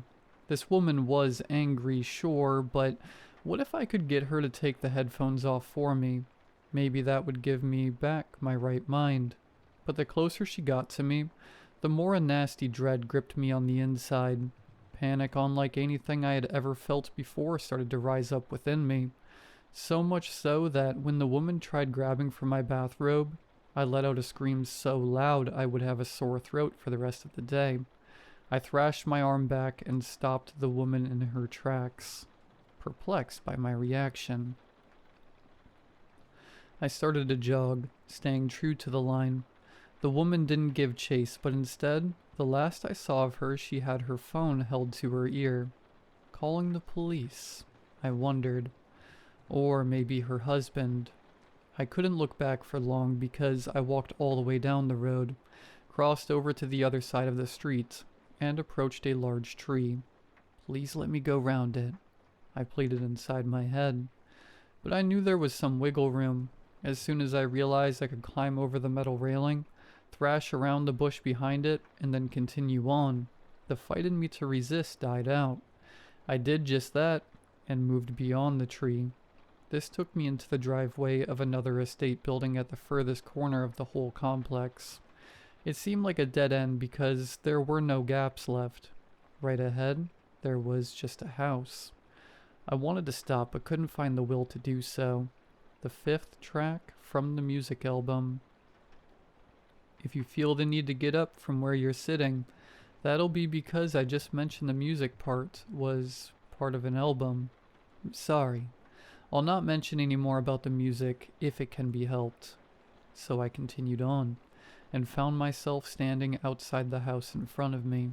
The front door was just off to my right, the window into what might be the living room to my left.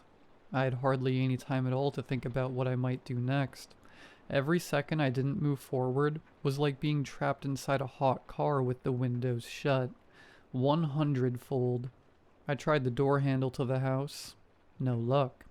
I knew I didn't have the strength to kick the door down, but what else could I do? I saw in my mind's eye the solution. All I needed to do was drive my head through the window to my left. The glass would break if I hit it hard enough, wouldn't it? Some part of me was excited to try, intrigued even.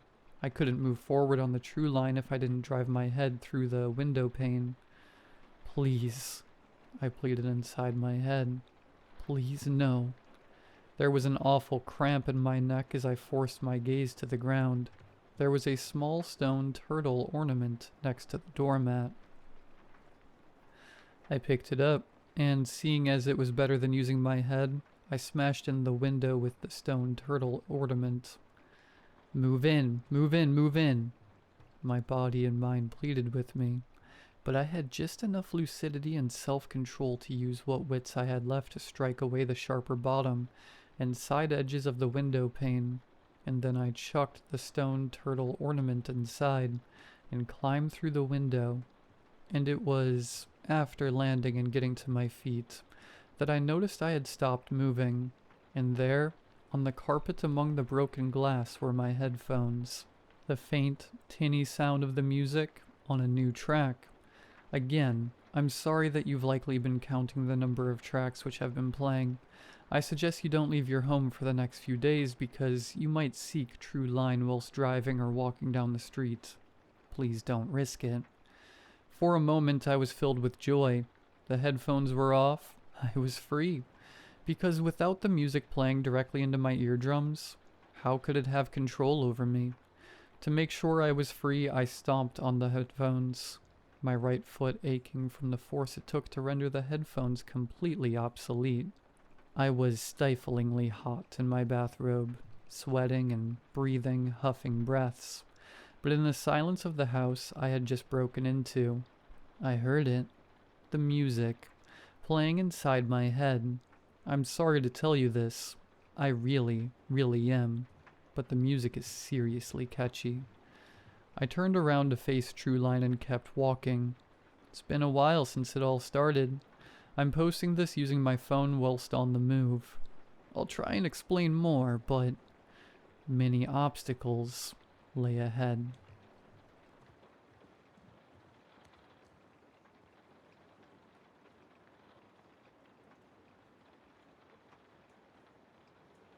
Hey everyone.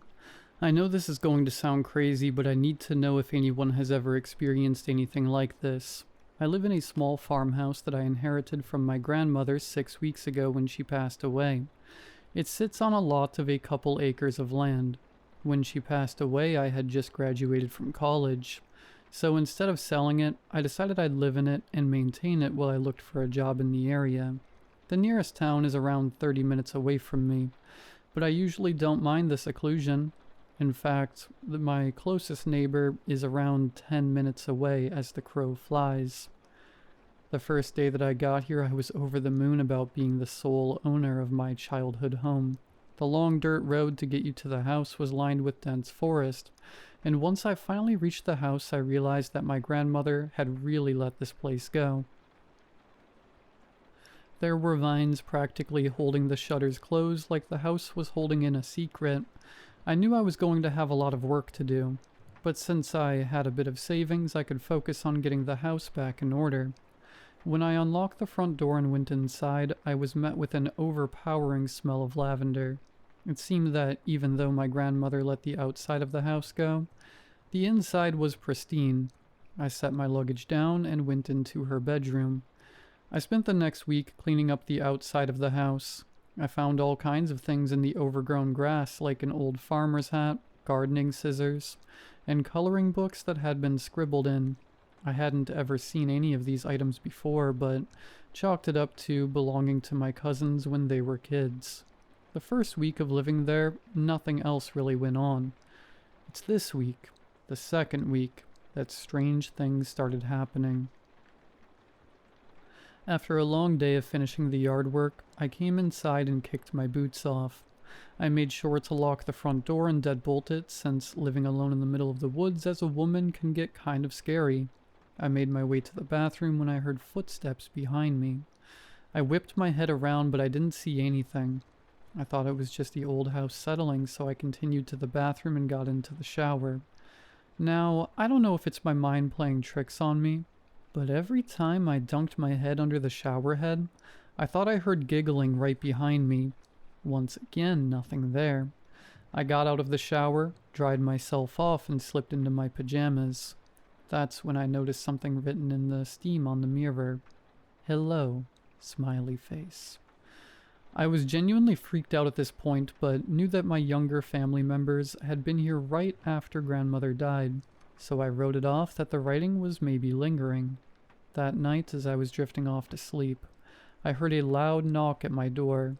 I checked the time on my phone. 11:43 p.m. Like I said, my nearest neighbor is 10 minutes away, so I had no clue what someone was doing here late at night. Before my dad passed away, he instilled in me that the world is very dangerous.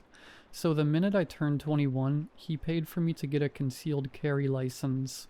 I grabbed my pistol and tucked it into my waistband as I walked toward the front door. I could have just ignored it, but I didn't know if maybe it was the police or someone in trouble. I opened the door a bit and saw a rather small man.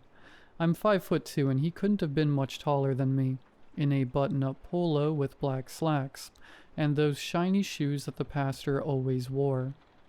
"Hello," he spoke up. "I'm Mr. Vister. I work for the night census." He had the biggest smile on his face, almost like he had won the lottery. "The night census?"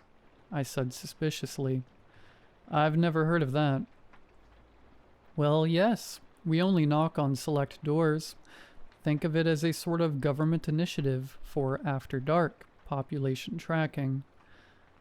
He ran his fingers through his gelled back, almost slimy black hair. "Who's all here? Has anyone been here since the last count?" Mr. Vister tried peeking around my shoulder, but I quickly shut him down. "I'm sorry, sir. What do you mean since the last count?" "We come by a couple times a night to get the exact number of people living in the household. When I came by earlier, I spoke to your gardener, and he let me know that he lived here as well as his son." He pulled up a clipboard out from behind his back. "But he didn't inform me that anyone else lived here. I'll just write it down real quick." I watched as he wrote, "Young female in her late 20s, presumably alone." Under where he had already written, "Gardener and his young son." There was obviously no one else here, so I was extremely startled. "I don't have a gardener." "I think you must have the wrong house. It's just me here." I didn't notice my slip-up until I said it.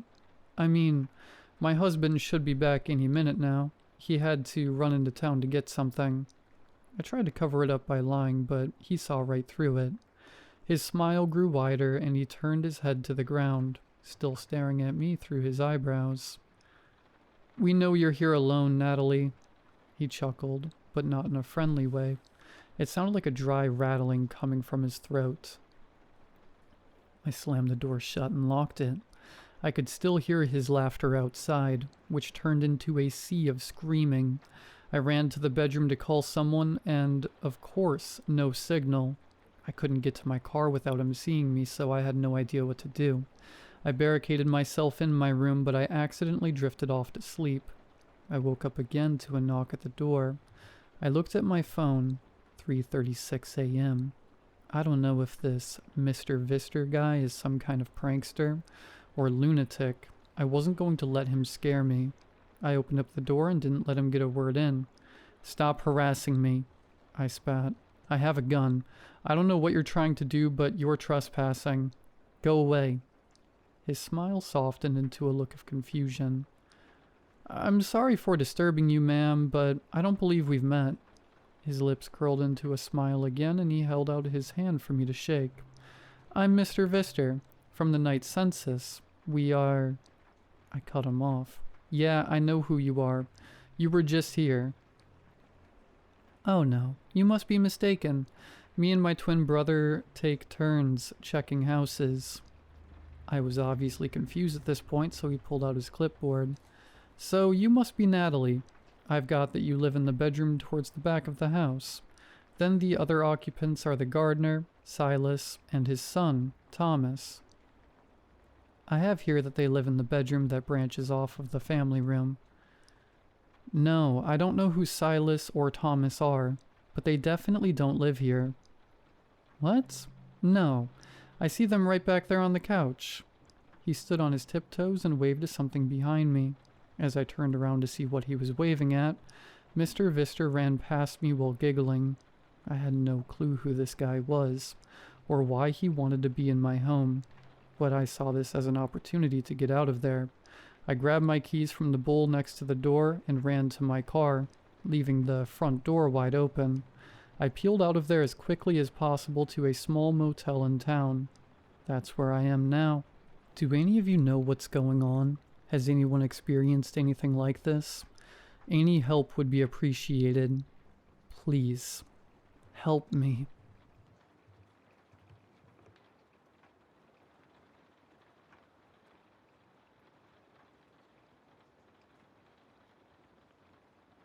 My stepmother hated me, despised me. She never said it, but hate exuded from her every expression. The scowl was immediate, a juxtaposition between disgust and hate. Strangers, even those most suspect of character, evoked nothing but kindness from her, but from me there was nothing but disdain. She hated me, and I hated her. My father had died a few years back. A sudden heart attack, a man seemingly healthy, but always a minute from death. My father drank and smoked, but was active and full of vigor. His death was both expected and unexpected. I knew his lifestyle was unhealthy and dangerous, but naively, I also believed he was genetically superior to the rest of the human race. He was destined to live well into his 90s with a shriveled liver and a stubborn determination to persist beyond the expectations of human physiology. To me, he was a superhero, flawed but celestial, a man who embodied greatness. He spoke his mind. He feared no one. He was the quintessential alpha male. Then he died, while crapping in the toilet, his pants down around his ankles, and his head buried in his own exposed crotch. When God humbles, he doesn't half-ass it. He doles out the humiliation in full measure. My dad loved Blue Hole Lake. He talked of it constantly. His family went there every year.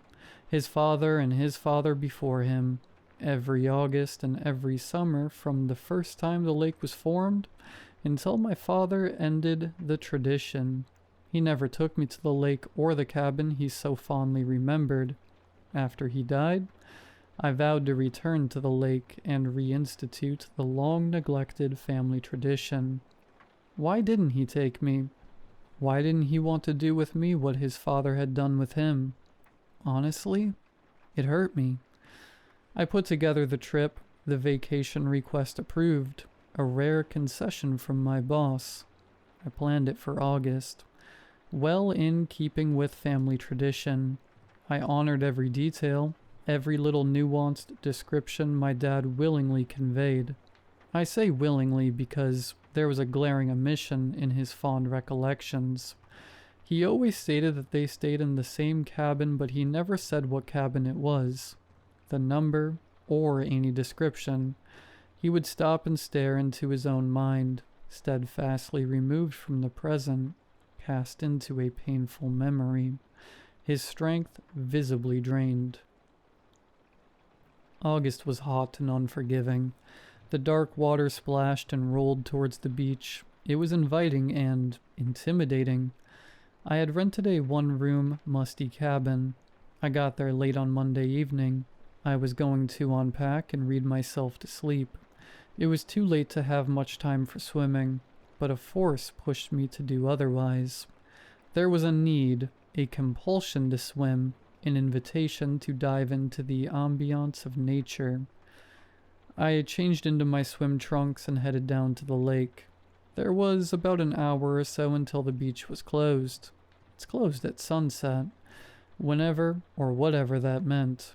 I suspected sundown was less about the sun and more about the whims of an impatient park ranger ready to end the day. I walked slowly into the water. The warmth was uncomfortable. I expected a chill, but it felt more like dirty bath water, shocking and disappointing. The heat of the water was suffocating. There was an unremitting discomfort. The beach was empty and bare. I swam to the orange barrier, the line between safety and danger. Beyond the other side was an unimaginable depth, Or maybe just the recognition that this was the distance of no return, no coming back from the edge of eternity. I put my arms up and rested my back against the float, looking up towards the beach. The last of the patrons was leaving, drying off and packing up his belongings. I was the only one left. At the top of the beach I could see the parking lot, and beyond that, a patch of forest. A slender brunette in a two-piece yellow bathing suit strolled out of the forest. She carried nothing, no bag, no towel, nothing but a pompous swagger. The closer she got, the more her beauty came into focus. Everything about her was steeped in a previous era. Her bathing suit reminded me of the woman I saw in black and white movies. Her hair was of an elegant movie star, short and curled in the back. She entered the water with no reservations, boldly plunging up to her chest. She slowly turned her head to acknowledge my presence and held me in her gaze. I felt exposed and pinned down, unable to cast my eyes elsewhere. She seemed significantly closer to where I was than where she had originally entered the lake.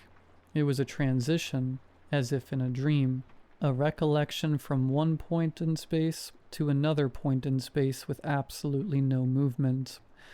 Then she submerged under the surface and disappeared. She was under longer than any human possibly could be without suffocating. Minutes passed. Time dragged. I surveyed the lake, looking in a panoramic frenzy, feeling uncomfortably close to death. She was nowhere to be seen.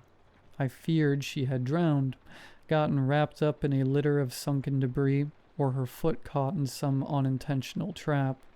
And then, right in front of me, she emerged from the water, her eyes pale blue, without iris or pupil, marbled with streaks of red. She smiled and etched in black. On 3 of her top incisors were the numbers 3, 1, 4. She held her smile in a long, bizarre pose. The water was too deep to stand, and yet she didn't attempt to tread water. She didn't thrash about. She simply floated, perfectly still, not even affected by the wake of a passing speedboat. She wasn't subject to the laws of nature. The water obeyed her. The warm water cooled rapidly. My teeth chattered uncontrollably, my trembling breath visible in the gray air. The sun was diving fast into the deep horizon. She slowly vanished, still flashing that hideous smile with that cryptic message scrawled across her teeth. Her icy hand grabbed my ankle and pulled me under. The plunge was unexpected. I was unprepared. Water rushed through my nostrils and mouth as I breathed in, foolishly trying to scream for help. I kicked and thrashed my arms upward, trying desperately to break free. I felt her release my ankle. I shot up through the depths, further down than I had anticipated. Dim light, beautiful twinkling points of grace beckoned through the water. Freedom was close at hand, but as my hand broke the surface, she grabbed my ankle and yanked me even deeper. I heard her cruel, muffled laughter. My lungs were on fire. It was as if I had swallowed hot, thick oil. Pressure coursed through my veins. I felt the pounding of my rapidly beating heart in the temples of my head. A dizzying array of stars swam before my eyes. I then saw her floating before me, her skin blue and tattered, eaten and rotted by the forces of nature. Death was consuming her, and yet, though barely visible, I saw her smiling. 314 flashed across my mind. I realized I was free from her grasp. I shot up to the surface. Oxygen extinguished the fire in my lungs.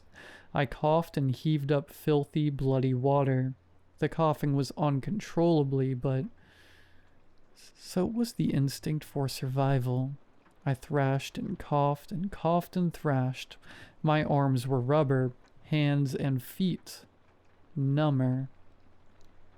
I barely felt the water, but as soon as my foot touched the bottom, The sensation of sand stung my feet into action. I made my way to the shore in a clumsy combination of swimming and running, a dance of hysterics, the play between weakness and a determination to survive. I was a wounded gazelle with one last chance, a dash through the thorny shrub, but to no avail. I felt the familiar grip on my ankle. She dragged me back into the water. I turned to kick, the water shallow enough to allow free movement of my limbs. The heel of my foot glimpsed the side of her bicep. The skin was loose and sloughed off her arm. Her body had deteriorated to an even worse degree. She was a walking, waterlogged corpse. One of her eyes was missing and the other was decayed and collapsed. Chunks of flesh were gone, chewed or decayed. Her hair was no longer elegant. What was left of it was thin and stringy. Through all of it, though, she never ceased to smile.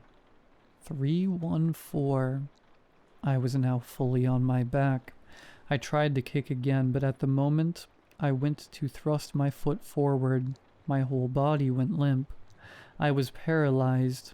I lay in the shallow water, looking into the darkening sky. The water was lapping against my ears and splashing into my eyes. I felt her climb on top of my legs. Crawling her way slowly up my body, she lifted her abominable face from my chest, grasped her bony hands around my shoulders and heaved herself forward. Her face was in my face, her one good eye dripping down her cheek. The stench was vomit-inducing. I swallowed, choked, and gasped for air. "Charlie," she whispered. Charlie. That was my father's name. Charlie. "I'm not Charlie." She grabbed my head and planted her dead lips on mine. Bile and decay filled my mouth. It wasn't a loving embrace. Her mouth held tight. Putrid water flowed from her inner being into my throat. I felt like I was trapped in a dentist chair with dirty cotton stuck in my mouth, and rigid plastic stretching my lips wide. A vision played before my mind. A beautiful woman in a two-piece yellow bathing suit with elegant hair, talking to a man eerily similar to my father, but much younger. A child on the floor, in argument, the man choking the woman, lifeless, the man leaving with the child. Cool air rushed across my body. I heard a splash and a scream. I could feel my arms and legs again. I crawled to my knees, stood up, and was about to run when I heard her whisper from behind me. "Son." I stopped and turned. My feet were still in the water. The warmth from earlier returned. Fear subsided, but sadness engulfed me. The woman was beautiful again, but she was no longer smiling. She seemed ashamed. The last light faded and her shadow dissolved into the merging line between sky and water. I had every intention of leaving that night, but I was exhausted. Sometimes fear plays itself out. You can only be haunted by ghosts for so long before it becomes routine, part of life.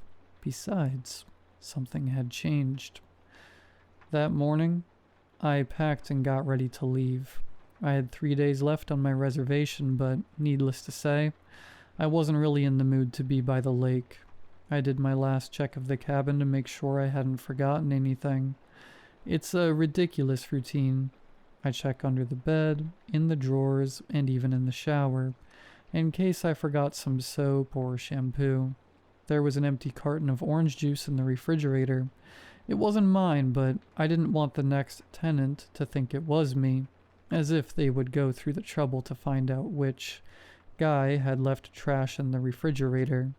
As I walked out to the garbage can near the road, I noticed the cabin across the street.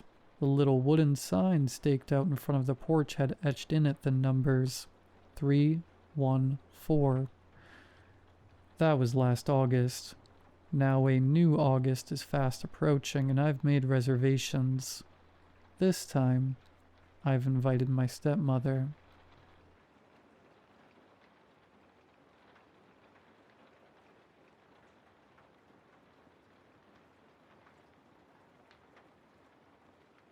I'm exhausted. Everything around me feels like it's collapsing. I can't climb these stairs anymore. I've been climbing for so long, yet there's no end in sight. My mind is unraveling. I'm writing this in case someone else is facing the same hell I am. It's 7 p.m. when I get home from work. I park my motorbike in the corner, clip my helmet onto it, and collect a parcel from the watchman. As I step toward the lift, the lights flicker and everything goes black. Power cut. All of a sudden, it starts pouring heavily with severe thunderstorms. I guess no lift tonight. I live on the 5th floor. Fine, I think. At least the climb will count as cardio. I start up the stairs, my footsteps echoing in the darkness. Before I began climbing, I saw an old man standing on the road completely drenched. The first flight of stairs felt normal, but as I rounded the landing to the next, the air grew thick and cold. I froze. I saw myself stepping out of the lift with a cardboard box labeled "Office Stuff." Ringing the doorbell with trembling fingers, I didn't move. I just stared, disbelieving. My phone vibrated in my pocket, a message from the office. Due to recession and rising costs, we regret to inform you that you have been terminated effective tomorrow. I watched the other me collapse against the doorframe as my wife opened it, her face crumpling when she saw the box, the weight of 23 years of service, reduced to a single cardboard container. I deleted the message without reading it twice. My legs felt heavy as I continued climbing, the echo of my wife's disappointing sigh following me up. I quickened my pace, desperate to leave that memory behind, but the next level offered no refuge. The scene shifted violently. Another version of me stormed out of the lift, shouting into his phone. I've tried everything I can. I've applied for every job posting available. I'm a bloody gold medal winner, and have done my MBA and IIM, and the irony is, I'm not fit for the job. I'm not fit for the job. I watched myself throw the phone onto the ground. The screen shattered like my composure. My 7-year-old son opened the door, hope lighting up his face. "Papa's home." But I snapped at him, words sharp as broken glass. He ran inside, crying. I watched myself collapse in tears on the cold concrete, head in my hands. From somewhere nearby, I heard a mother berating her child. "Only 95%? What will people think?" The echo bounced off the walls, mixing with my son's muffled sobs from behind the door. I pressed my palms against my ears and climbed higher, but the sounds followed me. The smell of cheap whiskey hit me before I even saw what was next. A drunk version of me stumbled into view on the next landing, laughing with hollow madness as he crashed into walls. The stench filled the narrow corridor, my wife and son rushing out to lift him, her face a map of exhausted worry, his small hands trying to steady a father who'd forgotten how to stand. A dustbin sat nearby, overflowing with torn canvas and broken dreams. Paintings, all signed with my name in careful script. Years of weekend art classes, small exhibitions at local cafes, the quiet hope that maybe, someday, all reduced to garbage. My chest tightened. The talent that once felt like salvation now felt like another failure. I looked away and kept going, but I could still hear my son's confused whisper. Why did Papa throw away his pictures? I continued climbing, each step a greater effort than the last. I could hear the screaming before I reached the next floor. The sound hit me first. Screaming, pleading, the desperate echo of a marriage dying. My wife stormed out, suitcase in hand, tears streaming down her face. I chased her, grabbing at her arm, my voice breaking. Please, just give me one more chance. I'll get better. I promise, I'll... But she slammed the lift door shut, and I was left pounding against cold metal. My son peered out from the doorway, 8 years old now, his eyes wide with the kind of terror that changes children forever. Pills rattled under my shoes, antidepressants scattered across the floor like failed promises. I couldn't stop. The stairs stretched endlessly upward. I finally reached my own door, the 5th floor. I was met with silence, heavy, suffocating silence. I walked inside and found my son, 9 years old, sitting on the floor and crying. And then I saw myself, hanging, a bedsheet knotted around my neck, tethered to the ceiling fan that used to spin lazy circles on summer afternoons. On the table, a note in my handwriting. I'm sorry I couldn't be the father you deserved. My hands shook as I pulled a folded sheet of paper from my pocket, this very note I'm writing now, and placed it in front of my son. His tear-stained face looked up, and for a moment, our eyes met to cross impossible time. Then I opened the main door, and I saw it again. The ground floor. A man parking his motorbike, clipping his helmet, collecting a parcel from the watchman.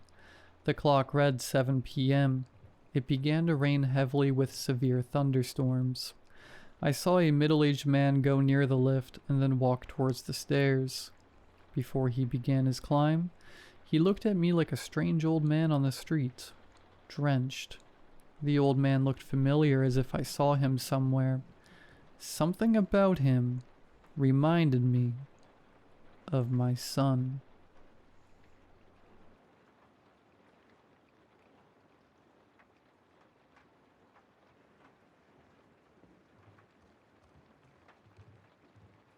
I can't tell this story to anyone, but I need to get it off my chest. So I will write it here. Names have been changed. It all started in 1996. My parents had just bought our first home computer, one of those bulky machines that sat in the living room for the whole family to use. On the rare occasion that my parents weren't around, I would turn it on and scour the internet for things little children aren't supposed to mess with. One afternoon, my dad was at work and my mom ran to the shop, leaving me alone for just a few minutes. I typed www.death.com into the search bar. I often made up creepy website names. I was a curious child and I wanted to educate myself on the things adults were afraid to talk about. The website that popped up was a gloomy page, featuring the drawing of a skeleton in a black cape. It read, "Do you want to know when you will die?" It prompted me to enter my name and date of birth. I did, then clicked on submit. As soon as the new window opened, I instinctively closed my eyes. Did I really want to know when I would die? No, I didn't. Did I believe that a scary website could actually know the date of my death? No, I didn't, but you never know. I nearly jumped out of my skin when I heard Mom's keys turning in the lock. Mom would be furious if she knew what I was up to. She thought I only dealt in stuffed animals and Disney princesses. I grabbed the mouse and darted toward the little X in the top right corner of the window. In the process, I stole a quick, furtive glance. A tiny glance. But I saw it all right. August 21st, 2022 at 12:05 a.m. In the years that followed, I lived my life without ever thinking about that stupid website again. Did I, though? August 21st, 2022 at 12:05 a.m. August 21st. That date was burned into the back of my mind. It sat there like a relentless ticking clock I never dared to speak of. It only left me with 26 years, which doesn't sound too bad, but it really isn't that much when you think about it. Although I would never allow myself to acknowledge it, I rushed to achieve my goals because I secretly feared time was running out. I wrote like crazy throughout my 20s until I managed to publish a novel. It sold decently well. Seeing my creation on library shelves helped some of the anxiety subside. At least I had made my mark in the world. A small mark. I needed to keep going to make it bigger. I wrote another novel that I was convinced would become my masterpiece. It was rejected by every single editor. I had never felt so hopelessly crushed. One night, in the midst of a panic attack, I opened my laptop and went back to that website. I landed on a gray, empty page. All it said was, "This domain name is for sale." Relief rushed through me. This whole death prediction thing was a hoax from the early days of the internet, meant to attract traffic from credulous children like me. Obviously, afterwards, I developed a more relaxed disposition, but only for an extent. I still had a lot of work to do on my way to greatness, and I'd better not procrastinate. I married Tim on a bright summer day. From the moment I met him, I knew he was the one. Sweet, dependable, down to earth. As a tax accountant, he had a comfortable paycheck, great benefits, and a solid life insurance policy. Sure, he wasn't the most adventurous man in the world, but who cared? He believed in me and was happy to support me while I poured my time into my literary endeavors. August 20th, 2022 came around. You may ignore the passing of time all you want, tell yourself that a certain day is still far off, but that day will come. Yes, it will. I pretended that there was nothing special about August 20th, 2022. Still, I took some precautions. In the weeks prior, I'd put myself through a battery of medical checkups. Not that I had any symptoms. Indeed, the doctors confirmed that I was healthy as a horse. Even though August 20th was a Saturday night, I had no plans. I sat in front of the television and did not budge. Tom went upstairs at 10 p.m. He always went to bed early. I wished I could join him, but for some reason I absolutely had to finish binge-watching some meaningless Netflix show. August 21st, 2022 at 12:05 a.m. What if I die in my sleep? At 11:31 p.m., I started feeling a tingling in my nails. I wiggled my fingers. It went away. A few minutes later it came back. As any sane person would do, I pulled out my iPhone and Googled it. None of the medical conditions associated with nail tingling could possibly apply to me. As I had already established beyond a reasonable doubt, there was nothing wrong with my body. The only condition that did match was anxiety disorder. It was 11:40 p.m. on August 20th, 2022, and I had to face it. I was really anxious to go on that website again. My fingers flew across the touch keypad, hoping to land on, "This domain is for sale." I crashed back into that old webpage from 1996. But this time, the caped skeleton was pointing at a real time clock. 11:44:01 p.m. 11:44:02 p.m. The room started spinning. The ground gave way beneath my feet. What kind of sick joke was this? That website was supposed to be down. How did it recognize me from 26 years ago? I don't use the same Google account. Google accounts didn't even exist in 1996. Wait, I wasn't being rational. What the screen was showing me was just a real-time clock. There was no actual piece of information tied to me. Most likely, the original creators of the website had brought back the domain name and decided to play a prank on anyone who had been on it back in the day. Sooner or later, someone would go on the website at an unfortunate time and get scared out of their mind. Why won't this tingling stop? I tossed my phone on the couch and went back to watching TV. I refused to be intimidated by such nonsense, but I could not understand anything the characters on the screen were saying. I glanced at my nails. They looked a bit dark. Had they always looked this way? Almost without thinking, my hand grabbed the phone again. I checked the time. 11:48:05 p.m. So what? I told myself. This is a night like any other night. It will pass and the sun will rise and the darkness will be forgotten. I shot up from the couch. What was that? The doorbell. Just the doorbell. Our house was pretty isolated, but every now and then, bored teenagers would bike out to the edge of town and ring random doorbells for kicks.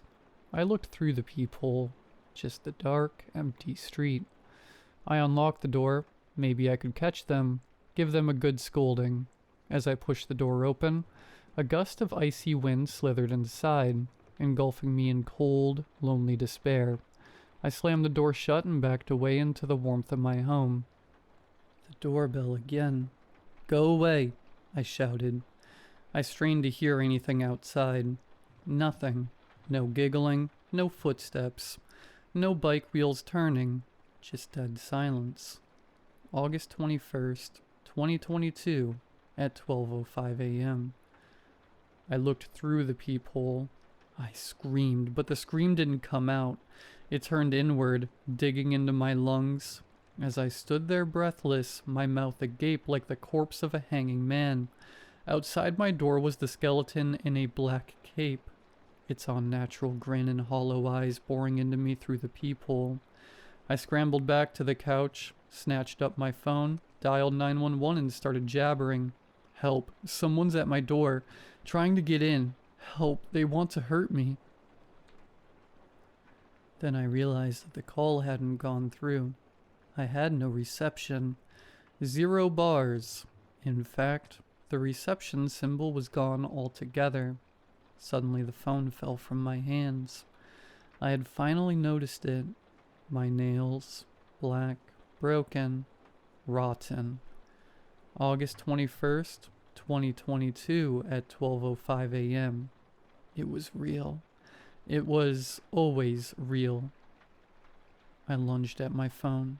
Thankfully, it was still intact. I opened the browser and went back to the website. 11:54:58 p.m. Doorbell again. My heart jumped into my throat. It tasted like blood. 11 minutes to go. I took a deep, trembling breath. I was a smart woman. There had to be something I could do to save myself. Every problem has a solution, doesn't it? I brought my phone closer to my face, scanning every inch of the web page, looking for a clue, a loophole, some guidance from the devil himself. There it was at the very bottom of the page, almost invisible. Contact. I slammed my phone down. A chat window popped up. Sleepy friend. Hi, Suzanne. It knew my name. At this point, I wasn't even surprised. Sleepy friend. Congratulations on your upcoming death. How can we help today? I don't want to die. How can we help today? I don't want to die. Please make it go away. Sleepy friend is typing. My eyes snapped to the timer. 11:58:31 p.m. Come on, I had no time to waste. Sleepy friend. We understand that you requested a personal death prediction on October 13th, 1996. We are proud to say our predictions are 100% accurate. I don't care. I don't want to die. We understand that you requested a personal death prediction on June 13th, 1996. It was a mistake. Sleepy friend is typing. 12 a.m. My limbs were curling up, tightening into a sort of rigor mortis. Sleepy friend. I see. Don't worry, Suzanne. All mortals make mistakes. We proudly implement a near unlimited satisfaction guarantee. My body relaxed a little bit. Maybe there was a way out of this nightmare. So I'm not gonna die? Is the monster going away? Sleepy friend is typing. 12:02, 10 a.m. Me. Am I safe or not? Sleepy friend. However, since our operator has already reached your address, and the scheduled pickup is less than 3 minutes away. It is against company policy to send him back without a retrieval. What does that mean? You said satisfaction guarantee. 12:03:02 a.m. We are happy to accommodate our customers in any way we can. You are welcome to enter the personal information of an alternative subject. First name, last name, date of birth. What do you mean? Our operator has already reached your address. It is against company policy to send him back without a retrieval. You are welcome to enter the personal information of an alternative subject. First name, last name, date of birth. I tried to swallow, but my saliva had thickened into gravel. He was content with his life. He had lived a good life. Would growing old and sick make him any happier? Probably not. Sure, he was a competent tax accountant. There were thousands others like him. Did the world need more tax filings from him specifically? Not really. 12:04:23 a.m. I, on the other hand, had important work to do. I was creative. I was unique. My new novel was coming along nicely. It just needed time to mature. Time. 12:04:51 a.m. I brutally silenced my thoughts. Like a machine, I typed hard and fast. Tim's first name, middle name, last name, date of birth. 12:05 a.m. I held my breath, eyes fixed on the front door, waiting for the horror to come through. Ding. I jumped. It wasn't the doorbell, just a notification. Sleepy Friend had responded. Thank you, Suzanne. The team wishes you a long and happy life. Sleepy Friend has exited the chat. That was it. The timer ticked on peacefully. 12:05:59 a.m. 12:06 a.m. 12:06:01 a.m. And I was still alive. I looked down at my nails. To my immense relief, they looked perfectly normal. The thought occurred to me that perhaps they had always looked normal. Maybe the fear, bottled up for 26 years, had made me hallucinate. With newly found courage, I walked to the front door and peered through the peephole. Only the empty streets. For the first time that night, I suddenly felt clear-minded. It was like I had just woken up from a bad dream into an ordinary, reassuring reality. It had all been an elaborate prank, and a very tasteless one at that. I don't know how they pulled it off, but after a good night's sleep, I would figure it out. Swoosh. As I turned around, the hairs at the back of my neck stood up. The caped figure was gliding down the stairs behind me. Its bony grin flashed in the dim light. My legs were two pillars of stone. I stood still as the figure breezed right past me. The front door swung open in its wake. The figure blended into the night. In the blink of an eye, the door was closed again. I picked up the phone and dialed 911. I did not bother checking the bedroom. I knew what I would find. I buried my husband Tim 3 years ago. He died of a heart attack. Surprising for a man in his 30s, but not so surprising considering both his father and uncle suffered from heart problems. He is sorely missed. As the wonderful provider that he was, he left me with enough money to support myself while I write full-time. I still haven't finished my masterpiece. I am so close, but something always holds me back. Some days I can't focus on my manuscript for more than a few seconds at a time. I keep thinking that I might be about to die, and the panic makes my brain go haywire. Other days, I simply stare at the wall, drenched in the weight of this never-ending existence. I think the uncertainty is killing me. Maybe if I knew what to expect, maybe then I would feel motivated again. I did check the website. It looks exactly as it did in 1996. Do you want to know when you will die? First name, last name, date of birth. Enter. Should I do it?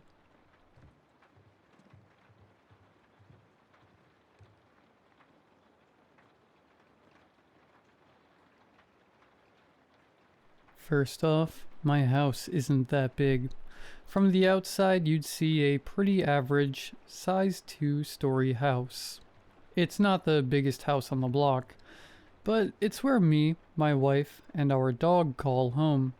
2-bedroom, 2-bathroom, and a basement.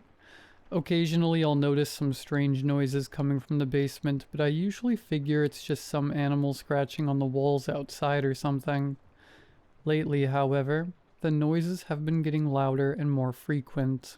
It's gotten to the point where we can't ignore it anymore. Honestly, we don't usually go in the basement that much. It's mostly served as storage for all our crap. Going downstairs, you'd find stacks of boxes, kayaks, old furniture, stuff like that. Tonight we were sitting in the living room downstairs when we heard a loud thud from down in the basement. We paused the TV and looked at each other. "What was that?" she asked. "I don't know. Maybe something fell over," I responded. We got up and walked over to the basement door. She was too creeped out to go, so I stepped down while she kept guard upstairs. I can't really blame her. Seeing pitch black leading downstairs was enough to send shivers down my spine, but I got down there and turned on the light. The basement wasn't lit up entirely well. Some of the light bulbs obviously needed to be replaced, and it didn't cover nearly everything, so I had to resort to the flashlight on my phone as well. I was walking around, realizing how desperately we needed to organize and dust down here, when a shadow darted in front of me and knocked something over, far too quick for me to make anything out. "Jesus!" I exclaimed. "Are you okay?" she yelled down. "Yeah, I'm fine. I think there's an animal down here," I responded. "Are you serious? Get back up here and shut the door. I don't want you to get rabies or something," she said. Right after that, I heard a door click shut in front of me. I looked over to the far side of the wall. There were multiple stacks of boxes that blocked the majority of the wall, but behind that, I could barely make out the sight of paneling and some windows. I walked closer. There was definitely something here that wasn't the same concrete wall that was there before. Once I pushed some boxes out of the way, there was no mistaking it. This was the front of a house. A black door, one window on both sides, and white wooden paneling. "Come down here. You have to see this," I yelled up at her. We were both standing in front of this new discovery in absolute awe. After some initial shock, we were discussing how something like this could have possibly showed up, when we had never seen it before. "This is creepy as hell. We should go," she said to me. "Wait a sec. I'm gonna open the door," I replied. "Screw that. I want to leave now. Let's go stay at my parents'. I've listened to enough paranormal stories to know this can't be good. Plus, there might be a coyote or raccoon in here right now," she stammered. "Oh, please. I doubt there's anything supernatural here. This is where the concrete wall starts," I said, opening the door, just to suddenly realize how wrong I was. When the door was fully open and we looked inside, we saw a fully furnished living room. The best way I could describe the appearance of this room would be a 50s aesthetic. Not only that, it honestly looked warm and cozy inside. When we stepped inside, I can't explain just how comfortable we felt. This overwhelming sensation of belonging and security washed over us. If it wasn't for the fact that we both knew just how bizarre this was, we might have wanted to stay in there. That feeling we suddenly had was taken over by our grounded sense of reality. This was wrong, and we both knew it. This room shouldn't be here, but it doesn't end here. There's 2 separate hallways that look like they lead even further in. Not only that, I could see a door that was open and led even further down. There are more levels to this area. "Can we please leave? This doesn't feel safe at all. Please," she begged me. "What? Come on, we should explore this some more. It's not often that your house gets extra square footage," I said, being the enabler I was. She was reluctant, but I could tell she wanted to look around just as much as me. And we might have too. if we didn't hear something coming up from the stairs below. Something was sprinting towards us, barreling and crashing into the walls as they did. Right at that moment, I didn't want to take any chances with whatever might be lurking down here. I grabbed her arm, and we bolted right out of there and ran right upstairs back to our living room. I slammed the basement door behind me when I felt continuous bangs right behind me. They were quick, and they just might have caught us if my reaction wasn't faster. Thank God me and her were able to run out to our car and get out of there without having to face whatever that was. As I'm typing this out, we're in the guest room of her parents' house and we're both really shaken up. Does anyone know what we should do? I mean, we have to go back at some point. We can't just stay here forever. Has anyone ever experienced something like this? Because I'm genuinely at a loss here, hoping someone can help us get our house back. I just realized our dog is still there.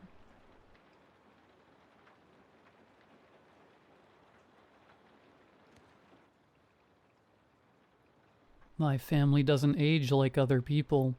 My grandmother was 98 when she passed, but she looked 65, maybe younger. My great uncle is 102 and still chops his own firewood. We've always credited it to good genes and our one sacred tradition, the renewal stew, served at every major family gathering. It was a rich, dark, savory stew that made you feel warm from the inside out, full of life. When Grandma Rose died, I was the one who inherited the old family farmhouse. Tucked away in her study, I finally found it, the original handwritten recipe book, bound in cracked leather. I felt a thrill like I was finally being let in on the secret. I opened it to the page for the renewal stew. It was mostly blank. There were no ingredients listed for the stew itself, only 2 cryptic notes in my great-great-grandmother's spidery script. For the broth, see the cellar instructions. For the seasoning, see the attic instructions. The cellar was damp and smelled of earth. Behind a stack of old canning jars, I found a loose stone in the wall. Pulling it revealed a dark, hidden chamber. Inside, arranged in neat rows, were a dozen large, unglazed clay pots filled with a dark, peaty soil. A thick, pale, gnarled root snaked out of the soil in each pot, looking disturbingly like a human hand. A dusty journal sat on a small table. The entries, dating back to the 1800s, describe the process. When a member of our family dies, they aren't buried or cremated. They are planted. Their bodies are prepared with a special mixture of herbs and laid to rest in these pots. Over the years, the soil and the body produce a life root. This root is harvested, boiled for 3 days, and becomes the broth for the renewal stew. I felt a wave of nausea. We weren't just eating stew. We were consuming the concentrated essence of our dead ancestors. Shaking, I went to the attic. In a locked trunk, I found a collection of small, ornate silver boxes, each engraved with the name of a living family member. I found my own, my name freshly engraved. Inside each box was a small, sharp obsidian knife. Another journal explained the final step. The seasoning. It wasn't a spice. At each gathering, every family member present must make a living contribution to the stew. A few drops of blood, a sliver of fingernail, a tear cried directly into the pot. This offering of the living is what awakens the ancestral broth. I slammed the book shut, my hands trembling.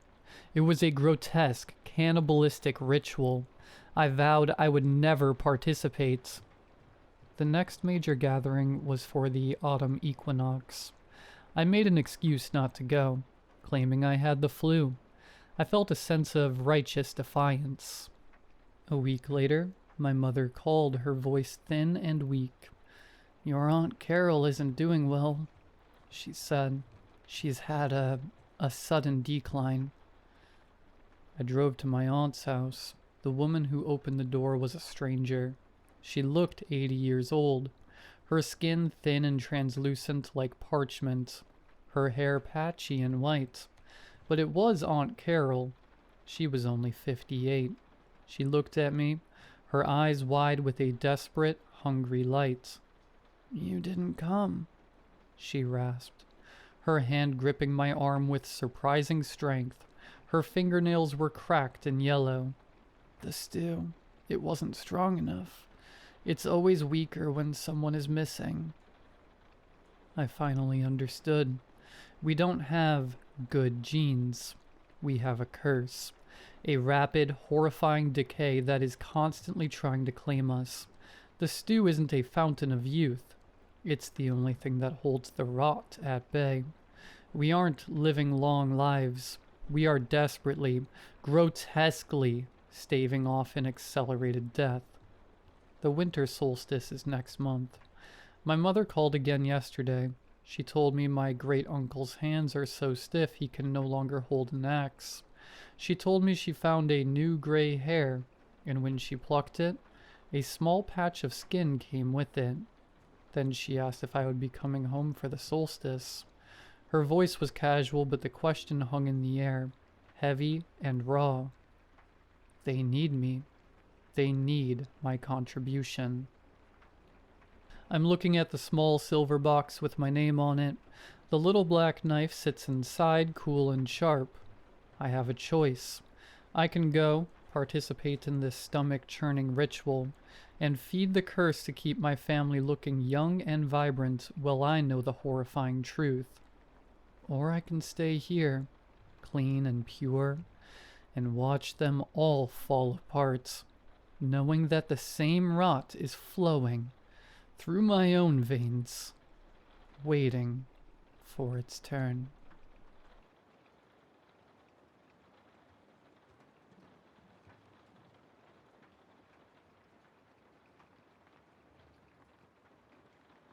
This happened when I was about 14 years old. It still sits ingrained in my memory. We moved a few times in my life. My parents taught school, but eventually my father took a role in a country church in the rural US. A good, quiet community. Folks were nice enough and we settled in just fine. Our home was not far from the church facility itself, out in rural farmland. Our home was one of those typical country houses with a long driveway, at least 300 feet from the house to the road. My main chore/job was to take out all the trash and take out the trash bin to the roadside for the garbage pickup the next morning. I collect all the interior trash, get it into the bin, and get my shoes on to roll it up the driveway and up to the road. It was a clear night. The stars were out, and though there was some dim glow from the town we lived in, we could see them clearly enough. We had a nearby neighbor in the next land plot over, whose property was mostly cornfields and some woods lining the property up next to ours. This becomes relevant in a bit. I'm walking down the driveway, whistling a favorite tune, looking up at the stars, dragging the heavy trash bin full of garbage out towards the road. Things get darker as I head down the driveway, but I knew my way pretty well by then, the distant glow of the front porch light giving me a slight guide. Halfway up the driveway or so, I froze when I looked to the left. The silhouette of a white canine stood there, staring at me. At first I started to panic, thinking it was a wolf, but then I realized that didn't make sense, as there are no wolves where we live. I slowly started moving forward again, thinking it was no big deal. Then the thought dawned on me. There are coyotes out here, but white coyotes shouldn't exist around here. That seems odd. I decided to move at a faster pace. At that moment, the canine comes out of the woods and starts moving towards me, slowly at first. My heart leapt into my throat. It then speeds up into a trot beelining towards me. I'm really beginning to sweat as, though I've made it to the road, there's barely any light out there. and I don't have anything blunt I can use to defend myself if this thing is hostile. The animal gets close enough that I can see it's obviously just a dog, not a wolf or a coyote or anything scary. It comes up and just stops. No sniffing, no friendly actions towards me, but no hostility either. It just stands and stares at me. In the dim glow of the porch light, I see it has a black collar on, with a little tag shining on it. The tag is square in shape and has a name on it. Buck. The dog, I presume, is named Buck. Eventually stops staring at me and slowly moves on beyond our driveway. It stops abruptly, takes a defensive stance, and starts growling in a low rumble. This is where I become unsettled. I looked at where the dog was staring and growling. Just across the road in the cornfield, I see a pair of glowing something. 2 dots. I can't tell if they're just eyes shining from maybe a bobcat or a deer or something else.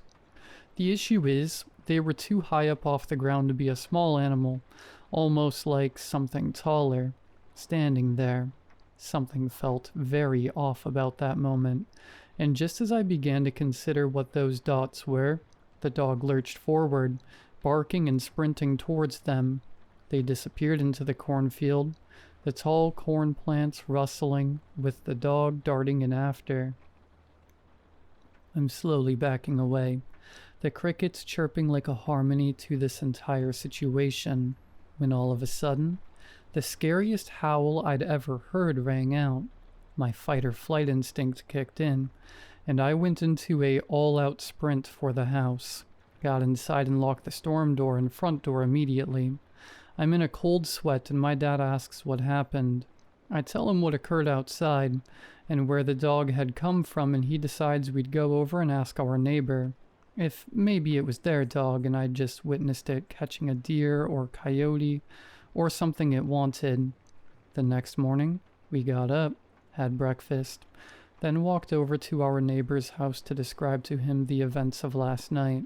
I tell him the description of the dog and say I saw a tag named Buck on it.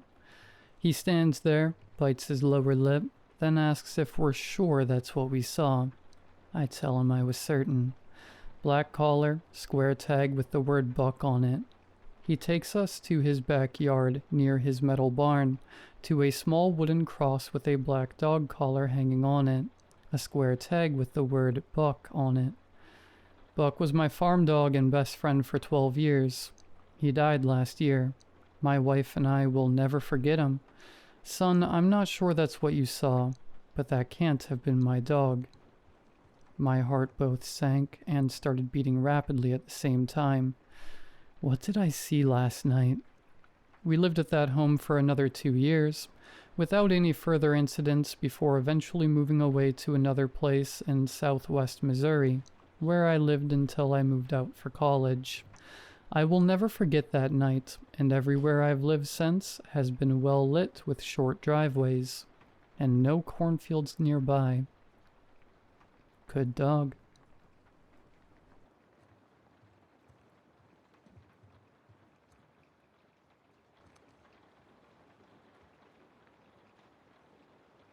I'm writing this down both for peace of mind, as well as to see if anyone can help me, or is out there having a similar experience to me.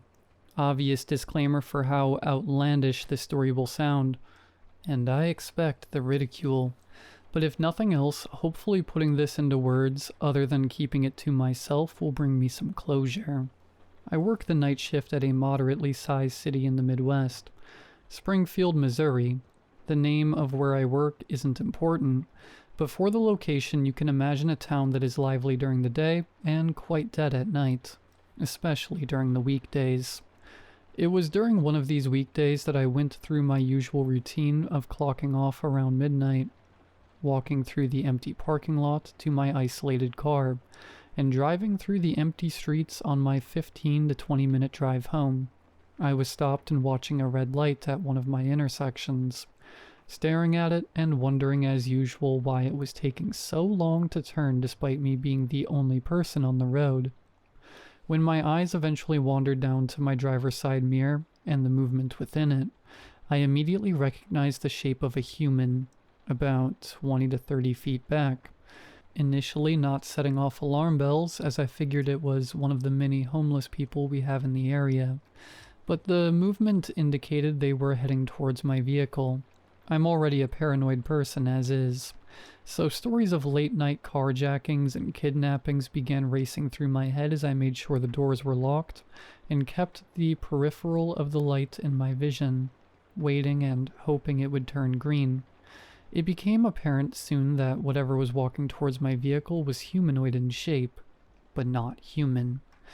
As it steadily came closer, I could make out what I would describe now as a gray man, without clothes and featureless except for a pair of large, almost cartoonish eyes, but where a person's forehead would be, placed on an oblong, almost pointed head. I had heard of people going into shock before this, and imagined what it felt like, and in the moment, I still couldn't be sure if that's truly what was happening, or if I was having a mental episode and this was the start of my breakdown. Fight or flight kicked in soon after this passing thought, and my eyes shot back up at the light, still red but with all sense of warning completely lost on me. I slammed my foot on the pedal and made an effort to shoot through the intersection, quickly glancing either side of my vehicle despite knowing I was still the only car here. As I passed directly through the intersection and moved on to the street ahead of me, I realized that the figure in my mirror was now running towards my car. I do not know how fast I was going at this point, as my eyes continued to dart between this thing and the road ahead of me, but assuming now that I was going maybe 50 miles per hour on this two-way street, it continued to keep up with me at pace, never faltering behind or catching up. My first instinct that had been in place this entire time was to continue to head home, but if this thing was keeping up with me, I realized I could not lead it back to where I live. I was now passing through neighborhoods and small side roads that would take me to God knows where, but once I hit the next main street, I would quickly take a right and head downtown. I know the area, and if anyone else would be out tonight, that's where they would be. I need the comfort of strangers, or the sight of anyone to help me get away from this, or make this thing go away. That's what I told myself. Once I hit the main streets, I made possibly the quickest right turn of my life and hoped the car wouldn't turn over with the sudden shift of weight. Ignoring whether or not I would have to deal with any oncoming traffic, as the seconds I would have thought this thing in my rearview mirror was worth the risk.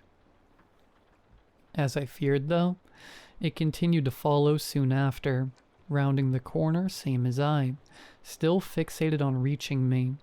What was this thing even going to do? Does it have the strength to break into my car?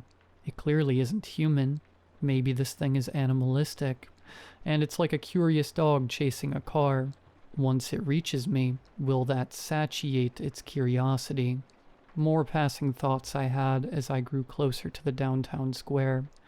Buildings and shopping centers growing taller and older, more dilapidated, more places to hide, tighter turns and narrow streets for me to get stopped in.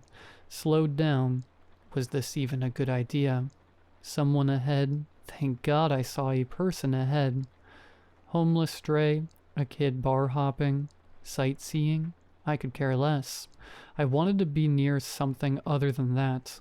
I continued to speed towards them, eventually screeching to a halt as my passenger side window met their gaze. An older man stood on the sidewalk, tattered green army-style jacket, black beanie, casually smoking a cigarette as he stood still eyeing my vehicle. My mind was racing with a million thoughts. What do I even say to this guy? Is he going to think I'm crazy? Is he crazy? It's gone. The figure was no longer in my mirror. My eyes lingered on an empty street that arched over a hill, illuminated with dim lights and dotted with trees. I watched for a while, giving little care to the stranger directly outside my car, waiting to see anything. No movement. I returned my gaze to the man still stood on the sidewalk, obviously waiting for something to come of this car screeching to a halt beside him. He didn't seem to care. I didn't seem to think he would care or believe me either, and accelerated once again towards the center of town. More passing thoughts. He isn't safe. It's still out there. It was right behind you. You're a good person. Be a good person. Why is it so dark? I slammed on the brakes again, wanting to tell myself now that it was the Good Samaritan in me wanting to help that man. But it was fear that halted me. Lamp posts surrounding me now waning, gaining and losing light as if they were struggling to breathe. I looked again at the mirror, trying to locate the man that was now standing somewhere in the darkness behind me. The lights that had enveloped the hill behind me were gone, and I knew at this point it was hopeless for him. Whatever had been following me had now caught an innocent victim along its path, and yet I was selfishly relieved from the comfort of my vehicle, knowing that I had escaped that fate. My relief was soon shattered by a low, bass-filled gurgle coming from the direction of the darkness. I almost considered rolling down my window slightly to make out the sound more clearly, but my adrenaline took hold and I sped off from whatever was making that sickening noise. Whatever had become of that poor man, whatever it was doing, in my mind it occupied that thing long enough for me to use the opportunity and get home, get away from this nightmare. Leaving the downtown area didn't take long in my frantic state, and I eventually was able to convince myself through my paranoia and double take of every shadow that lined the streets that it was safe enough to make my way home. I carefully inspected the surroundings of my apartment from my vehicle before exiting, and quickly fled from the car and ran up the stairwell to my flat, expecting to hear the sound of that thing behind me chasing me or see it disappear from around a corner. Though I made it inside with no issues. I sat on my bed for what must have been hours replaying the events of the night through my head and questioning if I really was sane, but at some point the adrenaline dump left my system and I ended up passing out for the night. Which brings me to where I am now. I wish I could say that this was the end of things, but it is currently 4 p.m. and the sun has yet to rise. There are no clouds in the sky, no birds chirping or dogs barking, no neighbors arguing next door or kids running up and down the stairwell, nobody outside commuting to and from work or heading out for a family dinner. I've been watching since I woke up at around 9 a.m., already confused as to why there was nothing but pitch black coming from the curtains behind my window. I have tried calling family members, friends, messaging friends online, but I've heard nothing in response. Am I still asleep? Am I sane? Is this some kind of punishment for abandoning that man?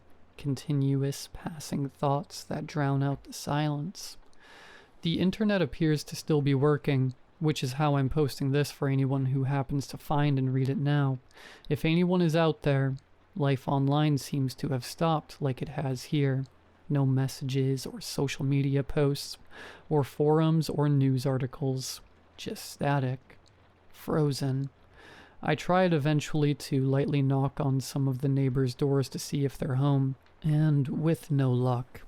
But now I don't dare go back outside. I can see them through my window as I peek through the blinds now. Below in the parking lot, 2 of them, standing outside of my car, inspecting it like a piece of alien machinery. They know I'm nearby. They know I'm alive. I don't know how long I can hide.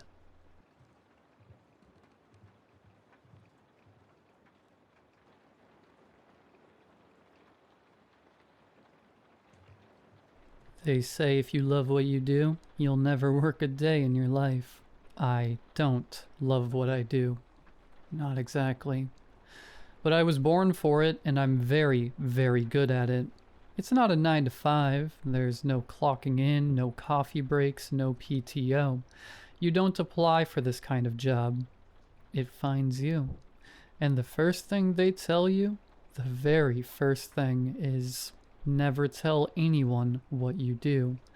Not your spouse, not your family, not your priest. Not even yourself if you can help it. But lately it's been getting harder to ignore. The weight of it, the screams of it. So here I am, telling you. I guess the easiest way to explain it is this. I clean up after things, unnatural things. You know when a family just disappears from their home, car still in the driveway, dinner half eaten, no signs of struggle, just gone? That's when I get a call, or when some hikers go off trail and are found days later, faces stretched in terror, skin blistered like it aged 100 years overnight. That's me too. But I'm not law enforcement, not military, not some paranormal investigator with a podcast and a night vision camera. I don't ask questions. I don't take notes. I remove blood, evidence, sometimes entire houses. And I do it well. My tools are custom. They don't have names, just serial codes. I've got solvents that melt bone, vacuums that erase the residue of fear, gloves that never stain. And then there's the black book. It's always waiting on my kitchen table in the morning. No knock, no call, just there. Heavy, smells like dirt and ozone. Inside is always the same. A name, a location, and a set of rules. Follow the rules. That's what keeps you alive. Let me give you an example. A few months ago, I was sent to a house in Oregon. A cabin, deep woods, no roads on Google Maps. The black book said, Rule 1, do not look in the mirrors. Rule 2, remove the nursery wallpaper before dusk. Rule 3, if you hear crying from under the floorboards, leave immediately. I followed them. Mostly. I slipped. Glanced at a mirror by the front door just for a second. Saw something that wasn't me. It had my face, but the smile wasn't mine. The teeth weren't human. I covered it with a blanket and kept working. Didn't sleep for 3 days after that. But I got the job done. Place was gone by morning.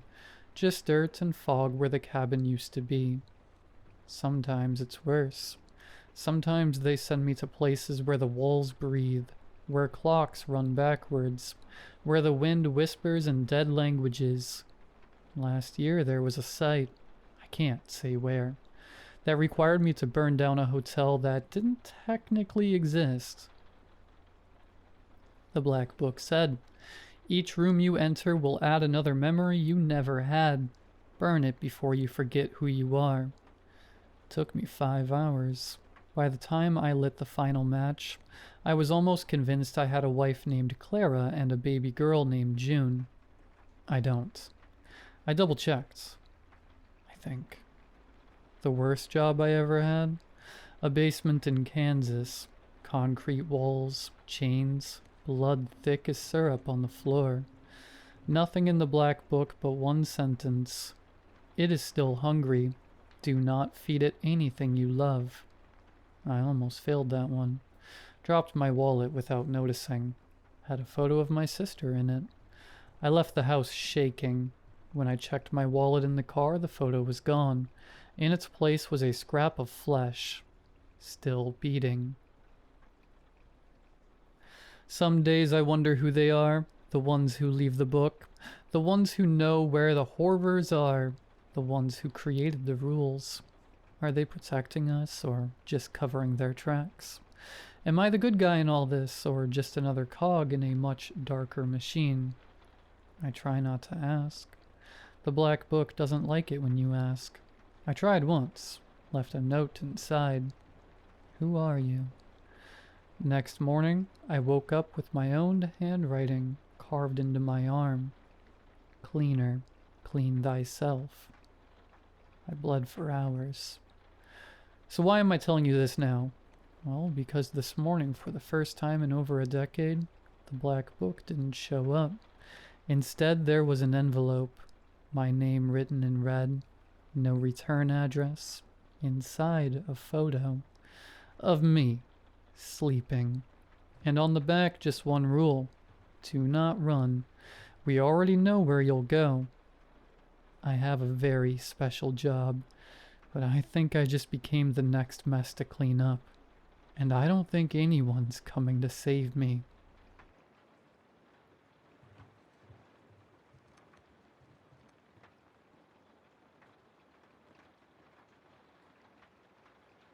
I didn't think one sip would change everything. It started at a gas station just outside Denver. I'd been driving cross country to reset my life. New job, new city, no baggage. Just me, the road, and the radio. I stopped to stretch my legs and grab a drink. The cooler was half empty. Probably hadn't been restocked in a week. One bottle caught my eye. Black plastic, no label except a small red triangle printed on the cap. No brand name, no ingredients. Just that triangle. I should have known better. But it was cold and I was thirsty. I twisted the cap, and as soon as I raised it to my lips, I smelled it. Something off. Sweet, but too sweet. Like rotting fruit drowned in cough syrup. Still, I took a sip. The taste was wrong. Metallic, bitter almost, dusty. I gagged, spit it onto the floor, and dropped the bottle. The cashier looked at me like I'd thrown a grenade. "What the hell are you doing?" he snapped, rushing out from behind the counter. "Something's wrong with that drink," I said, wiping my mouth. He stared at the puddle, then at me, then at the bottle. And then he ran. I stood there stunned as the door jingled behind him. I waited a few seconds, called out. Nothing. Finally, I walked outside and saw his car peel out of the lot, tires screaming. That's when the fear crept in. That bottle wasn't just bad. It was meant to be bad. That night I didn't sleep. I kept thinking about that triangle. I searched the internet for hours. Reddit, weird forums, conspiracy threads, but nothing useful. Just dead ends and half-baked urban legends. The next morning, I hit the road again. By afternoon, a black SUV had been behind me for over 60 miles. Every turn I took, it took. Every exit, it followed. Finally, I pulled off into a crowded strip mall. The SUV parked 2 rows down. 3 men got out, all in black suits wearing mirrored sunglasses. No smiles, no talking, just scanning. I ditched my car and ran. That was 6 days ago. Since then, I've been hiding in motels, moving every night. The black SUVs keep finding me.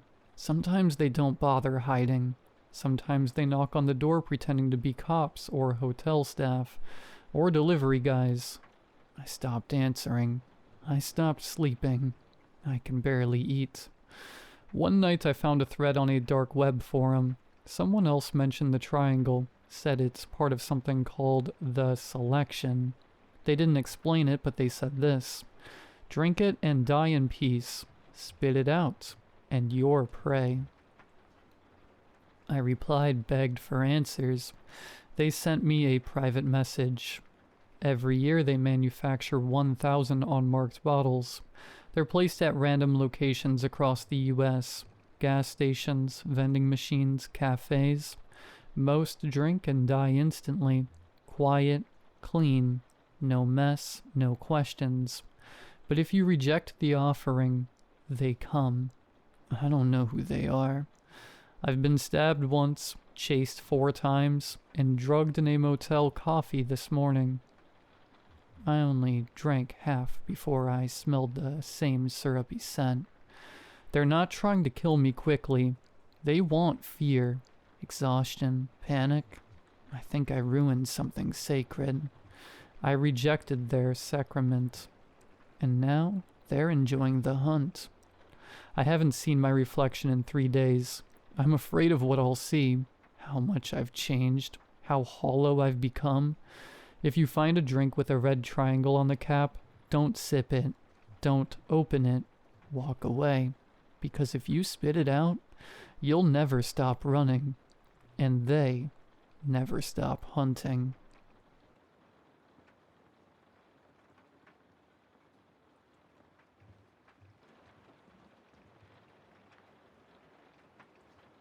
We moved into the old house after the miscarriage. My husband said a change would be good for me. Fresh air, quiet, place to heal. We didn't plan to find a baby. It was our second night there. We heard crying, soft, high-pitched, coming from the attic. My husband thought it was a cat, but when he pulled the cord to the attic door, the crying got louder. He found her swaddled in moldy blankets. No note, no explanation. Just her, nestled in the dust, barely alive. We called the police. They took her to the hospital. No missing child reports. No birth certificate. No DNA match. She's a ghost child, the nurse joked. The state was going to put her in the system. My husband wouldn't allow it. We were meant to find her. He said, maybe she's the reason we came here. We named her Lily, brought her home. The first night, the baby monitor whispered, not crying, whispers. She's back. We brought one. My husband thought it was a glitch. I knew better. Every night, Lily stared into the dark corners of the room and laughed at things I couldn't see. The monitor whispered in different voices, all of them dry and eager. Don't take her. She's ours. I wanted to leave. He wouldn't. He was obsessed with her. Wouldn't let me hold her anymore. Wouldn't let me in the nursery. She cries when you touch her. He said, she only wants me. One night I woke up alone, his side of the bed cold. I found the nursery door locked. From the inside, then the crying stopped. When I broke down the door, the crib was empty. He was gone. No sign of a struggle, no footprints. Just an old baby blanket soaked with something black and thick. It smelled like soil and rot. The monitor lay in the crib, still on. She's not yours, it whispered. She never was. But he is now. The police asked questions. Searched, found nothing. No signs he'd ever been there.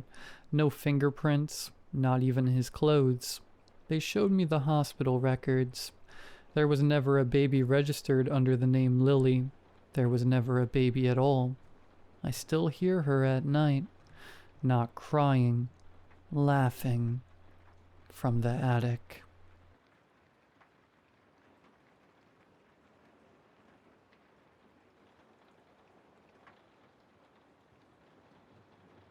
I'm not a writer. This isn't for a book or a blog. This is a warning, and if you're reading this, it means you might need it. And it starts on a stretch of road you don't take at night. The one that snakes through the old forest. Outsiders have been going missing on that stretch of road, and worse. I'm convinced the locals have something to do with it. But I know now. I know what happens to anyone that does not wave. I moved into this cozy little apartment a short while ago. I never planned on staying long. My professor asked me to study the area for scientifically interesting flora, botany PhD stuff. I'd done a few rounds in the area, but nothing struck me as interesting. The only place I hadn't been to yet was the forested road to the north. The locals seemed oddly eager for me to go there. A nice place to get lost in nature, they told me. Promised me I'd find all kinds of things worth studying. But their smiles felt too wide. Their insistence too strong. But I tricked myself into thinking it was just a small town thing. And I very well couldn't go back with half a report. So, at first light, I packed the car and drove up. I can't say I noticed anything unusual. The wind in the trees, birds were singing. A squirrel hopped from branch to branch. I didn't really know what I was expecting. I gathered my equipment and began a survey of the area, collecting specimens, taking photos, scribbling notes, etc. I had just finished my last collection when I noticed that the daylight was quickly vanishing. Had I really been out here that long? I glanced at my wrist, but my watch had clearly stopped. I took out my phone, but it was dead. I lied to myself. My watch has been on its way out for weeks, and my phone always drains quickly when I take pictures. Nothing felt right. I started walking back to my car. That's when I saw it. A sign. It was a weather-beaten wooden diamond. The paint a faded, sickly yellow that was peeling at the corners. It didn't stand out. If anything, it seemed to sink into the gloom, almost like it wasn't meant to be noticed. On it was a black silhouette with what appeared to be two small children, holding hands and waving. Beneath it, half hidden by grime, was a simple yet strange message. Waving children, please wave back. I began to smile at the absurdity of it. Who puts up a sign like that? But my amusement quickly faded. Not far behind this strange little sign were two small figures, standing at the edge of the tree line. Children. They looked like children, though dressed decades out of time. The forest had fallen eerily silent. "Hello?" I called out. There was no response. The children reached out and held each other's hands. With their free arms, they began to wave.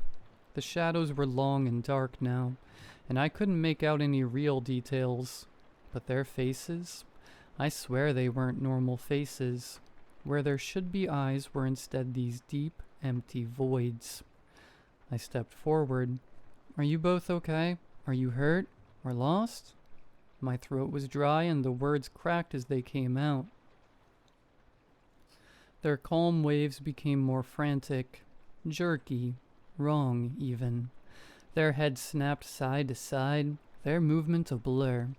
I tried to run, but my body refused. My legs were slabs of stone, my chest crushing inwards. My mind screamed run. My heart pounded in my chest like a bird thrashing in its cage. Then they started forward. Each step rattled the air with this sickening hum, like a swarm of angry bees. Tree by agonizing tree they got closer, louder and louder. My skin prickled with icy cold sweat. The sign flashed in my mind. I had to wave. They were almost upon me. The humming had become a terrible roar. I forced my arm upwards, my joints stiff as if rusted shut. It felt too slow, too weak. I shut my eyes tight and waited for the end. But it didn't come. I dared a sliver of vision to see one of them, mid-lunge, mere feet away. Its face was a blur. My arm was raised, offering the meekest, most pathetic wave I have ever given. But it was enough. I felt the tension in the air snap. Both figures stilled, then softened. Using this opportunity, I stumbled back to the road, never taking my eyes off them, always waving. I got to my car and I fumbled for my keys and dropped them. Cursing, I blindly scrambled for them across the floor, all whilst forcing my hand to keep up that pitiful wave. The sun was almost gone. Finally, I unlocked the door, bolted inside, slammed the door shut, and locked it, as though the thin metal shell would protect me. My hand was restless. I jabbed the keys in the ignition and turned. Glancing back, both creatures had moved to face me, watching, not waving. The sun dipped below the horizon with a flash of brilliant green, just as the engine roared to life. My headlights beamed, contending the darkness. But they were there. Their heads snapped towards me. The voids where their eyes should be drank the light from my car. I hit the accelerator and the car lurched forward. In the rearview mirror I saw them. More figures slipping from the tree line. 2, then 4, then dozens. The road ahead was the same. A procession of these childlike figures emerging from the woods. I slammed on the horn, but the sound seemed to die in the oppressive quiet of the woods. My hand was still waving. Speeding, I drove 40 miles per hour, then 50, then 60. But everywhere I looked, they were there. standing, watching, a never-ending line getting closer with every bend in the road. I hit the town line and braked hard. The car screeched to a halt. The children hadn't followed. Or perhaps they couldn't. My hand finally fell to my lap, limp and numb.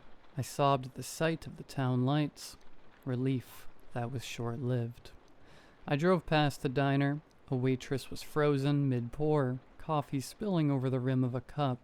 The old man she was serving pressed his face against the glass. People on the street stopped as I passed, their eyes tracking me with something. Anger? No. Disappointment. I wasn't supposed to come back, and I understood. My suspicions were right from the start. I was chosen for something, and I denied it. So I drove straight through the night, stopping only when exhaustion forced me off the road. There was a brief time where I thought that I'd actually got away, but then the humming returned. It was faint at first, easy to mistake for the sounds of modern life. A car engine idling, a plane passing overhead, a dishwasher in the kitchen. But the humming grew. It became a buzz, and then the buzzing turned into a swarm inside my own skull, louder and louder. So I waved and it stopped. So now I can't stop waving. My arms ache and my joints throb. I'm terrified of what will happen if I stop. I don't know how long I've gone without sleep. I doubt I'll last much longer. So if you see a sign asking you to wave at children, don't think about it. Don't hesitate. For your sake, just wave. Please. Wave back.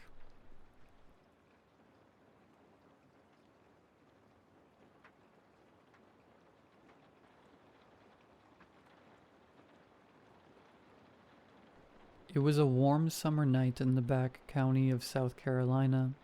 I recently moved from the north, so I wasn't familiar with how to get around yet.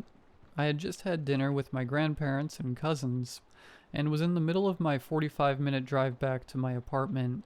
I always keep my phone on a holder while driving, and only touch it when I'm skipping through music. It started with my GPS malfunctioning, ending my map and destination, and then suddenly going back to normal. I didn't think anything of it due to some spots having crappy cell service. I continued to drive down the road, bouncing my head to 2000s throwbacks and occasionally sipping my Red Bull. I have a habit of unconsciously checking the time when I go to check how fast I'm driving. That's when I noticed my clock was an hour behind. I immediately tapped my phone, which showed the time. 2 hours behind. I instantly grew confused. I thought I had just left after 6 p.m., and it was now nearly 8 p.m. Suddenly, my GPS froze, and I desperately tried to fix the jam, all while driving down a dark road. The only light came from my headlights. Then, my GPS turned back on. The GPS popped back on and began rerouting me. I thought nothing of it, since I had no idea where I was. I continued to drive, following the directions until I eventually reached a dark dirt road surrounded by trees. My stomach started to churn, and I grew extremely uneasy and fear struck my body. I frantically looked around for some way to make a U-turn, when my car slowed to a stop in the middle of the dirt road. Then, my car completely turned off, keys still in the ignition, Bluetooth disconnected, phone silent. The feeling in my stomach grew stronger. Every bone in my body was telling me, "Get out, now." I frantically looked around, trying to pinpoint where I could go, what I could do, how I could defend myself if needed. My car slowly started to fill with a foul, vomit-inducing stench, like flesh that was rotting from the inside out. I gagged and nearly threw up. The nerves, the stench, and the fear all building up as bile in my throat. I wanted to leave. Then I heard it, moaning, loud, guttural moaning, that made the hairs on the back of my neck stand up. I quickly looked around, and at this point, I was preparing for the worst. The moaning continued until it sounded like it was right beside my car. As soon as I turned my head, I was staring at a dark, terrifying silhouette. The moonlight made it difficult to see at first until I noticed the shape. A deer. I had seen many deer in my life, but none of them had this shape.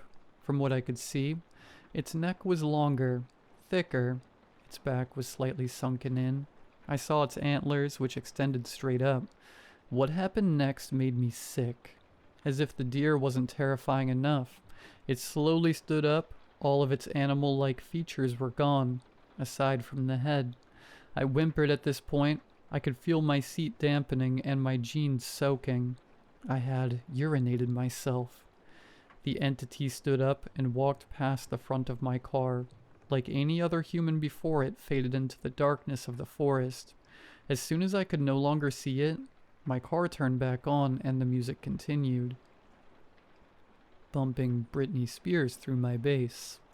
The feeling of dread and sickness began to pass, and running on pure adrenaline, I ripped my gear into reverse, drove off the road, hitting some bushes and sped back towards the entrance.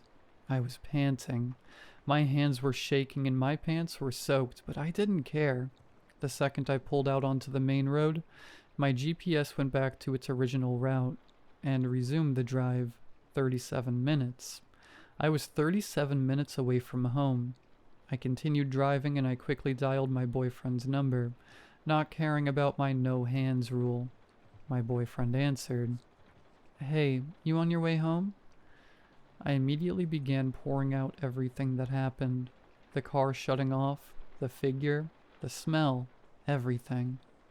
My boyfriend ended up staying on the call with me until I got home, and when I returned to our apartment, he ended up checking my engine, my oil, my tires, everything, trying to find an explanation.